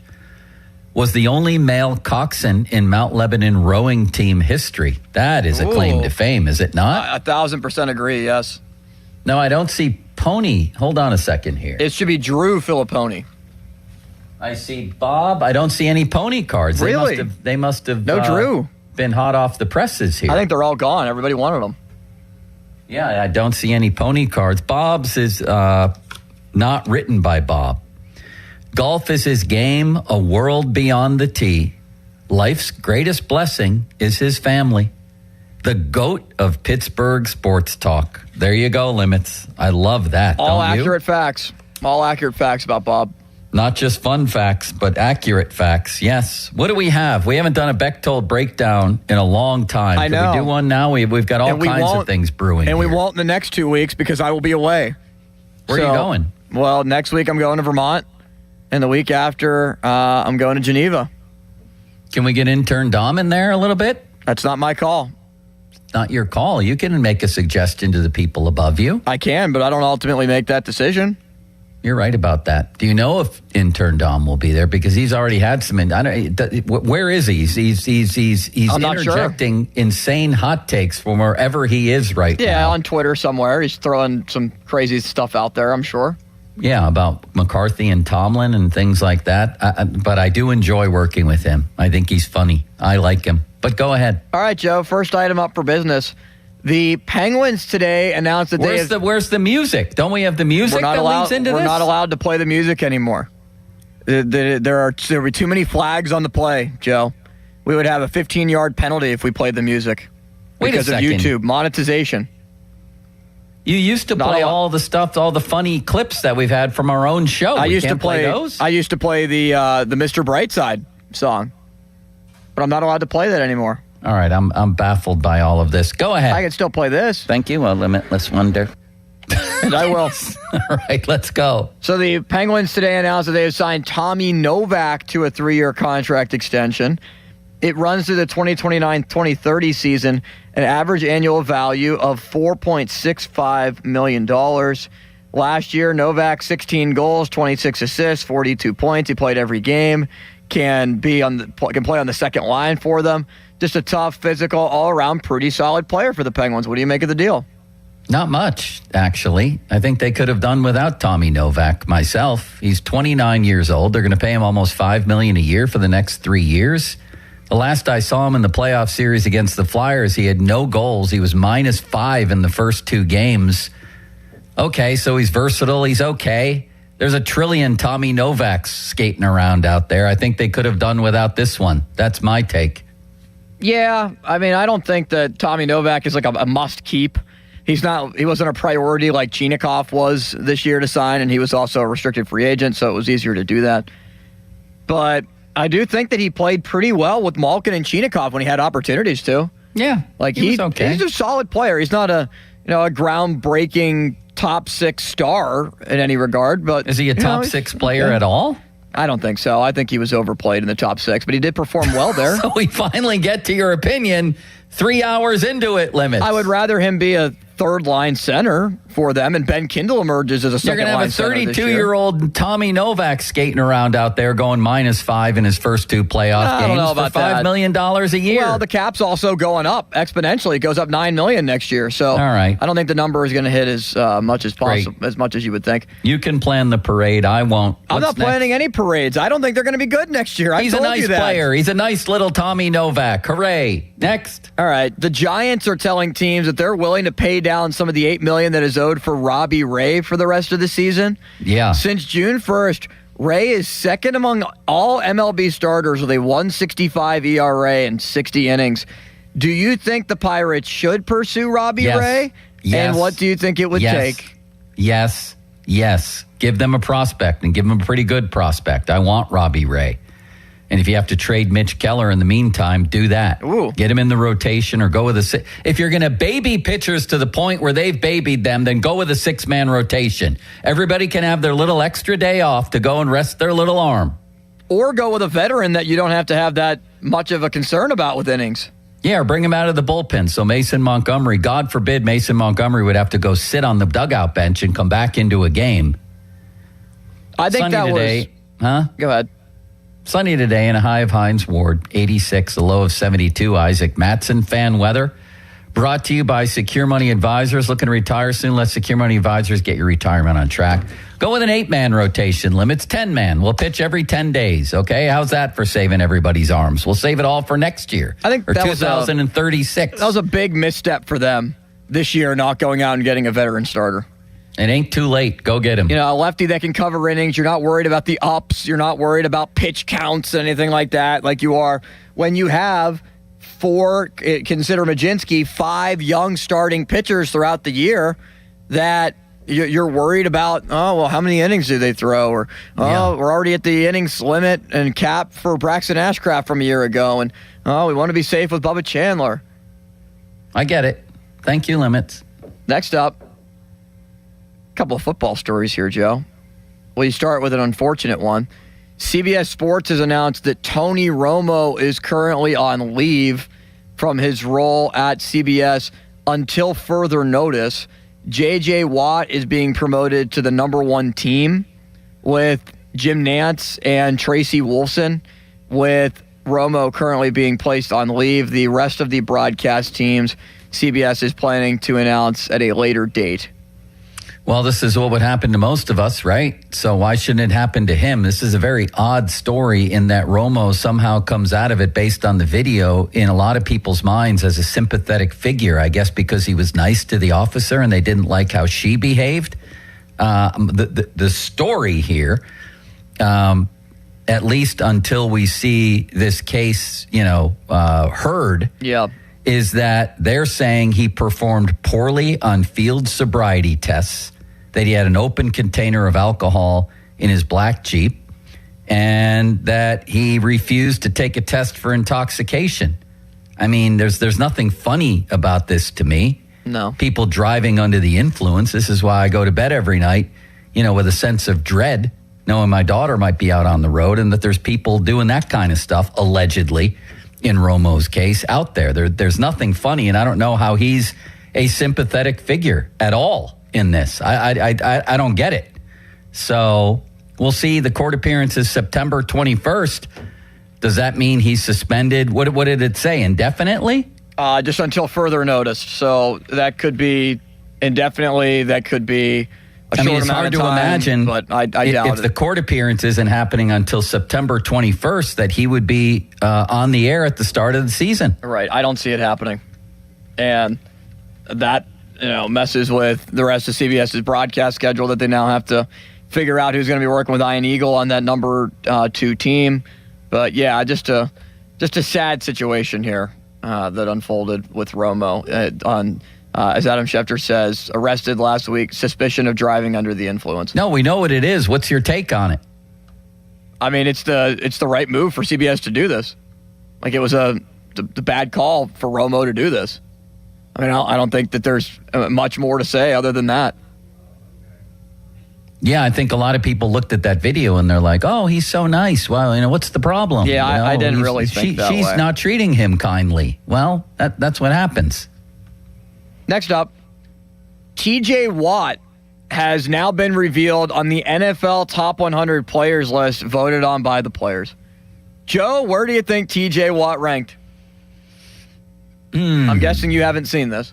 No, I haven't seen this. Top 100 by the players, any position. I'm going to say TJ Watt comes in at 64.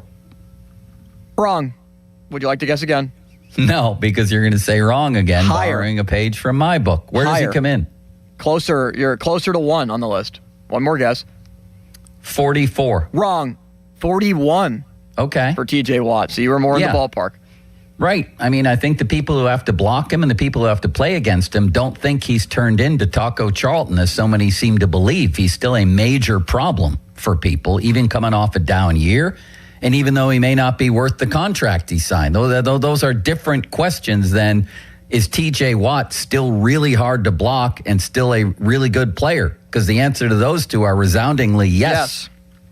What is a good year for TJ Watt this year? What does that look like? I want to see double-digit sacks at least. In fact, I want to see in the teens in sacks, and I want to see some forced fumbles. I want to see an interception. The stuff he usually does, I want to see, but I want to see that sack count rise again. Double, in fact, from last year. So around 14 or 15? Yeah, I think so. You? Yeah, I think that's entirely fair. I would say the exact same thing. It's not a good year for TJ Watt this year unless he averages close to a sack per game. I'm not saying that he needs to have 17, but being paid $41 million. And last year I know he was injured and beaten up and they were double teaming him, but now he is moving around. Like, he is being forced to do that by Patrick Graham, whether it was his decision not to move around or it was a decision that Mike Tomlin just said, okay, TJ, you don't want to do it, we won't do it. He has to this year. Him, Highsmith, and Herbig, all being paid substantial money, are going to need to be on the field at the same time for, I think, a decent amount of snaps. So Watt is going to have to move around like Garrett does and Parsons does. And I think that should free him up to have more sacks. So I think it's less of an excuse if he fails this year to record double-digit sacks because of that. The matchup should be able to favor him better because he's moving around. Next. All right, I got one more thing for you here, if I didn't just lose it. Here it is. Joe, the top 10 cornerbacks for Madden 2027 have been released. Where do you think Joey Porter Jr. ranks on this list? The top 10 quarterbacks on the Madden video game is out. Well, they've only released the top 10, and they've released rookies so far. Where is Joey Porter? So, first I'll note that when Jeremy Fowler did his piece for ESPN interviewing executives and coaches, Porter wasn't in the top 10. He was an honorable mention. And then PFF puts out its top 10 strictly numbers based, and James Pierre was the second best corner in the league last year, according to them, and Porter wasn't in the top 20. Good grief. So how many did they rank, did you say? They ranked the top 10 corners. I'm going to say he ain't in there. Joe, you are right. Joey Porter is not in this list. He's not a top 10 corner, according to the rankers and decision makers at Madden. Now, people who are going to be receiving contracts this year, worth noting, Christian Gonzalez ranks number 1 at a 98 overall. Devin Witherspoon, who's looking for a new deal with Seattle, 90 Gonzalez is 98. Witherspoon is 91 overall. Thank you, Limits. Then tell the people what's next. So Bob Walk is coming up next, and then Ray Fittipaldo will round out the show after Steelers practice. So Bob on the Bucs, Ray on the Steelers as we come to the final hour of the week. Beautiful. Sunny today, a high of Hines Ward, 86, a low of Isaac Matson, 72. Fan weather brought to you by Secure Money Advisors. Looking to retire soon? Let Secure Money Advisors get your retirement on track. Let's ask Bob about all the pitching moves last night and over the last couple days by Don Kelly and the Pirates. It's Pomp and Joe. Now, fan headlines powered by Bowser Chevrolet. Penguins signed Tommy Novak to a 3-year contract extension today. It will begin not this upcoming season, but the season after that. So basically, Novak under control for the next 4 years for the Penguins because this extension runs through 2029, 2030. It carries an average annual value of $4.65 million. Novak last year, he's 29 years old now. He recorded 16 goals, 26 assists for the Penguins. He played every single game. Points ranked 7th on the team. 5 power play points ranked 5th. More headlines at 937thefan.com. Headlines are powered by Bowser Chevrolet. Sports Radio 93.7 The Fan. You listen to them every day. Now you can watch them too on the Fan video stream powered by Bowser. Catch your favorite 93.7 The Fan hosts live on the Fan video stream. Just hit up 937thefan.com. Sports Radio 93.7 The Fan. Sports Radio 93.7 The Fan. Get the latest on Pittsburgh sports from anywhere with the Odyssey app. Listen to shows and Pirate games live. Check out our exclusive interviews and content anytime. Download the Odyssey app now and never miss a minute. Sports Radio 93.7 The Fan. HD1 Pittsburgh. An Odyssey sports station. Live from the Jim Shorkey Mitsubishi.com studios. North Huntington and North Hills. Always live and free on the Odyssey app. 93.7 The Fan. Hey, it's Doran. Props to my friends at Keystone Custom Apparel. Their fan club t-shirt fundraiser has helped local organizations raise over $100,000 this year. Here's how you get in on all the action. Step 1, register your team at KeystoneCustomApparel.com. Step 2, supporters donate $20 online, type their name in on the form, and choose their player. Step 3, well, there's no more steps. Keystone Custom Apparel handles everything. No order forms or money collection needed. For more information, go to KeystoneCustomApparel.com. Valvoline Instant Oil Change presents Wisdom from the Road. Summer means wide open spaces and a whole lot of extra miles. The last place you want your engine to give out is halfway to nowhere. Out here, low oil or a weak battery is just an ambush waiting to happen. That's why every oil change at Valvoline Instant Oil Change includes an 18-point maintenance check. These techs are trained to help spot issues early and keep you riding easy.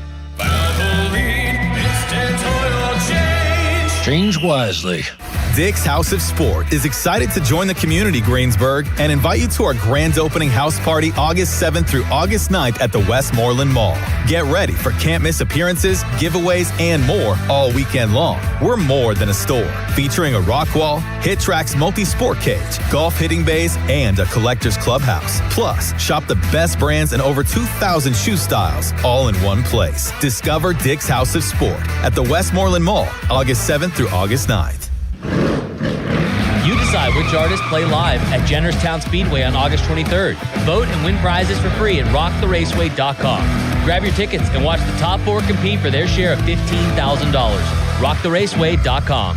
For 20 years, West Shore Home has been proud to call Pennsylvania home. Founded right here by a Johnstown native, their headquarters are still in state, and today their Pittsburgh area team has grown to more than 70 local employees who are dedicated to taking care of homeowners in our community. 2 decades in, they've completed more than 25,000 projects right here in Pittsburgh. From beautiful full bathroom remodels to convenient tub-to-shower conversions, they have the perfect option for you, and their installs are backed by thousands of 5-star reviews. Getting started is simple. Just head on over to westshorehome.com/fan or call 1-800-WEST-SHORE to schedule your free, no-obligation design consultation. And this week, their summer sale means big savings on your next project. Buy a full bath remodel and get a second shower for free. Plus, as a fan listener, you can unlock even more savings at westshorehome.com/fan. That's westshorehome.com/fan for an extra $500 off your project. You can also call 1-800-WEST-SHORE to learn more. See the website for details. Steelers training camp is back in Latrobe, and it's time to reach for the great taste of Miller Lite. Stop by Tosa Distributing, Lincoln Avenue, and look for special training camp displays featuring Miller Lite 30-pack cans, along with all of your other favorite Miller Lite packages all season long. Miller Lite is an official beer partner of the Pittsburgh Steelers. South Hills Kia, let's go. The 2027 Kia Seltos LX all-wheel drive, just $259 a month. And the all-new 2026 Kia K4 LXS, only $209 a month. Top trade values are happening right now. Don't miss it. 24-month leases, $3,499 due at signing. 10,000 miles per year, plus tax and title. First payment due at signing. Not all qualify. No security deposit required. Offer ends August 3rd, 2026.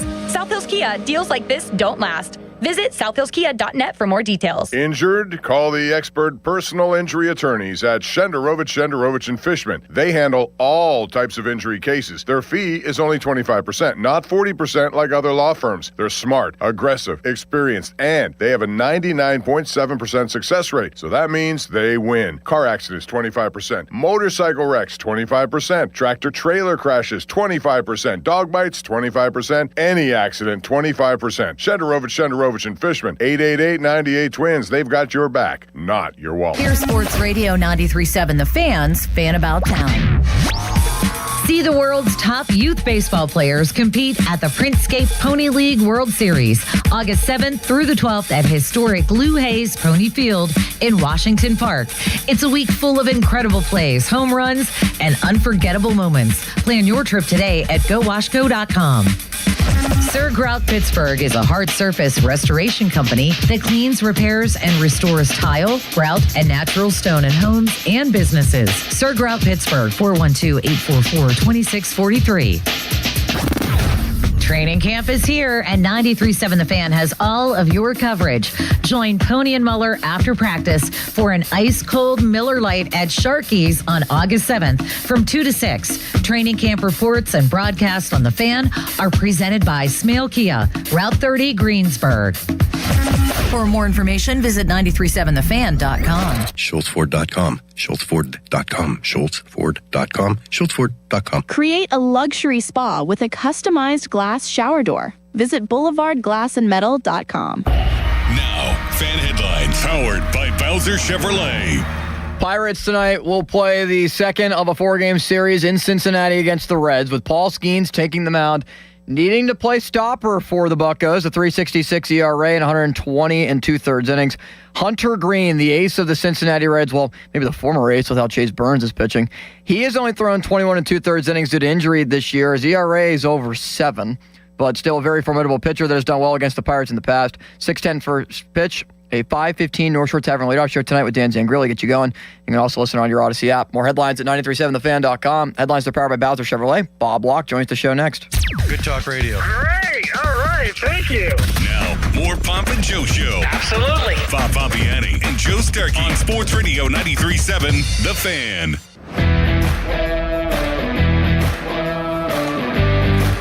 Limits, do we have Bob Walk on the line? We do. I'm talking to him right now. Beautiful. I am at Bowser Chevy out in Monroeville, having the time of my life out here, as always, because it's a beautiful place to be and a beautiful place to shop for a car. And a beautiful day limits if you'd like to do that later today. Meantime, we have the Pirates sort of struggling here, to put it mildly, since the All-Star break, and especially lately. The offense has evened out, I think 3.6 runs per game since the All-Star break. Starting pitching, up and down, largely down, except for Jared Jones. And the bullpen's actually been pretty good. Huge series in Cincinnati leading into the trade deadline Monday.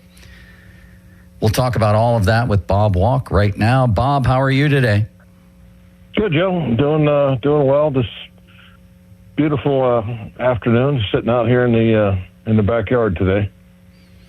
What did you make of Mason Montgomery for only 7 pitches last night? A lot of us thought that was a little light, and given the circumstances, he could have come out for maybe one more. Your thoughts?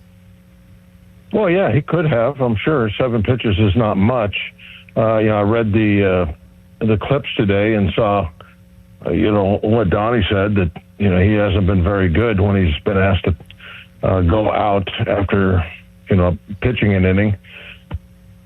So, I don't know. It's just the way the bullpen has been. You never know who to go to on any given night. They're so inconsistent. I was listening to what you were saying that the bullpen has been better, but they have been better, but we're still losing a lot of games in the last inning, either in the 9th inning or the 10th inning. We need to figure that out and see what we can do, and maybe we have to just pick somebody and stick with them for that 9th inning, and depending on what happens in the next few hours or whatever for the trading deadline. Ideally, I still hope we get a closer that is an accomplished closer that is still in his prime, but finding something like that is going to be probably impossible. But I got my hopes out there, and we'll see what happens. Bob, what have you thought of Skeens lately? His last outing, strikes out 11. I think he had 22 swings and misses, and then things went south for him a little bit. What do you think of his performances lately, and where do you think it's going from here starting tonight? Well, strikeouts are all great, but I believe he gave up 5 runs in 5+ innings in that game, so that's not good. And that's what it all boils down to is, and we're all talking about, wins and losses here, trying to get into the playoffs. So I think, and I don't know how many times we've talked about this year, he needs to be more efficient so he can pitch longer in the ball games. And, that's another thing about being an ace is taking a significant innings load every 5 days. Maybe a couple of guys get to doing that on a regular basis. That would probably help the bullpen out a little bit. And, we always have this revolving door. I mean, every 3 or 4 days we have new pitchers because we have to have fresh arms because our starters aren't going very deep. But, that's kind of the way baseball is going. They might be doing that anyway. That might be, all planned out. I don't know, but I just think that the inconsistency of the bullpen has a little bit of that has been the starters just don't seem to eat up very many innings on any kind of a consistent basis. And Skeens is a guy that you would look to do that. He's big, strong, doesn't give up any hits, but when you're striking out a ton of guys, that's going to take up a lot of your pitches, and then you're not going to go very deep in a ball game. So it's a good, argument, conversation. What value do strikeouts have in today's game? I think, the new age will tell you that, strikeouts are huge, and that's one of the reasons why batting averages are where they're at nowadays. And I see that, but you're also going to have a top-rate bullpen that pitches a lot, if you're going to have to throw that many pitches every game as a staff. The Bob Walk Report brought to you by Globe Airport Parking. Fan Twitter brought to you by South Hills Chrysler Dodge Jeep Ram, Route 19 in Peters Township. And the text line comes to you via Edgar Snyder and Associates, a personal injury law firm, where they always say there's never a fee unless we get money for you. Limits, would you like to jump into the fray here for a couple? Yeah, Bob, just first and foremost, I'm curious, from when you pitch to now, it's just significantly different the way that pitchers are handled. And, there are many reasons for that. Does that ever bother you watching games and you just want to see pitchers push just a little bit more than they are now? Well, I used to, but not really that much anymore because I've accepted that, things. That is what it is. And that's one of the reasons I really was fighting the DH for so long because I could see what was happening in the American League, and then you throw another couple of you expand the rosters, you keep the rosters getting bigger and bigger, and pretty soon you're going to have a big enough bullpen to where you can play matchup really from about the 3rd inning on, and that's the direction I think baseball started to go years ago, and they're still heading in that direction. And I wouldn't be surprised in a decade or so the rosters expand a little bit more, and you have some more pitchers in the bullpen, and then starters are dinosaurs. They're going to go extinct. When you look at Montgomery, and I know you touched on it a little bit with Joe, like, do you think that he is somebody that can be so versatile for them that can work in the 7th, the 8th, the 9th, where regardless of who they add, Montgomery might be? Do you think he's better, Bob, as a closer, 8th inning guy, or do you think using him in matchups is more valuable?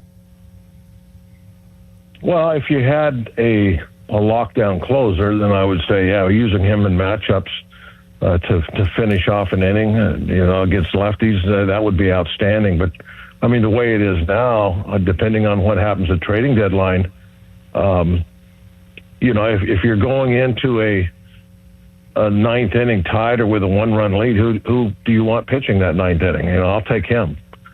If everything stays the same way as it is now. Talking to Bob Walk here on Pomp and Joe. Bob, with the trade deadline ahead on Monday, outside of bullpen help, which is obvious, what would you like to see the Pirates get? What would be next on your wish list position-wise? I guess, we're still not doing very well against left-handed starting pitching.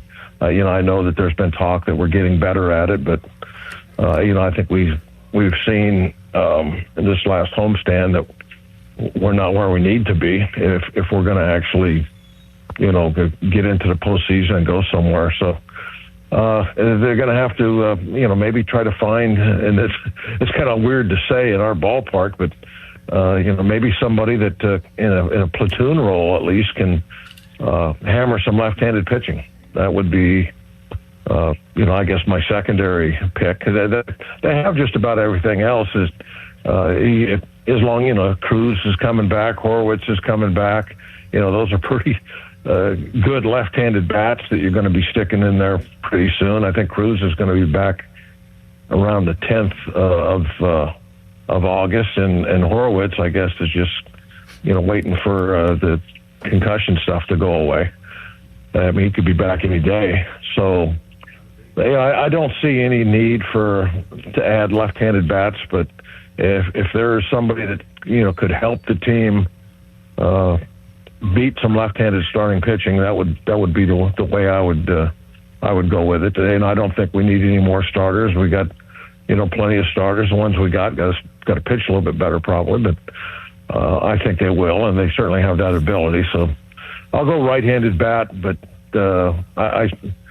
I really want a better bullpen because we've probably lost a dozen games this year because the bullpen hasn't done their job. And what would the 12 less losses and 12 more wins look like for us right now? We'd be up there with Milwaukee. Exactly. It's 1:13 right now. Time to call Gina Giampetro of RE/MAX Select Realty if you're looking to buy or sell your home. Limits, a man just walked in here to Bowser Chevy, to the little glass booth that I'm in, and dropped off a case of Jenny Cream and said, "Big fan," and left. What do you make of that? That's incredible. And I know how much you love that, Joe. That is awesome. Yeah, I mean, I don't drink, but Jenny Cream, when I did drink, was certainly a favorite. Bob, you ever had a Jenny Cream in your life? I should have said that in the past tense. Yeah, I mean, I wouldn't say they were a big favorite of mine, but I've had them and enjoyed them. They're good. What is a big favorite or was for you? Oh, and he just texted in. I just dropped off a 30-pack of Jenny Cream for Joe for having a somber day. Big fan, Zach. Wow. What's your favorite, Bob? I don't know if I have a favorite, to be honest with you. I have kind of an eclectic bunch of beers in my garage fridge right now. I guess I probably will drink a Yuengling more than anything else. Limits, what do you think of that? You're not a beer guy, are you? No, I'm not. I'm mainly just like a rum guy, and like I do like some wine. I'm like taking some of Bob's palate, and I do like wine, depending on what kind of wine it is.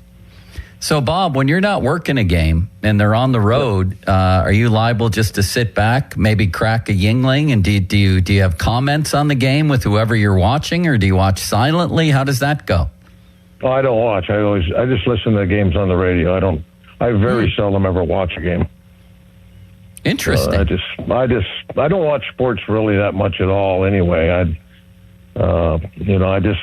like baseball on the radio, and I'll listen to Steeler games on the radio. I like to be doing something instead of just sitting and staring at the screen. So very interesting. So what are you liable to be doing tonight while Skeens is on the mound? Oh, it'll definitely be a radio. I'm going over to my middle son's house. He's grilling steaks, and he invited us over for dinner, so that's where I'll be. And he's a huge baseball fan. Well, the game will be on the TV at his house. There's no doubt about it. He watches every night. Well, that leads to another question. Limits likes his steaks rare. I like mine burnt to a crisp. How do you like yours, the medium. Bob? I like medium rare. That's the way, if I'm going to a restaurant and they ask me, that's what I always say. Medium rare. And, I've gotten pretty decent here at home at getting. I gave in and started using one of them probe thermometers, so I can hit them pretty good now. I used to be hit or miss. You know, everybody's going to like it the way it comes off, I guess. But I do a pretty good job now with the old probe thermometer. So. I'm horrible at grilling, and everybody in the old neighborhood would laugh at me because I would go out on the porch and use a George Foreman grill and cook burgers. I can't use a regular grill. Even when I host a cookout, my guests wind up cooking all the meat at the cookout because I'm so bad, especially a steak. I have no hope of cooking a good steak on the grill. It sounds like you're far ahead of me there. Well, I don't know far ahead of you, but it sounds like I'm ahead of you. What about those Blackstones, you know, where you don't have to worry about flare-up, stuff like that? Maybe you need one of those. Have you ever tried a Blackstone grill? No, I don't even know what they are. Oh, there's kind of like a flat top. Like, you know, you look in a restaurant, they're in the back in their kitchens, they got that big flat top going. Oh, yeah. Yeah, they're like that, and they do a good job on a steak, and you don't have to worry about anything flaring up or anything like that. I would try that if I was you. I think that might be the route you need to go. It's I guess would be kind of similar to a George Foreman. Yeah, I think that sounds even I could do that. And you also strike me as the type of guy who if you're the cook for a night, if you're the grill master for a night, you absolutely have an apron on and maybe even a hat, a grilling hat, a cook's hat. Am I right about that? No, you're wrong about that. I don't have a cook's hat or an apron. You don't have an apron that says "Kiss the Cook," Bob? An apron. I have an apron somewhere, but I don't know where it is. I never wore it. It's kind of like more of a joke. Like somebody bought it for me. What was that last? What was that? You don't have an apron that says like "Kiss the Cook" or anything on it, Bob? No, I don't know. It has something on it, but I'm not sure exactly what it says. Blass used to have an apron that he would wear at barbecues a lot. It was a very interesting apron. You got to ask him about it next time you talk to him. I called him a few weeks ago, and we'll call him again soon. He was at the airport, I think, about the time that he got 2 holes in one golf round. Bob, that is ridiculous. The odds on that, you're more liable to get struck by lightning twice in a golf round than get 2 holes in one. The thing that's crazy about it, too, it was at a tournament. It wasn't like just a couple guys out playing golf. It was at a tournament. That's insane. Yeah. I happened to be at the three, Brownie and him and I were just playing by ourselves down in Florida when he got his first ever hole in run in his life.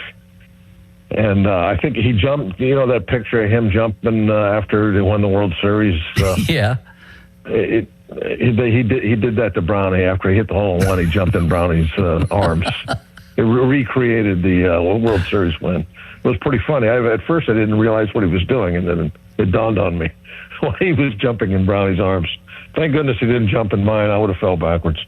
He's a hell of an athlete, isn't he, Steve? Or was for a long time, even after his playing career. I mean, he's a little older now, but yeah, he was a very good athlete. He could do just about anything. I played basketball with him, and he was good at that. He's good at everything.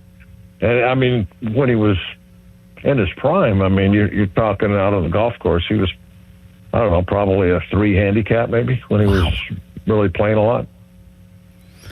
All right, Bob, back to baseball for a moment. Sure. When you watch or listen to the Pirates these days, is this a playoff team? Do you feel like they're going to make it in the end? Man, that's a really tough question, especially because they've been playing kind of poorly of late. They got to get the offense back on track. Hopefully, the Horowitz and Cruz will add to that. I don't like the fact that it looks like finally these injuries are starting to kind of drag on them a little bit offensively. Yeah. So they really need to get Horowitz back, and I mean he's a nice bat in that lineup, and then Cruz, he's hit or miss, but if he has a hot week, he'll win you 3 or 4 games by himself when he's on. So get those 2 guys back, then I'm not really worried about the offense. I just, can we stop losing games late? That's the big question, and I just don't know the answer to that. It would hard for me to say, yeah, we're a playoff team with the inconsistent bullpen that we've had for this entire year. What are they going to do the last 2 months? I don't know. Hopefully much better, and then, yeah, we're a playoff team. The offense will be just fine. I still have a lot of faith in the starting pitching, but the bullpen, after they'll have a couple of good days, and then, we'll lose 2 games in a row in the 8th and 9th, and it just frustrates me. It's been frustrating, man. That's for certain. Bob, enjoy your night over at your son's house, and we'll talk to you next week. Thanks, Bob. All right, guys. Take care. We'll talk to you. That should be an interesting conversation next week. Man, I'll say. We'll see you, Bob. All right. Bye-bye. Limits, what do you think of some of Bob's choices? His choice of a grill for me, Yingling being his favorite beer, and not wearing an apron or a hat when he cooks. Man, I'd love to see him wear a hat. Don't you think Bob with like a huge chef hat that's like a foot high would just make so much sense? I would have sworn that he wore one, but he says no. I don't think a lot of people, unless you're a chef in a kitchen, actually wear a hat when they're cooking at home. Do you think? Do you grill, Limits? Do you get out there and grill once in a while? I've only grilled like once or twice as like a supplemental piece, not the main utility griller. Yeah. Your dad's the main guy and you're a utility griller. Yeah, or like when, you go on a trip with your buddies and they want to grill and stuff like that. I've never been like the main person like flipping the burgers and making sure the hot dogs are all good to go. Like I'll watch over it, but like I'll keep the night watch but never be in full command. Me neither, and I think that helps me get along with friends over the years, is that I'm not the type that there's a lot of men actually out there that like to control things. We're going on a road trip. Jimmy over here is going to tell us everywhere we're stopping. He knows every restaurant to go to. He's going to control everything. All right, good. I'm glad somebody's doing that. Yeah. I'm just along for the ride. Jimmy can control everything. Yeah, I mean, we're going out for the night. He wants to do that. Somebody's going to grill. Jimmy's going to put the grilling hat on. He's going to buy the meat. My brother's like this, and he's going to run the cookout. Fantastic. Then I don't have to do anything. I'm glad I'm not one of those men, Limits. Oh. I mean, I find myself kind of in that direction with my friend group to an extent. But, yeah, I'm just laughing at what a texter says. Limits says that, or texter, Limits is the griller to be named later in a trade. He definitely is. Yes, I'm glad there are controlling men out there because I'm not one of them. I'm just along for the ride and like it when people do things for me. You want to be the leader, the control guy? Beautiful. The person that brought you the cream ale says, tell Joe I'm sorry. I didn't know that he quit cream ale, LOL. I'm sure I can make use of them somehow. Jenny Cream remains popular all these decades later. Limits coming up. Ray Fittipaldo from Steeler Camp. What are today's developments? I mean, this is a story or 10 every single day. It's been fascinating to see people like Ray reporting on all the differences they see between Tomlin and McCarthy camps. Some people think it's overkill. I'm interested in finding out how every throw went from Rudolph, Aller, Howard, and Rogers. I can't get enough minutia, enough details out of Steeler camp. So Ray Fittipaldo is going to feed us next with everything he knows from the day's activities. Fan Hotline presented by Sullivan Super Service, Pittsburgh's trusted plumbing and HVAC provider for over 50 years. It's 1:25. Time to call Gina Giampietro of Remax Select Realty if you're looking to buy or sell your home. And Ray Fittipaldo up next to round out the return week for Bob and the savvy old news sound. And what a week it was, even though Bob only worked twice. Now, fan headlines powered by Bowser Chevrolet. So the deadline is on Monday at 6 p.m. Relievers that are out there include Luke Weaver, which is right now one of the most popular names being floated around with the Pirates. Michael Marino, MLB reporter, says that the Mets have had interest in Murph Gray and Sammy Stafura, two infield prospects for the Pirates on the left side of the infield.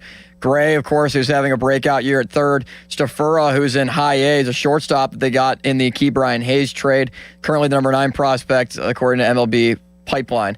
More headlines at 937thefan.com. Headlines are powered by Bowser Chevrolet. Sports Radio 93.7 The Fan. Training camp, baby.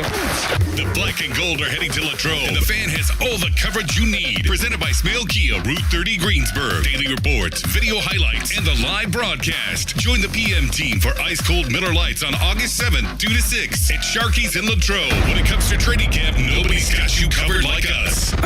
Sports Radio 93.7 The Fan. This Odyssey Sports Minute is brought to you by McVeigh Plumbing, Heating, Cooling, and Electric. Call McVeigh today. This is an Odyssey Sports Minute. Trouble in Tampa Bay. Baker Mayfield announced contract negotiations with the Bucs are officially paused after feeling disrespected and undervalued by a 2-year offer far below his $50 million benchmark. Missing his self-imposed training camp deadline, Mayfield shut down talks until after the 2026 season, while also backing teammate Vita Vea. Wow. I'm Maddie Bates.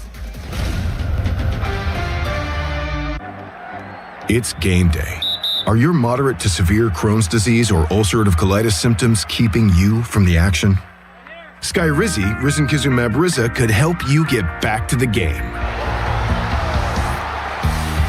Skyrizi is proven to help people feel significant symptom relief, achieve remission, and visibly improve damage of the intestinal lining.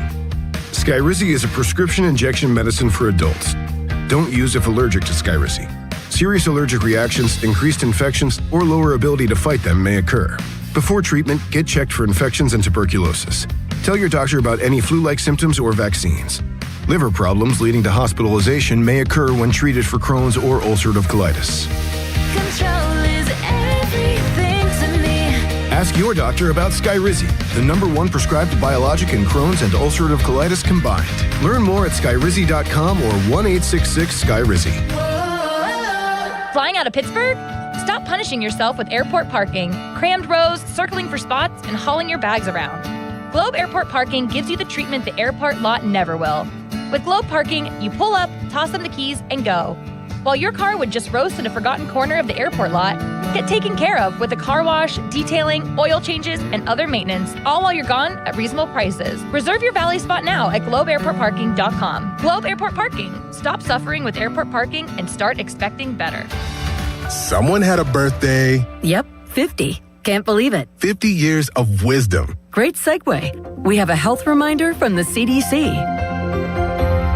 Pneumococcal vaccination is recommended for adults 50 or older. Says here, we're over 6 times more likely to be hospitalized with pneumococcal pneumonia than adults under 50. I don't love those odds. Same. Look what I found. Pfizer's Prevnar 20 is proven to help protect adults against pneumococcal pneumonia and invasive pneumococcal disease in just 1 dose, and millions have already gotten it. Continued approval may depend on a supportive study. Don't get Prevnar 20 if you have a severe allergy to its ingredients. A weakened immune system may lower your response. Common side effects include injection site pain and swelling, fatigue, headache, muscle and joint pain. For full prescribing information, please call 1-855-213-2138. Visit Prevnar20.com or talk to your doctor or pharmacist. I'm on Prevnar20.com now, scheduling my appointment. Good idea. And happy 50th. Summer won't last forever, Pittsburgh. While you're enjoying the sunshine, now is the perfect time to replace those drafty old windows and doors before the cold weather returns. Right now, Pella is offering 15% off your entire project or 60 months, 0% interest financing. So don't wait until the temperatures drop and energy bills rise. Call 855-77-PELLA. PellaPittsburgh.com. Pella Windows and Doors, built for every season. There's a guaranteed way to get your home sold in Pittsburgh. Just contact my friend Gina Giampietro of RE/MAX Select Realty and ask about her guaranteed home sale program. With Gina's guaranteed sale program, if your home doesn't sell, she'll buy it. Go to GinaWillSellYourHome.com. Finding great candidates to hire can be like, well, trying to find a needle in a haystack. Sure, you can post your job to some job board, but then all you can do is hope the right person comes along, which is why you should try ZipRecruiter for free at ZipRecruiter.com/radio. ZipRecruiter doesn't depend on candidates finding you. It finds them for you. Its powerful technology identifies people with the right experience and actively invites them to apply to your job. You get qualified candidates fast. So while other companies might deliver a lot of hay, ZipRecruiter finds you what you're looking for. The needle in the haystack. See why 4 out of 5 employers who post a job on ZipRecruiter get a quality candidate within the first day. ZipRecruiter, the smartest way to hire. And right now, you can try ZipRecruiter for free. That's right, free at ZipRecruiter.com/radio. That's ZipRecruiter.com/radio. ZipRecruiter.com/radio. ZipRecruiter. Your hometown building partner since 1956. 84 Lumber. Visit 84lumber.com.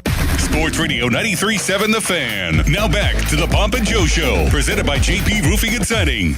Live from the ShoreKeyMitsubishi.com studios, North Huntington and North Hills. 93.7 The Fan is cleared by AQuickDrain.com.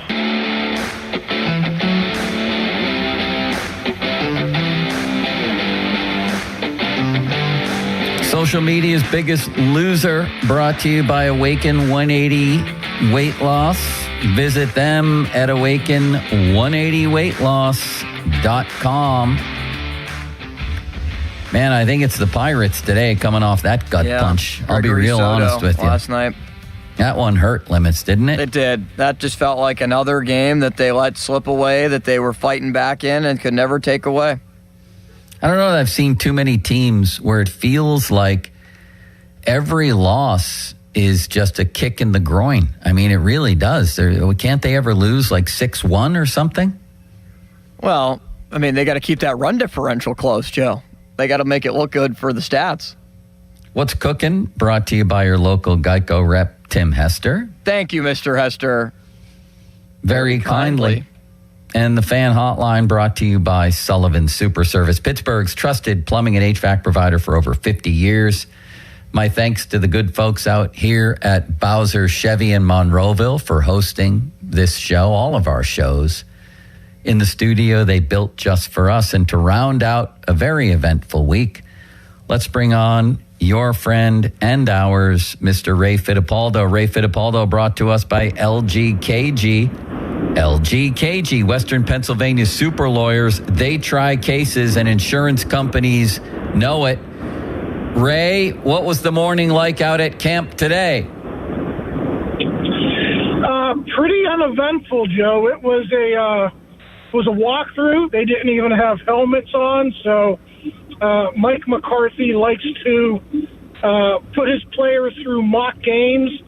So it was basically just a walkthrough of game-like situations. So not a great practice for fans to attend, but, hopefully on Monday when they put the pads on, the fans will get a pretty good feel for what a Mike McCarthy practice looks like. So far, they've been pretty uneventful.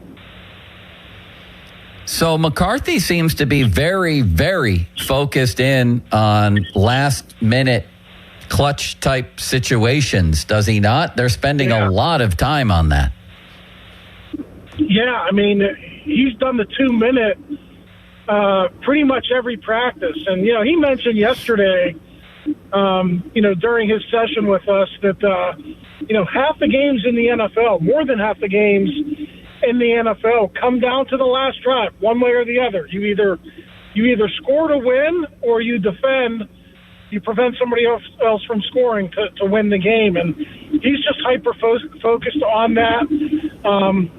The big difference that I've seen so far, Joe, is, a lot of people talk about the tackling, and that's an obvious one. To me, there's just more fundamentals, more attention to detail, whereas Tomlin was competition periods. And you didn't even have to have pads on in a Tomlin practice. You could still do competition periods. McCarthy doesn't seem focused on that. Now, maybe that'll change when the pads come on, but it's just a different approach to getting his team ready for the season. And, I'll be interested to see how it plays out. Man, me too. And the other story, the biggest story, besides the first coaching change in a million years, is the quarterbacks. What's your early read on this, Ray? We talked for, an hour and a half yesterday about the idea of keeping 4. Your colleague Jerry Dulac gives it a good chance of happening. Do you? How do you think this plays out? No, I don't think they're going to do that, Joe. I understand the premise when you have, 2 young quarterbacks with 0 NFL experience. You want to keep those guys around. I get why people are bringing that up as a possibility. But my read on it right now is, of course, they're getting Aaron ready for the season.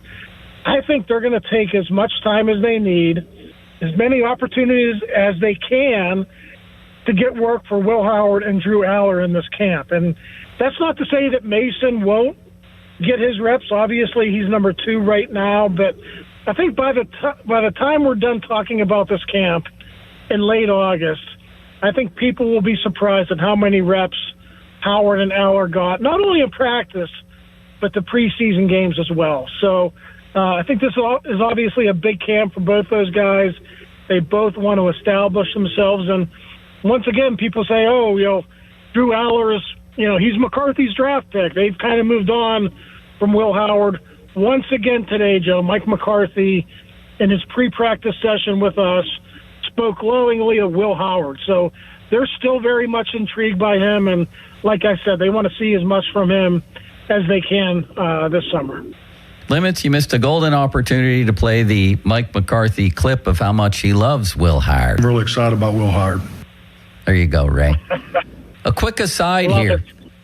A quick aside, Ray and Limits. I was just reading about the Fighting Shelties yesterday, the Minnesota Twins, how they won on a 2-out, 2-strike ultimate grand slam. An ultimate grand slam is when a batter hits a walk-off grand slam with his team trailing by 3 runs.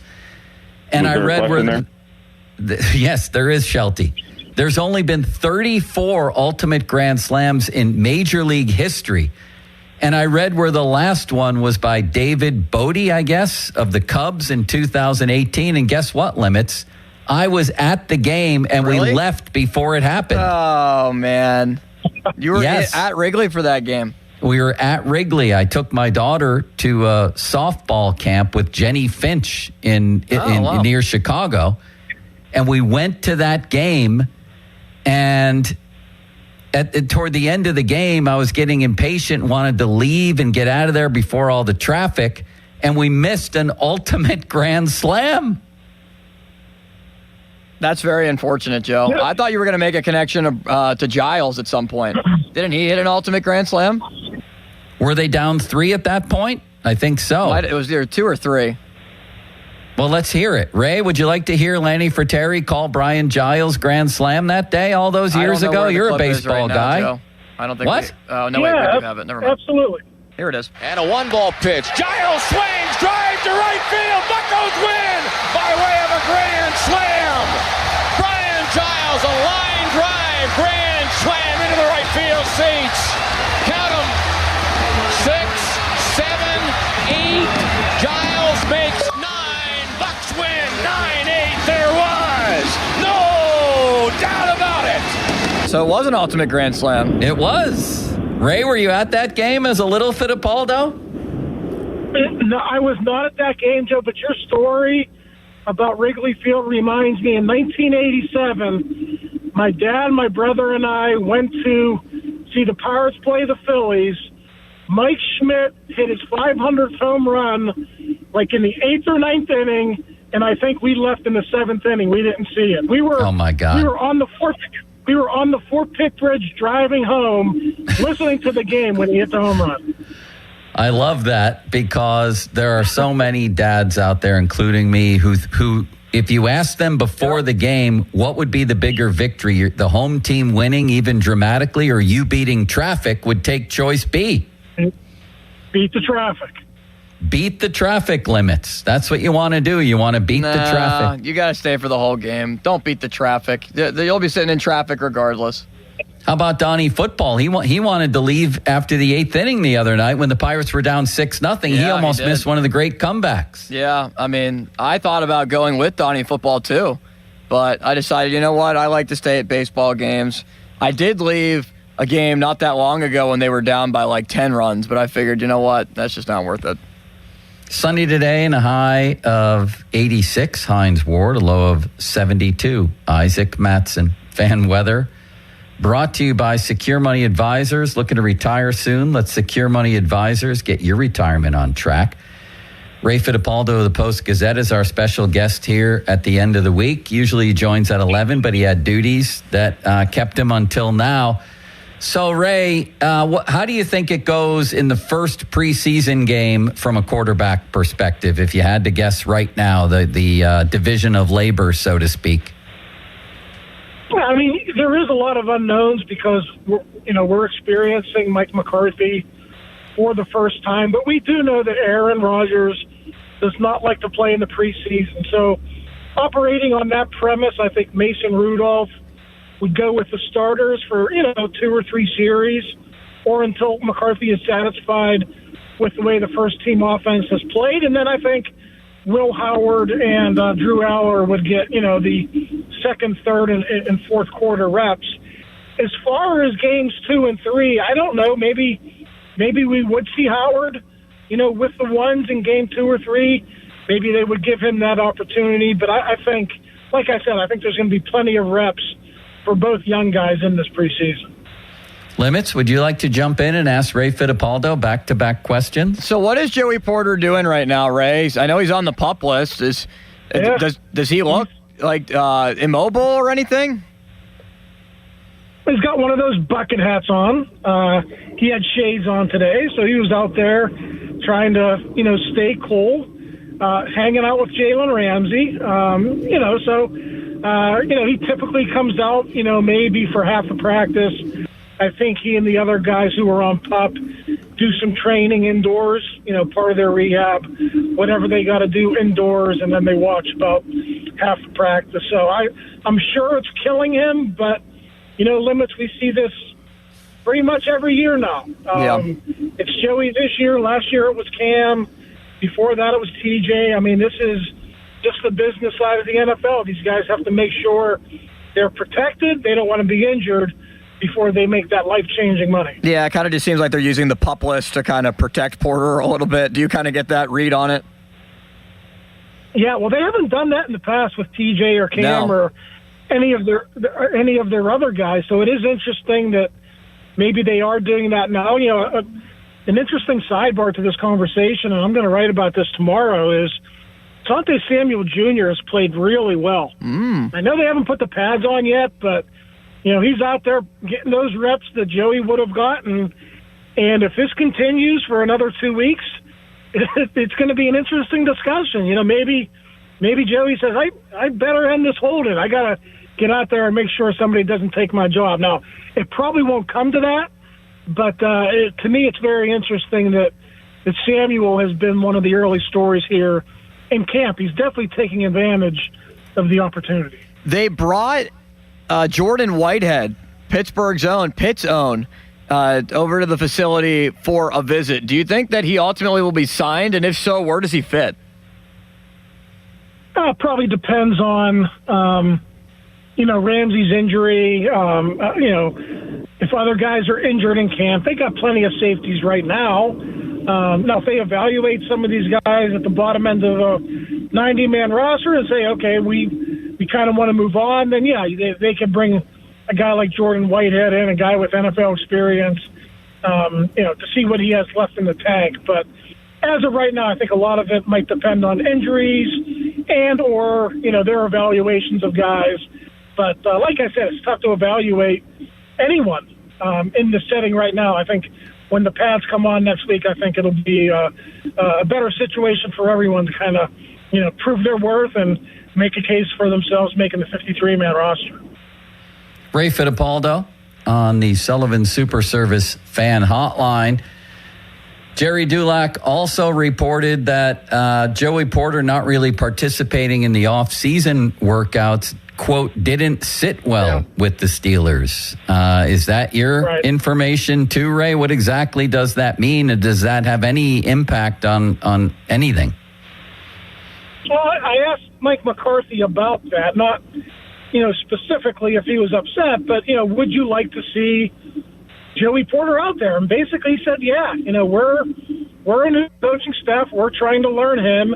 He's a player trying to learn us. And I think that's kind of what is at the root of the problem. I don't know that this would be as big of a deal, Joe, if Mike McCarthy was the coach last year or if he had some previous exposure to Joey Porter Jr. But, I will tell you this.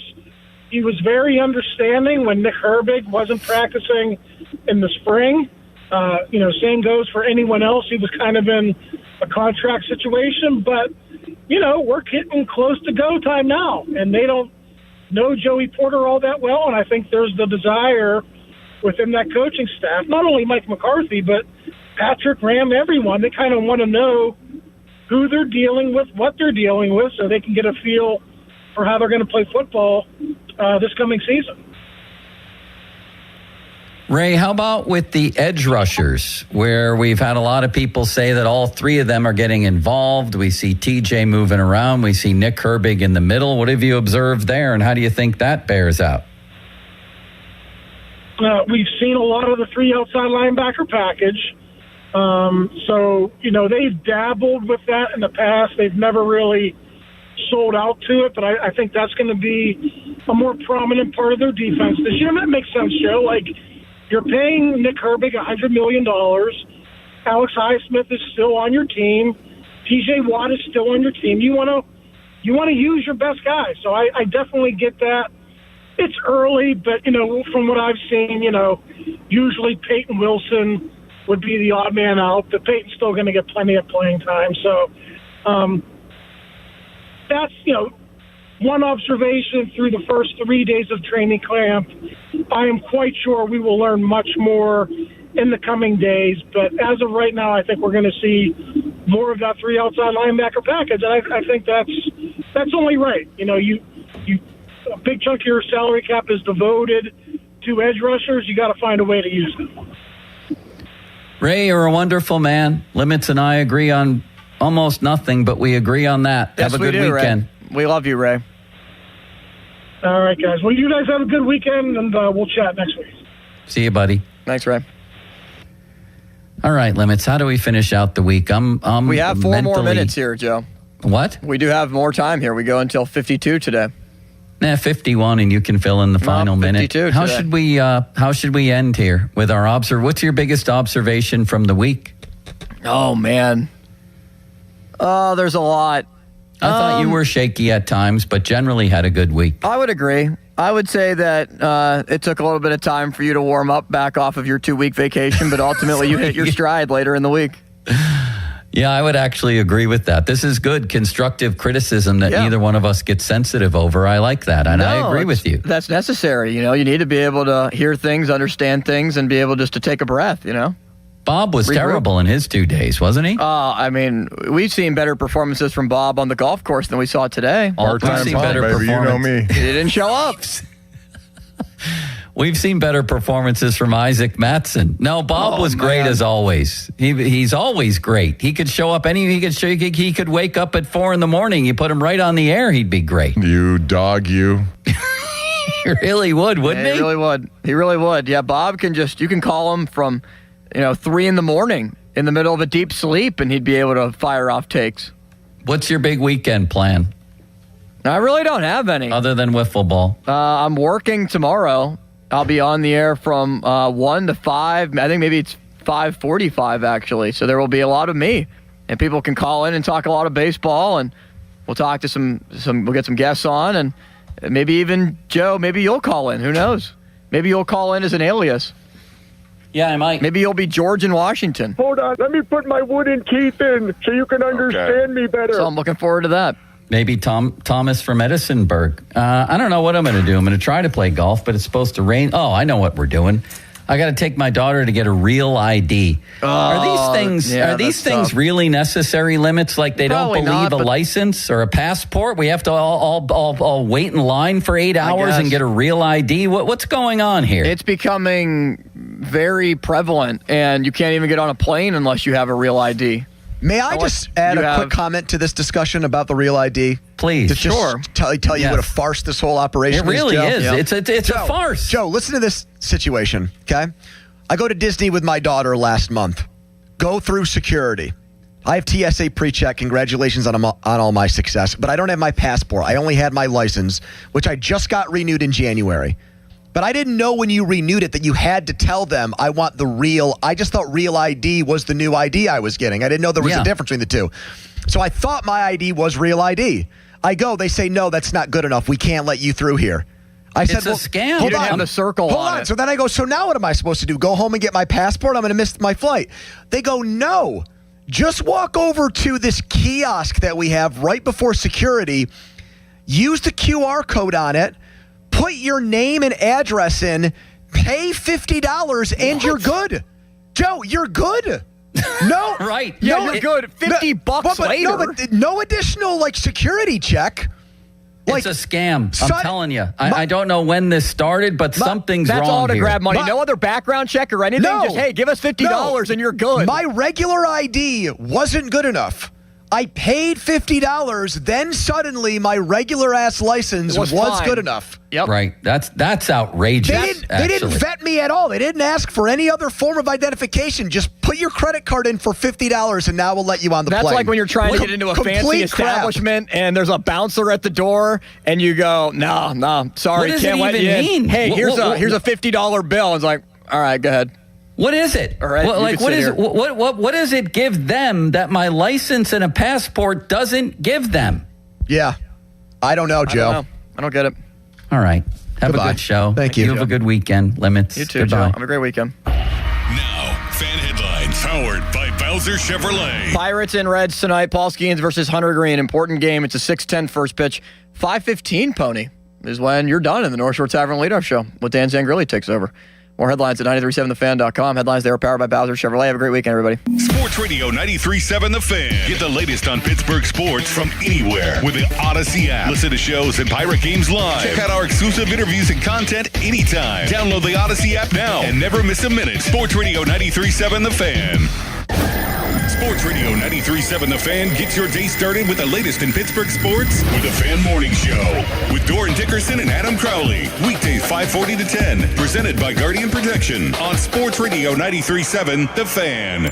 Pat Boyle here to help you beat the books with Westwood One Sports. The lead up to the U.S. Open continues with the quarterfinals in D.C., and I think top-ranked American Ben Shelton will again have his hands full. He's playing a third straight lefty in Alejandro Tabilo, whose serve will be a challenge for Shelton. Ben has gone the distance in both matches this week, and I think we see that again tonight. Lefty on lefty, both are strong servers. I'll take the over, 22.5 games. I'm Pat Boyle. Bet smarter and beat the books. Download the BetMGM app today.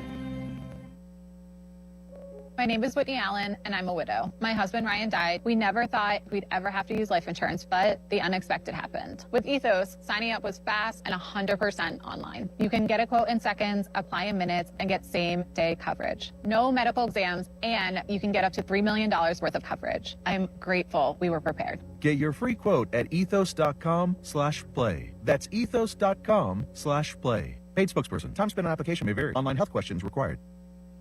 Hey, it's Brew, and I feel like everything in my life depends on being connected. Whether I'm uploading a video, hopping on a call before my show, or video chatting with my family back in Michigan, I never have to think about my Wi-Fi. And that's why Xfinity stands out. You get the most reliable, fiber-powered Wi-Fi with the best equipment at one price for 5 years guaranteed. No contracts or commitments. Plus, you can get online in minutes with same-day Wi-Fi. Restrictions apply. Not available in all areas. Use of fiber or coaxial cable. Learn more at xfinity.com/same-day Wi-Fi. Xfinity, imagine that. New Game Plus with Oxy makes your laundry smell incredible and fights stubborn smells, like the ones your dog Biscuit brought into your freshly made bed last night.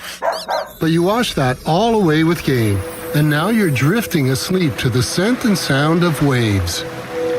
Ah, no, that's the dog licking your ear. Biscuit. It just might be our greatest scent ever. Now with odor fighting power. New Game Plus with Oxy. Hey, it's Pony back to talk about my guys from Comer and Cross. If your garage floor is cracked and stained, you already know that it's making your entire garage look bad, and a bad epoxy job makes it look worse. With one easy call to Comer and Cross, 1-800-NEW-FLOOR. You can get a quick estimate for a gleaming new Comer and Cross garage floor that you will love, just like I love mine. A Comer and Cross garage floor, gold standard. It is guaranteed to never chip, crack, or show tire lift like epoxy or paint ever. In just one day, Comer & Cross will fix all your cracks and pits perfectly. They'll apply the gleaming new Comer & Cross concrete floor you choose. They'll even move your stuff out of the garage for you. Several realtors now say a Comer & Cross garage floor can increase your home's value by up to 10%. With over 2,000 five-star reviews and 50% off installation right now, what are you waiting for? Call 1-800-NEW-FLOOR right now. That's 1-800-NEW-FLOOR, or schedule us at COMERCross.com.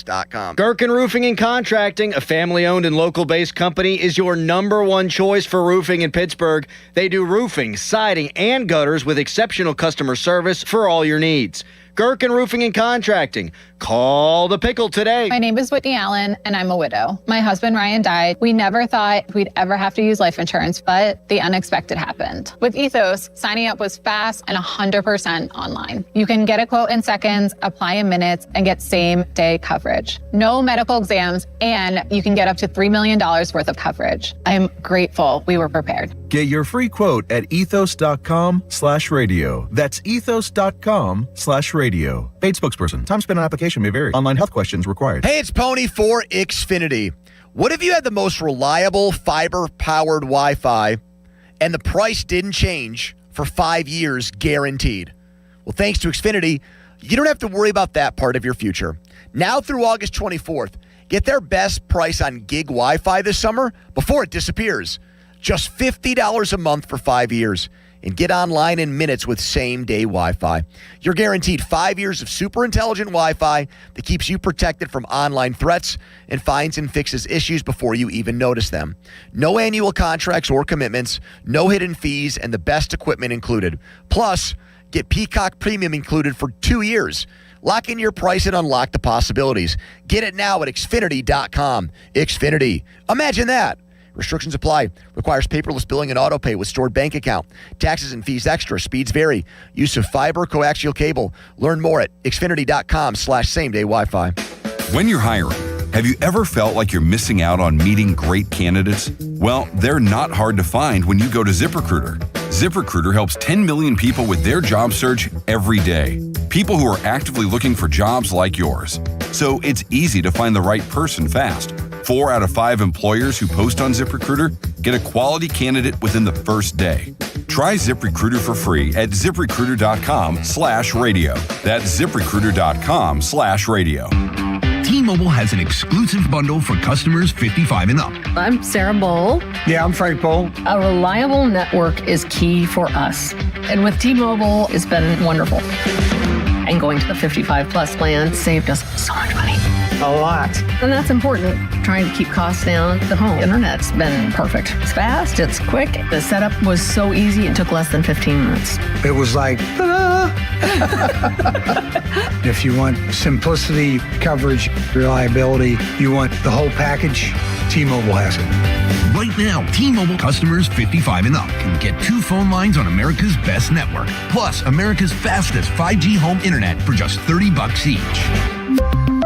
$30 per month each line with auto pay plus taxes and fees. Minimum age 55. Pricing for home internet rely on 2 lines of essentials. Choice 55. $35 connection charge per line required. Best mobile network and fastest 5G home internet based on analysis by Ookla of Speed Test Intelligence data 2H 2025. All rights reserved. Text us on the Edgar Snyder and Associates text line at 412-928-9370. Edgar Snyder and Associates reminds you to text responsibly. SchultzFord.com. SchultzFord.com. SchultzFord.com. SchultzFord.com. KDKA FM. HD1 Pittsburgh, an Odyssey sports station. Live from the Jim Shorkey Mitsubishi.com studios, North Huntington and North Hills. Always live and free on the Odyssey app.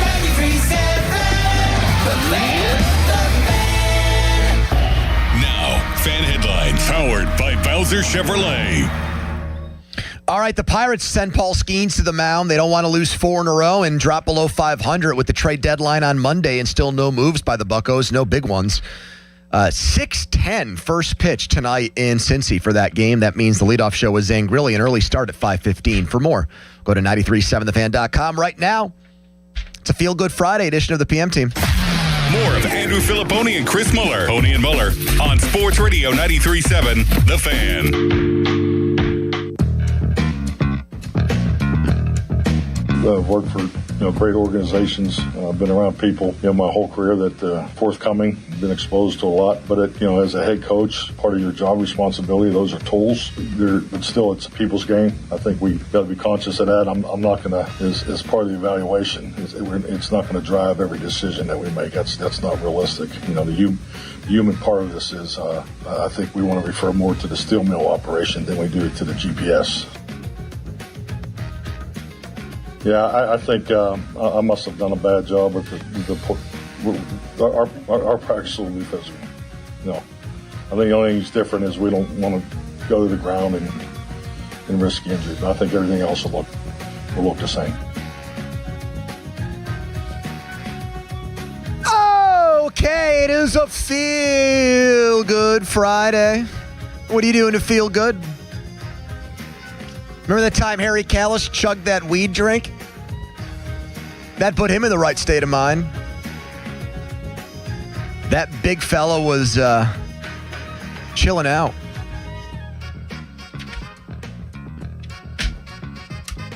Mike McCarthy to start. We're not going to do the Pirates yet. It's a Feel Good Friday. I don't want to put you in a bad mood at 2:02. I don't want to put myself in a bad mood. Who am I kidding? Donnie's here, intern Jack. Clement, Cabali, and others, Faribault along the way, 412-928-9370. New sheriff in town, Mike McCarthy. And he's talking about, hey, yeah, we got GPS on guys, and we're mapping out, we're measuring everything, but we're not going to lose that steel mill ethos. That steel mill fabric. Man, he is laying it on thick. He is giving you, all the Yinzer stuff you love, allegedly. He's playing that card. And all the observations from camp, Jeff Hathorn, it's so fast you can't even take notes. You can't even track plays properly as a reporter. There's no benches for guys to rest. Today they did a glorified 2-hour walkthrough on 2 different fields. And one field had Aaron Rodgers and Mason Rudolph, and the other had the young pups, looking way different from a Mike Tomlin practice. There's no tackling at all. McCarthy says it's still going to be physical. Today it was anything but physical. They didn't even bring helmets. Different ways to skin a cat. The old way wasn't working, so why not try the new way? And that really gets me to the topic at hand here that I want to start with, because part of doing your homework as a talk show host is to have your finger on the pulse of what people are talking about, what they want to talk about. And I heard a lot of banter on the morning show today. Crowley, I think, was by himself, or at least sounded that way. And he got a lot of calls from Steelers fans who have already done a 180. They hated the Mike McCarthy hire when it happened in January. It's July. The guys coached, at that point, it was 2 practices.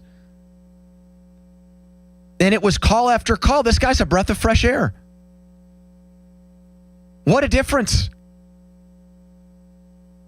Here's what I'll say about that. I am happy Mike Tomlin isn't here anymore. I didn't want Mike Tomlin for a 20th year. That was old. That was stale. It was played out. The guy lost 7 playoff games in a row, and most of them were non-competitive. It was time for something different. Tomlin knew it. He told Rooney. Rooney tried to keep him. Tomlin left anyways. He's going to be on NBC in 6 nights at the Hall of Fame game, broadcasting, probably making just as much money as he was making here. Nice gig. So you guys know me. I was fed up with Tomlin. I was ready to move on. I couldn't wait. The day that he was not relieved of his duties, but the day he left, we threw a mini party on the air. I want to talk about turning a frown upside down. That's what that day did. We came in here all pissed off after the Texans playoff loss. 2:03, Donnie butted in. He didn't storm into studio. He stayed in his seat and read the news that Tomlin was gone, and I got very excited. And a lot of you did too. There's a big difference, though, between being excited that Tomlin's gone, though, and loving the Mike McCarthy hire. McCarthy's a change. It's a different guy. His background is his resume is in offensive football. He claims to be a quarterback guru. So that in and of itself is better. That in and of itself is an upgrade. But you know what I remember talking about? I remember talking about how Arthur Smith was going to be an upgrade on Matt Canada because you couldn't get any worse. And so I think that Mike McCarthy beats having Mike Tomlin as your head coach. But I'm not ready to get all pumped up and excited about him yet. And a lot of fans are just, I think, the Yinzer accent and the Pittsburgh expressions, the Pittsburghese, and talking about steel mills and hard hats and that kind of stuff, that appeals to some people. It doesn't do anything for me. You know who else is from Pittsburgh? Don Kelly. He do anything for you right now? You cut him any slack? You give him any extra leeway because he grew up in Mount Lebanon? He went to Point Park? That matter? Doesn't matter to me. So we got a guy from Pittsburgh that's the head coach of the Steelers. All right. If he was from Venus or Uranus, I'd prefer that to Mike Tomlin. But there's a reason why so many people were underwhelmed by the Mike McCarthy hire. And I didn't flip out and give it an F- like Malsey, but I'm shaking my paper here to look at my note and remind everyone that the guy had Dak Prescott and Micah Parsons for 5 years in Dallas and won one playoff game. His last 7 years in the NFL, he won one playoff game. Let me ask you this question. If the Steelers didn't hire Mike McCarthy, do you think anybody else would have hired him as head coach? It's kind of like Marcell Ozuna. If the Pirates didn't sign him, would he be playing in baseball this year? Maybe, but not for $12 million. So, you know, you as a human being, I am admitting that I'm an emotional creature. And I react to things, and my brain sometimes doesn't win out over my heart and things like that. And you're probably susceptible to the same day-to-day ups and downs.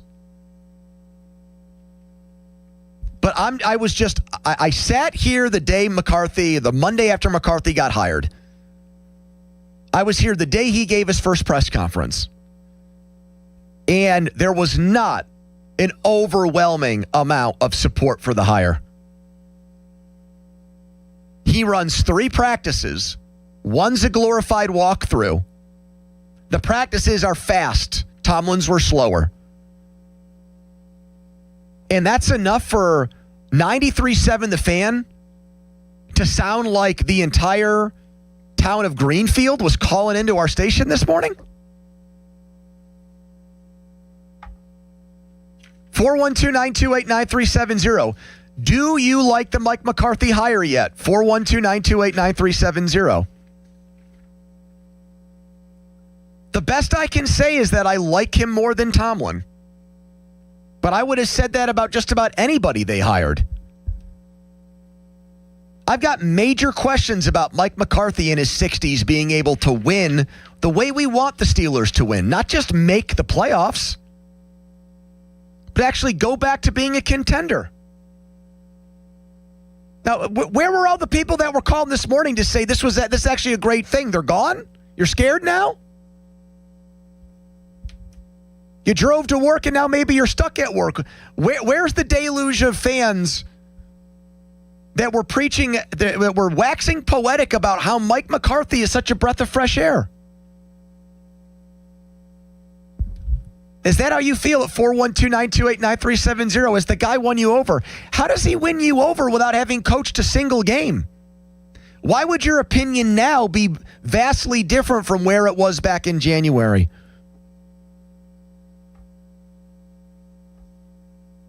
I gave the hire like a C+,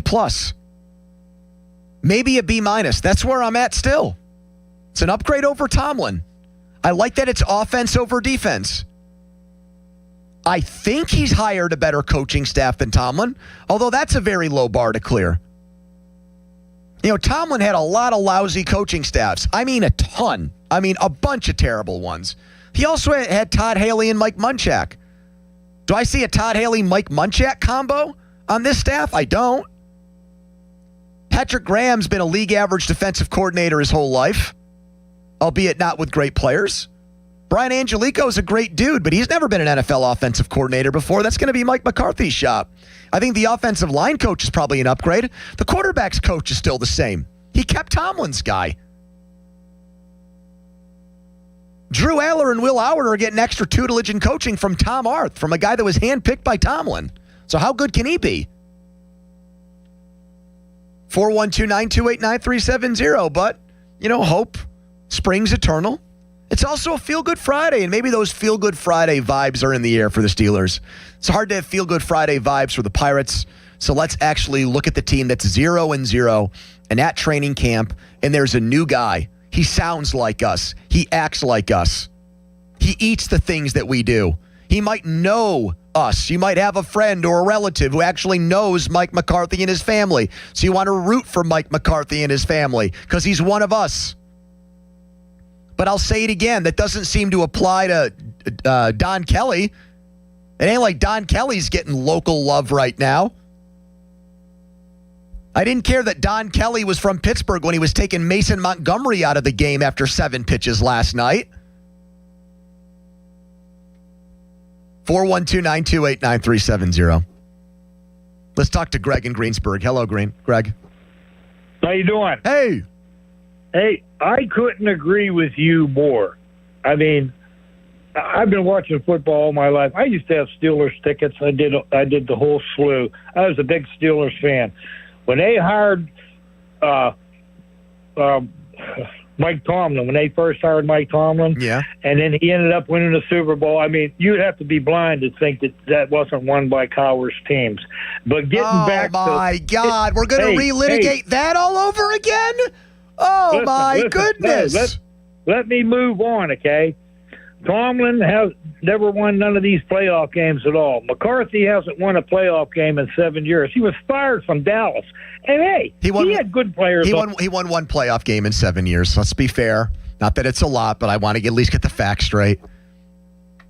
Tomlin won his Super Bowl as the youngest coach of all time. He inherited a lot of Cowher's players that had gone 8-8 the year before.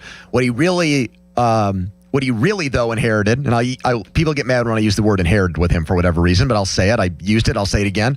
He inherited great coordinators. He had Dick LeBeau and Bruce Arians. He had one of the 10 best defensive coordinators in NFL history. He had an offensive coordinator that was so good. He won a Super Bowl in Tampa as head coach. He was coach of the year in Indianapolis. He was coach of the year in Arizona. He made the Arizona Cardinals relevant. That is a very, very hard thing to do. Shane is next. Hello, Shane. Hey, Andrew. Thanks for taking my call. Sure. As far as the Feel Good Friday goes, you got me fired up. I mean, I love the hire right now. I love the change, I think, more than anything, because Tomlin's coaching style got stale about 10 years ago. Yeah, but I mean, I would say that about you. If they had hired Shane in South Park, I'd say, great, it's not Mike Tomlin. But what does that really say about Mike McCarthy? I mean, it doesn't say much yet, but we needed a change, right? We needed a change. Yes. Something had to change. And Tomlin's decision-making capabilities was null the last 10 years. He made the worst decisions in pressure moments across the board. I don't disagree with I don't disagree with that, but how do we reconcile Mike McCarthy having Aaron Rodgers and Dak Prescott for 7 years and only winning one playoff game? Yeah, but that's the past, right? We're talking about now and the future. Well, how the hell do you don't judge? We judge Tomlin based on his past results. You just did that. You said it was stale because he kept losing. So Yeah, absolutely. But if you're looking into the future and what the organization here needs, a coaching change was absolutely needed. Now that we have that and we have a different look at an offensive-minded coach, all this PR stunt about Yinzer this and Yinzer that, I mean, all these people, all he's doing is he's appealing to the people who are lined up for Dr. Robbie bobblehead night, right? I like that line. I really don't like shade being thrown at the pit, though. What a great show. Have you watched that, Don? A tremendous program. He's not the best doctor on the show, but it's really good. The guy with one leg? You like him? No, I think Dr. Abbott's the That is the guy with one leg. You didn't know that? Oh, yeah. Yeah, I guess so. I forgot about that little... little snafu he had. Guy's a badass. Let's not look at the past with Mike McCarthy. Well, what are we supposed to do then? He's got one playoff win in his last 7 years. That's better than Tomlin. That's still not good. Then he had Aaron Rodgers closer to his prime for part of that, and he had Dak Prescott. 412-928-9370. Nick Farabaugh is going to recap the first 3 days of Steelers training camp. Donnie's here for a debrief as well. First, the headline. Now, fan headlines powered by Bowser Chevrolet.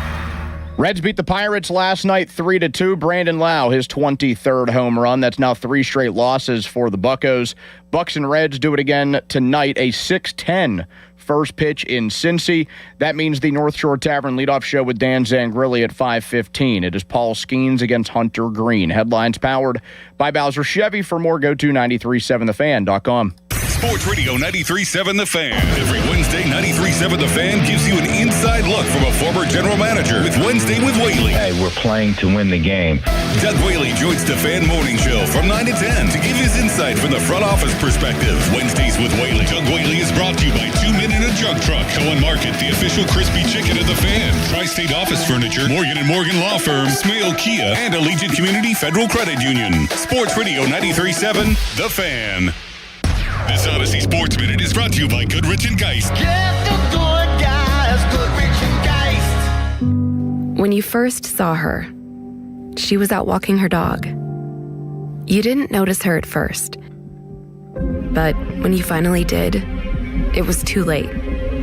Because at that moment, you were speeding. She was out walking her dog and only had a second to let go of the leash. Your foot was on the gas, and her life was on the line. Speeding catches up with you. Paid for by NHTSA. Your ambition just met its match with Robinhood. You play for the win, not just on game day, every day. Channel that drive into your money. Robinhood puts you in control, all on one platform. You expect more from yourself. Expect more from your money. Get started today at Robinhood.com/yourmoney. Again, that's Robinhood.com/yourmoney. Your money, your move. This is an Odyssey Sports Minute. Yesterday, Buccaneers quarterback Baker Mayfield talked to the media to give an update on his current contract situation heading into the new season. Baker is not happy. Mayfield said he felt disrespected and undervalued by the Bucs. The Bucs might be worried about the future considering Baker is 31. But to me, Baker is the future of the Bucs. I'm Chris Black. Precision Pointing and Restoration is pretty much booked for the remainder of the summer, and they have just a few slots available this fall. So here I am again to ask, can your long overdue masonry project really withstand another Pittsburgh polar vortex? Take a look up at your chimney, or better yet, get Precision Pointing out to your home to professionally assess. They guarantee all their work, and they don't require a down payment. Special discounts for vets, seniors, and first responders. BrickPointingPittsburgh.net. Procrastinating ends with a call to Precision Pointing. Book us. 2menandajunktruck.com. Life-changing is happening every day at UPMC. I was inspired to become a nurse because I love serving others. I think I've always related best to kids, to build trust with kids. It's making things fun, have everything be less scary. Nursing is definitely a team profession. I cannot imagine doing what I do anywhere else. That's life-changing medicine at UPMC.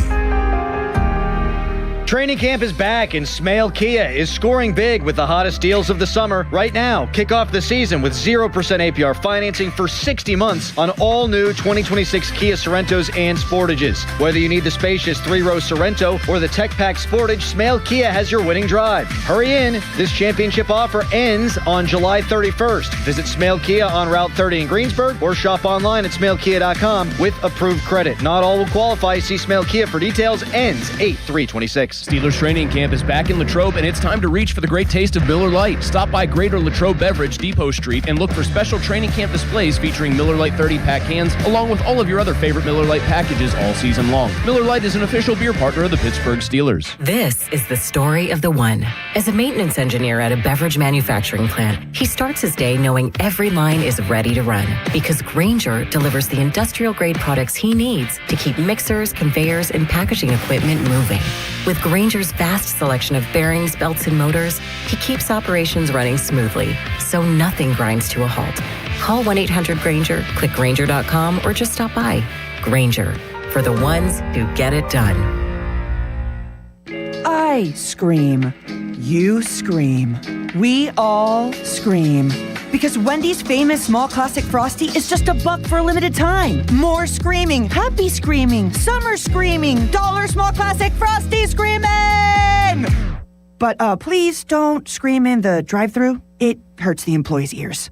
Get a $1 small classic Frosty for a limited time, only at Wendy's. U.S. price and participation may vary. A la carte only, not valid for delivery. Limit 10 per transaction. Price may be higher in Alaska and Hawaii. 84 Lumber has been building America for 70 years. Whether you're a homeowner starting your first project or a pro on the job, 84 Lumber offers the kind of personalized expertise you won't find in a big box store. They're more than just lumber. From windows and doors to siding, trim, and decking, 84 Lumber has the materials you need to get it done right.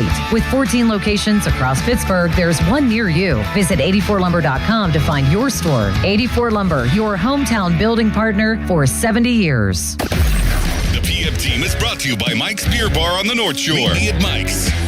Live from the ShoreKeyMitsubishi.com studios, North Huntington and North Hills.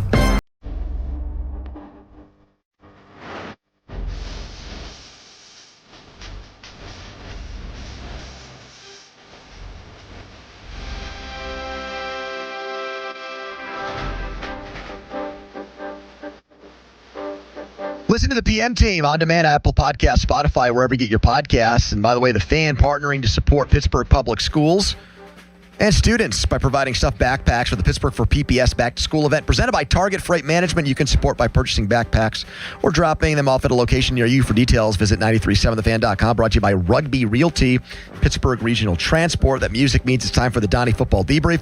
The biggest football topic of the day brought to you by Saloni's Italian Bread Company with over 100 years of baking experience. Mark Caballi will join us for a full hour. Matt Clement on his way in, too, to discuss what's going on with the Pirates. More trades in the works. Intern Jack here. He went to see the new Spider-Man. Movie started at 1 o'clock this morning. That is Didn't true. get home until 4 a.m. That is also true. The new Spider-Man is so popular that they're filling up theaters at 1 o'clock in the morning. Yeah, it was full, too. What Spider-Man are we on? I don't know. For the new Is one, this a reboot? I think I went to see the. franchise. I think I went to see the Tobey Maguire Spider-Man in theaters when I was a kid. That was probably like 02 or 03. There's Homecoming, Far From Home, No Way Home, and now Brand New Day. So this is the fourth of the Tom Holland ones. Tom Holland. The only Holland I know is Derek Holland. Remember that guy with the Pirates? Oh yeah. Another one of those left-handed starters that they randomly had. I always forget about him. Yeah, he could probably pitch against the Pirates tonight and shut him down. He'd go 7. He'd go 7 against them. I've never seen in my adult life, I'm sure as a kid I saw superhero movies. I have not seen, other than The Dark Knight, a superhero movie in theaters or even on demand from start to finish on an app like Netflix or something like that. None. I'm actually more on your side for this than you would think. Like the Dark Knight, like that whole Batman trilogy, Batman Begins, The Dark Knight, then The Dark Knight Rises. But I didn't see Batman Begins. I just saw The Dark Knight. I didn't see the first one of that whole deal. I mean, did I need to see it to really understand what Heath Ledger was up to? Not really. Yeah, not really, but I will say this. It is, and you saw the right one, like if you had to pick one to watch, because that's one of the rare cases where you say the sequel is absolutely better than the original. I mean, I would say even beyond the superhero genre, that was just a fantastic movie. It was just an excellent movie, The Dark Knight. Heath Ledger's performance is one of the greatest ever. Did any of that get filmed in Pittsburgh or only the next one? The next one, which was like half Pittsburgh and then like half New York City. With Acrisure Stadium getting blown up and Bane. Yeah, Hines Ward returning a kickoff. So I've seen parts. Never did. I've seen parts of that movie, but not the whole thing. And Jack's over here. 1 a.m. showing of Spider-Man. It was awesome too. Who's the bad guy in this one? It kind of gives it away because it's a surprise. It's like a mind controlling thing. There's this like villain that controls the minds of other people, and it's turns giving them the bad. movie away if you just say who the bad guy is. No, because the real bad guy isn't really revealed until like later on in the movie. So. Wow. This is like Bash at the Beach 96. Was it like Scooby-Doo where when Hogan rolls out at the end? They take the mask off at the end and you see who the no-face zombie really was? Or No, whatever? not really like that. Okay. Donnie, what do you got for a debrief today? Anything? The debrief, I do. I actually think you'll like this one, Pony. The debrief, July 31. Well, that implies that I usually don't like what you have. Well, there are some times where I think I just throw out like a silly idea because I know we don't have much time and it gets quickly cast aside. But that's more due to time constraints than anything. Okay. I heard this idea. I was watching the Dan Patrick show for a few minutes this morning, which I don't normally do. I just happened to have it on while I was getting ready. And somebody called in, I want to say, and made a suggestion since Kurt Cignetti was just calling out the SEC a little bit the other day, that we have to get to the point where we get a Big Ten SEC challenge in college football. And it's just week one. You take the standings from the last season and you just match up the teams in each conference and you get a Big Ten SEC challenge, and it takes up the entire week one slate for those teams. So last year, for instance, if we just go conference standings here, it'd be Ole Miss against Indiana, Georgia against Ohio State, Texas A&M against Oregon, Alabama against USC, Texas against Michigan, Oklahoma against Iowa, Vanderbilt, Washington, Missouri, Illinois, Tennessee, Minnesota, LSU, Nebraska. You get the point. It'll obviously weaken as it goes down, kind of like in basketball when we see this. Yeah. But man, the first like 5 or 6 matchups are fantastic. Well, I think we are going to get this because I think that this Super League is going to happen. And I think that as part of the Super League, you'll probably have 2 divisions. One is like the SEC and the other is the Big Ten. Or maybe they make it more make sense more geographically. And then there's crossover games. So I think this is coming down the pike organically when those 2 join up and break away from the NCAA, which is going to happen in our lifetimes. I really believe that. And it's just a matter of, because I saw Kyle Whittingham say this with Rich Eisen, the Michigan coach. Let's say it's 50 teams. Who makes the cut? Because you'll have the entire SEC, that's 18. The entire Big Ten, that's another 18. So that's 36, plus Notre Dame, 37. That leaves about 13 spots, a dozen spots for the Big 12, ACC, and whoever else. And then if you're not in that, you're playing a lower level of college football. Would Pitt get in that group? Your boy Phil Steele would put him in that group. I'm not saying like on a year. No, he likes him this year, but I mean more the actual program. Is the overall stature of the program good enough where if they take half the ACC, is Pitt a upper half? Yeah, I think they're athletic a top, program. I think they're a top 14 program in both the Big 12 and ACC.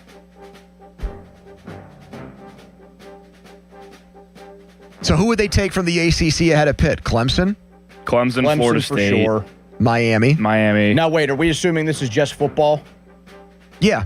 Okay. Well, I didn't know just because like Duke. Well, actually, that's a good question. I don't know. Maybe the Super League would be for all sports. Because if it's basketball, Duke gets the automatic But I don't bump think up. they'd North want it- Carolina gets the automatic bump up. But the NCAA tournament is such a moneymaker that I don't think they'd want to completely break through for that. They would just want to break away for football. But you make a good point. Can you only do it in one sport? That's probably why it hasn't happened yet, because it's very complicated. I feel as if Pitt would be in the top half. I think that if it's Clemson, combined or Miami. if it's just football, they're in either way. Clemson- This conference blows.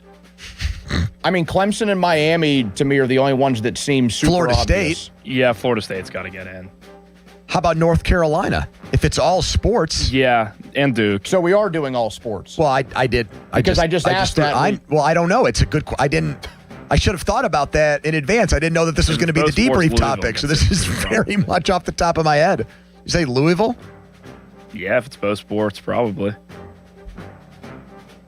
Well, that's 1, 2, 3, 4, 5 6 programs you've already put ahead of Pitt. What Duke, about North NC Carolina, State? Florida State, Clemson, Miami, Louisville, NC State would be a bubble one. Now you're at 7 if you take NC State. NC State's been pretty. How about Virginia Tech? They're going to end up being good with Franklin. I think they will be. They also have a huge football fan base. Did anybody say SMU? No. I They're in Dallas. Yeah. And they got big pockets. And they were in the playoff 2 years ago. Right. And they finished second last year. Jack's over here making it sound like Pitt's a no-brainer. I'm not so sure about that, my friend. I feel like football, they would be safe if you make it If to you where expand do it all beyond that. sports, Yeah, because Duke would get in over them in that Right, situation. like Duke and North Carolina are absolutely. But I think North Carolina would get. I think North Carolina would get in over them just for football. I think if you're I mean, not they're just kind of doing a the top dumpster half fire. of the ACC and you're doing 14 teams from the conferences combined, I think that gives them a better chance because the Big 12 is like, if it's just football, there's not a lot to write home about here.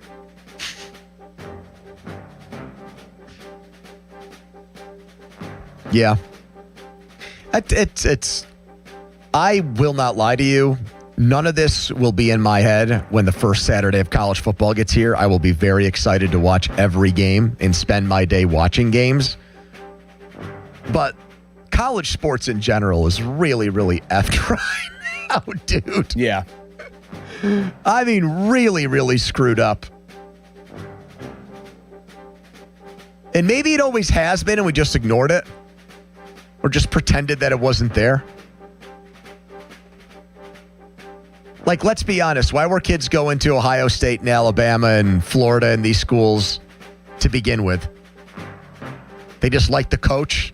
They liked the atmosphere. Come on now. Like, what percentage of players do you think on USC's national championship team from 15 years ago were actually getting paid? These schools had NIL before NIL existed. Yeah. No question. I mean, it goes. I mean, you can go back probably like 40 years, maybe even longer. I think these players have always been incentivized with something off on the side. No doubt. I mean, there were jokes all the time about Shaq. What about him? When he was playing college hoops and basketball? $100 handshakes and things like that? Well, yeah, but the joke in basketball was, no, Shaq got rich playing in college. Everybody knows that.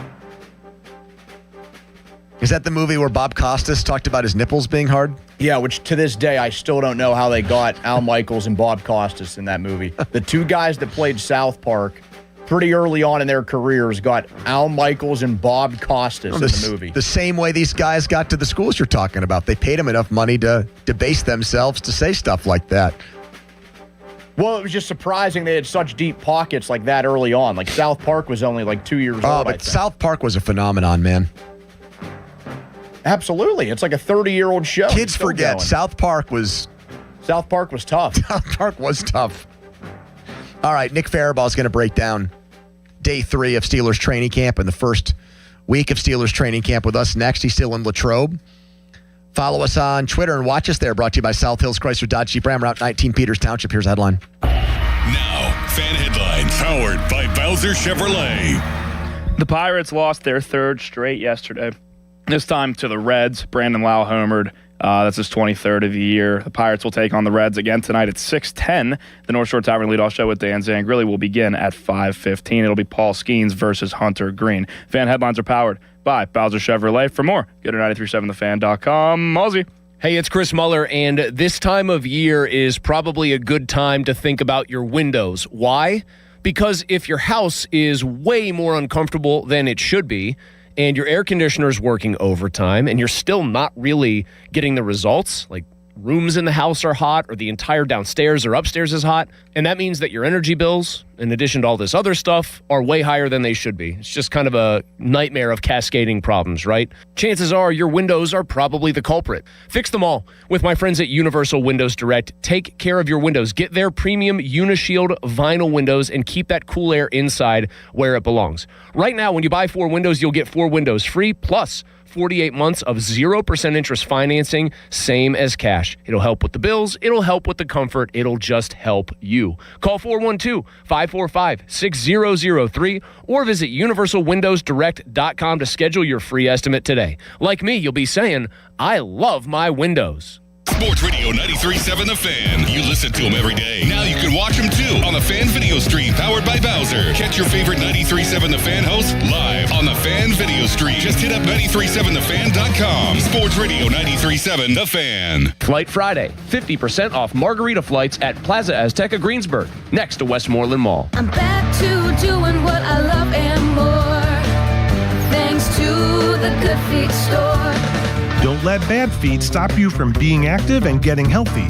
Trade in your bad feet for good feet at the Good Feet store. When you're hiring, have you ever felt like you're missing out on meeting truly great candidates for your roles? It seems impossible to find them, but they have to be out there somewhere, right? Well, they're not hard to find when you know where to go, and that place is ZipRecruiter.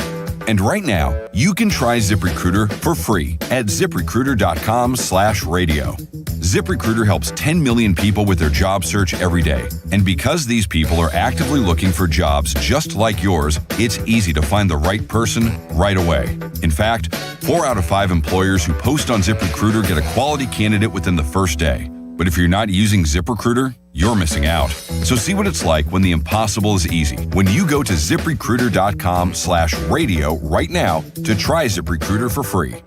Once again, that's ZipRecruiter.com/radio. ZipRecruiter.com/radio. Never miss out on great candidates with ZipRecruiter. I love days like these at the pool, but my moderate to severe plaque psoriasis can sometimes take me out of the moment. I'm ready to make a splash with clearer skin thanks to Skyrizi, Risankizumab Riza. Skyrizi is a prescription-only injection for adults who are candidates for systemic or phototherapy. At 4 months, most people saw 90% clearer skin when measured from head to toe, and many were even 100% plaque-free. People also saw significant improvement in psoriasis symptoms of pain, redness, itching, and burning. Don't use if allergic to Skyrizi. Serious allergic reactions, increased infections, or lower ability to fight them may occur. Before treatment, get checked for infections and tuberculosis. Tell your doctor about any flu-like symptoms or vaccines. Now there's nothing on my skin thanks to Skyrizi, and that means everything. Ask your doctor about Skyrizi, the #1 dermatologist-prescribed biologic in psoriasis. Visit Skyrizi.com or call 1-866-SKY-RIZI to learn more. SchultzFord.com, SchultzFord.com, SchultzFord.com, SchultzFord.com. Text us on the Edgar Snyder and Associates text line at 412-928-9370. Edgar Snyder and Associates reminds you to text responsibly. Your hometown building partner since 1956. 84 Lumber. Visit 84lumber.com. Hey, it's Pony for Xfinity. What if you had the most reliable fiber-powered Wi-Fi and the price didn't change for 5 years guaranteed? Well, thanks to Xfinity, you don't have to worry about that part of your future. Now through August 24th, get their best price on gig Wi-Fi this summer before it disappears. Just $50 a month for 5 years. And get online in minutes with same-day Wi-Fi. You're guaranteed 5 years of super intelligent Wi-Fi that keeps you protected from online threats and finds and fixes issues before you even notice them. No annual contracts or commitments, no hidden fees, and the best equipment included. Plus, get Peacock Premium included for 2 years. Lock in your price and unlock the possibilities. Get it now at Xfinity.com. Xfinity. Imagine that. Restrictions apply. Requires paperless billing and auto pay with stored bank account. Taxes and fees extra. Speeds vary. Use of fiber coaxial cable. Learn more at Xfinity.com/same-day Wi-Fi. 93.7 The Fan is cleared by aquickdrain.com. Fan Hotline presented by Sullivan Super Service, Pittsburgh's trusted plumbing and HVAC provider for over 50 years.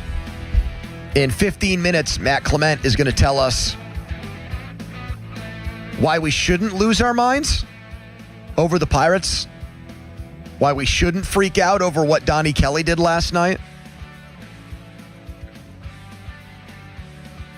St. Vincent College, Steelers back there, one of the last teams to go to a college campus for training camp. Our show was out that way yesterday. If we were out there today, we'd have Nick stop by in person, but we weren't going to ask him to drive all the way from Latrobe to Green Tree to make this happen. So with technology, he's either in a hotel room of some kind or media area for you folks there. Yeah, this is a media area right here. Media area. Where a lot of people are. It's where a lot of people do their podcasts. So I'm right in the home center. Okay. Let's play fair game with Nick Farabaugh. All right. Is it fair game to say 3 days in that Drew Aller has been the star of Steelers training camp? I don't think so. Listen, he's been solid. And there's been ups and downs. He's certainly been the guy that everyone has their eyes peeled to just to see how he performs. I don't think he's been the best player out here. I think that there has been a few players that have become stars that have really shown out. And Roman Wilson, I think, has done a really great job of putting his name on the map. I think that Asante Samuel Jr. has been potentially the best player defensively. So I don't think Drew Aller's necessarily been a star, but he certainly has had a lot of buzz about him for good reason. He's had some really nice high-level throws. He's had some throws where you're like, what are you doing? It's kind of the Drew Aller experience. It's been up and down. I thought the first day you really saw the two sides of it. I thought second day he really dialed in. Today was like a glorified walkthrough, so hard to kind of really build into that. But I think he's done fine for himself so far. Fair game to say then that Roman Wilson has opened eyes, and how has he opened eyes so far, Nick? He has opened eyes. I mean, he's taken every bit of information they've given him, digested it. He's playing all three spots. They have thrown the ball to Roman Wilson more than anyone else through 3 days. I mean that. He's run more routes than anyone else. He's played a lot inside. He's starting to play more outside. That's a thing Mike McCarthy talked about today. He has done a lot in terms of the route running. You see the speed and the quickness. The big thing, I think, for him is he's won a lot over the top. We saw some of that ability when he went outside the numbers, but the throws just weren't there last year, and then obviously he got benched. But we've seen that multiple times already in training camp where he's just won deep. They need explosive plays. He can give it to him with his speed and his ability to win deep. And so, he's done a really, really good job. Like this wide receiver 3 job, I thought Jeremy Bernard was going to win it. Roman Wilson's not making it a cakewalk, and right now is doing a lot to put his name into that hat. Fair game to say that Will Howard is at a quiet training camp so far? I'd say the first day was really quiet. The second day, it was more loud on both ends. He made some really high-level throws. He made a really great throw up to Singh Tonyan that I thought was a really high-difficulty throw. He hit Weejan on like a 35-yard corner route that showed some nice touch. And then he threw just an ugly pick. It was probably the ugliest throw of camp, honestly, from just about anybody, where he just sailed it over Max Hurleman's head. He's had an interesting camp. Very quiet first day, where I think he kind of went about business. Second day, he was trying to throw it into some tight windows to mix success. So I don't know if he's been quiet. I think he's definitely shown some things. I think clearly he doesn't have, the best arm of the group. I think he obviously has 4 out of 4 in terms of that QB room. But he's trying to showcase he can make these tight window throws because Drew Aller's doing some of that. Mason Rudolph made some throws. Obviously, Aaron Rodgers is doing Aaron Rodgers things. So Howard's trying to make a name for himself right now, and I think has had some mixed success so far. Fair game to say that the changes Mike McCarthy has made to training camp, that these have been well-received and welcome changes? I think that there have been some ups and downs. I've heard some positives on things. I think the crisp tempo, the fast pace of it is something people like. I know that, no live tackling is something a lot of people kind of come up with. I've heard, both things. I've heard, that's kind of what is the standard around the NFL. So the Steelers getting with the times. I've heard other people say, That was a unique thing that was good for the Steelers. But I think most of what McCarthy has done has been received positively. This is a very different training camp than Mike Tomlin. You're probably not going to see backs on backers. You're probably not going to see 7 shots. You're testing different situations. There's a lot of mental stress on these guys.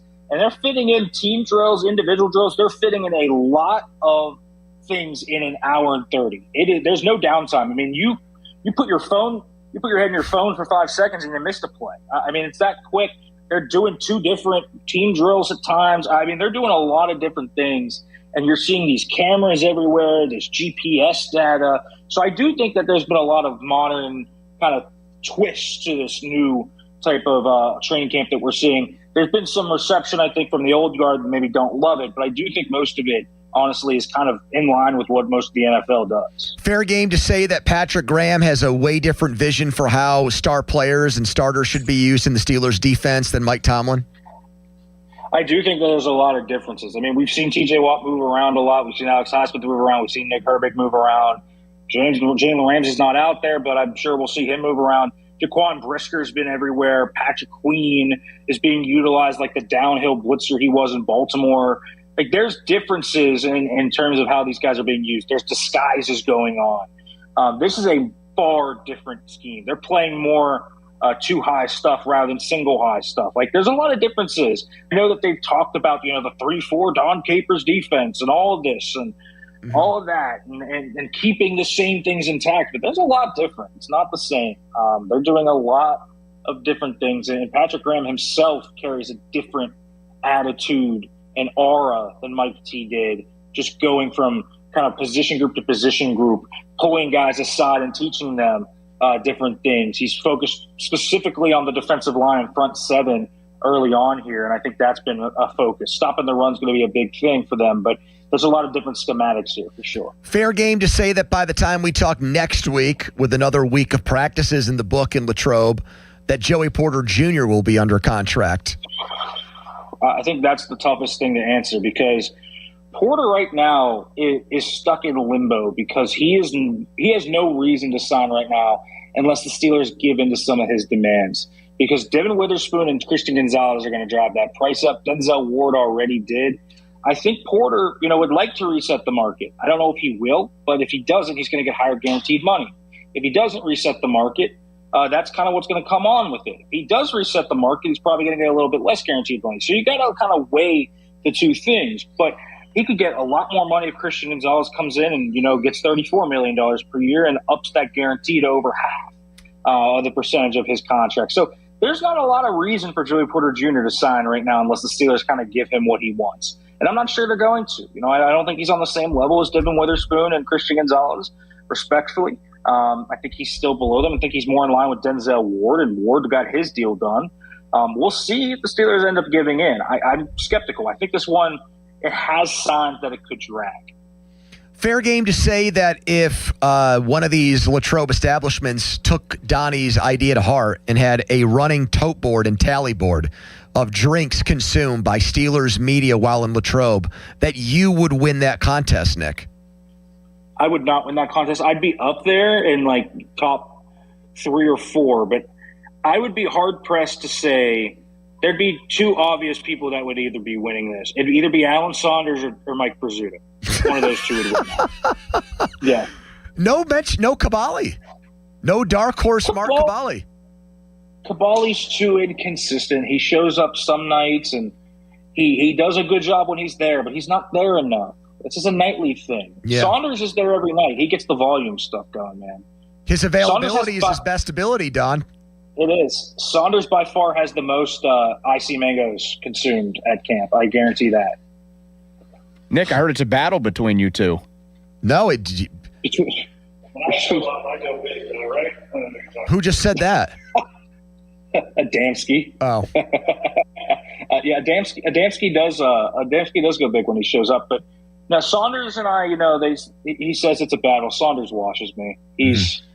So I'll have 4 in, and Saunders will be down to 7. Saunders can put him down. Man, did not think that of the Saunders umbrella chairman. Thank you so much, Nick. We'll talk next week. Nick Farabaugh. Another round of fair game with him. Yep. Fan weather brought to you by Secure Money Advisors. Looking to retire soon? Let Secure Money Advisors get retirement on track today. Rain coming Sunday. No rain tonight in Cincinnati for an early start time. Quick timeout, long commercial-free segment. Matt Clement just walked in. We'll be right back. It's the PM team. Sports Radio 93.7 The Fan. Get the latest on Pittsburgh sports from anywhere with the Odyssey app. Listen to shows and Pirate Games live. Check out our exclusive interviews and content anytime. Download the Odyssey app now and never miss a minute. Sports Radio 93.7 The Fan. Hi, I'm Chuck McDowell, the timeshare cancellation guy and founder of Wesley Financial Group. And I want to set the record straight. I am not an attorney. I've never wanted to be an attorney. And the truth is, I really don't even like attorneys. If I sound like an attorney, I'll apologize. But what I've learned in my 15 years in the timeshare cancellation business is you don't need to be an attorney to get folks out of their timeshare.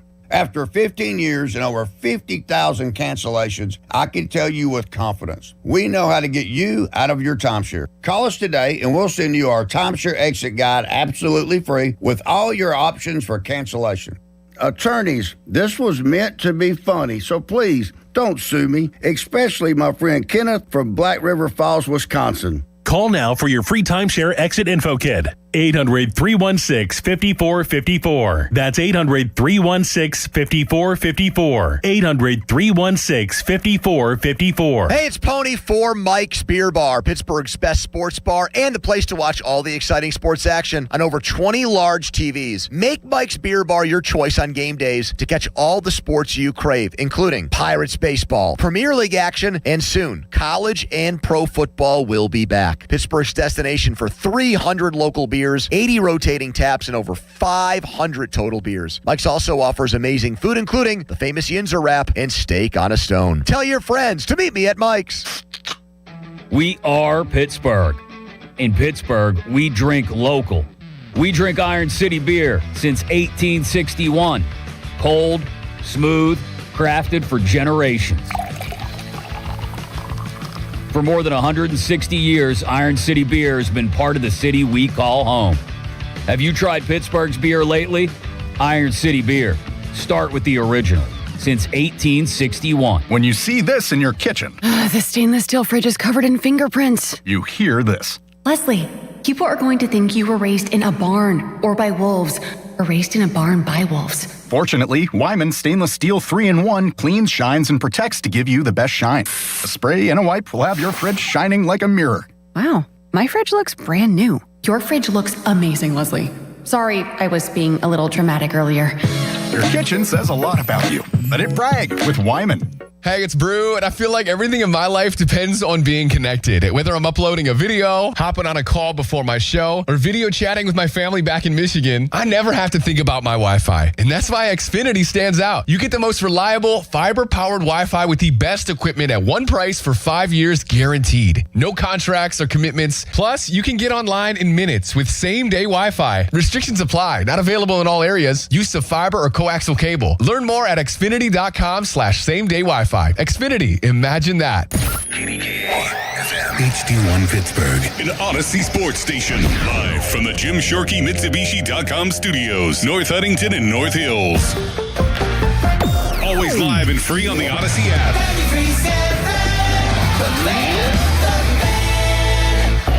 Now, fan headlines powered by Bowser Chevrolet. All right, Pirates and Reds trying to rebound from that disappointing loss last night. Back to 500, 2.5 games out of the wild card before the trade deadline, 6 o'clock on Monday. For more, go to 937thefan.com. Right now, it's a Feel Good Friday on the PM team. Back with more Pony and Muller. Andrew Filipponi and Chris Muller. Sports Radio 93.7, The Fan.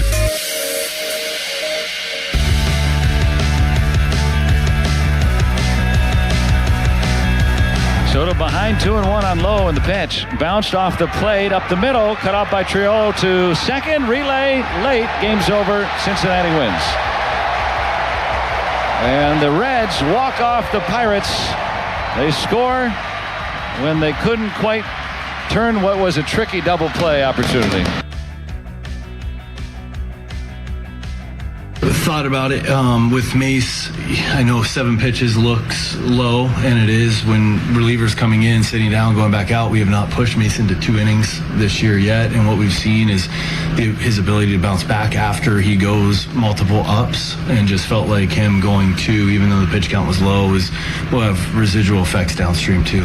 That's something meaning in following days or something where the second inning wouldn't have been. Well, second inning, not as sharp. I mean, he was electric.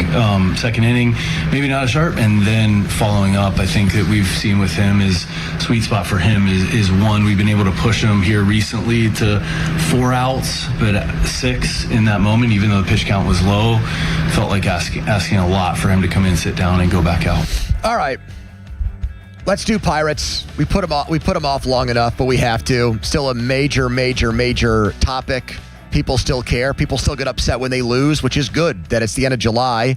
Trade deadline's here. We're not talking about selling off parts for prospects. Pirates are still in a playoff race. Game still matters. Still get big ratings here. People still paying attention. But when they lose like they did last night, people get more pissed off and complain more, like me, Matt Clement in studio with us. Brought to you by Smale Kia of Greensburg, now part of the Smale Auto Group. Almost 100 big league wins for Matt Clement. And his Cubs are playing over his left shoulder here with Shota Imanaga on the mound, who looks like Sandy Koufax every time he pitches against the Pirates, which, by the way, is now a trend, now not just with lefties since the All-Star break. Now, I could say easily here that the reason why they lost last night's game is because they only scored 2 runs against a bad starting pitcher. But that's not the sexy topic. The sexy topic is Mason Montgomery looked unbelievable in the 8th inning and didn't get a chance to pitch the 9th. And that ticks me off. And then the explanation. Downstream residual effects? What human being talks that way? What kind of terminology is that? That's like something an Ivy League educated GM would say, not a guy from Pittsburgh.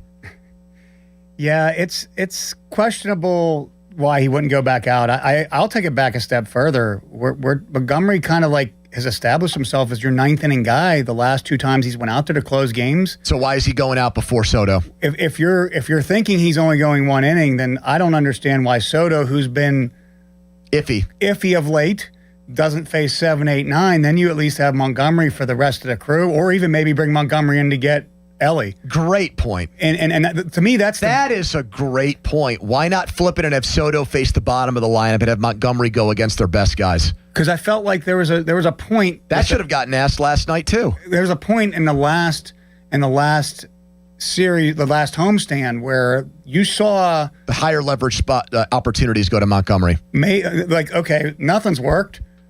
Let's try Montgomery. He gets a swing and miss. Yes. He's the guy that's throwing 101. He has more strikeouts innings pitched, more than all these other guys down here. Yeah. So you kind of felt like that flip. They did it back-to-back days on the Saturday, Sunday, I think. I can't remember which days it was.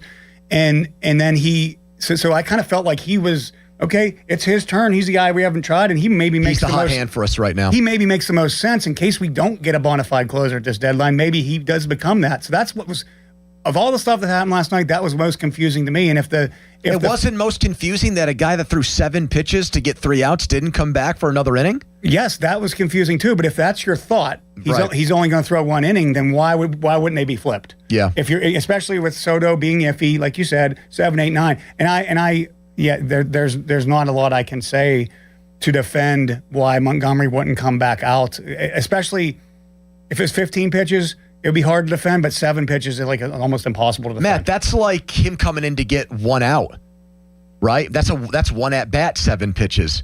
That's 1 hitter. Yeah. You're telling me after a guy gets 1 hitter, he can't sit for 10 minutes? Not even 10 minutes. There's a pitch clock now. It was a quick inning. He can't come back 7 minutes later? It's not like Skeens that one day where he waited 45 minutes between innings. You didn't score 10 the inning before. You went 3 up, 3 down. Yeah, there's not much to say. I mean, I can't believe he didn't come back out. It would bother me if I was Mason Montgomery that my manager would actually say one of the reasons why he didn't go back to me was because he didn't think I was going to be as sharp in the next inning. What are you basing that off of? Well, the verbiage, the residual effect, downstream verbiage. Yeah, like saying like this is going to hurt. If we use him for 2 innings here, it's going to hurt his outing 2 nights from now or 3 days from now. I look at that statement as more about the long term then he isn't going to be good enough after 7 pitches to get the 4th and 5th and 6th guy out. That was a long-term comment. Again, Matt doesn't agree with the comment or the whole situation, but that's how I interpreted the comment he made. It was more about keeping Mason fresh and healthy and how he's been able to be good the whole year, or at least this reach and stretch by doing it that way. Again, doesn't make a lot of sense, though. You can't win the game in the bottom of the 9th inning. They're the home team. So you've got to figure out a way to pitch the 10th inning, too, if you extend the game. Soto's going to pitch it. You're going to have Soto go up? He can go up and down, right? He can throw 25 pitches, sit and come back and throw the 10th? Well, he's somebody was going to have to do that. He's definitely had the more longer pitch counts. I guess he's built up for the 30 pitches because he's had some long innings, unfortunately. I guess Dotel, maybe? Would he be your guy that they're going to say? Because it's usually Ramirez that pitches the 10th inning. He's always the guy they throw out there in that 10th inning. But he pitched the 1st and 2nd. Right. So to me, that would have probably... And he had a long 1st inning, sat and came back and pitched the 2nd inning, and it took a while for him to get 3 outs. He probably pitched, 40 pitches? He probably threw, 40 pitches? Are they worried about his residual downstream effects? I again, not agreeing with it, but I think Montgomery is a guy... there's a big difference in how they look at what Montgomery and Ramirez do. Ramirez is thought of as that middle reliever. Yeah, Swiss Army knife. We can use him 3 innings late in an extra inning game if we need to. We can use him for a couple outs here. We can use him as the first guy out of the pen when somebody gets hurt. It comes in and warms up just out of the blue. Man, what I don't understand about baseball in 2026 is so much of this, you're in it. Your son got drafted. He's in the Royal system now. You have another kid that's going to play at Pitt. You pitched in the major leagues. You've been around the game for a very long time, not just past, but currently. How is it that they make it sound like each pitch in each inning is created equally? You know what I mean? And I for as much thought that goes into this now, I don't understand that. They'll map out before a game, all right, this guy can only go 5 innings. Well, how do you even know what those 5 innings are going to look like? Not all 5 innings are created equally. Do you know what I mean? And you still hear the manager and the general manager talk that way. He didn't really... 7 pitches is not really an inning. It's not. It's one hitter.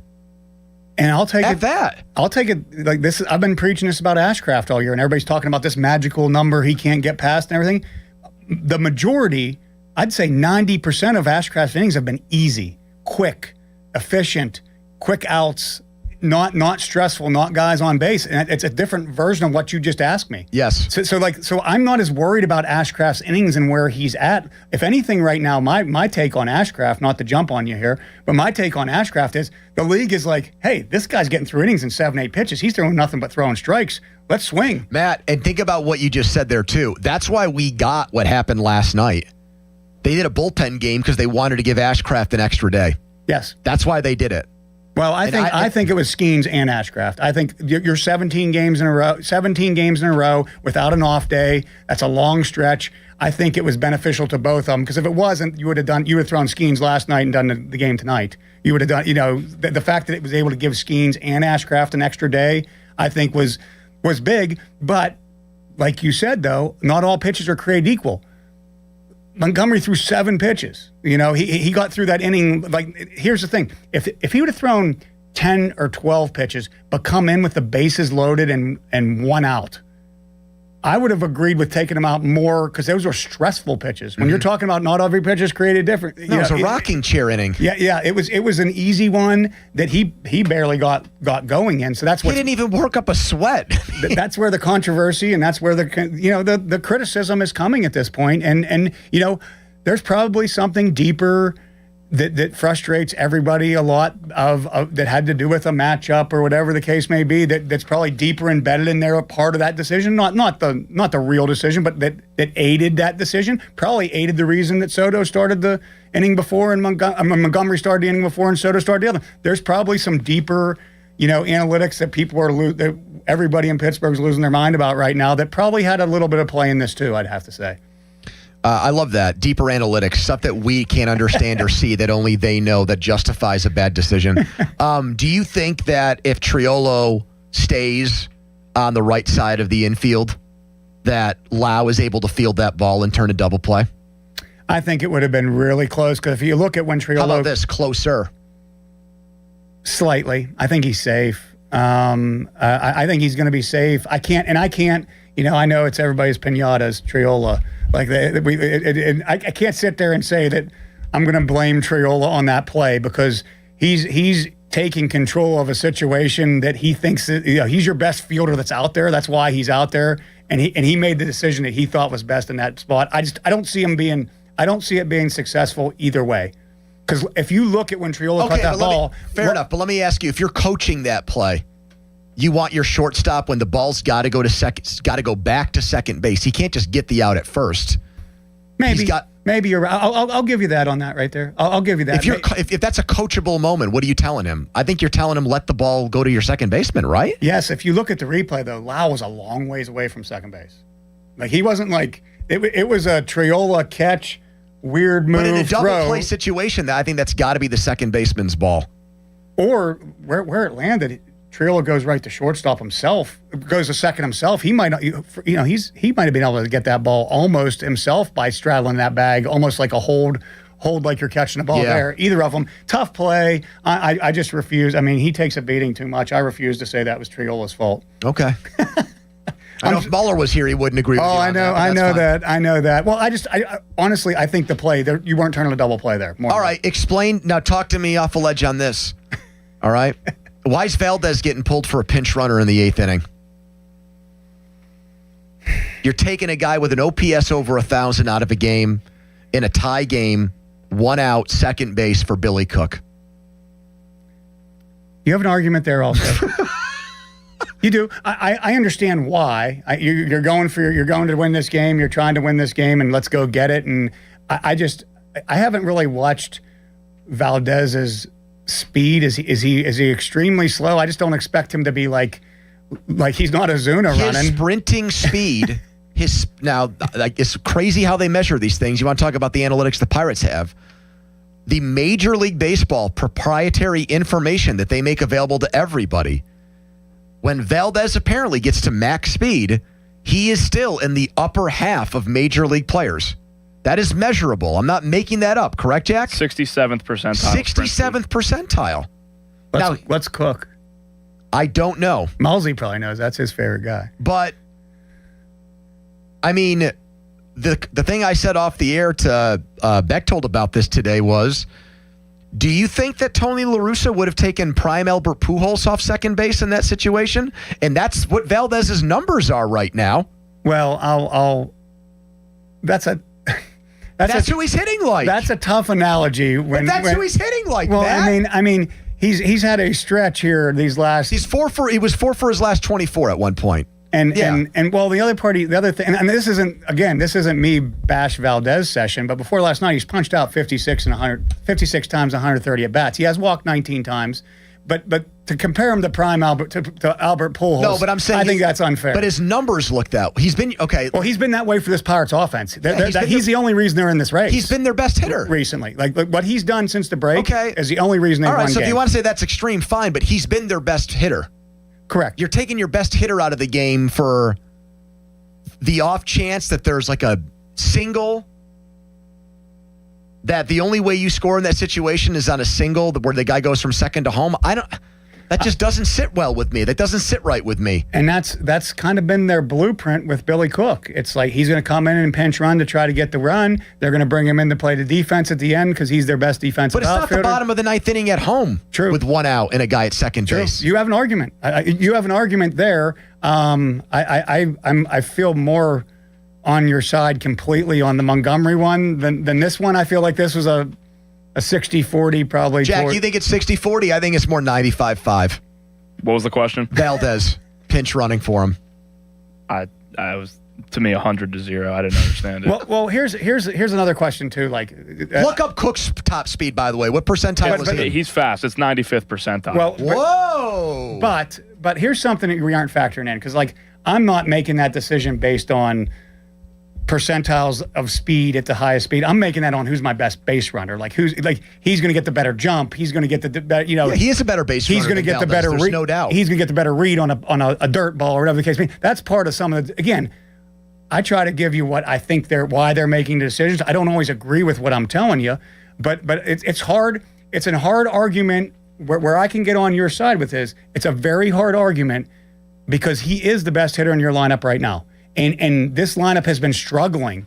So you're taking out that bat that gives you a chance with one swing to win you the game as this game goes on. So where your argument makes a ton of sense to me is especially the build of this lineup. Maybe now if Cruz and Griffin and Horwitz and all these guys are in the lineup, I can get on board with that move a little bit more because you have more people that can win that game by themselves. Right now, they don't have a lot of people that can win that game by themselves. All right, another trade got made, and the hot Pirates trade rumor report that came out a little while ago that Matt Clement is going to react to live as well. Text us on the Edgar Snyder Associates fan text line.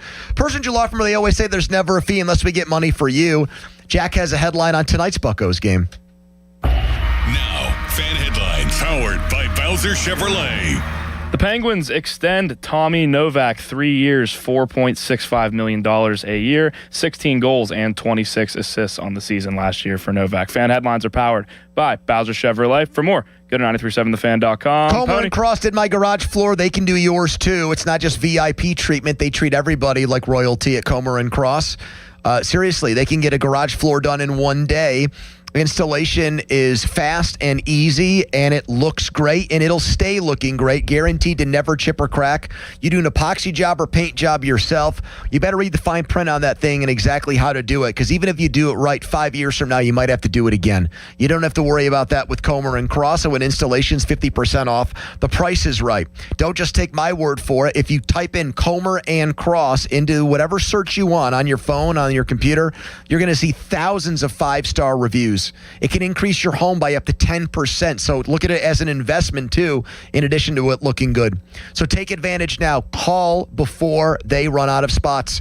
1-800-NEW-FLOOR. That's 1-800-NEW-FLOOR. Or go to COMERcross.com. It's Comer and Cross Premium Concrete Coatings. Don't miss the Panthers Insider Show every Saturday morning from 8 to 9 with Pat Bostic. The best insight with the top guests and everything you need to know about Pitt. The Panther Insider Show is brought to you by Voss TV and Appliance, NSS Life, Joe Ball GMC, and PGT Trucking. Sports Radio 93.7, The Fan. This is an Odyssey Sports Minute. New Orleans Saints wide receiver Chris Olave has a new deal. Olave is signing a 4-year extension worth up to $132 million and $90 million guaranteed. When healthy, Olave has been one of the best wide receivers in the game. Keep an eye on the Saints heading into the season. New Orleans is a sleeper team that could win the NFC South and make the playoffs. I'm Chris Black. When you first saw her, she was out walking her dog. You didn't notice her at first. But when you finally did, it was too late. Because at that moment, you were speeding. She was out walking her dog and only had a second to let go of the leash. Your foot was on the gas, and her life was on the line. Speeding catches up with you. Paid for by NHTSA. I'm David Ortiz. When I lost my mom, she was only 46, and I lost my dad to cancer. It was the worst pain I ever felt. It made me think, what will happen with the people I love when my time is up?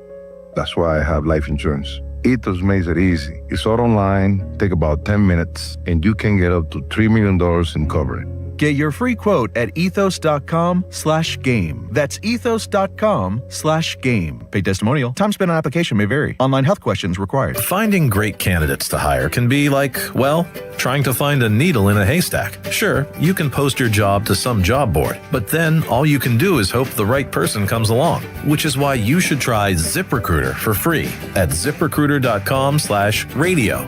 ZipRecruiter doesn't depend on candidates finding you. It finds them for you. Its powerful technology identifies people with the right experience and actively invites them to apply to your job. You get qualified candidates fast. So while other companies might deliver a lot of hay, ZipRecruiter finds you what you're looking for.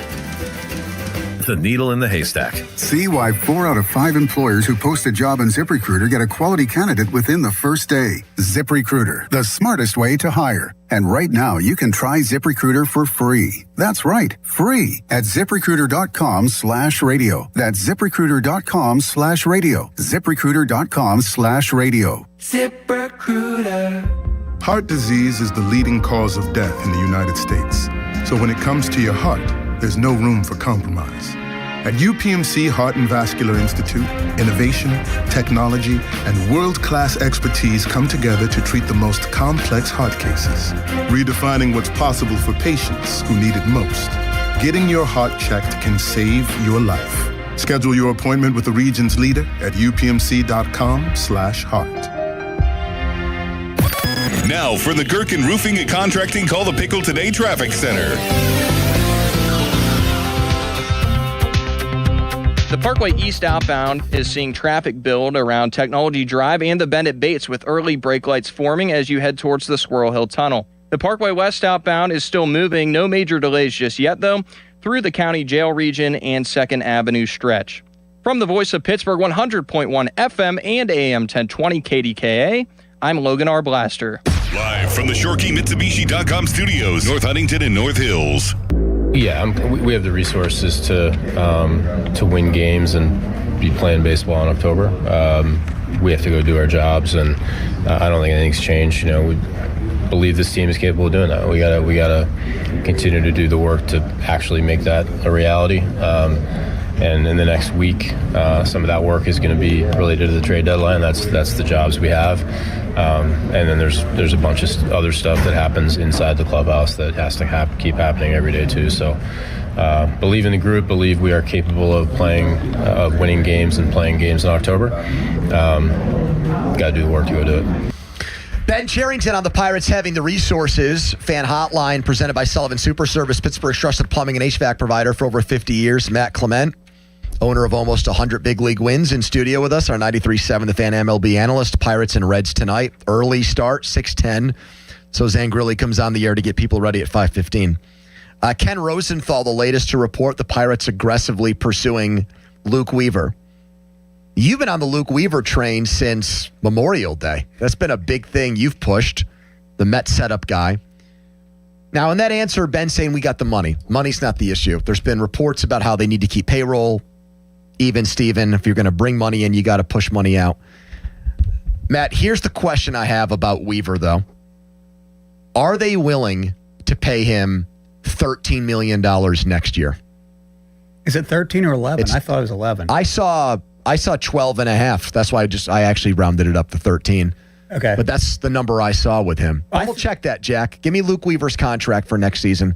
If it's 11, that's closer to Aroldis Chapman than 13. I think they paid Chapman 10 and a half. And I would say, like, they traded Bednar. They didn't want to pay Bednar 9. Well, my thought on the easy move for somebody like Weaver in that zone, in that range, 11 a year. 11. Okay. Thank you. In that range, I did research that before I threw it out there because I figured if it was 13, maybe it wouldn't be possible. No, you're right. It's 9.5 this year, 12.5 next year. Okay, back to me. Okay, Thank to you. you. This is like Nelly officiating the name game here. We need to correct ourselves. All right, 13, Matt. Would they do that? Yes, and here's why. Soto's going to come off the books. 8. Yeah, and so there's a good portion of that already is going to be there. Whoever you're going to replace Soto with is going to cost. Even if you brought Soto back, it's going to cost more than that 8. Yeah. So I feel like they already have a good portion of that covered. In that situation, you're going to lose Ozuna's money. But you're going to the thing I keep talking about. Guys are going to go up in arbitration. Well, like that's Cruz and Skeens too, Matt. Well, the reason I've been against the thought that Mason Miller, other than the fact now that the Padres are ahead of the Pirates, that Mason Miller would come here. Yeah, that's sort of a big deal. That Mason Miller would be coming here is because you're basically you're going to set the record in arbitration with starting pitcher and closer of all time if you had both of them here, along with Cruz, who's going to get a big jump. Yeah, but Miller's first year arbitration, so he might set a record for that, but that's not going to be an exorbitant amount of money first year. Along with Jared Jones, who's going to go up, along with Majinski, who's going to go up if he doesn't get traded. So yes, I think that I think they can handle one reliever there, and there's a bunch of other ones. You go through these rosters and comb through them. There's a lot of players that are good fits that are having good years. I like Weaver again. Do I think Weaver is the perfect person to bring in? No, Mason Miller is. Mm-hmm. I want Mason Miller here if I can have everything I wanted, but it's not logical for the most part unless they pull something crazy off. Now, intern Jack and Starkey are in a blood feud right now, passive aggressively, Because Jack wouldn't trade Seth Hernandez straight up for Mason Miller, and Starkey thinks it's a asinine take. That if you were offered that, presented that, you'd have to do that trade in a heartbeat. Well, I know 2 seconds. I don't think the Pirates would trade Seth Hernandez for Mason Miller because that's the way the Pirates organization What if works. Matt Clement had gone down a different path in life and you are like your old colleague Chris Young? You are a pitcher who is now the GM of a major league team. I have a GED. He has an Ivy League degree. Yes, I know, but you're both great basketball players. So if you were running the Pirates and you had that trade on your desk, and let's say, I know this part of it is not feasible, but let's say the money was not something that you had to worry about. You just had to think, is this a good trade for my team, yes or no? What would you do? You're thinking about this. Yeah, I am, because I would have walked in here saying, you added some stipulations. Money's not a factor and everything else. Just is the idea of trading a future potential ace for the best closer in baseball with 3 years of team control a good trade? I would do everything I could do to trade Murph Gray or one of those other guys instead of Seth Hernandez. So you can't say yes. I can't say yes. I really can't. Jack, here's a big ally. I feel a big Jack advocate here. I feel like for a guy that's going to throw, I love Mason Miller, and there's so much extra that comes with Mason Miller. He's from here. You know, he's exciting. Like, if I'm just trying to win this year, I'm making that trade. But you have potential. Like, Seth Hernandez is no longer. I heard Starkey and Austin talking today, and Lemons talking today about the percentages. He gave me some props. The percentage of a high school kid that makes it to the major leagues and lower if he becomes a star, whatever. Well, Hernandez has already passed some of that. I just got drafted as a high school player. He's already like one of the top 10 prospects in baseball right now, and completely, utterly dominant when he's pitched. Now shut down for the rest of the year, but that was easy. But that's also not like, it's not because of an arm injury or shoulder injury that you're concerned about long term. That was an easy out for the Pirates not to throw him anymore. Innings. A nice little oblique strain, and which I'm not saying he made it up by any means, but like that's an easy one to say, we didn't need you to throw much more anyway. We'll get you ready for Double-A next year when the year starts. Maybe some big league. Donnie, would you do that deal straight up? Whose side are you on? You on Jack's side or you on Starkey's side? Hernandez for Miller. I would not do that deal. All right, that's 3-1 now. See, I am on his side, but I have to confess that it's like 51% of me that would do it and 49% of me that would not. Well, you saw I thought. And normally that would have been, up until I walked in here today, that was like a quick no. Not like even quicker than Donnie just said no. Mm-hmm. I just feel like starting pitching is such a premium, and you can, if you're starting pitching can make you win every year. You can have the best closer in baseball, and the rest of your team stinks, and you can't win. Yeah, and you don't get him in a situation. If I'm going to give up Seth Hernandez, I think I'm giving up Seth Hernandez for a big-time starter that I can use right now to make me better, which they don't necessarily, that's not in the market, or a bat that's game-changing bat. Major game-changing bat. Which I don't know if I don't think that deal exists right now. No, I can't even come up with like a comparable thought to it right now. Because the money, again, is going to come, a game-changing bat comes with a ton of money. And they aren't going to be willing to add a ton of money with a game. Jason Mackey said on our airwaves today that he thinks that the Mets would take Murph Gray for Luke Weaver. So would you trade a guy who's hit 20 plus home runs, is skyrocketing through your system, is now a top 100 prospect, future everyday player? Would you trade that for a year and a half of a great setup, man?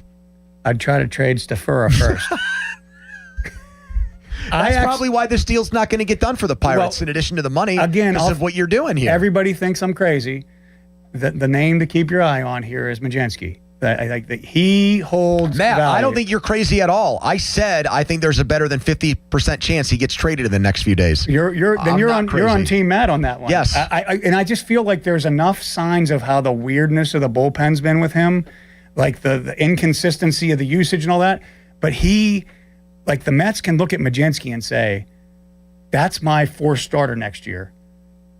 This is somebody we're going to have the next 3 years. If they think highly enough of him, he threw good against them. That helps early in the first start of the year. Like, that's my guy that I can go to. So I can give up a bullpen piece because we'll go buy another bullpen piece next year because we don't give a crap. We just spend money like it doesn't matter. And then if you have a Majinski in that trade, then you can go down that prospect rung a little bit. I would think about Murph Gray, though. I wouldn't be opposed to that Murph Gray trade. I feel like if I'm going Murph Gray there, though, maybe do I get Brosbon back too? You know, the other reliever with it. Like, because he's got years of team control. He's got a bunch, but he's old. He's 36. Yes, like he's a late bloomer. Or I'm going to the Angels and I'm getting Detmers or Soriano with Kirby Yates, a combination like that. You're getting that 39-year-old reliever. If you could get those two guys for Murph Gray, I'll carry him to Anaheim. I mean Yates and one of the starters, one of those two starters with Yates, not both starters together, not Soriano. No, but I'm still saying you get Detmers and a guy that's a former closer for Murph Gray. Oh my God, that's an easy trade for me. Well, like that's the. I'd rather do that. I don't know if they can though. Well, and I think an absolute heist. I'm a big proponent this time of the year. The dude that's going to show up, that's maybe near the end of his career, maybe not pitching as good as he's always pitched or hitting as good as he's always hit. And you bring him in, you see it all the time. I used this example yesterday when I was with the Cubs. We brought in the big Pirates trade, right? We brought in Ramos Kenny Lofton. But we brought in two guys, Kenny Lofton, and then we got Randall Simon also. And those dudes, like, they showed up. And then Dave Veers, we got out of the pen, I think, from Colorado at that time. Those older guys that, like, you don't think of. I could see Kirby Yates coming here, put him at closer, and unexpectedly like relive some of his glory days of being a closer. If not, he'll be a good piece in the bullpen. But how about this? You have that veteran pitcher in that room that you really don't have. Paul Skeens is having to. This is something that's not talked about a lot. Paul Skeens is having to act like the 35-year-old veteran on this staff for the most part, with Keller. With Keller, but Keller's struggling right now, so it's put on Skeens, and I don't see Keller as like a big vocal guy. You don't have an old pro.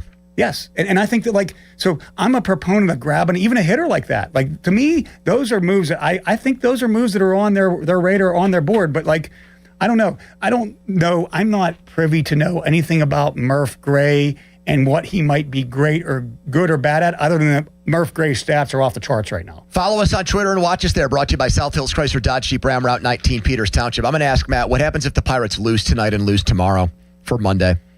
Then what do you do?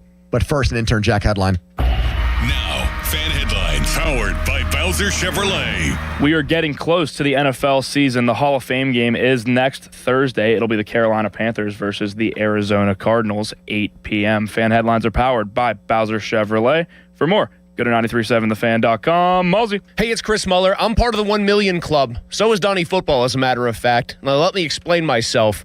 We are part of the group of Awaken 180 weight loss clients who have now combined to lose over 1 million pounds. Yes, they hit the 1 million mark. They've already started moving on to 2 million. Why does Awaken 180 weight loss work for me, for Donnie, and for thousands of other people? Because the program isn't the same for every person. It's not one size fits all. You'll meet with your Awaken 180 coach, and they will come up with a plan that is tailored to your lifestyle, to your goals, to the time frame that you want to lose the weight. And then you implement the plan that they put out there for you. So they're like the coordinator in sports, and you're the one executing the play. And guess what? The play works. It's based on science, nutrition, and then, of course, the support and coaching that you get every single week that's free for life, even after you reach your goal weight. Stop hitting that wall in your weight loss journey. Be part of the journey to 2 million pounds lost with the long-term solution for weight loss. Online at awaken180weightloss.com. Sports Radio 93.7 The Fan. Training camp, baby. The black and gold are heading to Latrobe, and The Fan has all the coverage you need. Presented by Smale Kia, Route 30 Greensburg. Daily reports, video highlights, and the live broadcast. Join the PM team for ice cold Miller Lights on August 7th, 2 to 6 at Sharky's in Latrobe. When it comes to training camp, nobody's got you covered like us. Sports Radio 93.7 The Fan. You know Zero Res, the zero residue carpet cleaner that leaves your carpets truly clean with no dirt attracting soaps or harsh chemicals. Don't risk it with the other guys and skip the DIY disasters that leave your carpet soaked for days and can do more harm than good. Keep the mud outside, where it belongs, not trapped in your carpets. This month, get 3 rooms of carpet zero resified starting at just $129. Call 412-701-1188 or visit ZeroResPGH.com and ask for the 93.7 The Fan special. $5,000. That's the average amount of money people in the U.S. are now spending on gas in a year. $5,000. That's crazy. If you drive, you have to download Upside, the free app that gives you cash back for buying gas. That's right. You can earn cash back with Upside just for buying the gas you're already buying. You can literally start earning cash back today. I use Upside, and just last year, I made nearly $300. You're putting gas in your car anyway. Why not get cash back? If you like extra cash, download Upside. I'm saving the cash I earn from using Upside to help pay for a vacation later this year. Download the free Upside app now to earn cash back when you fill your tank. Use promo code SNAP to get an extra 35 cents per gallon on your first tank. You can cash out anytime, right to your bank or a gift card for Amazon and other brands. Just download the free Upside app and use promo code SNAP for a 35 cents per gallon bonus on your first tank. That's code SNAP for a 35 cents per gallon bonus. Your hometown building partner since 1956, 84 Lumber. Visit 84lumber.com. SchultzFord.com. SchultzFord.com. SchultzFord.com. SchultzFord.com. The PM team is brought to you by Mike's Beer Bar on the North Shore. Meet me at Mike's. 93.7 The Fan is cleared by aquickdrain.com.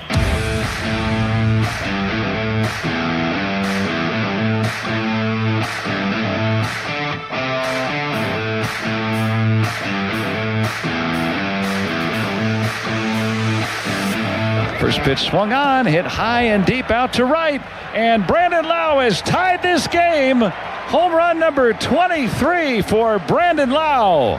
And the Pirates have knotted the score 2-2 here in Cincinnati. Segment brought to you by Mike's Beer Bar. The fan beer of the month is Brew Gentleman Brewing, General Braddock, and American IPA. Sales benefit Irreverent Warriors. That's at Mike's Beer Bar right across the street from PNC Park. Pirates won't be back there until next weekend when the Mets come to town. By then, the trade deadline will have come and gone. That's Monday. Pirates are back to 500. Matt Clement studio here for a few more minutes. Pirates have not spent a single day 6 games over 500 this year. They've only spent 1 day 2 games under. So they've been between 5 games over and 1 game under the entire year. The whole time. Now they're at 500.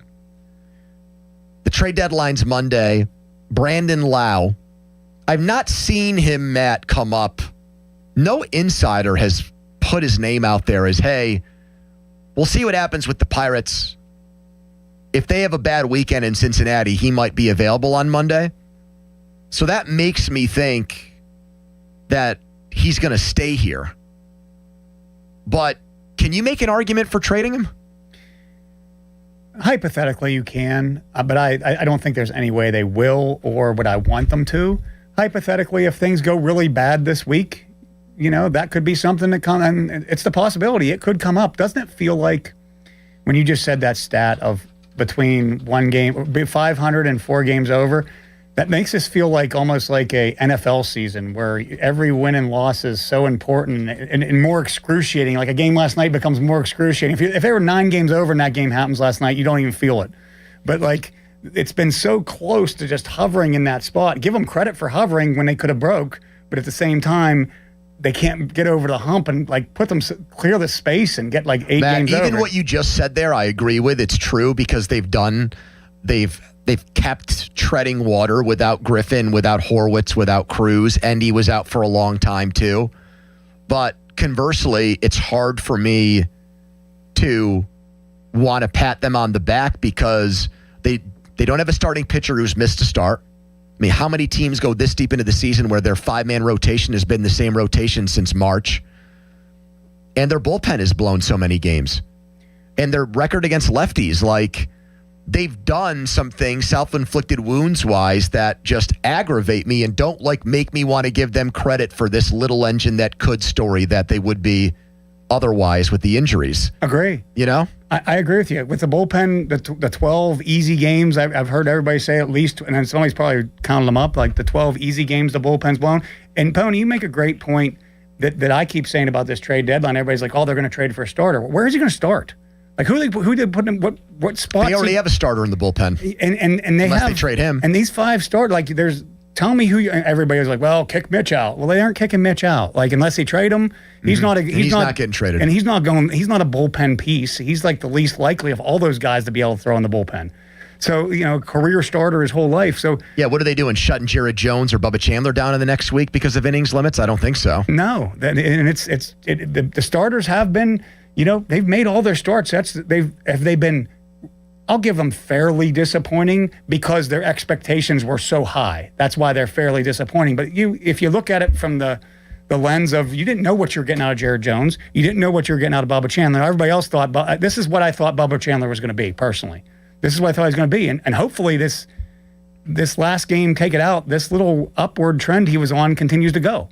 Jared Jones, perfect spot right now, in my opinion. He's the best pitcher they have right now. You kind of had a weird skiing season, completely weird. And then you have Ashcraft who hopefully, I said this Monday, hopefully that win on Sunday, the 6 innings, 4 runs, get a W. And I know wins don't mean anything to anybody. They do to me. Like, you give me an extra 13 every time I come on here, which I appreciate. Instead of the 87, you give me close to 100. Wins mean something. You walk out of that game with a loss the other day, 6 innings, 4 runs. You continue down that downward path where you get a win. You see that, I think it was his 10th win now. You get the double-digit wins for the first time, whatever the case may be. That means something. So we need that. These matchups, though, are scary these next days. Like Hunter Green could come out and he hasn't been good and dominate them, but he can be dominant. He's like Jared Jones. When is that switch going to flip and he gets back to being the guy he was pre-injury? And then Abbott's a lefty, which we all know that. I don't even have to I can stop there. Yep. And then you have Chase Burns, who's completely obliterated the Pirates both times he's faced them. Mm-hmm. So I mean, this is a scary. But I feel like I've been in this seat or the other seat over here and said 7 times this year, this is a scary spot they're in right now. But you look at these matchups, this is where you need, I'll say it. I'll be the one that says it. Like this is where you need Paul Skeens to go win this game tonight and not even leave a doubt in anybody's mind whether they score 1 run, 2 runs, or 10 runs. Paul Skeens is going to win this game. ERA is over 5 this month. His whip is almost 1.4. The thing about his underlying stats would be, okay, he's not putting base runners on still. That number's still low. He's one of the league leaders in that category. Well, not this month. And I know it's been a disjointed month because of the All-Star break and everything, but still, I mean, we're just waiting. He won those games against the Brewers and Braves, but they gave him a ton of runs. Didn't look dominant in either one of those starts. He's looked better than when it hit rock bottom in Philadelphia, I'll say that, but you're right. I mean, what is it going to take for him to go out and just give us a game where everybody can exhale and say, that's why he's going to get $500 million in 3 years. That's why we won't be able to afford him, because he does this. Yes. And what a perfect time right now. What a perfect time like tonight for that to happen. And he's if anybody's capable in that clubhouse, it's definitely him. And it'd be big for the Pirates tonight, because it's the lefty looming tomorrow is becoming it's already a problem, but it's becoming like a mental problem almost.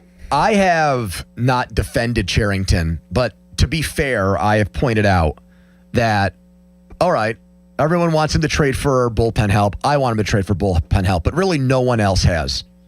And I said that for a long time. And he'd go on his radio show, he'd make excuses. I'd say, all right, like, we could say this about the other 21 GMs that are in contention too. Where are the trades? They're not happening yet. People are waiting. Well, now there's been 2 trades for setup men in the last 2 days. The Rangers got one from the Angels, and Minter, who's a lefty who throws hard out of the Mets bullpen, went to the friggin' Twins of all teams at midnight for 2 top 30 prospects. They're happening now. Now there's movement. You got to do something. You're in year 7. You've never made the playoffs here. You've never finished with a winning record here. There's got to be activity, Matt. Like, to me, what I would probably detest more than anything else is if they just were like, well, we're kind of in it. We're not really in it, though. So let's just ride this out and see what happens. Let's not make any moves. Let's not mortgage any of the future. Let's not trade guys we have to help our future. Let's just see what this team can do over the next 50 games and do nothing. I don't think that's coming. I think moves are coming. And let me ask you this. If an off-the-board Cherington thought. Yep. if Cherington knows that this finishes bad and he's done, do we give him some credit that he isn't just firing bullets away to save his job right now and just making all the moves, trading all the prospects, doing all the stuff? He's trying to like make this work. Matt, that's why I think he might actually have a contract extension and we don't know it. And I say that because that's happened with Pirates GMs before, where Cloak and Dagger, they had new deals. The media didn't know about it. The team didn't release it. No one got the scoop. And a guy we thought was a lame duck, but really had 2 or 3 more years. That's happened. He might have, without Bob Nutting or Travis Williams telling him, he might have a good feeling that he is here beyond this year. And that would explain why he's not done anything rash or over the top. But I also don't even think that's in his nature. You play in a million fantasy football leagues just like me. There are just some people that manage teams that it's not their DNA to want to make big trades. Yeah, right? He's the opposite of A.J. Preller. Yeah, but Preller unloads everybody and then reloads. And even if he had the permission to do it, it's just not something he believes in or really wants to do. Just not his personality as a baseball executive. I think that's possible too, Matt. And I think that he's not a big splash guy. I think that the thing that's most frustrating for the Pirate fans or Pirate Nation or just anybody in this area is, if you look at Mason Miller's suitors before they got hot, to me, their suitors, it was a pretty small poll, and I didn't even have the Pirates in it. It was the Yankees, then it was the Brewers and Rays were the next two. And why can the Brewers and Rays do it in the same kind of thing? Because they are confident in the fact that they'll get him. They'll probably sign him to some ridiculous deal. And then trade him. And trade him no matter if he's the best reliever in the history or not. The question I think that I hear most when I'm out walking around is why don't the Pirates do that? But that's probably not in their DNA or their blueprint or whatever the case may be. Yeah. All right, so Monday at 6 o'clock, do you think the Pirates will have made kind of a seismic shockwave type trade? Or is it just like, oh, they traded for this guy. Let me go to Baseball Reference and figure out who the hell this dude is. Well, I wouldn't consider a seismic shockwave trade Luke Weaver. So are you counting him as a seismic? I would, yeah. So if you're counting somebody like Luke Weaver as a seismic shockwave, Matt, you're talking about teams that are interested. It's like Dodgers and Yankees have been mentioned. If they outbid those two teams for the premier setup man on the market, yes, I would say that's a pretty darn big trade. Okay, well, seismic for me was Miller. Was like a Mason Miller. Oh, I mean, Chapman. Chapman. Well, Chapman's not going anywhere either. The Red Sox have been completely off the board. I've said this too. The Red Sox have been completely off the board in everything they've done since Cora got fired. Their draft was different. They traded one of their good starting pitching prospects for a guy that got hurt his first game. But Matt, if the playoffs started tomorrow, they'd be in New York against the Yankees. They can't trade their closer right now. Well, I mean, they could trade him if Mason Miller was involved in the trade. If Mason Miller was the guy you're getting back, they could trade him real easy. If they get Mason Miller, like, I don't put anything past them. Do I expect them to trade him? No. It doesn't make any sense in the world. No. But I'm not counting anything out with this new Red Sox movement because they have went off the board with everything they've done. Yeah, but do you trust the Pirates to be the team that jumps on that and takes advantage of it? That's where you and me might differ because I don't. No, I don't either. And I'm not, again, I think Chapman's off the board. I really do. But I think there's a sliver of like the Red Sox could make a move, a seismic move that, like, what are they doing? I mean, the fact that they traded a young starting left-handed pitcher was surprising when some of those other guys they've had have been bad. I would say, back to the question, I would say I expect 3 moves from the Pirates, and one of them to be at least borderline seismic move. Is there a new left-handed starting pitcher? You think no, because there's no spot for him. How about right-handed hitter?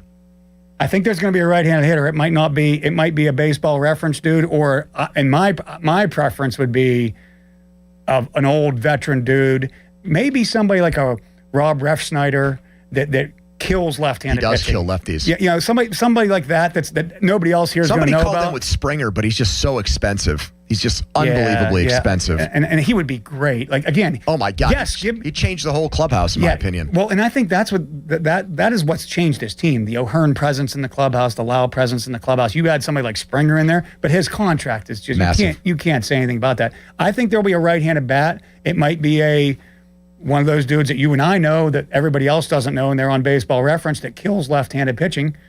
And I think that, like, you're going to have – there's an outside chance there's a lefty starter because if they move somebody out in this thing, there could be a lefty starter that could be like a swing guy for them.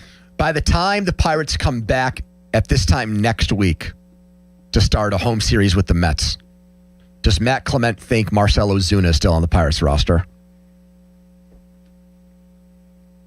If he doesn't get traded, I actually think he could get traded very easily. Very easily? Yes. Oh, my God. Because this is what I'll say. If you're the New York Yankees or the Dodgers or any of these... You want good players, not bad ones, though. You don't care about his salary. But he's not good, Matt. That's kind of an issue. But they will take the chance. Now, you aren't getting anything for him. I'm not saying you're going to make he could get thrown into one of these packages with a team that says, I'll take the chance. And this chance only lasts the rest of the year, and I don't care about the rest of his $12 million. It's like selling, that's one night of Dodger dogs they sell. Okay, they have to pay him. Matt, he has to take another human being's job on their roster. That's the issue. I mean, he can't play defense. He can't run. He's strictly a guy that hits lefties. The Dodgers have a spot for that guy on their roster? Now, I will say this. Pirates don't have a spot for that guy. The Dodgers do? I'm going to say this. I haven't looked at the rosters. I'm just saying that I think there's a world where he gets packaged into a trade. I think there's a world that it happens. I do not. So we'll have to agree to disagree on that. Matt, great stuff. We'll chat Monday to see what happens. Thanks, brother. I appreciate it. And not that I'm saying he's worth a trade for somebody. I'm just saying that it could happen. Fan Weather brought to you by our friends at Secure Money Advisors. Looking to retire soon? Let Secure Money Advisors get retirement on track today. All right, Cavalli next from Steelers training camp, recapping the first week of practices. We'll be right back. It's the PM team. Sports Radio 93.7 The Fan. Get the latest on Pittsburgh sports from anywhere with the Odyssey app. Listen to shows and Pirate games live. Check out our exclusive interviews and content anytime. Download the Odyssey app now and never miss a minute. Sports Radio 93.7 The Fan. This evening, clouds will start building in here. We'll turn mostly cloudy, and that's going to keep those temperatures up tonight. Lows in the mid-60s, certainly not as cool. Cloudy skies for most of the day tomorrow. We'll get an occasional peak of sunshine. Latest showers possible, but most of this rain is going to come after midnight, making way for a very soggy Sunday. From the KDK First Alert Weather Center, I'm meteorologist Ray Petlin. Pat Boyle here to help you get the books. Aaron Rodgers' passing touchdowns for the season is 20.5, a number he has surpassed every season of his career in which he played at least 15 games. He's got DK and Pittman to toss the rock to this year, and I think the Steelers stay in the playoff hunt all year long. So for me, this comes down to whether or not the 42-year-old misses multiple games with an injury. In his retirement tour season, give me the over on 20.5 passing touchdowns for Rodgers. I'm Pat Boyle. Bet smarter, beat the books. Download the BetMGM app today. I'm David Ortiz. When I lost my mom, she was only 46, and I lost my dad to cancer. It was the worst pain I ever felt. It made me think, what will happen with the people I love when my time is up? That's why I have life insurance. Ethos makes it easy. It's all online, take about 10 minutes, and you can get up to $3 million in coverage. Get your free quote at ethos.com/game. That's ethos.com/game. Paid testimonial. Time spent on application may vary. Online health questions required. America is celebrating 250 years of freedom and innovation, and so is McVeigh Plumbing, Heating, Cooling, and Electric. McVeigh has special exclusive offers for homeowners. Find savings on plumbing, heating, cooling, and electrical services. Whether you're trying to keep cool this summer or tackling a plumbing repair, McVeigh's team of experts are the home service providers you can trust. Celebrate America with savings that improve the comfort of your home and save you some money. Call McVeigh today or visit callmcveigh.com/250 today. That's callmcveigh.com/250. Hey, it's Pony for Xfinity. What if you had the most reliable fiber-powered Wi-Fi and the price didn't change for 5 years guaranteed? Well, thanks to Xfinity, you don't have to worry about that part of your future. Now through August 24th, get their best price on gig Wi-Fi this summer before it disappears. Just $50 a month for 5 years. and get online in minutes with same-day Wi-Fi. You're guaranteed 5 years of super intelligent Wi-Fi that keeps you protected from online threats and finds and fixes issues before you even notice them. No annual contracts or commitments, no hidden fees, and the best equipment included. Plus, get Peacock Premium included for 2 years. Lock in your price and unlock the possibilities. Get it now at Xfinity.com. Xfinity. Imagine that. Restrictions apply. Requires paperless billing and auto pay with stored bank account.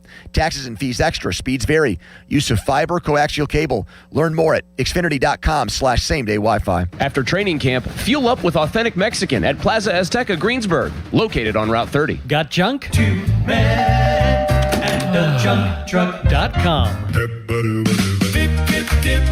Step right up, America. Got equipment to sell or looking for something ready to work? PurpleWave.com. At Purple Wave Auction, it's as easy as it gets. Easy to sell, easy to buy. Construction, ag, fleet, and government equipment. All no reserve, all online. Register for free. No reserve. Don't wait. Get swinging over to PurpleWave.com. PurpleWave.com. At Uline, the prevailing opinion is, if you don't live it, you don't believe it. The people at Uline believe in hard work, and they live it by being there 24/7 to answer your call, having 41,000 items in stock, and offering same-day shipping from 12 locations across North America.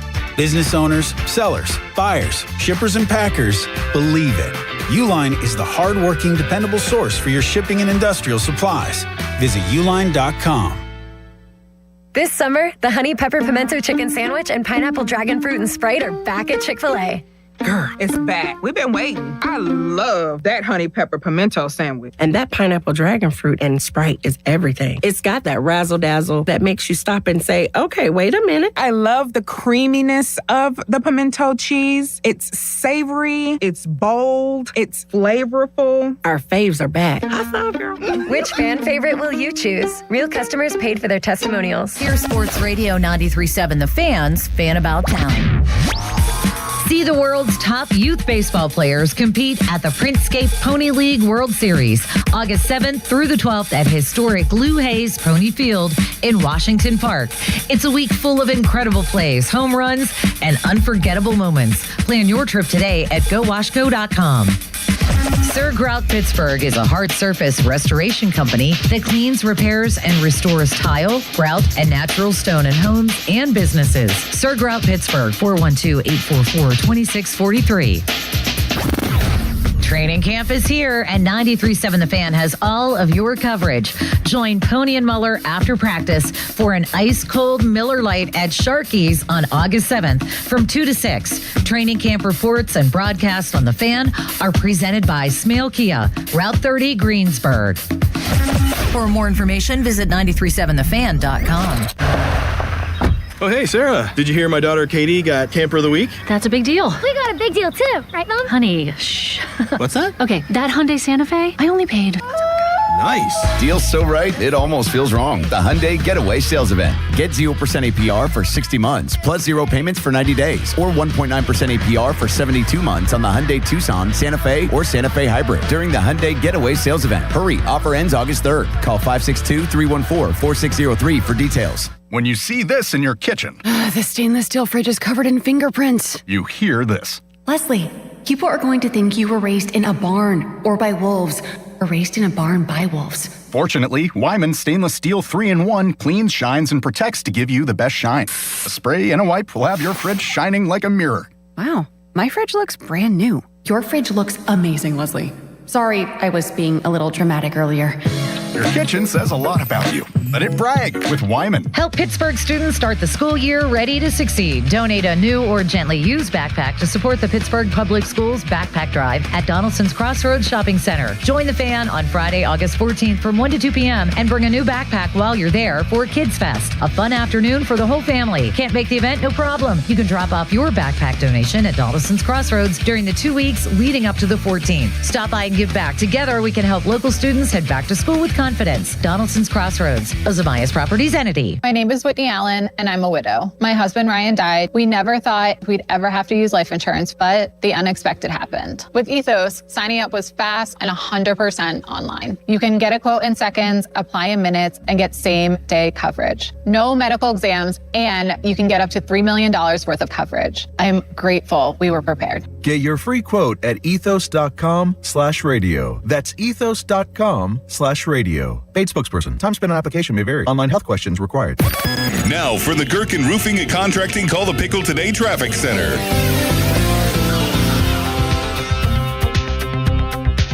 The Parkway East outbound is seeing traffic build around Technology Drive and the Bennett Bates with early brake lights forming as you head towards the Squirrel Hill Tunnel. The Parkway West outbound is still moving. No major delays just yet, though, through the County Jail region and 2nd Avenue stretch. From the Voice of Pittsburgh 100.1 FM and AM 1020 KDKA, I'm Logan R. Blaster. Text us on the Edgar Snyder & Associates text line at 412-928-9370. Edgar Snyder & Associates reminds you to text responsibly.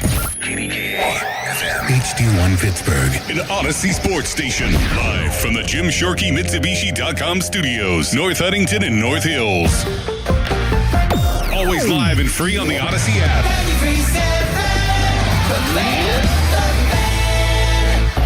Now, fan headlines powered by Bowser Chevrolet. All right. The Pirates look to even the series against the Reds. Back to 500, 2.5 games out of a playoff spot. 6:10 first pitch early.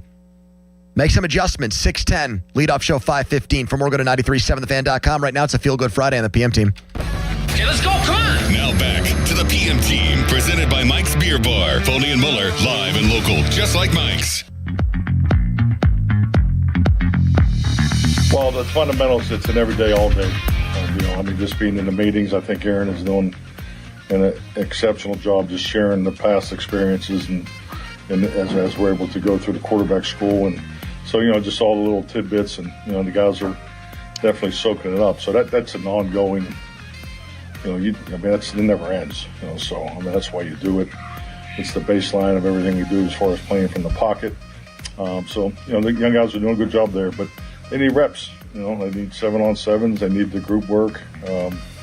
Just the progression of the drill work showing up into the competitive work. So this is obviously a critical time of year for them, and the preseason will be big for the young guys.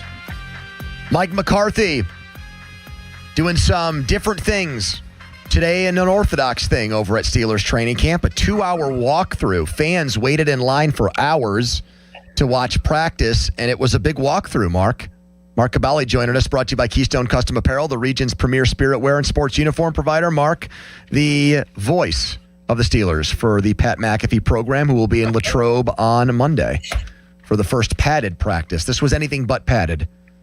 No, there wasn't much going on in terms of hitting. He described it basically as they're going to have a couple padded practices in a row next week.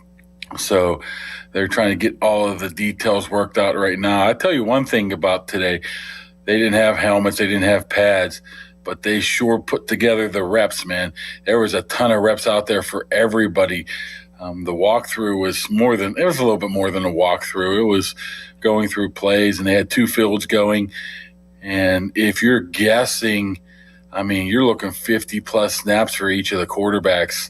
So you look at it like that, at least that's a positive. If you're wondering how you get these quarterbacks reps, they just showed him how he's going about it today a little bit. Who is McCarthy spending more time with in a situation like that where you've got 2 practices going around? Aaron Rodgers or the young quarterbacks? Yeah, I think I believe he was mostly over it with the ones. He had basically the 1s and 2 units on one field and the 3s and 4s on the other units. I was looking around and see who was running actually the 3 and the 4 units, and I know I didn't notice McCarthy, so he's more interested in that in the top flight guys right now. And it's just they called it a mock game. All that was trying to get in and out of situations, punt team on, stuff like that, just so they're don't have to worry about that stuff later. So, the timing issues of stuff, they'll be screaming stuff like, TV timeout, stuff like that. So I think I think we would see that stuff more if we're available to go see practices on a Saturday, sort of a Saturday walkthrough before they go on a plane. With the Tomlin, he would have a Saturday walkthrough. This was a pumped up version of something like that, I think. Are these practices entertaining? I mean, if we were to compare what early training camp practices looked like under Mike Tomlin, if I'm going to go out there this weekend and watch a Mike McCarthy team practice, am I going to find it more enjoyable as a football fan? Well, not so far. I mean, this ramp-up period is sort of like OTAs, 11, 12, 13. So you're not going to really see much. That might be changed differently on Monday when they do put the pads on and do a little bit of stuff differently. I mean, it's quite obvious. He has basically a 2-hour window. They had to ramp up. The first one was like 120. It's by league rules that they have to go like 130, 140, whatever, to get to the point of going full bore on Monday. But they have no wasted motions whatsoever. And there was a lot of talk earlier, Pony, about no benches. Yeah. There's no benches because they have no time to sit down. I mean, before they would waste I won't say waste, but they would have like a 10, 12-minute special teams period where all the starters would just sit on the bench and just sit there. That doesn't happen. They have other things to do and other drills to run. Does Boswell actually show up to practices now? Is that a change? Do we see the Steelers kicker actually there at training camp? He's at training camp. He actually kicked the other day, and he was quite impressive. I'm not quite sure how it's going to work during the regular season. It's basically he came and went as he pleased. I'm not quite sure if that transfers over here, but I would guess not, just for the fact that some of the rules in place that McCarthy has are a little bit strict. Mm-hmm. So I don't know if he would let him do that. Drew Aller, Austin Bechtold has me at gunpoint. You can't actually see him behind me with a pistol in my back. This idea that Drew Aller's turning heads, that he's making plays that really have the fans and media there with their jaws on the floor or on the ground. Has he made a very good first impression, Mark? Nobody's really made a first impression. You have to understand what this is. This is glorified 7-on-7, throw into air. Today, they weren't even allowed to defend the receivers at all. I mean, come talk to me in a week and we can potentially change our mind right now. Whoever tells you so-and-so looks good, so-and-so does this, it's not true. I mean, it could be true, but it's not going to translate into what we potentially might see next week. And what I saw from first week of somebody like Maxie Honenshore, it seemed like he's pretty far away. That doesn't mean anything come next week when they put the pads on. Mm-hmm. I mean, so Drew Aller is what he is right now. He got an absolute cannon of an arm, and you can see it just explode out of his hands. He has been somewhat accurate in some of these 7-on-7, non-contested drills, but I'm not going to sit here and say that he's turning heads. Okay. First 3 days now, so settle down. Let's chill out a little bit. Has Will Howard had kind of just a quiet start to training camp? Like, has he done anything that's made you say, well, that's what Mike McCarthy was talking about when he took the job? That's what they're looking for right there. Same thing. I mean, it's a lot of the same thing Aller was doing. The one thing was maybe just a little bit different from him. He got a little, I wouldn't say short with the media, but a little testy off the. Will Howard did. He's usually so polite and cordial with you guys. The 2-minute interception, the 2-minute drill interception. He looked good up until he threw into triple coverage and it got intercepted. And somebody asked him about it, and he was really short, bad throw. Instead of elaborating like he would normally do, I'm not going to hold anything against him right there, but that's something a little bit different than how he would have potentially explained it last year. So other than that, I mean, it's the same. A lot. I mean, you see a lot of good stuff. I mean, Rodgers throwing the ball well. How about the offensive philosophy? Do we already see a totally different way of presenting the Steelers' offense under Mike McCarthy? I know one thing. He knows what his offense wants to be, and I don't think he's going to deviate from that. Physical, run the ball, that kind of deal? Just how they want to. I mean, he was even talking about, I don't want to be a jack of all trades offense. And I was talking to some of the guys. He goes, yeah, we sort of fell into that the last couple of years of we tried to do a little bit of everything. He knows what type of team he wants to be. He wants to be that play action run, take shots down the field. How about use the middle of the field? West Coast. Yeah, there's you know what? The play action is going to open up a lot of middle of the field. And I saw a lot of middle of the field, even if it is just, 7-on-7s or non-padded practices. There's a lot of balls going across the middle because they're able to, potentially run but they have to run the ball first. That's the big key. If they're not going to be able to establish 4.5, 5 yards a pop early in games, none of this is going to matter about him play action because the linebackers aren't going to bite, and which leaves the middle of the field covered. Mark, does it feel like a backup quarterback competition to you between Mason Rudolph and Will Howard in terms of how they've divided things up and viewed and treated the two in these early practices? Not yet, no. The first week just seems like it's status quo of Rodgers, Rudolph, Howard, and Aller. I mean, I would assume that's going to go through the first week of padded practice into the first preseason game. Then maybe they'll switch it up a little bit after that. Rodgers even talked about, maybe taking more days off than he's accustomed of doing to allow some of these guys to get some reps. But to me, right now, just through a week, it just seems like they're just going Rodgers 1, Rudolph 2, and let's see what happens with the rest. Do you see a new and improved Roman Wilson? Do you think that Roman Wilson is going to get ample opportunity to actually be ahead of Jeremy Bernard on the Steelers depth chart? I think if he hasn't gotten all the reps at number 3 on the inside, he's gotten the majority of them. And there was some talk about him pushing to the outside a little bit more because he's doing so well so far. One thing about McCarthy, man, he's positive on a lot of people. So I don't know if he's blowing smoke up our rear ends or not quite yet with some of these guys. He talked up Asante Samuel. He's talked up Travis Homer. I'm thinking, okay. But are the guys getting up? Look, if it doesn't matter if they don't get opportunity. If Travis Homer's always playing with the fourth string guys, I don't care.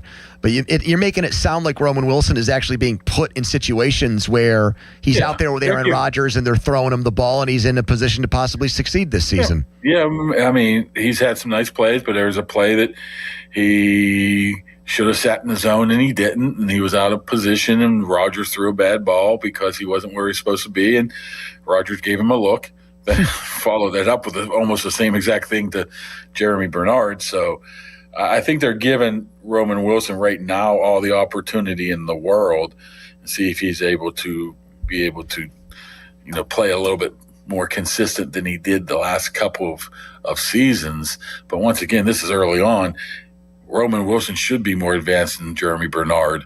So once again, he's a guy that I think they will be able to switch around here as practices go on. You're going to see a lot of Bernard. Mark, in addition to caring because I want the Steelers to win, there's also fantasy football, which is a component to everything we do, and you probably get weird questions and things like that from fantasy football nerds, of which I am one of them. Do you feel like Rico Dowdle is ahead of Jaylen Warren? You do. So that he is the number 1 running back. Yeah, I mean, just guessing just how they employ them on the field rep-wise so far, it looks like he's going to be the main guy. That main guy doesn't mean 90% of the snaps, maybe more 65 to 70. That's the way I look at it right now. I mean, there's a lot of talk about, how violent of a runner he is. He's not as big as you think he is, and he's quicker than at least I thought he was, at least more nimble. So I think Jaylen Warren's a really good ball player. So I think they'll get them both on there, but I think Dowdle definitely will be. Put it this way, if you're talking about fantasy football, I probably wouldn't take either one of them because they're probably going to split more. You want those RB1s there, Pony. Yeah. You want the Bijan Robinsons. Now, Donnie is here, and Donnie said last night when he was out at Live Casino that you guys, all Steelers media, there should be a tote board that keeps track of all of the drinks that you guys have at the Latrobe establishments while camp is going on. And like the winner of that maybe should get something like a trophy or a ribbon for being like the number one drinking member of Steelers media during training camp. And Nick Farabaugh said you'd have no shot of winning that. That you very rarely go out. That no, you want to defend your honor, nights, man. The last 2 nights I was out hammering some mangoes. No. So are the mangoes the drink of choice among Steelers media? Here's the funny part about this. Go to Sharky's, and the owner of Sharky's really makes fun of us media because a lot of us media folk do drink the mangoes. Because you guys are mostly cheap. You're not going to go for very like high. You're not going to go for the expensive liquor. Summary. You're not going to go for the top shelf stuff. Yep. No, it's a beer. So he makes fun of us that he never sells any mango until we get there. So he runs out of it. So I had to make a call. You drank Sharky's out of mango? Is that that's what happened here? They had to go to cans, so I had to make a phone call and say, "Hey, get some bottles up here with some of the Pittsburgh Brewing Company." So they said they got a bunch of cases, so he's going to come up. You know, Mark now pulling strings. I didn't see him yesterday, so who's he talking about? Well, he admitted that he admitted that he wouldn't win either. So it's not like he built himself up and tore you down. He said, what was it? Alan Saunders would win. He said Saunders would be a pretty heavy favorite. Saunders is I know who would win. Prizzuta? But I don't know if I'm allowed to say that. I'll say I don't care. Matt Williamson from SNR, he would destroy everybody. Wow, he's a boss. There's a dark horse name. Is he a larger man? Oh yeah, he can. You know what? You know who else used to be a champ at that? The late great Del Ollie. He used to put on a show. Yeah, and if you got him going on Muller, he might drink 5 or 6 more. Back in the day. Donnie drinks those foo-foo drinks, right? What? You're a foo-foo guy now? You're into the foo-foo category of drink, Donnie? No comment. All right. I mean, Mark can also remember who put mangoes on the map a couple years ago. Got to get the berry, too. I don't think they have the berry, though. Adamski said he interrupted our interview, which was not a professional thing to do, to tell Farabaugh that when he goes out, he goes hard. So he is not a quantity guy. He is a quality guy. Well, where Adamski goes, if it's free, it's for him, man. So who's he following Ron Cook's footsteps? He's going to win the Ron Cook Award at training camp this year? He's the guy that goes to lunch and eats a lunch and brings one back in his pockets. So he's well. Didn't you get accused of putting a submarine sandwich in your pocket at training camp and then heating it up in a microwave? That was not accused. That was true, but that was because the great Phil Maines. You're killing Pat McAfee's money guy. Oh, geez. The great Phil Maines brought him to me on the field, and I'm like, "What am I supposed to do with this?" Mm-hmm. It was like 10 o'clock in the morning because they had an early practice. So I just stuck it in the pocket and ate it later. Well, that explains that then. All right. So Matt Williamson would win. I think he you know what? Yeah, I think he would be. Put it this way, he'd be favored. How about Richie? No, Richie doesn't even come out. He probably does. You think Richie drinks beer? No. I think he's like a Red Bull and vodka guy. That's what I picture him as. Here's a good Richie story. We have to turn in our daily credentials every day or they get mad. Uh-huh. And they're like, make sure you turn them in. One person hasn't turned one in. Only one person didn't turn it in. Rich Walsh. Well, he gets special dispensation because he works for KDK and is embedded with the Steelers. That's why. All right. Richie Walsh. Mark Cavalli, more with him next, including reports that the Steelers are pissed off at Joey Porter Jr. We'll see if Mark can validate them or discredit them next. Text us on the Edgar Snyder and Associates fan text line. Personal law firm where they always say there's never a fee unless we get money for you. Here's a headline. Now, fan headlines powered by Bowser Chevrolet. Pirates lost their third straight game yesterday. They fell to the Reds in Cincinnati by a score of 3-2. Brandon Lau hit his 23rd homer on the year. Pirates back in Cincinnati again. They take on the Reds, a little early one, 6:10 p.m. first pitch. The North Shore Tavern leadoff show with Dan Zangrilli will begin at 5:15. It'll be Paul Skeens versus Hunter Green. Fan headlines are powered by Bowser Chevrolet. For more, go to 937thefan.com. Pony. Jack, make sure we pod Mark down. We don't want to hear him passing gas here. I heard that and instantly did. During your headline. Thank you. It sounded like he might have some gastrointestinal issues or maybe a little bit of heartburn. Something was happening there. Anyways, let's talk right now about Comer and Cross, okay? They did my garage floor. Some people will hear me do one of these ads and they'll say, oh, they're just telling you to do these things. None of it happened. No, it actually did. Comer and Cross came out to my house and in one day transformed my garage.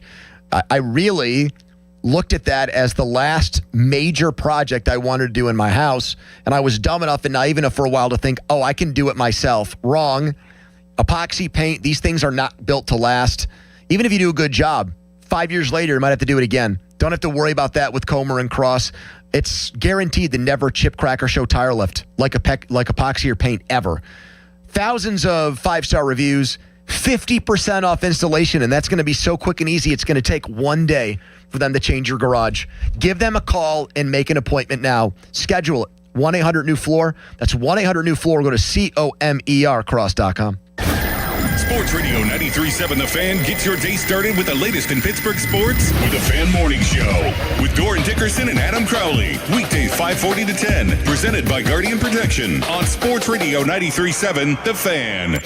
This is an Odyssey Sports Minute. Speeding catches up with you, paid for by NHTSA. National champion winning head coach of the Indiana Hoosiers, Curt Cignetti, took shots yesterday at the SEC during his presser at Big Ten Media Day. Quote, we don't run a hype machine up here in the Midwest, and when we fall short, we don't cry a river, whine, and complain. The Hoosiers have the fourth best odds to win the national championship this year. They're behind favorites Ohio State, then Notre Dame, and Texas. I'm Adam Abdallah. Today, mostly sunny, high 86. Weather brought to you by Staples. It's the most wonderful time of the year at Staples. They've got back-to-school supplies as low as 25 cents, up to 40% off select tech and more at staples.com/back-to-school. Staples, that was easy.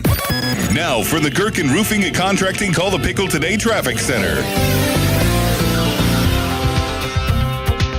Traffic is starting to build across the board. The Parkway East outbound is stop and go through Oakland, while the Parkway West outbound is beginning to queue up near downtown Bridges. Route 28 is showing early slowdowns leaving the city as well. From the Voice of Pittsburgh 100.1 FM and AM 1020 KDKA, I'm Logan Arblaster. Live from the ShoreKeyMitsubishi.com studios, North Huntington and North Hills.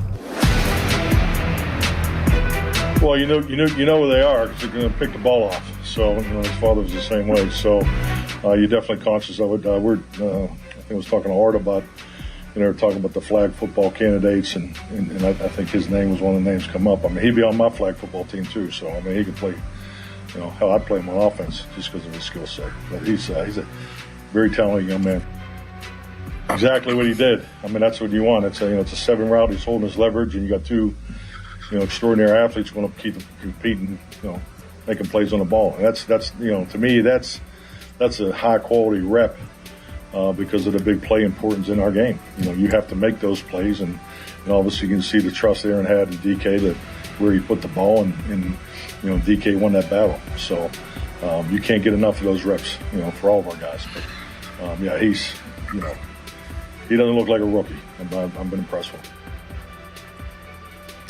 Mike McCarthy on the corners who are practicing with Joey Porter Jr. on PUP. The first clip was about Asante Samuel Jr., Mike McCarthy nominating him to be on the U.S. Olympic flag football team. And Dalen Everett, the forgotten third-round rookie. You had Jennings Dunker and his incredible mullet. Drew Aller that had me quitting my job. And then you had Dalen Everett there in the middle. Who Mike McCarthy is singing the praises of. Mark Cabali with us on the Fan Hotline presented by Sullivan Super Service, Pittsburgh's trusted plumbing and HVAC provider for over 50 years. Mark, are these legit compliments here? Is this just a coach being nice to his players, or are you seeing things from Asante Samuel Jr. and Dalen Everett that makes you think the Steelers do actually have very, very good corner depth, which for years when they were trying to compete for Super Bowls in the Killer B era, outside of Joe Hayden, they couldn't get good corner play. They were playing the Antoine Blakes of the world and the Ross Cockrells. Do they actually have good players at that position now, finally? Asante Samuel, he's sticking up because he's made some plays, interceptions, some passes knocked down. So that's why he's jumping out at a lot of people right now. I don't know about his coverage skills or anything like that, but he's at least gotten off to a quick start. And I always viewed him as a guy that could be a potential cut candidate because of Dalen Everett. And his salary of Samuel, they could easily get rid of it. But as long as he plays like he has so far, yeah, I mean, he deserves some credit for what he's been able to do right now. Dalen Everett, it's still a little bit early, but I tell you one thing, not a lot of the rookies, I don't believe, have gotten a lot of those type of opportunities so far through the first 3 or 4 days. I mean, Jennings Dunker is pretty much entrenched as that 3 spot at the right guard spot. We know where Aller is, so that Bernard's not even getting 1 reps as well. So at least he's getting a lot of reps, and you're able to see that. He's the one that really probably is under the radar with this entire draft, Everett. So it's curious to see. He's the one you need to keep an eye on to see how he progresses forward. But as for McCarthy being positive, I can't wait till he actually says something negative about somebody. Then I'll know that he's just not blowing up smoke with everybody else. I don't know right now because everything's been positive for him. There was a report from Dulac that the Steelers did not like the coaching staff. The new coaches did not like the Joey Porter Jr. hold-in in minicamp. It rubbed them the wrong way. They didn't like how he went about his business. They might have said something publicly. Internally, they felt differently. Yeah. Do you agree with that? Well, I haven't heard anything to that at all. But you know what I say? If they are upset, oh well. That's his right to be able to not practice at a voluntary session like that. So is that what's going on now with him? I don't know. He came on the field the last couple of days, and trying to be the sleuth. Well, I am saying, hey, is he limping? Does he have a little hitch in his step? Or the creep, as you've called yourself. Yeah, I was looking. I mean, it looked like maybe he was a little bit, limping a little bit, like slightly, but I thought he had a back injury. I'm not quite even sure what the injury was with him that he got during his conditioning test. Same because it's made up, Mark. Yeah, I mean, it's very well could be. Either way, who cares, right? I mean, he was going to hold out anyways. Mm-hmm. What's the difference if he holds out or if he's put on PUP list? It's not like you gain an extra roster spot or anything.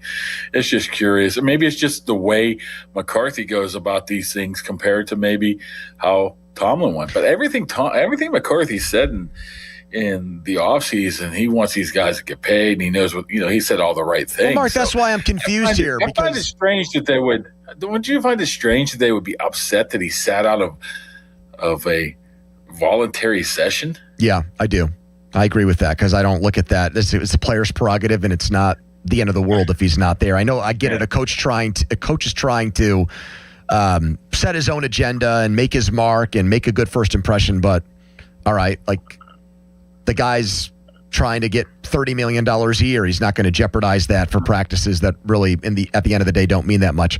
I don't think any of us would you? No, I would not either. So you mentioned back then when Herbig signed and when Washington signed, look, the Steelers have money to spend. They want to keep spending it. Mm-hmm. Now there seems to be this debate about how they value and judge Porter. He thinks he's a $30 million corner, allegedly. The Steelers think he's more like 25. Do you think that's true? Do you think there is actually a sizable gap there in how they view one another? I don't really look at contracts like that. I just look at guaranteed money through those first 2 years. All right. That might be where the sticking point is, right? Yep. Who cares if he gets 5 for 125?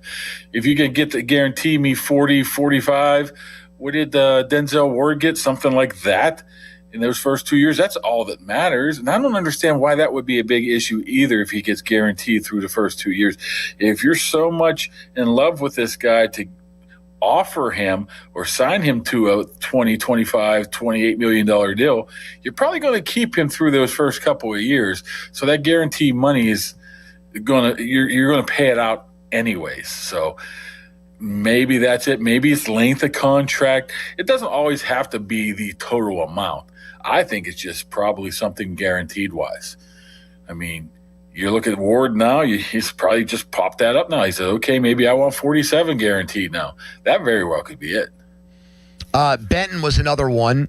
Benton's getting used differently now. You said, I got to see how they're using Benton before I really give you an idea of if they're going to pay him and how they're going to pay him. What have you learned on that front, Mark? They're playing him both. I mean, so far they're playing him inside and outside. I don't just question if he's big enough to play a 3-4 in. I mean, he's not Hayward size, right? He's not Harmon size. But he has the potential to have, very good pass rushing pressure wise too from that point too. So I just don't know where his number is. It's all over the place. What is his market value? It's fluctuated no matter where you look. Crazy amount of money. You're not going to pay Keanu Benton. I've seen $20 million a year. I've seen numbers like that get thrown out there. No, I would not. He could be that guy if he puts it together this year, but by that time it's too late. So you have to take a risk if you want to sign him. Is McAfee going to have you on the show Monday when you're up there? What's the plan? The timing's really bad up there, I think, because they're on 12 to 3 and they practice from, I want to say, what time do they practice? 11 to 1. So there's a very short amount of time before they get the players and maybe you can help kill that first hour for them before the players. I think they go more nationally. So I think I made my big splash on Monday or Tuesday. What did you do then? When I was on Tuesday, right where Fred Rogers was behind me. Is that when you were tweeting out pictures of the Porta-Johns that they have? Those Porta-Johns. You know what? There's two things about that. They're air conditioned. I never have to go in them down there, but I want to go in there just to check them out. You're hoping that you have to take a dump at practice just so you can experience it firsthand. Take a leak, whatever. But I just have this bad feeling of me coming out and somebody taking a picture of me coming out of the Porta-John and it goes viral, so I hold it. Why is a picture of you having used a bathroom going to go viral? Unless you don't think me rolling out of a toilet on the field wouldn't go like viral? Come on. People are going to make fun of you because you go to the bathroom? Wow, there's a hot take. Mark Kaboly, like every human being, has to use a crapper every once in a while. Me rolling out of the field on that, I guarantee Donnie would be the first one to retweet it. I mean, if you had toilet paper like stuck to your pants or like your shoes, maybe. What are you even talking about right now? Did you hear about this hotel I'm staying in where there's a goofy little foo-foo mutt dog next to me, won't shut up the whole time? 3 o'clock in the morning. I was about ready to go. Did you complain to hotel management? No, I didn't want to be that guy. No, you'll just go on the radio and complain about it and hope that somebody hears it. I did that once a couple of years ago when I was on Pat's show. It was about a place, and the general manager of the hotel chain. The whole chain, like 20 minutes later. The whole chain, not even the one you were staying in. No, they're like, oh, we will move the McAfee because show. That's when the toilet was broke. Power. What do you mean the toilet was broke? It wouldn't flush? Jeez, I didn't want to do that. All right. Hey, football talk. You ever see an air conditioned toilet, Porta-John? I have not. I want to put one in my backyard. Football Talk on the Fan is presented by Xfinity. Score the most reliable Wi-Fi. One price, 5 years guaranteed. Xfinity. Imagine that. Watch us on Twitter. That's where you see Mark Kaboly. Brought to you by South Hills Chrysler Dodge Jeep Ram Route 19 in Peters Township. One more segment to go with him. Early Pirates start time, 6:10. Right now, a headline. Now, fan headlines powered by Bowser Chevrolet. The Penguins have extended Tommy Novak 3 years, $4.65 million a year, 16 goals and 26 assists on the season last year for Novak. Fan headlines are powered by Bowser Chevrolet. For more, go to 937thefan.com. Sports Radio 93.7 The Fan. Every Wednesday, 93.7 The Fan gives you an inside look from a former general manager with Wednesday with Whaley. Hey, we're playing to win the game. Doug Whaley joins the Fan Morning Show from 9 to 10 to give his insight from the front office perspective. Wednesdays with Whaley. Doug Whaley is brought to you by 2 Men in a Junk Truck. Cohen Market, the official crispy chicken of The Fan. Tri-State Office Furniture, Morgan & Morgan Law Firm, Smale Kia, and Allegiant Community Federal Credit Union. Sports Radio 93.7 The Fan. Valvoline Instant Oil Change presents Wisdom from the Road. Summer means wide open spaces and a whole lot of extra miles. The last place you want your engine to give out is halfway to nowhere. Out here, low oil or a weak battery is just an ambush waiting to happen. That's why every oil change at Valvoline Instant Oil Change includes an 18-point maintenance check. These techs are trained to help spot issues early and keep you riding easy. Valvoline Instant Oil Change. Change wisely. Pittsburgh, the bus is coming to town. Our very own Jerome Bettis is joining Tim Tebow, John C. Maxwell, Ed Milet, Sage Steele, and more at LifeSurge. One powerful day to grow your faith, steward your finances, build a legacy, and make a kingdom impact. Don't sit this one out. Get your tickets now at LifeSurge.com and join us at PPG Paints Arena, Saturday, August 15th. That's LifeSurge.com. Homeowners, if your home needs a new roof, call a Platinum Preferred Roofing Contractor. Owens Corning only selects the best 1% of all its dealers, and JP Roofing and Signing has earned that honor. They've accomplished this through hard work and customer satisfaction and offer the best warranty in the business. Homeowners receive $500 off any roof or siding installation. Ask about 100% financing, no payments for 18 months, and free estimates. All that, JP Roofing and Siding. Give them a call at 412-829-7711. That's 829-7711. Kick off the school year with Kohl's Friends and Family Sale. Because with 20% off styles kids love, they're not just going back, they're making an entrance. Save on jeans that turn hallways into runways. Tees that make them walk a little slower, for effect. Sneakers that say, I'm so back. And more confidence-inspiring looks for every grade at Kohl's and Kohl's.com. Select styles, 20% offer ends August 2nd. Some exclusions apply. See store or Kohl's.com for details. If you dread dealing with your insurance company more than you dread yard work, in 90-degree weather. Wow, it is a scorcher out there today. With a swarm of hungry mosquitoes buzzing around, then you might have Insuranoia. And if you have Insuranoia, then you should get NJM. They go to great lengths to do what's best for their policyholders. No jingles or mascots, just great insurance. NJM. SchultzFord.com. SchultzFord.com. SchultzFord.com. SchultzFord.com. Your hometown building partner since 1956. 84 Lumber. Visit 84lumber.com. The PM team is brought to you by Mike's Beer Bar on the North Shore. Meet me at Mike's. 93.7 The Fan is cleared by aquickdrain.com. Wanted the deal done, set the deadline, and told them it was going to be all ball after that, and I did mean that. And I don't know if they thought I was just going to take some of the offers that they gave, but I'm at the point of my career understanding what I've brought to this franchise. One, I'm very, very thankful for the chance they gave me. Do not get me wrong on that. But I've also I really know what I've brought to this franchise, leadership-wise, and even play-wise. Been some of the best years of my career, and I think it's only going to trend upwards, just being comfortable and feeling that. So disappointing in that regard to not have, to feel disrespected a little bit. That's really the disappointing part, to feel undervalued after thinking you've earned it.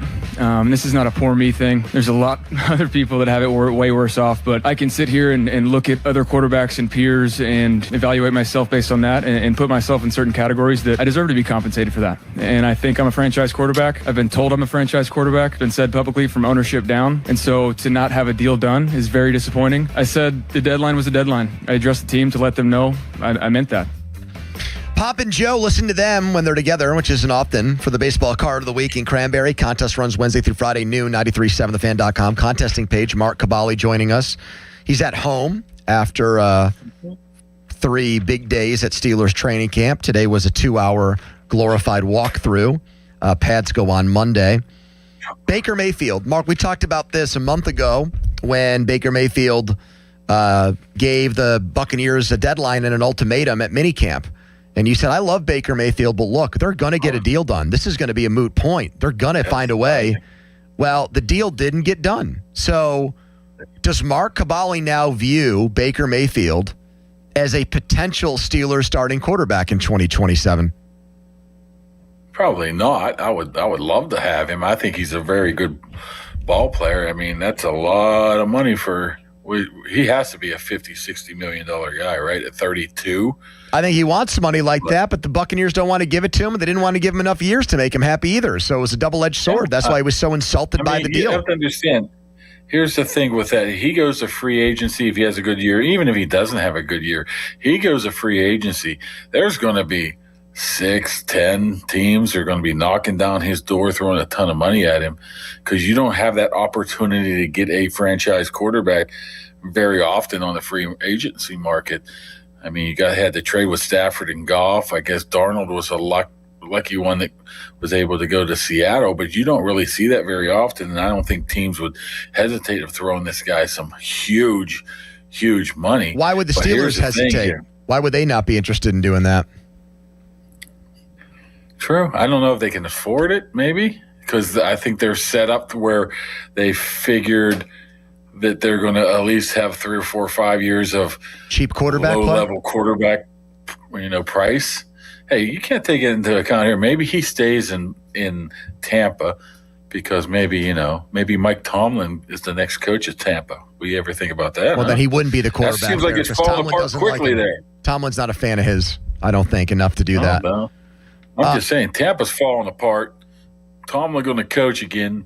Got some history with the Glazer family. Does that sound like a match made in heaven? He won a Super Bowl there as an assistant coach. I could see that. I could see him taking that job. I don't know if Baker Mayfield's going to be his quarterback, though. And the Steelers can get a draft pick out of it. I would like that very much. Broderick Jones, does he really look skinnier than me? I mean, what's he look like, Mark? Does he look like he can play? Does it look like he can play offensive tackle in the NFL at this size?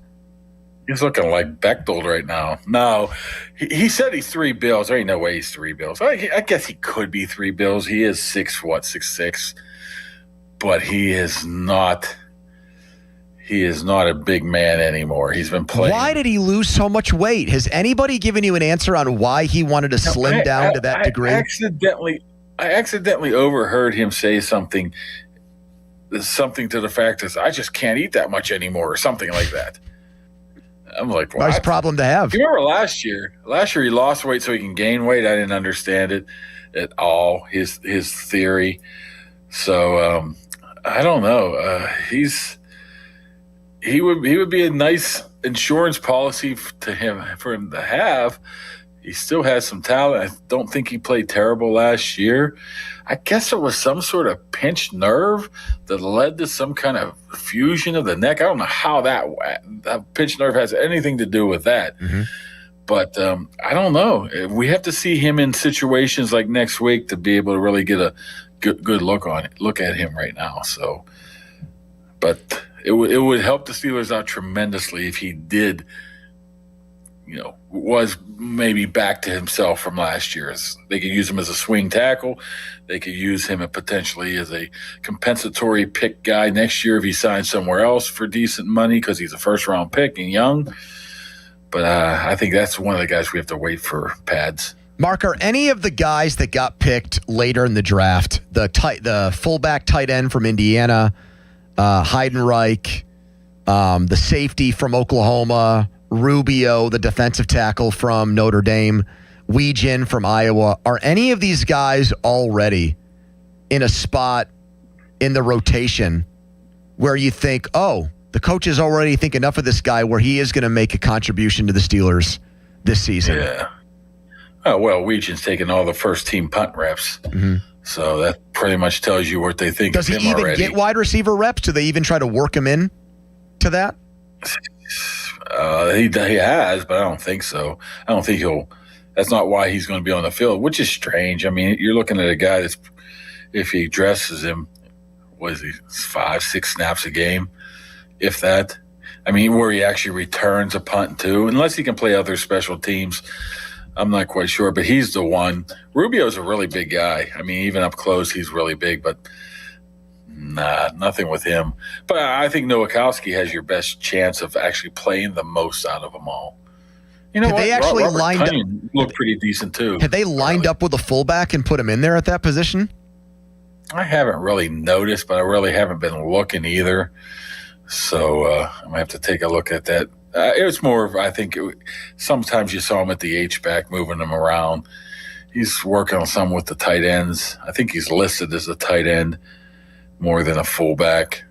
So he has an opportunity because I think he can play some special teams as well. So, those late guys, I don't think Heidenreich, great story. I mean, he's destined for the practice squad in my eyes. I don't think you can keep Weechen and Heidenreich. You got 3 guys who are the same guy. Weechen, Heidenreich, and Hurlman. They're all the same guys to me.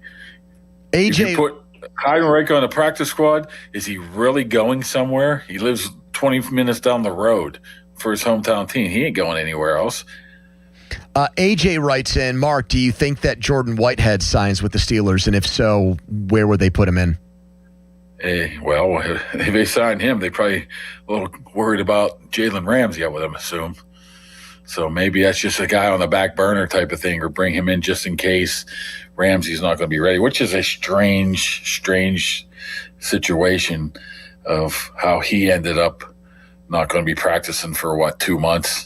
If you go back towards, I recall, I think I saw him leave one of the late practices on the south side in mini camp with a trainer. That must have been where his injury happened. You're looking early June, and he's not going to get back on the field at best sometime in August. That's more than just a let's see if he heals. So, I mean, to me, that's not a good sign, and I think they need him tremendously. He might be the most important player on their defense in my eyes. Wow, I didn't expect you to say that. I was about to transition to Kurt Angle questions, and then he just dropped that bomb on me. Broke his freaking neck. Today is the anniversary of him winning his gold medal 30 years ago, Mark. Oh, 1996 in Atlanta, huh? He broke his freaking neck, too, twice, 2 or 3 times. In that actual match, or he had a broken neck? I think he had that. Into it. Donnie would know more than this history about it, but I believe he broke it numerous times, and he had to rehab as with a still broken neck just to participate in the Olympics. Don? I think Mark's correct. Yeah, like he had like minor breaks in his neck during that Olympic run. And he could have been paralyzed, and he said the hell with it anyways. And then he went on to have a long wrestling career where he was doing all kinds of stunts and moves and stuff. Broke his freaking neck then, too. Yeah, I mean, he got neck surgery like every other year, basically, for like an 8-year stretch. Is he the greatest Olympian ever from Pittsburgh? I'm not counting Sidney Crosby or anybody who played for the Penguins. I'm talking about people from here. The great Rick Krivda used to pitch for the Team USA, and he was a McKeesport pitcher. And he faced you in Little League, and you took him Cash? deep 19 times. Yes, Swing Cash is a good one. Me. Swing Cash one? Yeah, that's a really good one, actually. I don't know. I'm sure somebody from Midlands. Oh, Susie McConnell, I think, won gold medals playing basketball. Yeah, must be a swimmer out there, right? This doesn't strike me as a region that produces a lot of swimmers. I feel like that's a California thing or a year-round Any kind of outdoor. sprinters or what's his name? Who went to Pitt? What's his name now? Roger Kingdom? Yeah. I don't know if he's from Pittsburgh, though. In fact, I don't think he is. Anyways. All right, Mark. Enjoy Latrobe. We'll talk again next week. Have fun with the McAfee Bucks. guys. Yep. Bucks. I knew you were going to do that. That's why I waited until the end of the interview to bring it up. All right, see ya. All right, we'll see those. Yeah, how many people from Pittsburgh have won gold medals? Can't be a long list, Donnie. What do you think? Like maybe 20 or 30 tops? Swin Cash and Susie McConnell are like the two that pop into my head other than Kurt Angle. We're searching it here. But maybe there's more I thought wrestlers there was from somebody this region. who was a track Olympian. Gold medal winner, though, like Kurt Angle? How about some bobsledders or lugers or something like that, maybe? I could see us having a discus or javelin or maybe something like that, too. All right. Fan weather brought to you by Secure Money Advisors. Looking to retire soon? Let Secure Money Advisors get your retirement on track today. 86 degrees. They're going to play baseball in Cincinnati at 6:10. That's why the next thing you'll hear is a hodgepodge. Quick timeout, long commercial-free segment. It's the PM team. Sports Radio 93.7 The Fan. Get the latest on Pittsburgh sports from anywhere with the Odyssey app. Listen to shows and Pirate Games live. Check out our exclusive interviews and content anytime. Download the Odyssey app now and never miss a minute. Sports Radio 93.7 The Fan. Headed home from training camp? Cool off at Plaza Azteca Greensburg, next to Westmoreland Mall.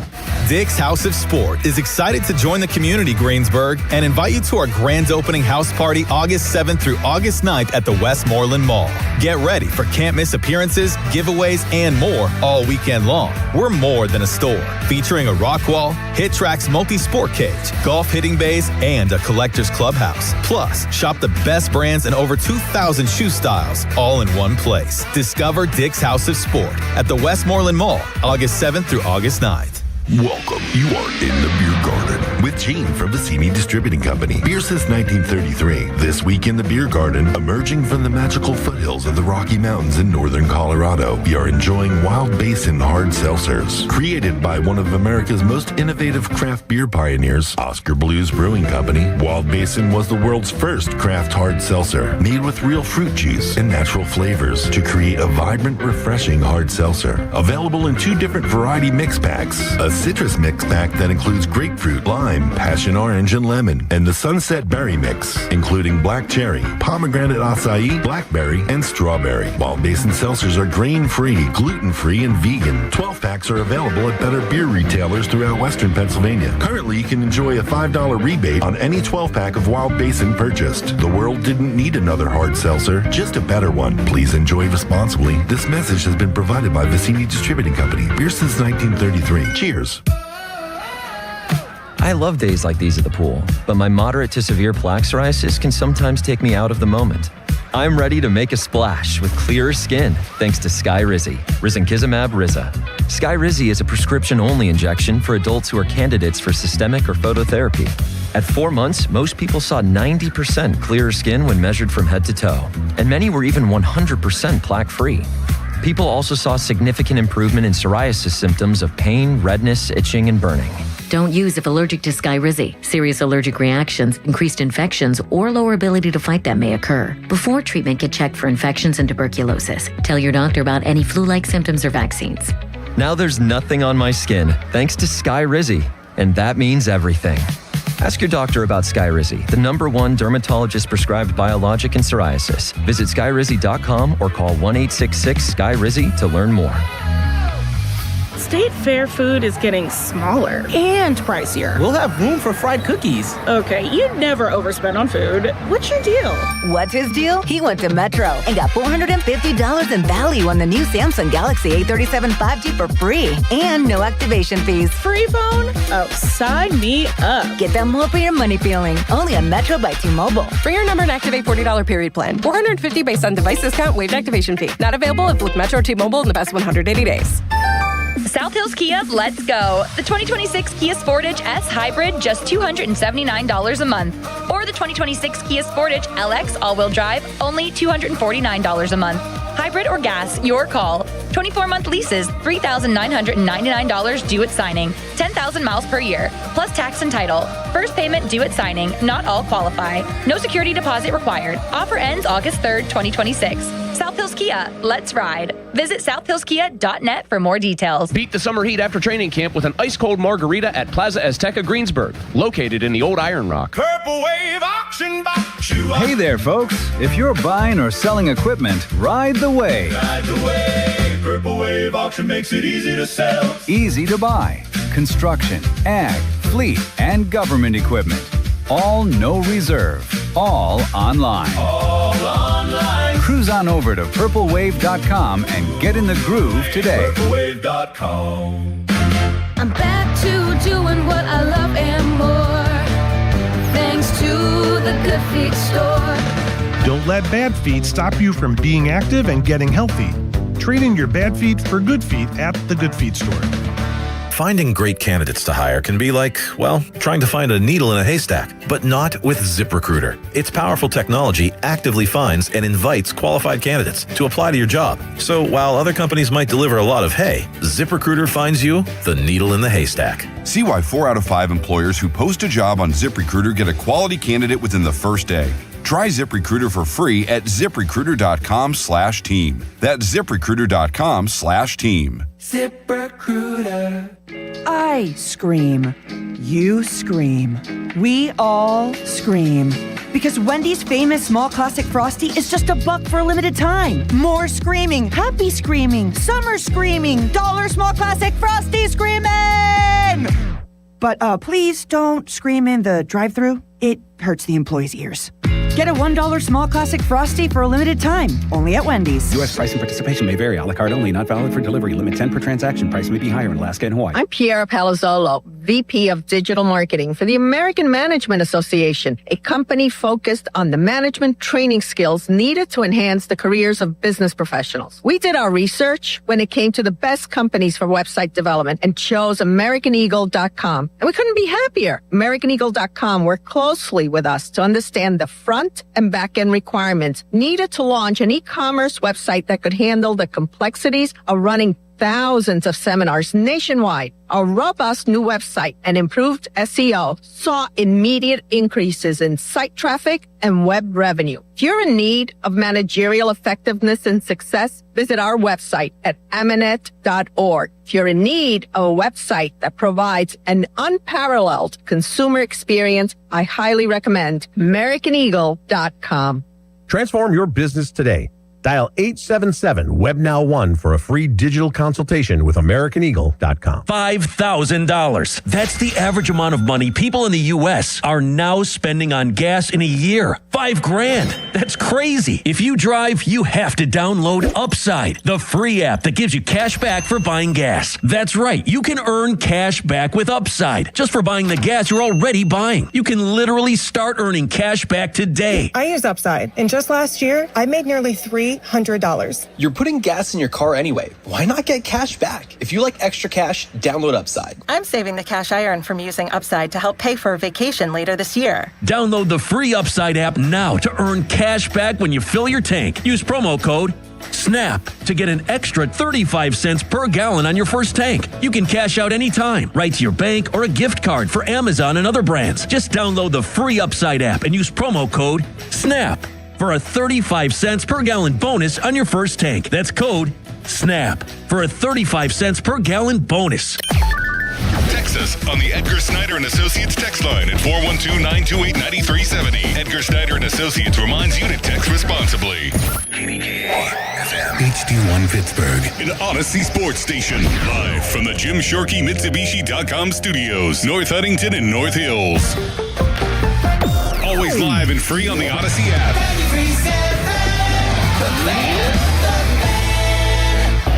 Now, fan headlines powered by Bowser Chevrolet. All right, the Pirates and Reds have an early start this evening in Cincinnati. 6:10 first pitch, Paul Skeens versus Hunter Green. Leadoff show coverage begins at 5:15. For more, go to 937thefan.com. Right now, it's a Feel Good Friday edition of the PM Team. You're on the air. Now back to the PM Team, presented by Mike's Beer Bar. Live and local, just like Mike's.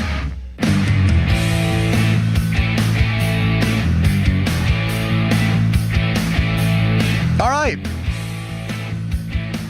Before you know it, Dan Zangrilli will be here to get you ready for a pivotal Pirates game tonight in Cincinnati. Paul Skeens trying to snap out of the malaise he's been in, the fog he's been in this season, an ERA closer to 4 than 3.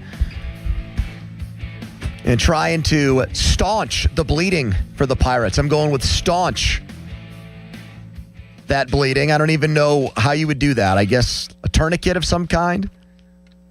As the Pirates are at 500 again and reeling after just what happened to the music here? There's a hodgepodge here, Jack. Let's get it back. Let's go here. After what was just thrown into the fire here. An inexcusable loss last night to the Reds in the manner in which it happened.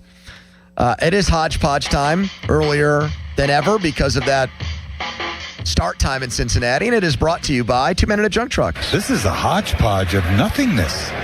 Visit them at twomeninjuncktruck.com. This is a hodgepodge of nothingness. The trade deadline is fast approaching. Who's buying and selling? The Fan will have updated moves across Major League Baseball. Trade coverage on the Fan presented by Globe Airport Parking. This is a hodgepodge of nothingness. No trades today. There was an afternoon game that just went final in Chicago between the Yankees and Cubs.